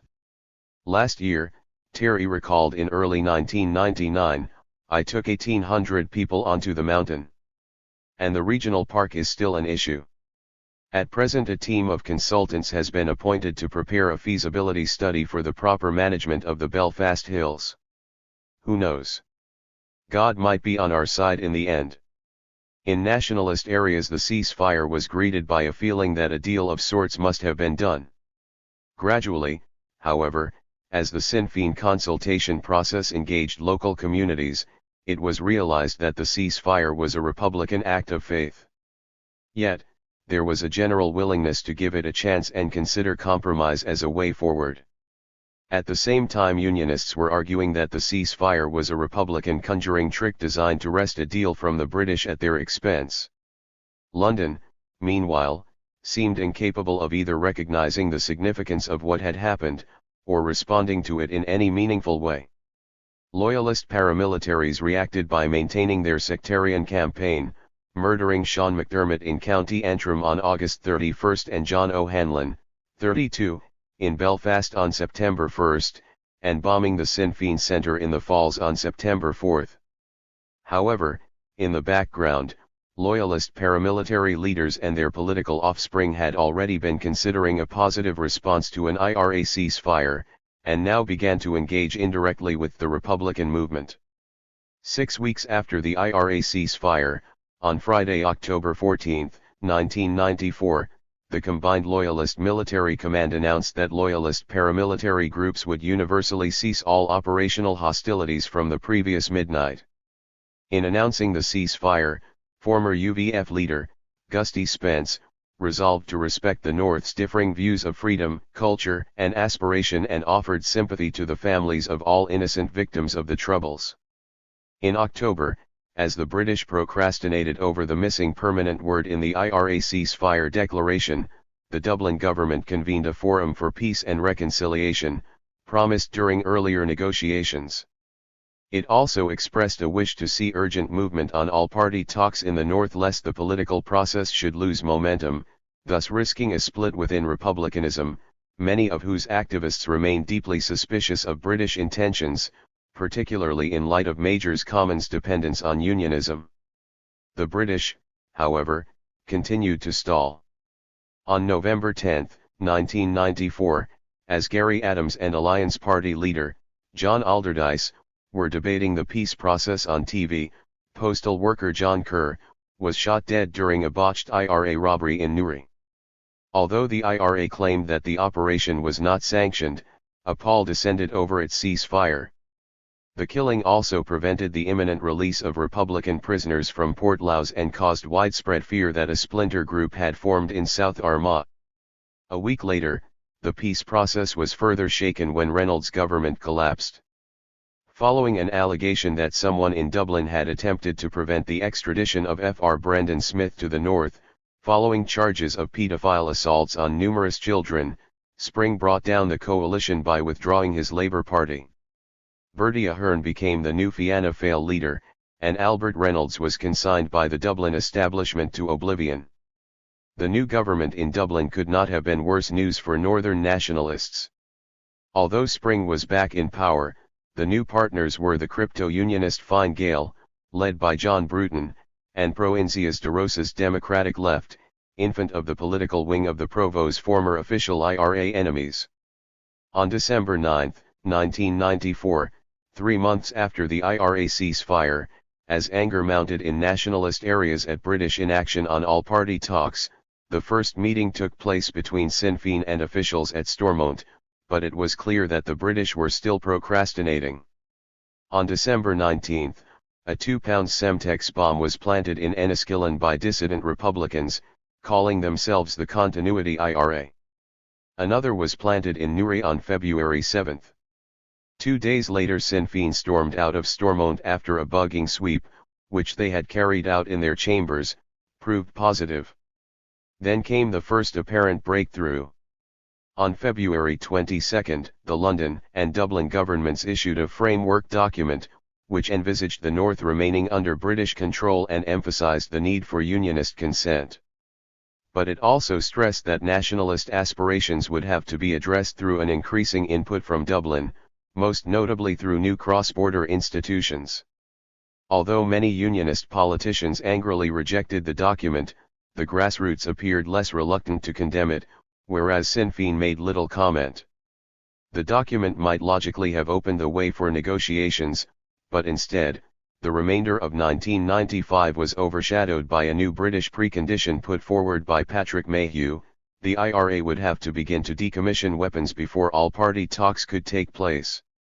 Given the stalemate in which the war had been called off, this was seen by most nationalists as, at best, another stalling tactic, or at worst, an attempt to force Republicans into a symbolic surrender. It was also nonsense as much of the IRA's most effective weaponry was homemade and easily replaced. And, given the consistently violent anti-nationalist history of the northern state, it was highly unlikely that Republican communities would allow the loss of any of the relatively meager weaponry at their disposal, short of a solution that offered a cast-iron guarantee of future security against armed unionism. "If we have no arms," some wit wrote on the Falls Road, "how can we tie our shoelaces?"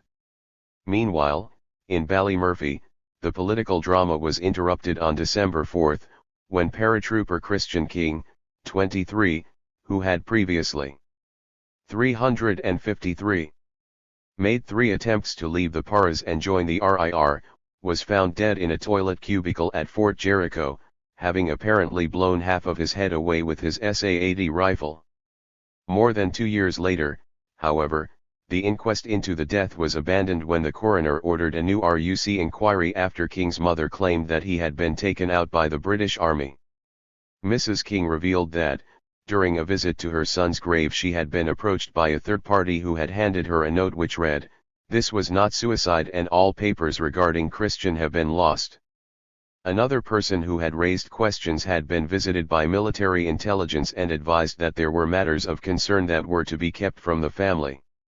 In cross-examination of military and RUC witnesses, it was discovered that no fingerprints had been taken from the rifle found beside the dead soldier, and RUC detectives had been forced by Army chiefs to wait up to 5 hours to interview the Paras sharing his quarters. "I don't believe it was a voluntary act," Mrs. King said. "Why would my son shoot himself in a toilet with his pants down?" When leaving the court, she added, Christian was engaged to be married and was besotted by his young son.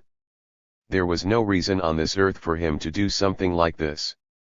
At the beginning of March 1995, the long-running case of the Ballymurphy 7 came to a close with the acquittal of Hugh McLaughlin, 21, Michael Beck, 21, and Tony Garland, 20.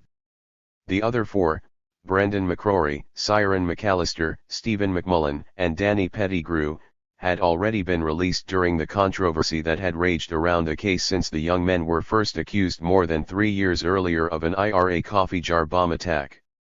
In the first 4 acquittals, confession evidence had been thrown out by the judge amid defense claims that the 7 youths had been brutalized in Castlereagh, while the last 3 were acquitted after the prosecution released 10 boxes of documents, the existence of which had been denied to the defense. On April 7, 1995, the Between Community organization, which had supported the Wilson in his row with the Examiner, hit the headlines. Between had developed from the efforts of the Cork-based Association for Human Rights in the North, which had supported the campaign against the Paras back in the Motorman days, and of various community activists in Ballymurphy and other parts of Belfast. It concentrated on community and human rights efforts in the North, and on developing relationships across all of the divisions on the island of Ireland. As part of this work, it hosted an annual holiday scheme in Cork for the families of Republican and Loyalist prisoners and others affected by the Troubles.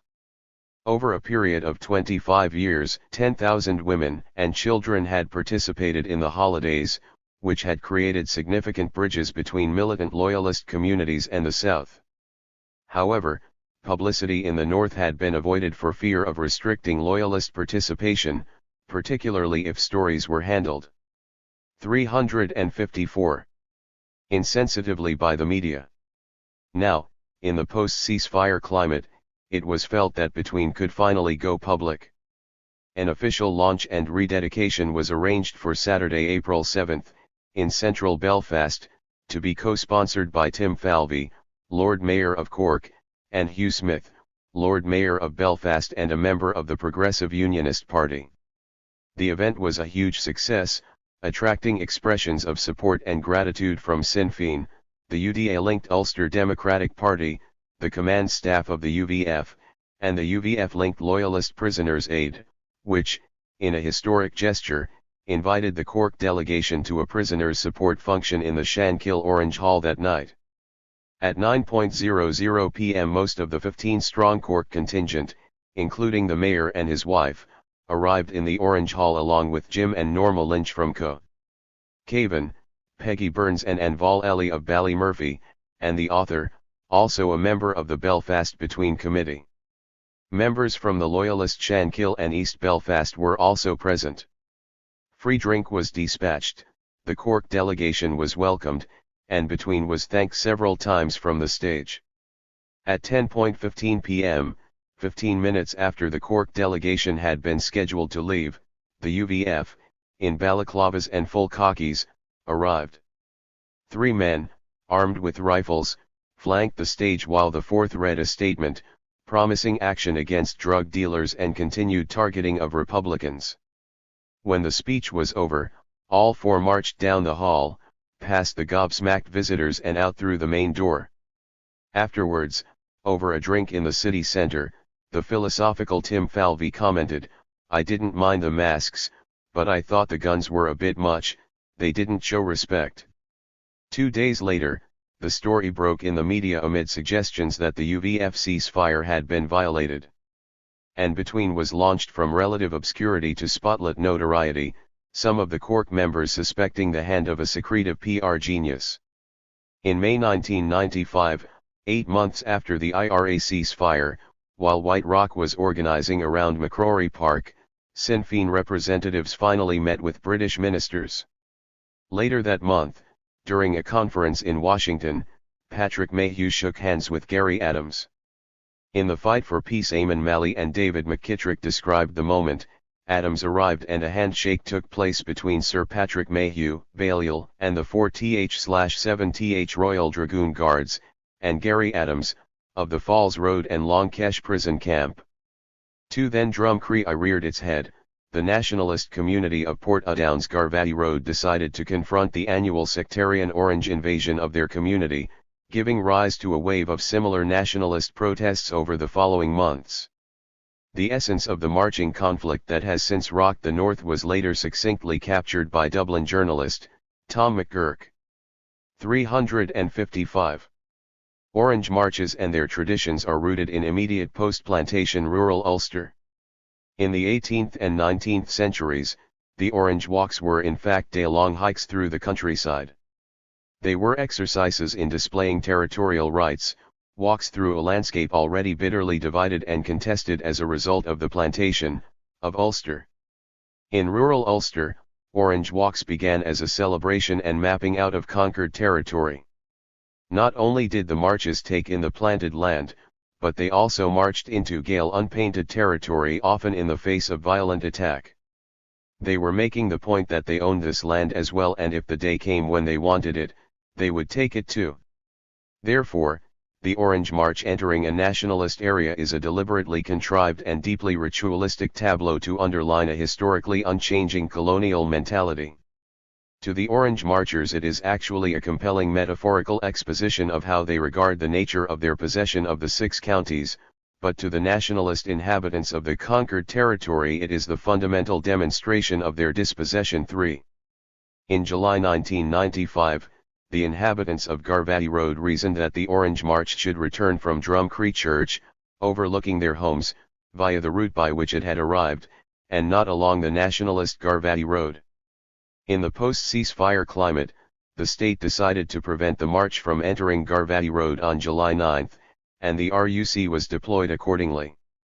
The following day the Orange Order mobilized its forces at Drumcree Church and, supported by Ian Paisley and Ulster Unionist MP David Trimble, laid siege to the small nationalist enclave. On July 11, an agreement was brokered allowing a limited march to pass, pending further discussion on the issue. Afterwards Paisley and Trimble strutted triumphantly, arm in arm, through the streets of Portadown while disturbances broke out across the north, accompanied by a wave of sectarian attacks against nationalists. 2 months later Trimble was awarded the leadership of the Ulster Unionist Party, when James Molyneux stepped down. With Major in hoc to Unionism, Bruton in charge in Dublin, and Trimble at the Ulster Unionist helm, the future of the IRA ceasefire looked bleak. To compound nationalist discontent, no movement on prisoners, either early release arrangements or transfers from British to Irish jails, was taking place. In October, Bruton declined a 3-way meeting with Adams and Hume, sending another negative signal north. A month later, the 2 governments put forward the concept of an international commission, chaired by U.S. Senator George Mitchell, to deal with the arms issue, as Trimble now also sang from Mayhew's decommissioning songbook, which 356 ignored the tens of thousands of legally held weapons in the hands of civilian and uniformed members of the Unionist community. At the end of November, U.S. President Bill Clinton visited Belfast and Derry to a tumultuous welcome.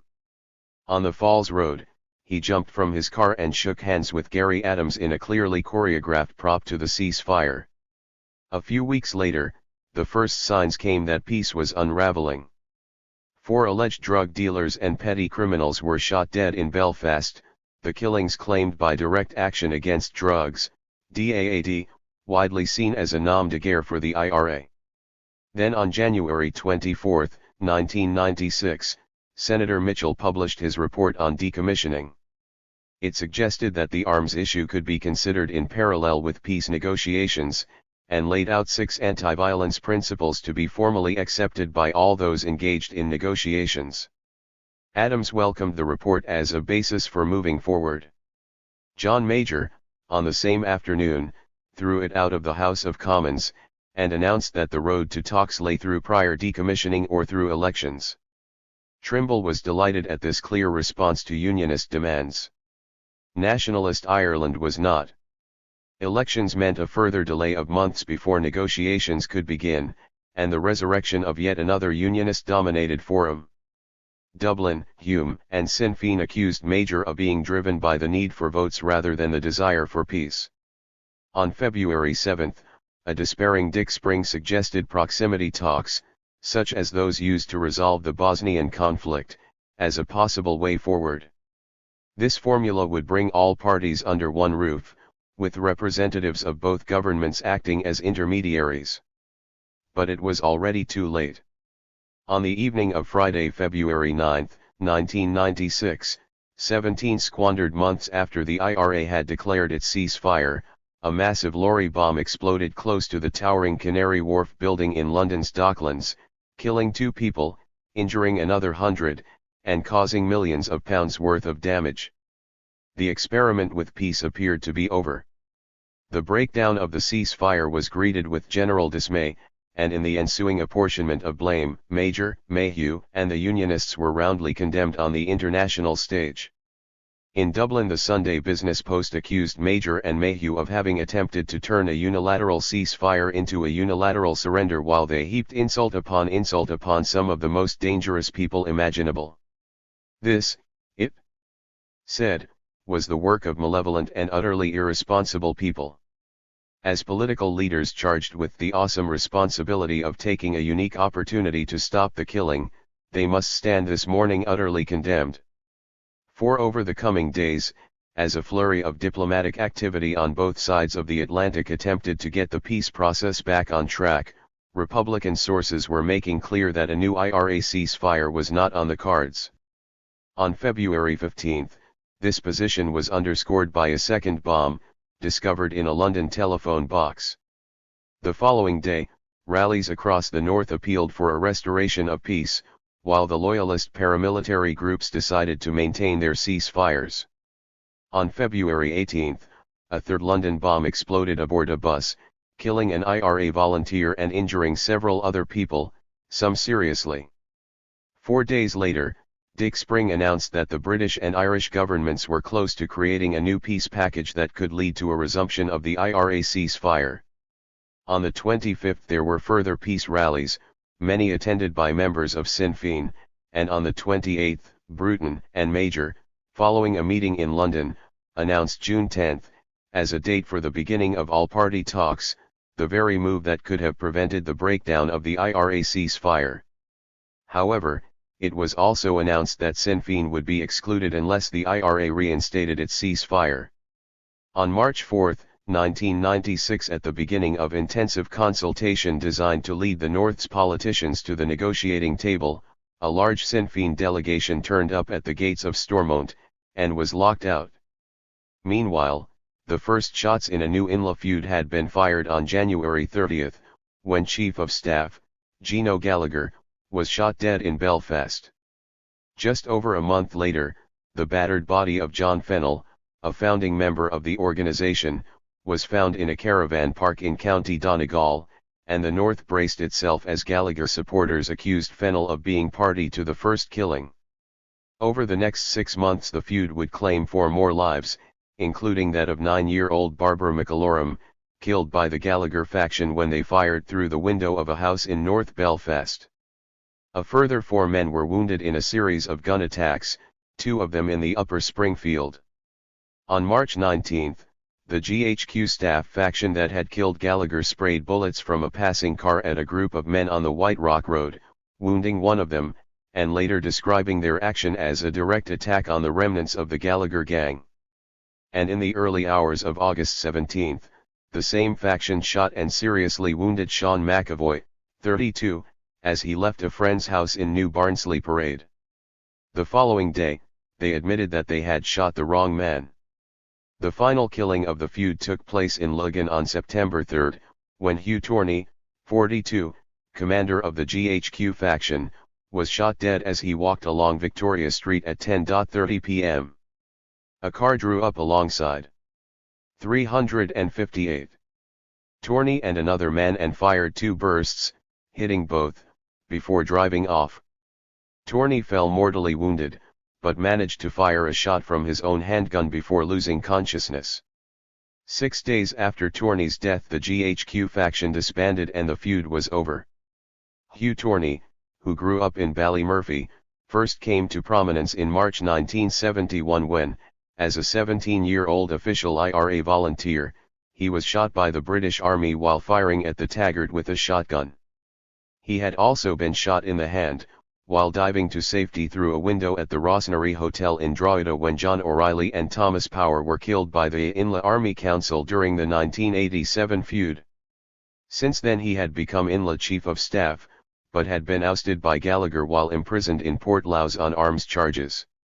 Released on bail, he had set up the GHQ faction to wrest back control.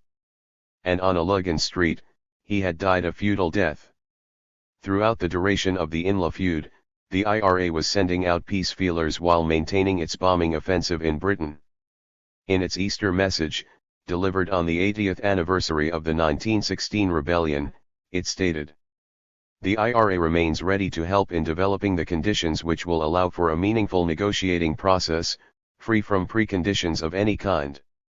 The current position of the British, however, prevents all those in Ireland with a democratic mandate from sitting around a negotiating table." 5. 3 weeks later, on April 24, 2 explosions rocked Hammersmith Bridge in London, when bombs placed underneath partially exploded. 4 days later, the British government admitted that secret talks had taken place between former NIO Security Minister Michael Mates and representatives of Sinn Féin and unspecified paramilitary groups. The Sunday Times had first revealed the contact, claiming that Mates was acting as a go-between in an attempt to have the IRA ceasefire reinstated prior to the June 10 talks. On May 12, Sinn Féin's chief negotiator, Martin McGuinness, said that if the new talks were meaningful, a restoration of the IRA ceasefire was possible. 3 days later, Major, writing in the Irish Times, accepted that decommissioning had to be done without blocking negotiations. In a clear change of tone, he said that negotiations would be a genuine and serious effort to reach a comprehensive settlement covering all the issues of concern and acceptable to all concerned. 6 On May 19, Gary Kelly of Sinn Féin's negotiation team, clearly unconvinced of British sincerity, stated that a ceasefire is highly unlikely. Sinn Féin cannot go to the IRA with a package that has no substance. 7 On the same day, Portadown UVF leader, Billy King Ratwright, threatened violence if the British and Irish 359 governments did not behave in a proper manner. That night masked loyalists went on the rampage, wrecking homes and cars, in a nationalist enclave in North Belfast. The elections to the Northern Ireland Forum, envisaged as a base from which negotiations would be conducted, took place on May 30, 1996. Sinn Féin, on an abstentionist ticket, took 17 of the 110 seats, including 4 of the 5 in West Belfast. The SDLP, also abstaining, took 21. Along with the UUP, 30, the DUP, 24, Alliance, 7, and UK Unionists, 3, the other elected parties were the UDP, the UVF-backed Progressive Unionist Party, PUP, the NI Labour Party and the Women's Coalition, each with 2 seats, based on their share of the regional vote. On June 3, the IRA reiterated that there would be no ceasefire before the June 10 talks, while David Trimble, after a meeting with Major, announced that there would be no substantive talks with Sinn Féin without IRA weapons decommissioning. The next day, all parties, except Sinn Féin, were invited to nominate negotiating teams for the following Monday's talks at Stormont, which would be chaired by George Mitchell, despite Unionist objections to the U.S. Senators' involvement. On the morning of June 10, after a weekend of sectarian attacks against nationalists in Belfast, the talks began, with Sinn Féin locked out again, and a broad recognition that the process was meaningless without a Republican presence. On Saturday, June 15, a massive IRA bomb ripped the heart out of Manchester, causing £100 million worth of damage and injuring 200 people despite an IRA warning of over 1.5 hours. July 1996 opened with the spectre of Drumcree 2 hanging over the north, the nationalist residents of Garvey Road in Portadown vowing that the Orange Order would not march through their neighborhood without seeking consent, the Orangemen vowing they would. On July 7, thousands of Orangemen gathered at the Church of Drumcree, held their annual religious service, and turned for Garvey Road, to be blocked by the RUC and British Army. Immediately, Loyalists began to hurl stones and petrol bombs, while Ulster Unionist leader, David Trimble, in orange sash, strode through Drumcree churchyard, loudly berating the RUC. Over the next 3 days the Drumcree standoff, and the associated violence in cities, towns, and villages paralysed the north. The international airport was blockaded, as was Larne Ferry Terminal and most main roads. Taxi driver Michael McGoldrick was shot dead near Lugan by Loyalists associated with Billy Wright. Hundreds of troops were back on the streets, and large numbers of nationalists were driven from their homes as Loyalist mobs torched homes, schools, and churches. 360. On July 11, the state gave way to the mob. As the leaders of the 4 main churches were engaged in attempts to find a resolution to the crisis, the RUC forced the Orange March down Garvey Road, and battered its residents. That night, the Lower Ormeau was placed under curfew, with people under virtual house arrest, so that the second most contentious march of the season could be forced through in the morning. The scenes broadcast on TV sent nationalist areas into a frenzy. As palls of smoke curled up over Belfast, Derry, Newry, and Portadown, the RUC and British Army went on a full-scale plastic bullet offensive that brought the IRA back onto the streets. The rioting continued throughout the next 3 days and nights, during which Dermot McShane, 35, was crushed to death in Derry by a military vehicle, and the Killyhevlin Hotel in Enniskillen was blasted by a 1,200-pound bomb planted by the Continuity IRA. On July 14, tens of thousands of nationalists gathered at rallies across the 6 counties, while in Belfast Gary Adams told a huge crowd that, if anyone ever wanted a reason why the IRA said it will not surrender its weapons, then look back on what happened this week. On July 15, the partisan nature of the RUC response to the events of the previous week was revealed. Overall, 6,002 plastic bullets had been fired in the 8 days of disturbances, many causing horrific injuries. During the 4.5-day Loyalist standoff and related violence and riots, 662 had been fired, while the remaining 5,340 had been fired at nationalists. It was further confirmed on the same day that David Trimble, who had supported the Orangemen's refusal to talk to the Garvey Road residents because their spokesperson, Brian Dan McSionnaith, was a former Republican prisoner, had spent an hour in talks with multiple killer, Billy Wright, during the height of the Drumcree crisis. During the IRA ceasefire, Trimble had also refused to talk to Sinn Féin because of the party's association with the IRA.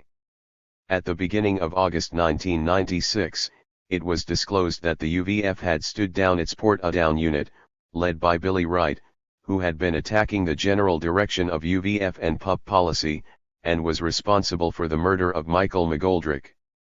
At the end of the month, as rumors began to circulate that Wright had established a new paramilitary group, the CLMC ordered himself and his sidekick, Alex Kerr, to leave the country within 72 hours or be killed, whereupon the DUP demanded that the Loyalist political parties be evicted from the multi-party talks.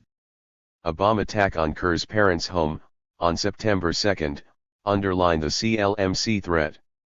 2 days later, DUP MP, William McRae, shared a platform with Wright at a Loyalist rally in Portadown, expressing his outrage at the CLMC's attack on freedom of expression. By now, 25 people had died as a result of the troubles since the declaration of the IRA's 1994 ceasefire. Between then and the May 1 general elections, the multi-party talks went nowhere, as all sides acknowledged that there was unlikely to be any. 361. Movement until after the elections. Meanwhile, the IRA resumed activities in the north by detonating 2 massive bombs inside British Army headquarters at Thiepval Barracks in Lisbon on October 7, 1996, and unofficial loyalist attacks on nationalists and Republicans increased on a no-claim, no-blame basis.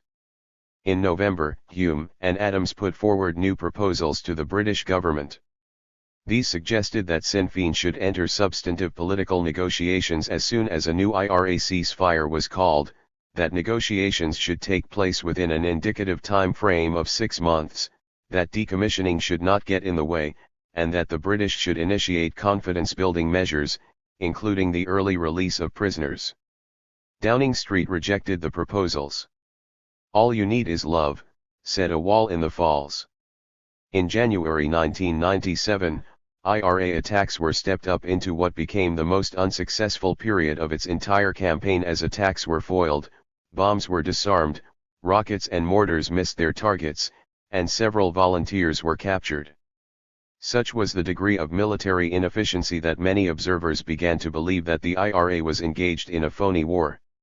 However, this changed on February 12, when a British soldier was shot dead in South Armagh by a single shot from a powerful Baroid Light 50 sniper rifle.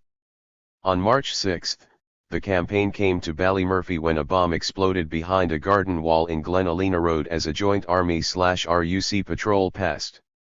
The explosion left a 5-foot crater in the Savage's garden, blue debris 30 feet across the road missed the patrol, and would have shredded Helen Savage and her 17-year-old son, Gary, with flying shards of glass had they not been on the floor behind the sofa wrapping presents. Following the March 7 jailing of Billy Wright for threatening to murder a Portadown woman the previous August, the Loyalist paramilitary violence stalking the streets for months was given a name. On March 9, the Loyalist Volunteer Force, Wright's new group, claimed arson attacks on tourist offices in Banbridge and Newcastle in County Down. On March 14, it shot dead John Slane, a father of 10 children, in his West Belfast home. Mainstream Loyalist attacks on Republican targets were also resumed in the now familiar no-claim, no-blame pattern when, on March 30, a 100-pound beer keg bomb was left outside a Sinn Féin centre in North Belfast. Nevertheless, on April 20, Gary Adams, speaking at the Sinn Féin Ardfhuis in Monaghan, maintained Sinn Féin's conciliatory position in relation to unionism. "We are prepared to meet, to discuss, and to reach agreement, to come to a democratic agreement with unionism. Sinn Féin has played a pivotal role in creating this opportunity. We are here as peacemakers. Our objective is clear. It is to build a democracy which will be owned by every woman, man, and child on this island." 8. 362. On March 25, LVF leader, Billy Wright, and 3 of his comrades, were moved from Maghaberra Jail to H Block 6 at Longkesh, which already housed Inla prisoners. Willie Gallagher, IRSP spokesperson, prophetically described the move as a serious error of judgment. 2 nights later, a mob of some 30 loyalists in Portadown attacked 4 nationalists, 2 of them women, in the presence of 2 Land Rovers of RUC men. Robert Hamill, 25, suffered horrific injuries as his attackers danced on his head. He died in hospital 11 days later. On March 28, Loyalists left another 100-pound beer keg bomb outside a Sinn Féin centre on Belfast's Falls Road. The British general election of May 1, 1997 swept Labour to power with a landslide majority, and turned Sinn Féin into the third largest party in the north, with Gary Adams retaking West Belfast with an 8,000 majority and Martin McGuinness wresting Mid-Ulster from the DUP's William McRae. Tony Blair became the new British Prime Minister, of a government no longer in hock to unionism, and Margaret Mo became Secretary of State for the North of Ireland. The new government lost no time in turning its attentions to the possibilities of extricating itself from the Irish military mire that was no longer of any great value to Britain. On May 9, Mo stated that decommissioning would not be an obstacle to Sinn Féin's entry into the next round of talks. 4 days later, to a backdrop of mounting loyalist violence, the IRA announced that a temporary, unannounced ceasefire would be extended for a further 3 weeks. Within days talks between Sinn Féin and British officials were underway, and on June 11, Mo set a time frame of September to May for substantive talks. In the meantime, the local government elections of May 22 had badly shaken unionism. For the first time since partition, Unionists lost outright control of Belfast City Council. They also lost Cookstown, Fermanagh and Strabane, so that most of the major population centres in the north were now in nationalist hands. They already controlled Derry, Newry and Omagh. Sinn Féin became the largest party in Belfast, and on June 2, Alban McGuinness of the SDLP became Belfast's first nationalist Lord Mayor. On June 6, the South went to the polls and returned a coalition of Bertie Ahern's Fianna Fáil, the Progressive Democrats and Independents. On June 16, the new peace process suffered a grave setback when 2 RUC men were shot dead in Lugan by the IRA. However, despite this, another positive step was taken on June 25, when the British and Irish governments produced a paper that took on board, to varying degrees, the 4 issues contained in the last Hume-Adams proposals. The paper also announced plans to set up an independent commission to deal with 363. Decommissioning. Then Drumcree 3 threatened to disintegrate the entire peace process. Since arriving in the north, Mo had sought to avert a Drumcree 3 by attempting to coax the Orange Order and Garvady Road residents group into talks that would resolve the dispute. Had this been a National Front march through Brixton, one can only wonder if the black community would have been expected to negotiate with the racists of the front. The Garvady Road residents, however, were willing to discuss the issue in direct talks. The ethnic supremacists of the Orange Order would have none of it. Proximity talks, held on June 27, ended without progress, as the residents still demanded direct contact. Mo shuttled between both sides, assuring the residents group that it would be informed in advance of any decision in relation to the Orange March, and as the build-up to Drumcree intensified, she urged the Orangemen to accept a compromise put forward by Robert Macartney, leader of the UK Unionist Party. Macartney suggested that Orangemen should establish the right to march and then waive it in the interests of peace. The Orangemen refused, and a huge security operation swung into place around Portadown. Molam's promised announcement didn't come. At 12:30 am on July 6, as residents of Garvady Road, and numerous independent observers, maintained a vigil on the eve of the parade, 6 military vehicles headed for Drumcree Church, 2 of them carrying coils of barbed wire. Soldiers then began to erect a barricade, giving the impression that the march through the nationalist enclave was going to be rerouted. But, at 3:20 am the area was suddenly invaded by 600 RUC men in riot gear and balaclavas, backed up by 100 Land Rovers. In 3 hours of ensuing mayhem, as RUC numbers swelled to over 1,000, residents were battered off the streets to clear the way for the Orangemen. Scenes of appalling brutality were flashed around the world as the march of the Orangemen was juxtaposed against images of bloodied Garvady Road residents, cut off from their place of worship, attending mass in the open air behind a cordon of British armour. By mid-afternoon, rioting had erupted in nationalist areas across the north, while blast bomb and gun attacks were carried out against the RUC. On July 7, as the violence continued, nationalists were further angered by a leaked NIO document which showed that, despite Molam's assurances and the shuttling and talking, the decision to force the march through had been taken on June 29. The next day the INLA threatened a full-scale campaign against the Orange Order if any more marches were forced through nationalist areas.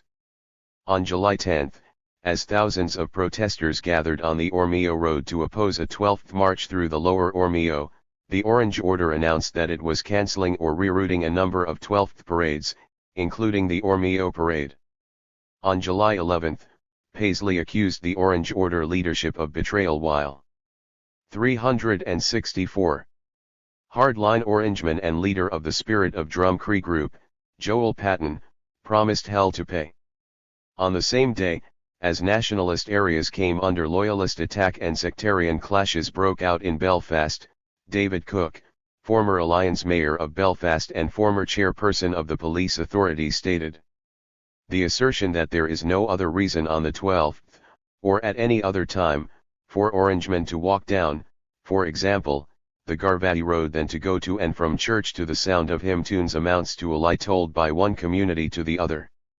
The hypocrisy of the 12th is to be found in that lie." 9. On July 15, the LVF murdered 18-year-old Bernadette Martin as she slept at her boyfriend's home in the village of Agalay outside Lugan. Nevertheless, despite the violence of the previous weeks, Gary Adams announced on July 18 that he had asked the IRA for a new ceasefire. It came, with little fanfare, at noon on July 20, 1997. On July 21, Sinn Féin arrived to take its place at Stormont. Immediately, Robert McCartney's UK Unionist Party walked out, to be followed the next day by the DUP. On July 23, the suggestion of an independent decommissioning body, to park the issue, was rejected by all shades of mainstream unionism, but the British and Irish governments reiterated their commitment to begin substantive talks on September 15. 2 weeks later, on August 6, 1997, against a canvas of spiraling loyalist attacks that included another LVF murder, Gary Adams led a Sinn Féin delegation for a meeting at Stormont with Mo Molam, Political Development Minister, Paul Murphy, and a team of British officials. 3 weeks later, Sinn Féin was formally invited to nominate its negotiating team for the September talks.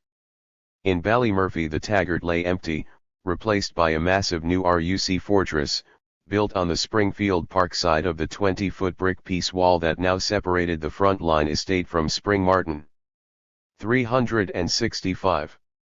19. What price peace?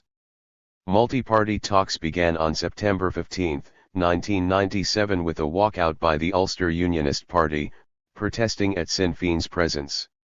The following day the Continuity IRA blasted Market Hill, a predominantly Unionist village in Co. Armagh, with a 400-pound bomb. On September 17, the UUP returned to Stormont but refused to participate in plenary sessions. 6 days later, they announced that they would return to the talks, but would not negotiate directly with Sinn Féin. On September 24, peace negotiations were officially launched at Stormont, with the Ulster Unionists coming around to the position that the decommissioning issue would form part of the overall negotiations. The talks, chaired by Senator George Mitchell, were aimed at finding agreement on institutionalising relationships within the north of Ireland, between North and South, and between Britain and Ireland. The British Government of Ireland Act and Dublin's territorial claim over the 6 counties were also on the table. On September 29, Ian Paisley and Robert McCartney held a rally at the Ulster Hall in Belfast, opposing the talks, which were described as a sellout. On October 13, Paisley and McCartney were further incensed when Gary Adams and Tony Blair shook hands at Stormont, signalling a new relationship of military disengagement between Irish republicanism and the British political establishment.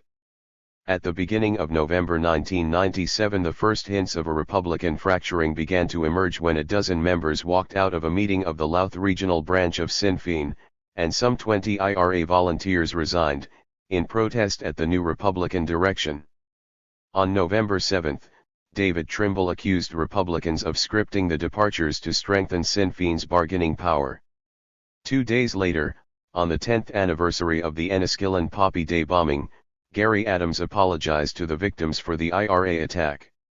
On the same day Republican Sinn Féin President, Ruairí Ó Bradaigh, echoing sentiments being expressed within the more uncompromising sections of the Republican community, accused the IRA of selling out the Republican cause. On November 20, Irish Dáisiach, Bertie Ahern, met with David Trimble in London, opening up political engagement between the Dublin government and the Ulster Unionist Party. On November 23, it was announced that many of those who had left the Republican movement at the beginning of the month had re-enlisted. On the 25th, as Mo Mowlam promised a new community police service for the north, daytime military patrols were removed from West Belfast. A week later they were removed from the remainder of the city. On December 5, Jerry Devlin, 36, became the fifth nationalist to be shot dead by LVF gunmen, when he was murdered in the car park of a Gaelic Athletic Association club in North Belfast. 6 days later Gary Adams led a historic Sinn Féin delegation to Downing Street to meet with Blair. On December 13, a Loyalist apprentice boys' march in Derry prompted 14 hours of nationalist rioting that caused £5 million of damage. On the 26th, John Hume gave his support to an impassioned Christmas plea by Rita Rest Orrick, the mother of the last British soldier killed in the north, for an end to the killing which, despite the ceasefires, had claimed 13 lives in 1997. LVF leader, Billy King Ratwright, who had directed several of those killings from his prison cell, was shot dead inside Longcash the following day. Wright, associated with some 45 murders in mid-Ulster, had been on his way to a visit, when 3 INLA volunteers scaled the roof of the LVF wing of the H block shared by both groups, pulled open the door of the prison minibus and shot him 8 times. Immediately, a new orgy of loyalist murder erupted. On the night of the killing, an attempted mass murder at a crowded disco in the Glengannon Hotel in Co. Tyrone was foiled by doormen, but ex-IRA prisoner Seamus Dillon was shot dead and 3 others mown down in a hail of LVF gunfire. On December 30, 6,000 people attended Wright's funeral in Portadown. The night after the funeral, 6 people were shot in a loyalist attack on the Clifton Tavern in North Belfast. Eddie Trenner, 31, was killed. As the gunman escaped, a well-known UF member was spotted in the car. On January 4, 1998, UDA prisoners in Longcash withdrew their support for the peace process. Within 2 days, a massive continuity IRA bomb, designed to further wreck the show, was defused in Banbridge in Trimble's constituency, and DAAD shot a man in the chest in Belfast. On January 8, in preparation for a visit by Mo Mowlam to Longcash to negotiate directly with the prisoners, the media was invited into the jail to view a prisoner of war set that must have shocked Middle England to the quick.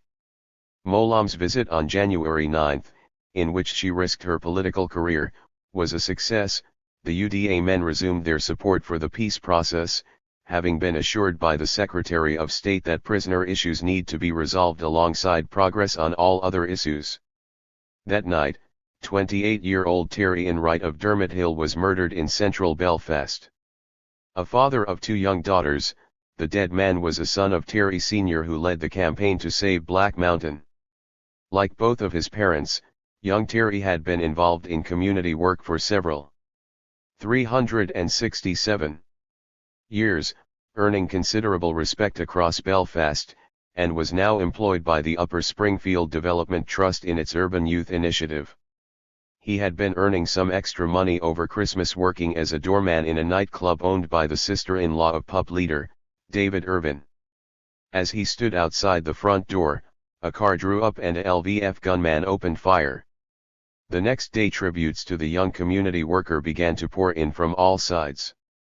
Billy Hutchinson, who had become a friend of the family's through his own community involvement, described how he was gutted by the murder. On January 13, the Irish News reported that it had received an unprecedented 150 death notices, indicating the caliber of person that had been lost. The following day, more than 10,000 people of all persuasions attended the funeral, the biggest in the north since the Gibraltar killings, at which the Bishop of Down and Connor, Dr. Patrick Walsh, praised the young man's vision and commitment to people. Along the route, hundreds of crying children carried wreaths and flowers, while a lone piper led the cortege. In the Commons, Mo Mowlam said, the deaths and murders that we have seen should be condemned as appalling acts by everybody, and at this point I'm sure the House would offer its condolences to Mr. Enright's family while he is being buried at this very point in time. Describing the tragic column that wound its way from the murder victim's home to the church in Turf Lodge, journalist Brendan Anderson wrote, "As the procession passed slowly down the Monarch Road, the sun came out, a fine misty rain fell and a strongly colored rainbow rose from the nearby Black Mountain to frame the cortege in magnificent colors before falling away towards Belfast Lough. The poignancy of the scene moved one mourner to remark, 'Thierry was born in the first year of the Troubles. Perhaps, God willing, his death will be the last of the Troubles.' 1. People said that the mountain, so loved by his father, was bleeding. On January 12, 1998, in the midst of the mayhem, a Heads of Agreement document was produced by the British and Irish governments. It promised the possibility of constitutional changes to the Government of Ireland Act and Dublin's territorial claim over the North, a Northern Power-Sharing Assembly elected by proportional representation, a new British-Irish agreement to replace the Hillsborough Agreement, a new intergovernmental council to deal with the totality of relationships between Britain and Ireland, a North-South Ministerial Council, and implementation bodies for policies agreed by the North-South Council. The document was designed to focus the peace talks towards agreement. But, as the talks went on, so did the killing. In 368. The 12 days following Thierry Enright's funeral, a further 5 nationalists were murdered, and 3 wounded, by loyalists, while a leading loyalist was shot dead by the INLA. Among the dead was taxi driver John McColgan, 33, a father of 3 from West Rock. He was the 145th person to die in the Upper Springfield as a result of the Troubles.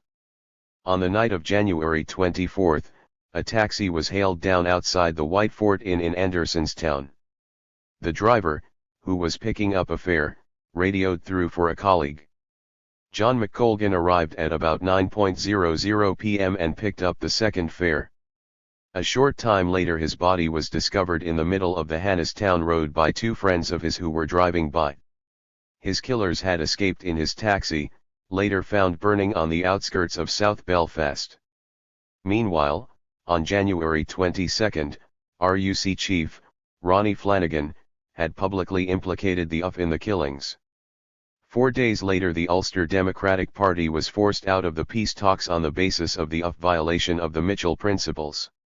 At the same time, the pressure on the peace process was maintained by the Continuity IRA with a series of bomb attacks on predominantly Unionist towns and villages, while 2 killings, linked to the IRA, plunged the talks into deeper crisis. Brendan Campbell, shot dead in Belfast on February 9, became the 9th victim of DAAD, while prominent UDA man Robert Dugan was killed in Dunmurry the next day by unidentified gunmen. The killings resulted in Sinn Féin's expulsion from the talks on February 20, 3 days before the return of the UDP. On March 9, Sinn Féin returned to the talks. Meanwhile LVF murders continued, as did dissident Republican attacks. On March 25, an increasingly impatient George Mitchell set a deadline of April 9, for the conclusion of agreement between the Stormont parties and the 2 governments. 2 days later a former RUC man was shot dead in Armagh by the INLA. Over the next 2 weeks intense negotiations took place, with Tony Blair, Bertie Ahern, and George Mitchell shuttling between the parties during the final days. On April 7, Mitchell produced a blueprint based on the negotiations to date, but the Ulster Unionists threw a tantrum at the suggestions for cross-border bodies and walked out. However, on the 9th it was announced that the basis of a deal had been brokered between the SDLP and the UUP. By now Tony Blair and Bertie Ahern were centrally involved in the talks, despite the fact that Ahern had to return to Dublin for the afternoon of April 8, to attend his mother's funeral. On Good Friday, April 10, 1998, after 30 hours of negotiations and direct intervention by President Bill Clinton, the deal was signed, but not before Jeffrey Donaldson, the most obstructionist of the UUP team, had stormed out of the talks. The deal offered a new power-sharing Northern Assembly, a North-South Ministerial Council and Policy Implementation Bodies, a Council of the Isles, the recognition by the British of the Irish right to self-determination, a pledge by Dublin to drop its constitutional claim over the North, promises of demilitarization, and a formula on the decommissioning of paramilitary weapons which tied all participants to use any influence they may have to achieve the decommissioning of all paramilitary arms within 2 years following endorsement in referendums, North and South, of the agreement and in the context of the implementation of the overall settlement. 2. Authors italics. It was a remarkable compromise that signaled the possible beginning of a new era of Irish politics, and the end of an 800-year-old agony. Unionists could live with a deal that protected the Union in the immediate future while Republicans would settle in the short term for its inherent acceptance of possible reunification and the destruction of Unionist hegemony. Unknown to most players, however, Blair had already muddied the waters by sending the UUP a comfort letter in the final hours of negotiation. In it, he had privately swung behind the Unionist position that weapons decommissioning should begin immediately, and promised a review of the agreement in 6 months if it did not. This was viewed by the Unionists as a guarantee that Sinn Féin would be excluded from political development unless the IRA surrendered its weapons. It was the first breach of faith in the negotiating process. During the third weekend of April, the deal, now sullied by Blair's intervention, received the broad approval of the Ulster Unionist Party. Sinn Féin, ignorant of the Blair letter, endorsed it at a special Ardfheis on May 10, paving the way for inclusive elections to the proposed assembly. In another major shift, Sinn Féin changed its constitution to enable it to take its seats in the new partitionist body. The Irish political landscape had indeed been reshaped. Meanwhile, the LVF continued its campaign of murder and bombing. In the interim, on April 27, as the yes and no camps mobilized for the coming referendum on the deal itself, it was announced that Chris Patten, former governor of Hong Kong, would head up a commission on the future policing of the North, recognized as crucial to any long-term political stability. On the same day, Terry Enright of Dermot Hill, whose son had been murdered in January, addressed the launch of the Yes campaign at Belfast's Europa Hotel. "We have to tell these people who are spearheading this No campaign," he said, "to go away, go away. We want a new life for our children and our grandchildren." Afterwards he said that he could not have let his child die for nothing. On April 30, the IRA stated that, while cautiously welcoming the Good Friday Agreement, there will be no decommissioning by the IRA. This issue, as with any other matter affecting the IRA, its functions and objectives, is a matter only for the IRA, to be decided upon and pronounced upon by us. 3. Unionism knee-jerk despite the UDA having issued a 370 similar verdict on the agreement a week earlier, also without any hint of decommissioning. In early May it was announced that a new IRA faction was forming, and was inviting the Continuity IRA to join it. This faction was closely aligned to the 32-County Sovereignty Committee, led by Bernadette Sands, sister of the IRA hunger striker, Bobby. The committee opposed the peace process, sharing the Republican Sinn Féin view that it sold out the Republican ideal. The new splinter group would become known as the Real IRA. The INLA, which also opposed the Good Friday deal, planted a 40-pound bomb on the White Rock Road on May 10 but was forced to abort its intended attack. Afterwards, angry residents accused the RUC of failing to cordon off the area quickly enough after children had pulled out the bomb's command wire, and were kicking explosives around the footpath. On May 15, the LVF announced a ceasefire to encourage a no vote on the agreement. However, when the poll came on May 22, 71.1% in the North and 94.5% in the South said yes, opting for the compromise that might bring to an end 800 years of war. 8 days later, a riot on Portadown's Garvey Road, following an Orange March, reminded everyone that Drumcree 4, the first test of the new rapprochement, lay just around the corner. The elections to the new assembly were held on June 25, 1998, the day after an INLA bomb wrecked the center of Newtown Hamilton in Co. Armagh. The SDLP topped the poll with 21.99% of the vote, closely followed by the Ulster Unionists with 21.28%. Sinn Féin took 17.65%, closely following the DUP. Of the smaller parties, the PUP and Women's Coalition each won 2 seats, while the UDP lost its one potential seat at the last count. Nevertheless, UDP leader, Gary McMichael, pledged continuing support for the peace process. On June 29, the Parades Commission, established to adjudicate on contentious parades, rerouted the Orange March planned for the Garvey Road on Sunday, July 5. Commission chairperson, Alistair Graham, explained that nationalists believed that the term crop pies lie down was alive and well in Portadown, and that the Drumcree March was an annual reassertion of that position. It is not the duration of the parade or the way in which it is conducted that is the provocation, but the fact that it is taking place along what they now regard as their territory without any deference to their community. The fuse was lit for Drumcree 4.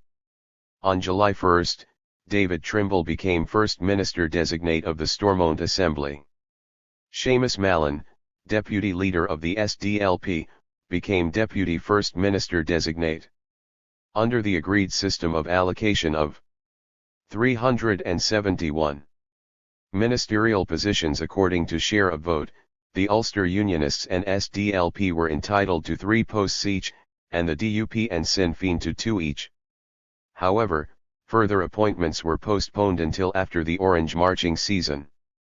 Given the range of old adversaries gathered in the Stormont chamber, the day was relatively light-hearted, despite the maintenance of the old trenchant rhetoric of the previous decades. Predictably, the DUP and UKUP engaged in obstructionist tactics, muttering and reading newspapers when Sinn Féin members spoke, objecting when they spoke in Irish, and taunting Trimble about sitting in government with Sinn Féin without having achieved IRA decommissioning. That night, 11 Catholic churches across the north were attacked by loyalist arsonists. On Sunday, July 5, the Orange Order arrived at Drumcree Church in Portadown to be met by a massive line of RUC and British Army defences that included a steel barrier across the road, a deep moat in adjoining fields, lines of barbed wire, and dozens of military vehicles. Refused access to Garvey Road, the Orangemen threatened to stay for 365 days if necessary, and to converge in their tens of thousands on Drumcree on July 12. The blocking of the parade was the signal for loyalists to embark on a campaign of orchestrated violence across the north, while the Orange Order wrung its hands, claiming the violence had nothing to do with its own protest. Over the coming week, vehicles were hijacked and burned, roads were blocked by blazing barricades, nationalist homes and other property were attacked by arsonists, as were the homes of 53 RUC members. The RUC and Army were attacked with petrol bombs, fireworks, blast bombs, ball bearings, and bullets. Impromptu Orange marches were held in Belfast, followed by further riots. The nationalist village of Dunloe in Co. Antrim was placed under siege by masked loyalists with cudgels after another Orange parade had been rerouted, and a freedom camp was established by the Orangemen outside the gates of Hillsborough Castle, the official residence of the NIO. Meanwhile, Orangemen mingled on a nightly basis with masked, rioting loyalists as they violently confronted the RUC and British Army at Drumcree, using guns, blast bombs, fireworks, and laser pens, as well as stones and bottles. By July 9, the crowd at Drumcree had built up to 20,000 as Ards councillor and Orangeman, David McNary, threatened that the standoff could cause the Orange Order to paralyse this country in a matter of hours. On July 10, as food convoys from Belfast arrived at the Garvey Road, the 4 main church leaders appealed for responsible acts. 2 nights later, a loyalist arson attack in Ballymurphy, Co. Antrim, killed the Quinn brothers. Jason, 8, Mark, 9, and Richard, 10, were asleep when the petrol bomb engulfed their home. The killings horrified the North, and hovered like a raven over the Orange marches of Monday, July 13, 1998, one of which was allowed through the nationalist Lower Ormeau area of Belfast. As in 372. 1997, the Orange Order had scored another Pyrrhic victory with the Ormeo March, as the world's media showed the bowler hat brethren filing past a silent, dignified residents' protest of black flags and posters that read March of Shame, in an area that had lost 56 of its loved ones to loyalist violence. A few days later the Drum Cree protest fizzled down to a token orange presence. The Garvati Road, however, was to be subjected to an ongoing orange/loyalist siege that has continued to the time of writing. On July 28, legislation that would allow the phased release of political prisoners over a 2-year period was passed into British law. On August 1, the real IRA blasted Banbridge with a £500 car bomb. 2 weeks later, on Saturday, August 15, it planted another £500 car bomb in Omagh. Due to an inaccurate warning, the bomb exploded in the midst of those who were being evacuated, killing 29 people and injuring a further 220, some horrifically. The dead included 3 children from Buncrana, Co. Donegal, and a visiting Spanish youngster and his group leader. The shock and revulsion that followed, along with a warning from the Provos, forced the Real IRA to suspend its campaign on August 18, while the British and Irish governments used the bombing to put in place draconian legislation that included the confiscation of property and land on suspicion of its use in war-related acts. On August 19, David Trimble attended the funerals of the Buncrana children. In response, the Orange Order, self-proclaimed upholder of civil and religious liberties, threatened to expel him from its ranks for attending a Catholic service. On August 22, the INLA called a ceasefire. 8 days later, the IRA announced the formation of a special unit tasked with locating the bodies of the disappeared, people killed and secretly buried by its volunteers, who included Ballymurphy man and MRF agent, Kevin McKee. By the end of August, as the arms issue was again being elbowed to center stage by the UUP despite the clear disposal of the issue by the Good Friday Agreement, pressure was mounting on the IRA to declare its war was over. On September 1, 1998, Gary Adams responded by saying that the violence we have seen must be for all of us now a thing of the past, over, done with and gone. Hot on the heels of this statement, David Trimble and Seamus Mallon invited all party leaders for talks on the way ahead, as Republican sources stressed the need for movement on the establishment of the Stormont executive and the North-South implementation bodies. 2 days later, U.S. President Bill Clinton and his wife, Hillary, returned to the North to again lend their support to the peace process. In Portadown, on September 5, a loyalist mob rampaged through the shopping center of the town for the second time in recent weeks, attacking nationalist shoppers with stones, bottles, and fireworks. In the ensuing confrontation with the RUC, a loyalist blast bomb injured 2 RUC men, one of whom suffered serious head injuries and subsequently died on October 6. 373. Despite the apparent movement at the beginning of the month, Trimble, still buoyed by Blair's letter, was back digging his decommissioning hole on September 6.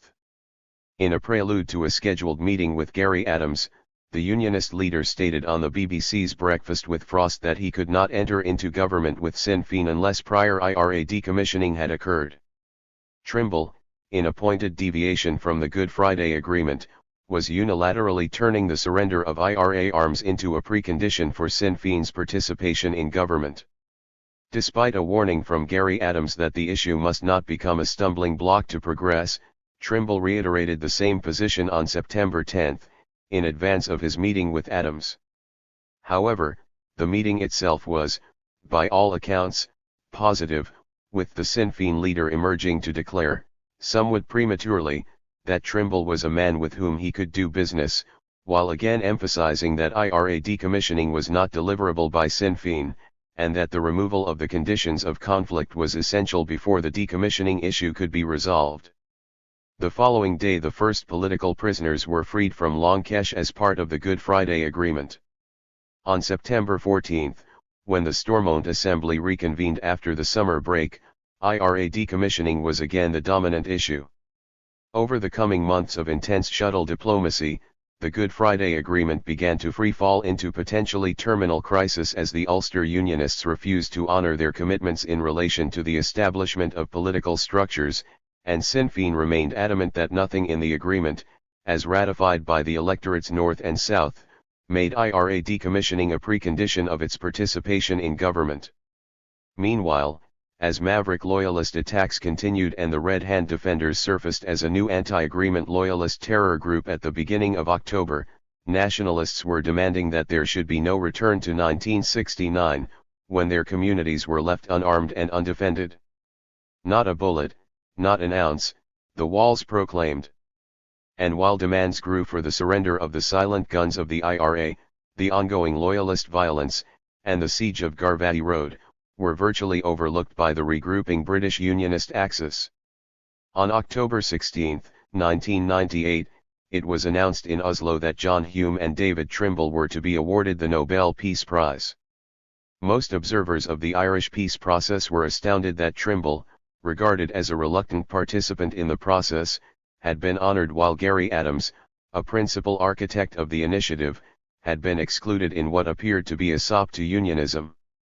It was rumoured that if Adams had been included, Trimble would have snubbed the award. Commenting on the Nobel Committee's decision, Derry journalist Eamon McCann retorted that Trimble winning the Peace Prize was akin to winning the lottery without buying a ticket. 374. The deadline for the formation of the Stormont Executive was October 31, 1998. It came and went with no sign of movement, while the Red Hand Defenders marked the day by murdering Brian Service in North Belfast and launching a shotgun attack on a bar in nationalist West Belfast. 17 days later the LVF became eligible for the early release of its prisoners when the British government accepted that its ceasefire was complete and unequivocal. A month later a grenade attack on a bar near Crumlin, Co.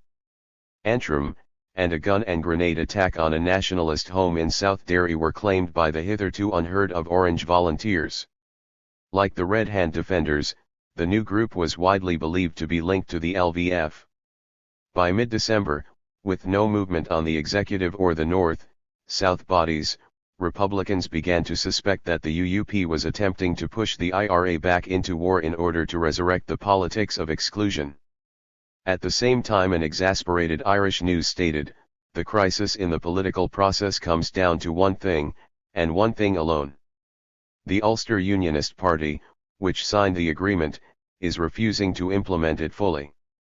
5 On December 18, the LVF handed over a small number of arms for destruction in a blaze of publicity that further upped the arms ante. By early January 1999, IRA frustration with the glacially slow progress began to manifest itself. In a New Year message, the Provos urged the British and Irish governments to face down unionism. The first IRA ceasefire, they reminded them, had been collapsed because the British and the Unionists had refused to embrace political movement. Now a second prolonged cessation had created a new opportunity. 18 months later and 9 months after the Good Friday Agreement, that opportunity has yet to be grasped. The question many Republicans and many nationalists are now asking is, will the British government again succumb to the Unionist veto? The same Unionist politicians who signed up to the agreement in April last have expended all their energies since in a gradual intensification of their attempts to obstruct its potential and negate its potential. 6. By the end of the month, however, as loyalist extremists maintained their attacks on nationalists, many of whom were driven from their homes, and the siege of Portadown's Garvey Road went on, the UUP was still in its no guns, no government trench, while Seamus Mallon pushed in vain for political movement. On January 27, Mallon's position was supported by Billy Hutchinson of the PUP. After discussions with General de Chastelane of the decommissioning body, Hutchinson said that disarmament would have to wait on the right political climate and that politicians would have to create these conditions by implementing the agreement. 375. On February 4, Patrick Mayhew, now Lord Mayhew, who had previously been instrumental in creating the decommissioning mire, called for the suspension of prisoner releases until ongoing punishment beatings and punishment shootings ceased. This was immediately seized upon by the anti-agreement Unionists, who included UUP MP Jeffrey Donaldson, as the basis of a new precondition for Republican participation in government. Within days, however, the IRA temporarily negated this argument when it suspended its involvement in punishment attacks. On February 15, PUP leader, David Irvin, hinted of dark secrets when he rounded on the anti-agreement camp. They need to remember when they talk about honor and integrity and decency, how many of them had long and meaningful debates with me when I was a representative, not of the Progressive Unionist Party, but of the Ulster Volunteer Force, in meetings all over the country, and indeed in meetings in some of their houses. 7. The next day 73% of Assembly members agreed on new political structures in the North, on the North, South Council and implementation bodies, on the British, Irish Council, on the establishment of a civic forum, a means of extending participative democracy, and on a transfer of power from Westminster by March 10. Ominously, Unionists were split on a 50-50 basis as the rejectionists gained ground. On February 17, the UUP and Sinn Féin met face-to-face for the first time, a meeting sought by Sinn Féin and refused by the Unionists since the beginning of the peace process. Afterwards, Trimble claimed that decommissioning was the one area of the agreement that had not been honored, and the media generally went along with this distortion. At the beginning of March, Martin McGuinness, Sinn Féin's chief negotiator and its representative on the decommissioning body, ruled out early decommissioning, again reminding Trimble that it was not a precondition of the agreement, that the IRA's 1,000 or so guns were silent, that 160,000 non-decommissioned guns were in Unionist hands, and that Loyalist gun and bomb attacks on nationalists, ignored by Unionists, continued. A week later the March 10 deadline for the transfer of powers from Westminster came and passed. On March 15, McGuinness' words were underlined when Logan solicitor, Rosemary Nelson, a staunch human rights advocate and supporter of the Garvey Road residents, was murdered outside her home by an undercar booby trap bomb. The killing was later attributed to the LVF, but nationalists immediately accused the RUC of collusion, pointing out that Rosemary Nelson had been repeatedly threatened with assassination by RUC members, threats already being investigated by the Independent Commission for Police Complaints, ICPC. Such was the reaction to the murder that RUC chief, Ronnie Flanagan, saw fit to call in police officers from Kent and the FBI to lead the investigation into the bombing. 8 days after the murder, the ICPC released the report of its inquiry into the RUC death threat claims, describing a hostile, dismissive, and contemptuous. 376. US RUC response to its investigation. The report's conclusions intensified calls for the RUC to be withdrawn completely from the murder investigation, and reinforced nationalist calls for the disbandment of the force. The killing of Rosemary Nelson refocused the efforts of London and Dublin in relation to the peace process. A concerted drive to reach a formula that would allow the implementation of the Good Friday Agreement was initiated at the end of March when Tony Blair and Bertie Ahern flew into Belfast to lead negotiations. Then came the first public breach of the agreement when the two governments attempted to cobble together a formula that would bring about some decommissioning, as part of a collective act of reconciliation, prior to the implementation of the agreement. The Hillsborough Declaration was rejected by the Republicans, the UVF, and the Red Hand Commandos. Again, no progress was made, and it began to appear that the UUP had developed a new game plan. If the UUP could unilaterally renegotiate the agreement by having the decommissioning demand inserted as a retrospective precondition of Sinn Féin's inclusion in the political process, it would greatly compromise the Sinn Féin position, leading to one of two outcomes, both more favorable to unionism than power sharing with Republicans. The first scenario would envisage failure by the IRA to comply, thus ensuring the expulsion of Sinn Féin from the political process.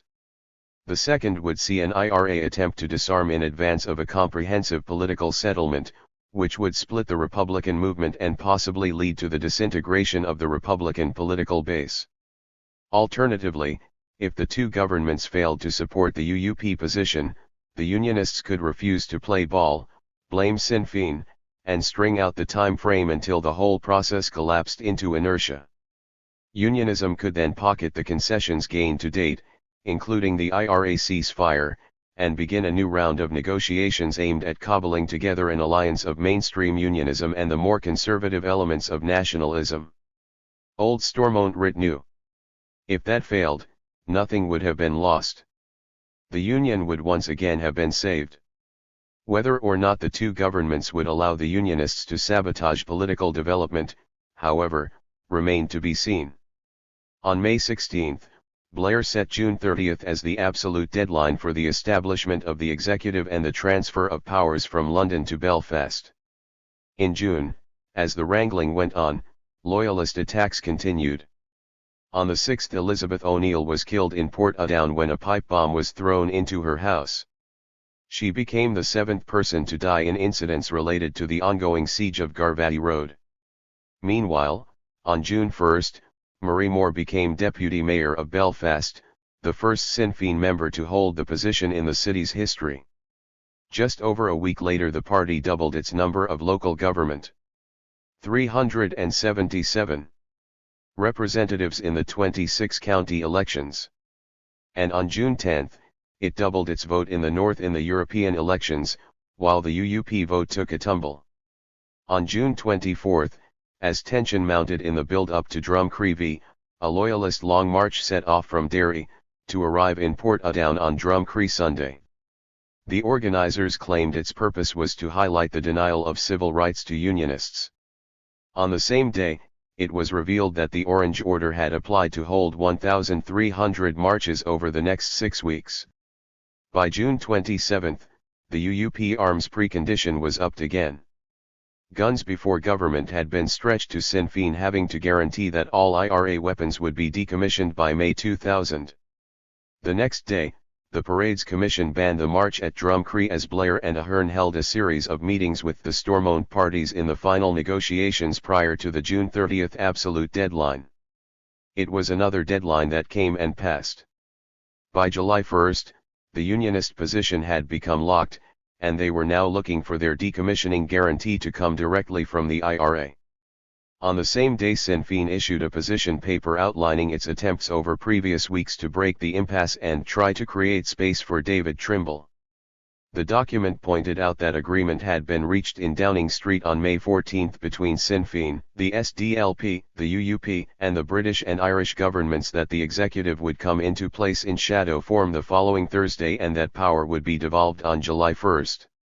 Despite subsequent Unionist collapsing of this deal, Sinn Féin persisted with its initiative, at the core of which was a clear statement from the two governments that they were returning to the Good Friday Agreement, that the impasse could only be removed within the terms of the Good Friday Agreement, that there were no preconditions in the Good Friday Agreement, that a deadline would be set for the transfer of power to the political institutions, an acknowledgement that all the parties to the agreement have an obligation to help bring decommissioning about, our assessment that, in the context of the full implementation of the overall agreement, all the participants acting in good faith could successfully persuade those with guns that decommissioning should take place within the time frame set out in the agreement, and Gary Adams' preparedness to make a declaration in that regard. 8. Authors italics.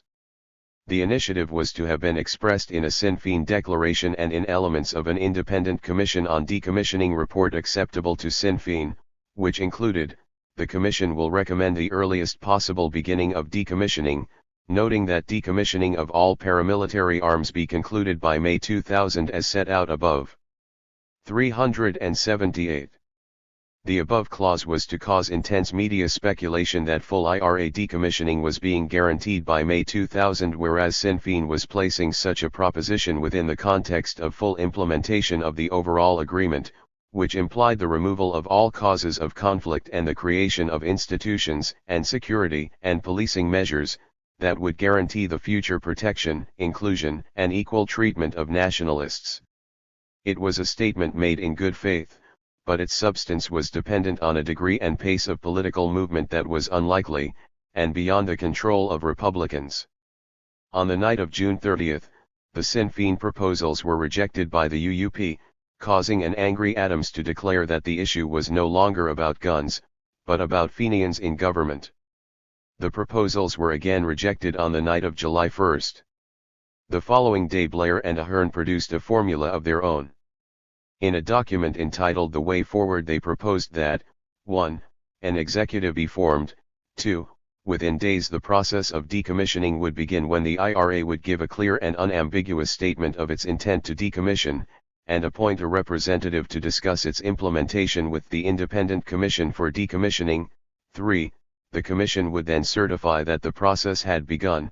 4. If no IRA statement was issued, then the executive would be unwound, so that the risk to Unionists was, at the most, a few days. 5. Then actual decommissioning had to follow along a timetable agreed by General de Chastelain, who would produce regular reports until the process had been completed by May 2000. All this, Blair said, requires a dramatic and historic shift in Republican thinking. It is therefore somewhat bewildering to find it is Unionists who are opposed to it. 9. Sinn Féin, however, had not, and did not, accept the Way Forward formula, viewing it as a second public breach of the Good Friday Agreement. Despite media speculation that guns could be on the table within weeks, Republicans and Loyalists maintained the position that demilitarization was a responsibility of all who held weapons of any kind, whether sanctioned by those in power or not, and could not be expected until the security of all was guaranteed by new agreed, inclusive political and security structures. Then, guns, bombs and more significantly, the will to procure, manufacture, and use them, would be removed permanently from the equation. In desperation, Blair now began to deviate further from the agreement, talking of excluding Sinn Féin from the executive if decommissioning did not take place, and then allowing the other parties to get on with it.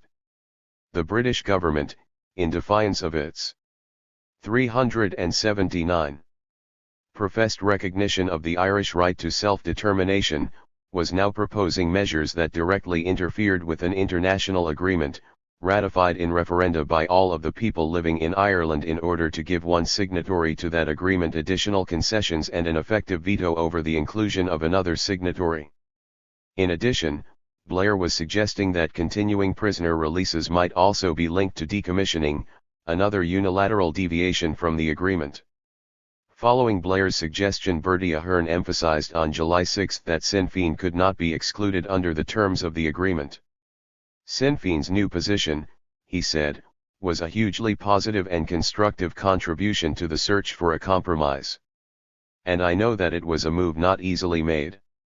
10. In Ballymurphy, IRA volunteers were adamant that, while the war might well be over, there would be no decommissioning for the foreseeable future.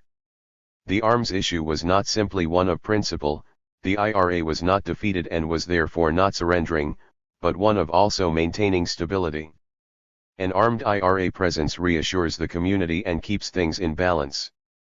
Without weapons, the IRA couldn't have stood down the IPLO, or warned off the real IRA after the Omagh bomb. As well as that Republicans recognize that any handover of weapons, short of an overall settlement and the removal of the causes of conflict, would precipitate a community revolt and a possible swing to the continuity and real IRAs. Ironically, what's viewed by some as a step towards stability could at this stage turn into the biggest possible move towards instability. 11. Meanwhile, on July 4, the Orange Order turned up at Drumcree to be confronted by fortifications reminiscent of the Somme. A deep moat, a field of barbed wire and razor wire, water cannon, and 2,000 troops and 1,000 RUC were waiting. The expected mass violence, however, didn't materialize, the UDA and UVF having warned that pro-Orange rioting would not be tolerated in Loyalist areas. In addition, the PR gurus had been to work on the Orange Order. The Drumcree Orangemen made their protest and, to everyone's surprise, went home. The lower key siege of Garvati Road, however, was maintained. On July 7, Loyalists carried out a string of sectarian attacks across the north. On July 11, Trimble, further stretching the UUP position, warned that his leadership would be undermined if he entered government with Sinn Féin prior to IRA decommissioning. On July 12, The Orange Order marched at 18 venues. Its Belfast rally was switched to the Ormeo Park, across the river from the nationalist Lower Ormeo, in response to a ban on the Ballymurphy Lodge from 380. Walking through the nationalist enclave. In London, the Northern Ireland Bill was published, clearing the way for a transfer of power to Belfast. The bill, however, included a fail-safe to reassure Unionists that they would not have to share power with Sinn Féin if the IRA failed to begin decommissioning. 1-0 to UUP game plan. Sinn Féin warned that it would not accept the validity of the legislation, and on July 13, Danny Morrison, former Sinn Féin Director of Publicity, warned that the Republican base could not be stretched forever. He reminded people of all the bitter pills the peace process has required Republicans to swallow. These have included the deletion of Articles 2 and 3 of the Irish Constitution, the territorial claim over the North, the return of a Northern Assembly, Sinn Féin abandoning its traditional policy of abstentionism, reliance on British government-appointed commissions on the equality and human rights issues and on the future of policing, and the implicit recognition of the principle of unionist consent on the constitutional question. 12. The next day the UUP dismissed the way forward after just 15 minutes of deliberation on the basis that it did not go far enough in its proposed sanctions against Sinn Féin, Trimble arguing that it gave the IRA a veto over political progress. A week earlier, Irish Times columnist, Niall O'Dowd, had pointed out, it was the Unionists and Mayhew who decided to give the IRA a veto over the political process when they first invented decommissioning as a ne plus ultra for the peace process. The date set for the transfer of power was July 15. But already the prospects for the triggering of the executive were dead. On the morning of the 15th the UUP hid out in its Glengall Street headquarters and refused to go to Stormont. It was therefore left to the SDLP and Sinn Féin to go through the farce of nominating ministers. With the DUP refusing to nominate, the executive was elected and dissolved within 51 minutes. The Irish peace process was in tatters. As the DUP and UKUP heckled and jeered, Seamus Mallon stood up to speak, bringing a few moments of dignity to Trimble's vainglorious stunt. He condemned the Unionists for basing their refusal to implement the agreement on a condition found nowhere in the agreement. A condition alien to its principles. He went on to say, this agreement does not belong to any one individual or political party. It belongs to the people. They voted for it. They own it. Consistent with my pledge, I am obliged to uphold it on their behalf. With that the Deputy First Minister designate resigned. Once again, Unionism, aided and abetted by the British government, had attempted to turn a unilateral IRA ceasefire into a unilateral surrender. Once again the Irish peace process was in ruins. A party that 381 represented 21% of the northern electorate, 6% of the Irish people, and 0.5% of the British population, usurping the democratically expressed wishes of all of the Irish people and the aspirations of both governments. Against their better instincts, Northern nationalists had considered the possibility that the Ulster Unionists could come to a negotiating table, strike a deal, and keep their word, only to discover that their instincts were perhaps their better instincts. Duplicity, political immaturity, and the logger mentality of unionism had, in the short term at least, again prevailed. On July 21, the IRA broke its silence, accusing the Unionists of repeatedly reneging on the commitments they made through the agreement and of opposing a democratic settlement. It accused the British of once again lacking the political will to confront the Unionist veto. Commenting on its two ceasefires, it warned. The first of these cessations floundered on the demand by the Conservative government for an IRA surrender. Those who demand the decommissioning of IRA weapons lend themselves, in the current political context, inadvertently or otherwise, to the failed agenda which seeks the defeat of the IRA. Responsibility for repairing the damage to the argument that the present political process can deliver real change rests primarily with the British government. 13.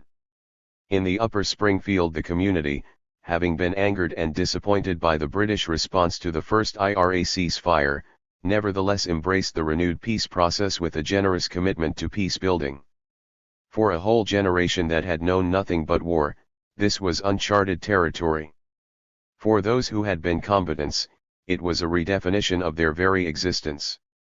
The withdrawal from conflict triggered off numerous new initiatives, including projects that revolved around the reintegration of political prisoners and the establishment of a restorative justice initiative to deal with criminal and antisocial behavior. Previously, no structured network had existed at a community level to support returning prisoners and their families, who had to cope with issues of retraining, finding employment, readjusting to the returned parent, redefining parental roles and, in the new context, finding a niche beyond the war. Using monies that had become available through the EU Special Program for Peace and Reconciliation following the first ceasefires, prisoner support groups were established in several areas, including the Upper Springfield. Peer-operated, and based on models developed in other post-conflict situations, these played an important 382 role in feeding ex-prisoners' energies into conflict resolution, and in initiating contact between ex-combatants from both sides. Former pal, Jackie McMullen of the THIRD-WORLDISM project in the Upper Springfield described how the project provides a specific focal point for ex-prisoners.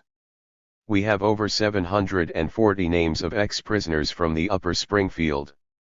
That's 11% of the adult population, which puts the need into perspective. And all of those people have suffered the same effects, socially and personally, of being POWs. To the 6 of us who are working here, it has meant a growth in self-confidence and an opportunity to meet a wide range of people we would otherwise never meet. For me personally, it has helped immeasurably to have a job and a steady daily routine. Prior to this, the only jobs I had in the 5 years since I came out of jail were pirate taxiing and doing the door at the Marty Forsyth Social Club. In terms of reintegration, you couldn't put a value on a scheme like this that offers real work and an opportunity to become involved in the positive developments of the community as a whole. 14. The second initiative was based on recognition that statutory and paramilitary responses to antisocial behavior and petty crime had failed and that a new direction was required. In February 1998, a report was circulated for debate by the Restorative Justice Steering Group, which included the Northern Ireland Association for the Care and Resettlement of Offenders, NIACRO, and community activists. Tommy Holland, community worker at the Upper Springfield Resource Center since 1995, recounted how, consequently, 4 pilot projects were put in place, 3 of them funded through an anonymous donor, and the 4th, in the Upper Springfield, relying on voluntary commitment.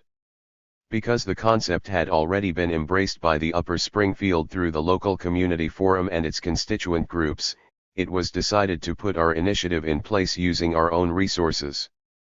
The result was that the Upper Springfield model became a model of good practice, with other communities using it as an example. The vibrant community infrastructure here made it easier for us to put it in place. It was officially launched in March '99, but because of the long period of consultation that had gone on, we had been dealing with referrals long before that. Rather than raise people's expectations and turn them away, we were actually dealing with cases. 15. 383. Martin Morris, an ex-political prisoner and a voluntary worker with the scheme, explained. For years local communities had no acceptable police service. People were now claiming ownership of their own social order and saw the Restorative Justice Initiative fulfilling this role. The whole purpose of the initiative is one of reconciliation rather than retribution. An offender does something wrong, the community discovers the person's identity, and the initiative intervenes to find a mutually acceptable resolution. The model is now being taken up throughout the 6 counties. 16. Anval Ellie of Moyard described a rather odd manifestation of the initiative, following her own encounter, on Mother's Day 1999, with local brigands. We'd been out for a drink and 5 of us came back to the house with a carryout. My mate, Annie, fell asleep on the sofa, and I says leave her there, I'll phone Hank to tell him she's all right. Then I got a taxi for the rest of them. That was 3:05. I closed the garden gate, went into the house and slept on the other sofa. Ciaran was in the house and she was going down to the local radio station in the morning. So away she went.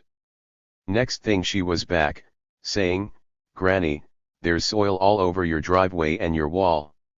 So I went out and went, "Who stole my garden?" I had trees, lovely planters, wee log rolls. All gone. 17. So Anne appeared in the Andersonstown News the following Thursday, pictured beside the vanished garden, which had been duly reported to the Restorative Justice Group, based at the Resource Center. Immediately a community dragnet was organized to seek out suspiciously sudden horticultural developments. Within 4 days Anne had her garden back. It was dug in at 10:30 at night by torchlight, and 4 days later I got a wee card from the culprit, saying, "Sorry I spoiled your Mother's Day." The following Thursday, Anne again appeared in the Andersonstown News, beside her reinstated planters and log rolls.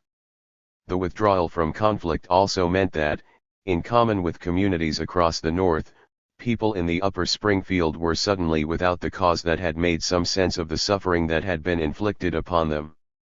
Gradually, on an individual and collective basis, people began to realize the extent to which they had been traumatized. In response, a group of local women, many of whom had themselves directly suffered as a result of the conflict, established the Ballymurphy Women's Support Group. Callie Persick, a Chicago-born 384 anthropologist, who became women's development worker with the group, explained how. The center opened in the summer of '96 and we were immediately overwhelmed by the volume of work. Suddenly, post-ceasefire, people were having breakdowns and becoming ill. With the ceasefire's time had stopped. Suddenly the communal dynamic of conflict had gone and people were alone with their loss. People had time to reflect. The loss of 20 years ago became yesterday's loss. And a sense of hopelessness set in. During the conflict, there was the addiction to the news, the endless waiting for the next event, and the adrenaline buzz associated with the war. In the constant anticipation of the future, the present becomes devoid of meaning. Suddenly all of that is gone. And we end up with a mushrooming drugs problem, of the legal and illegal types. For many women in particular, the mundane life of being in the house or being in low-paid, low-status jobs, or having few options to develop personally, brought depression and a sense of hopelessness which had been suppressed by the conflict. The big problem concealing the small problems. All this made the center's work crucial.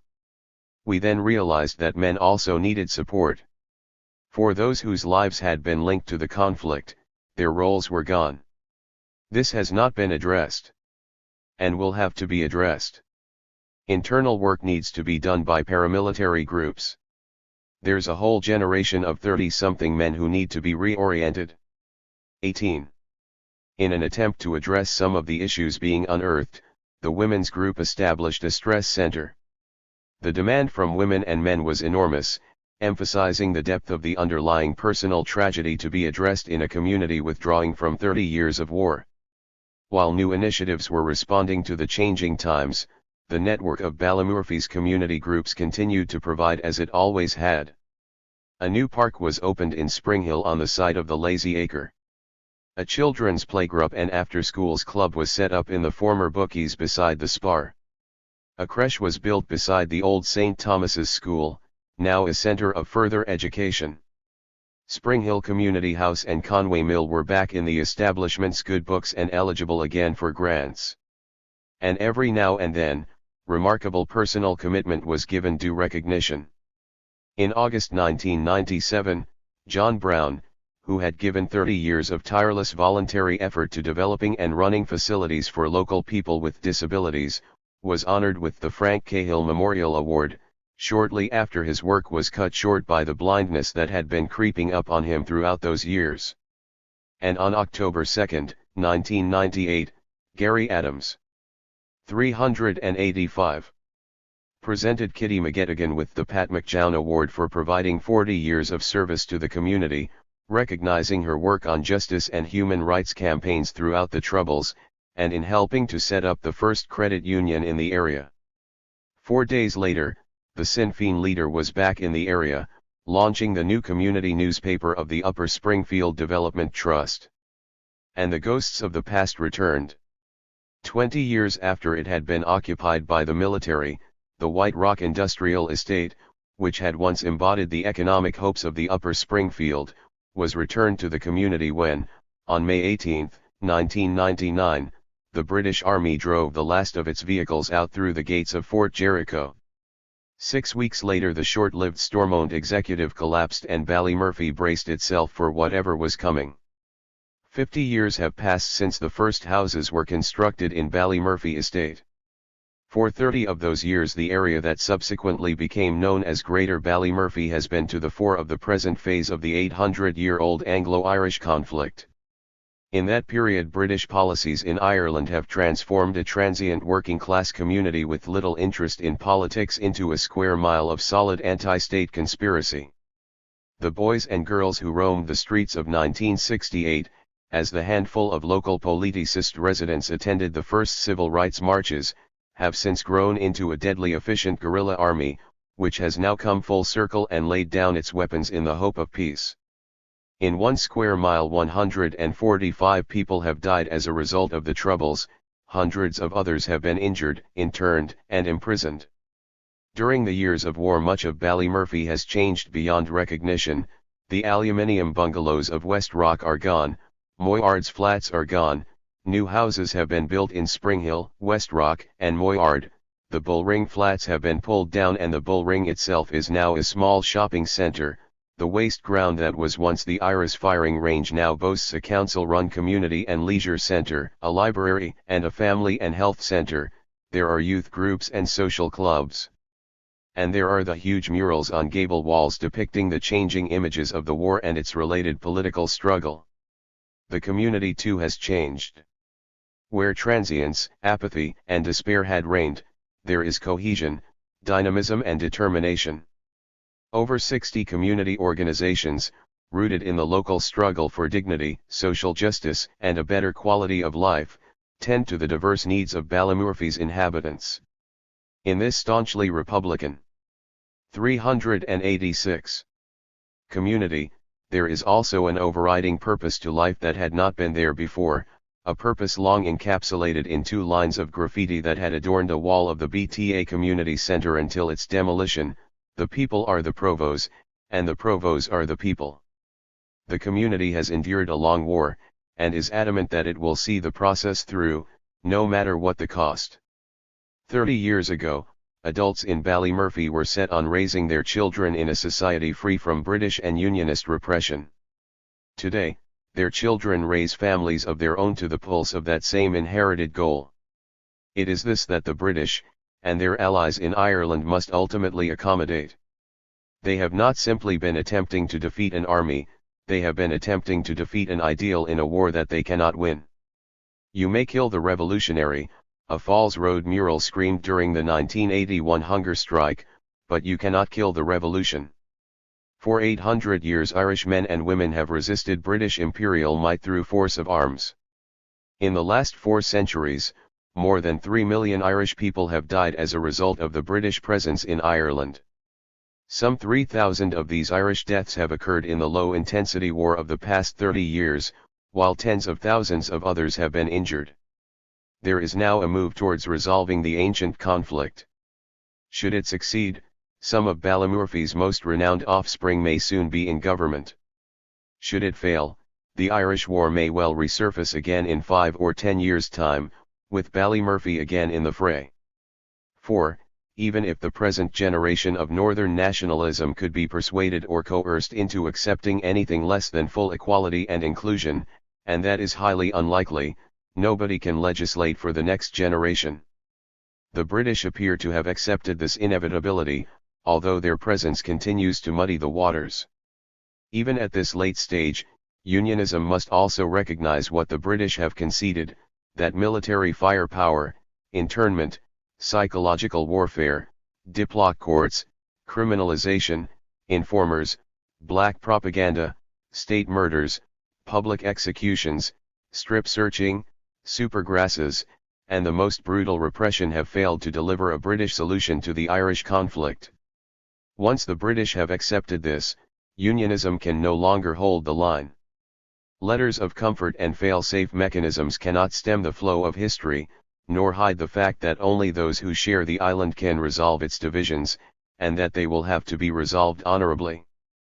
Although this generation of unionism may not recognize it, there is nowhere left for it to go but forward to an uncertain destiny, to be shared with all of the people living on the island of Ireland. The hand of friendship has been extended by Irish nationalism. Unionism can either grasp it, or flail about blindly as the ground shifts beneath its feet. But there is no road back. The bridges to the past have all been burned. 387. And, as the future beckons, a small community at the base of Black Mountain can look back on an extraordinary history, shaped by extraordinary events and extraordinary people, and proudly proclaim its first half-century. While, around them, the Ballymurphy story goes on.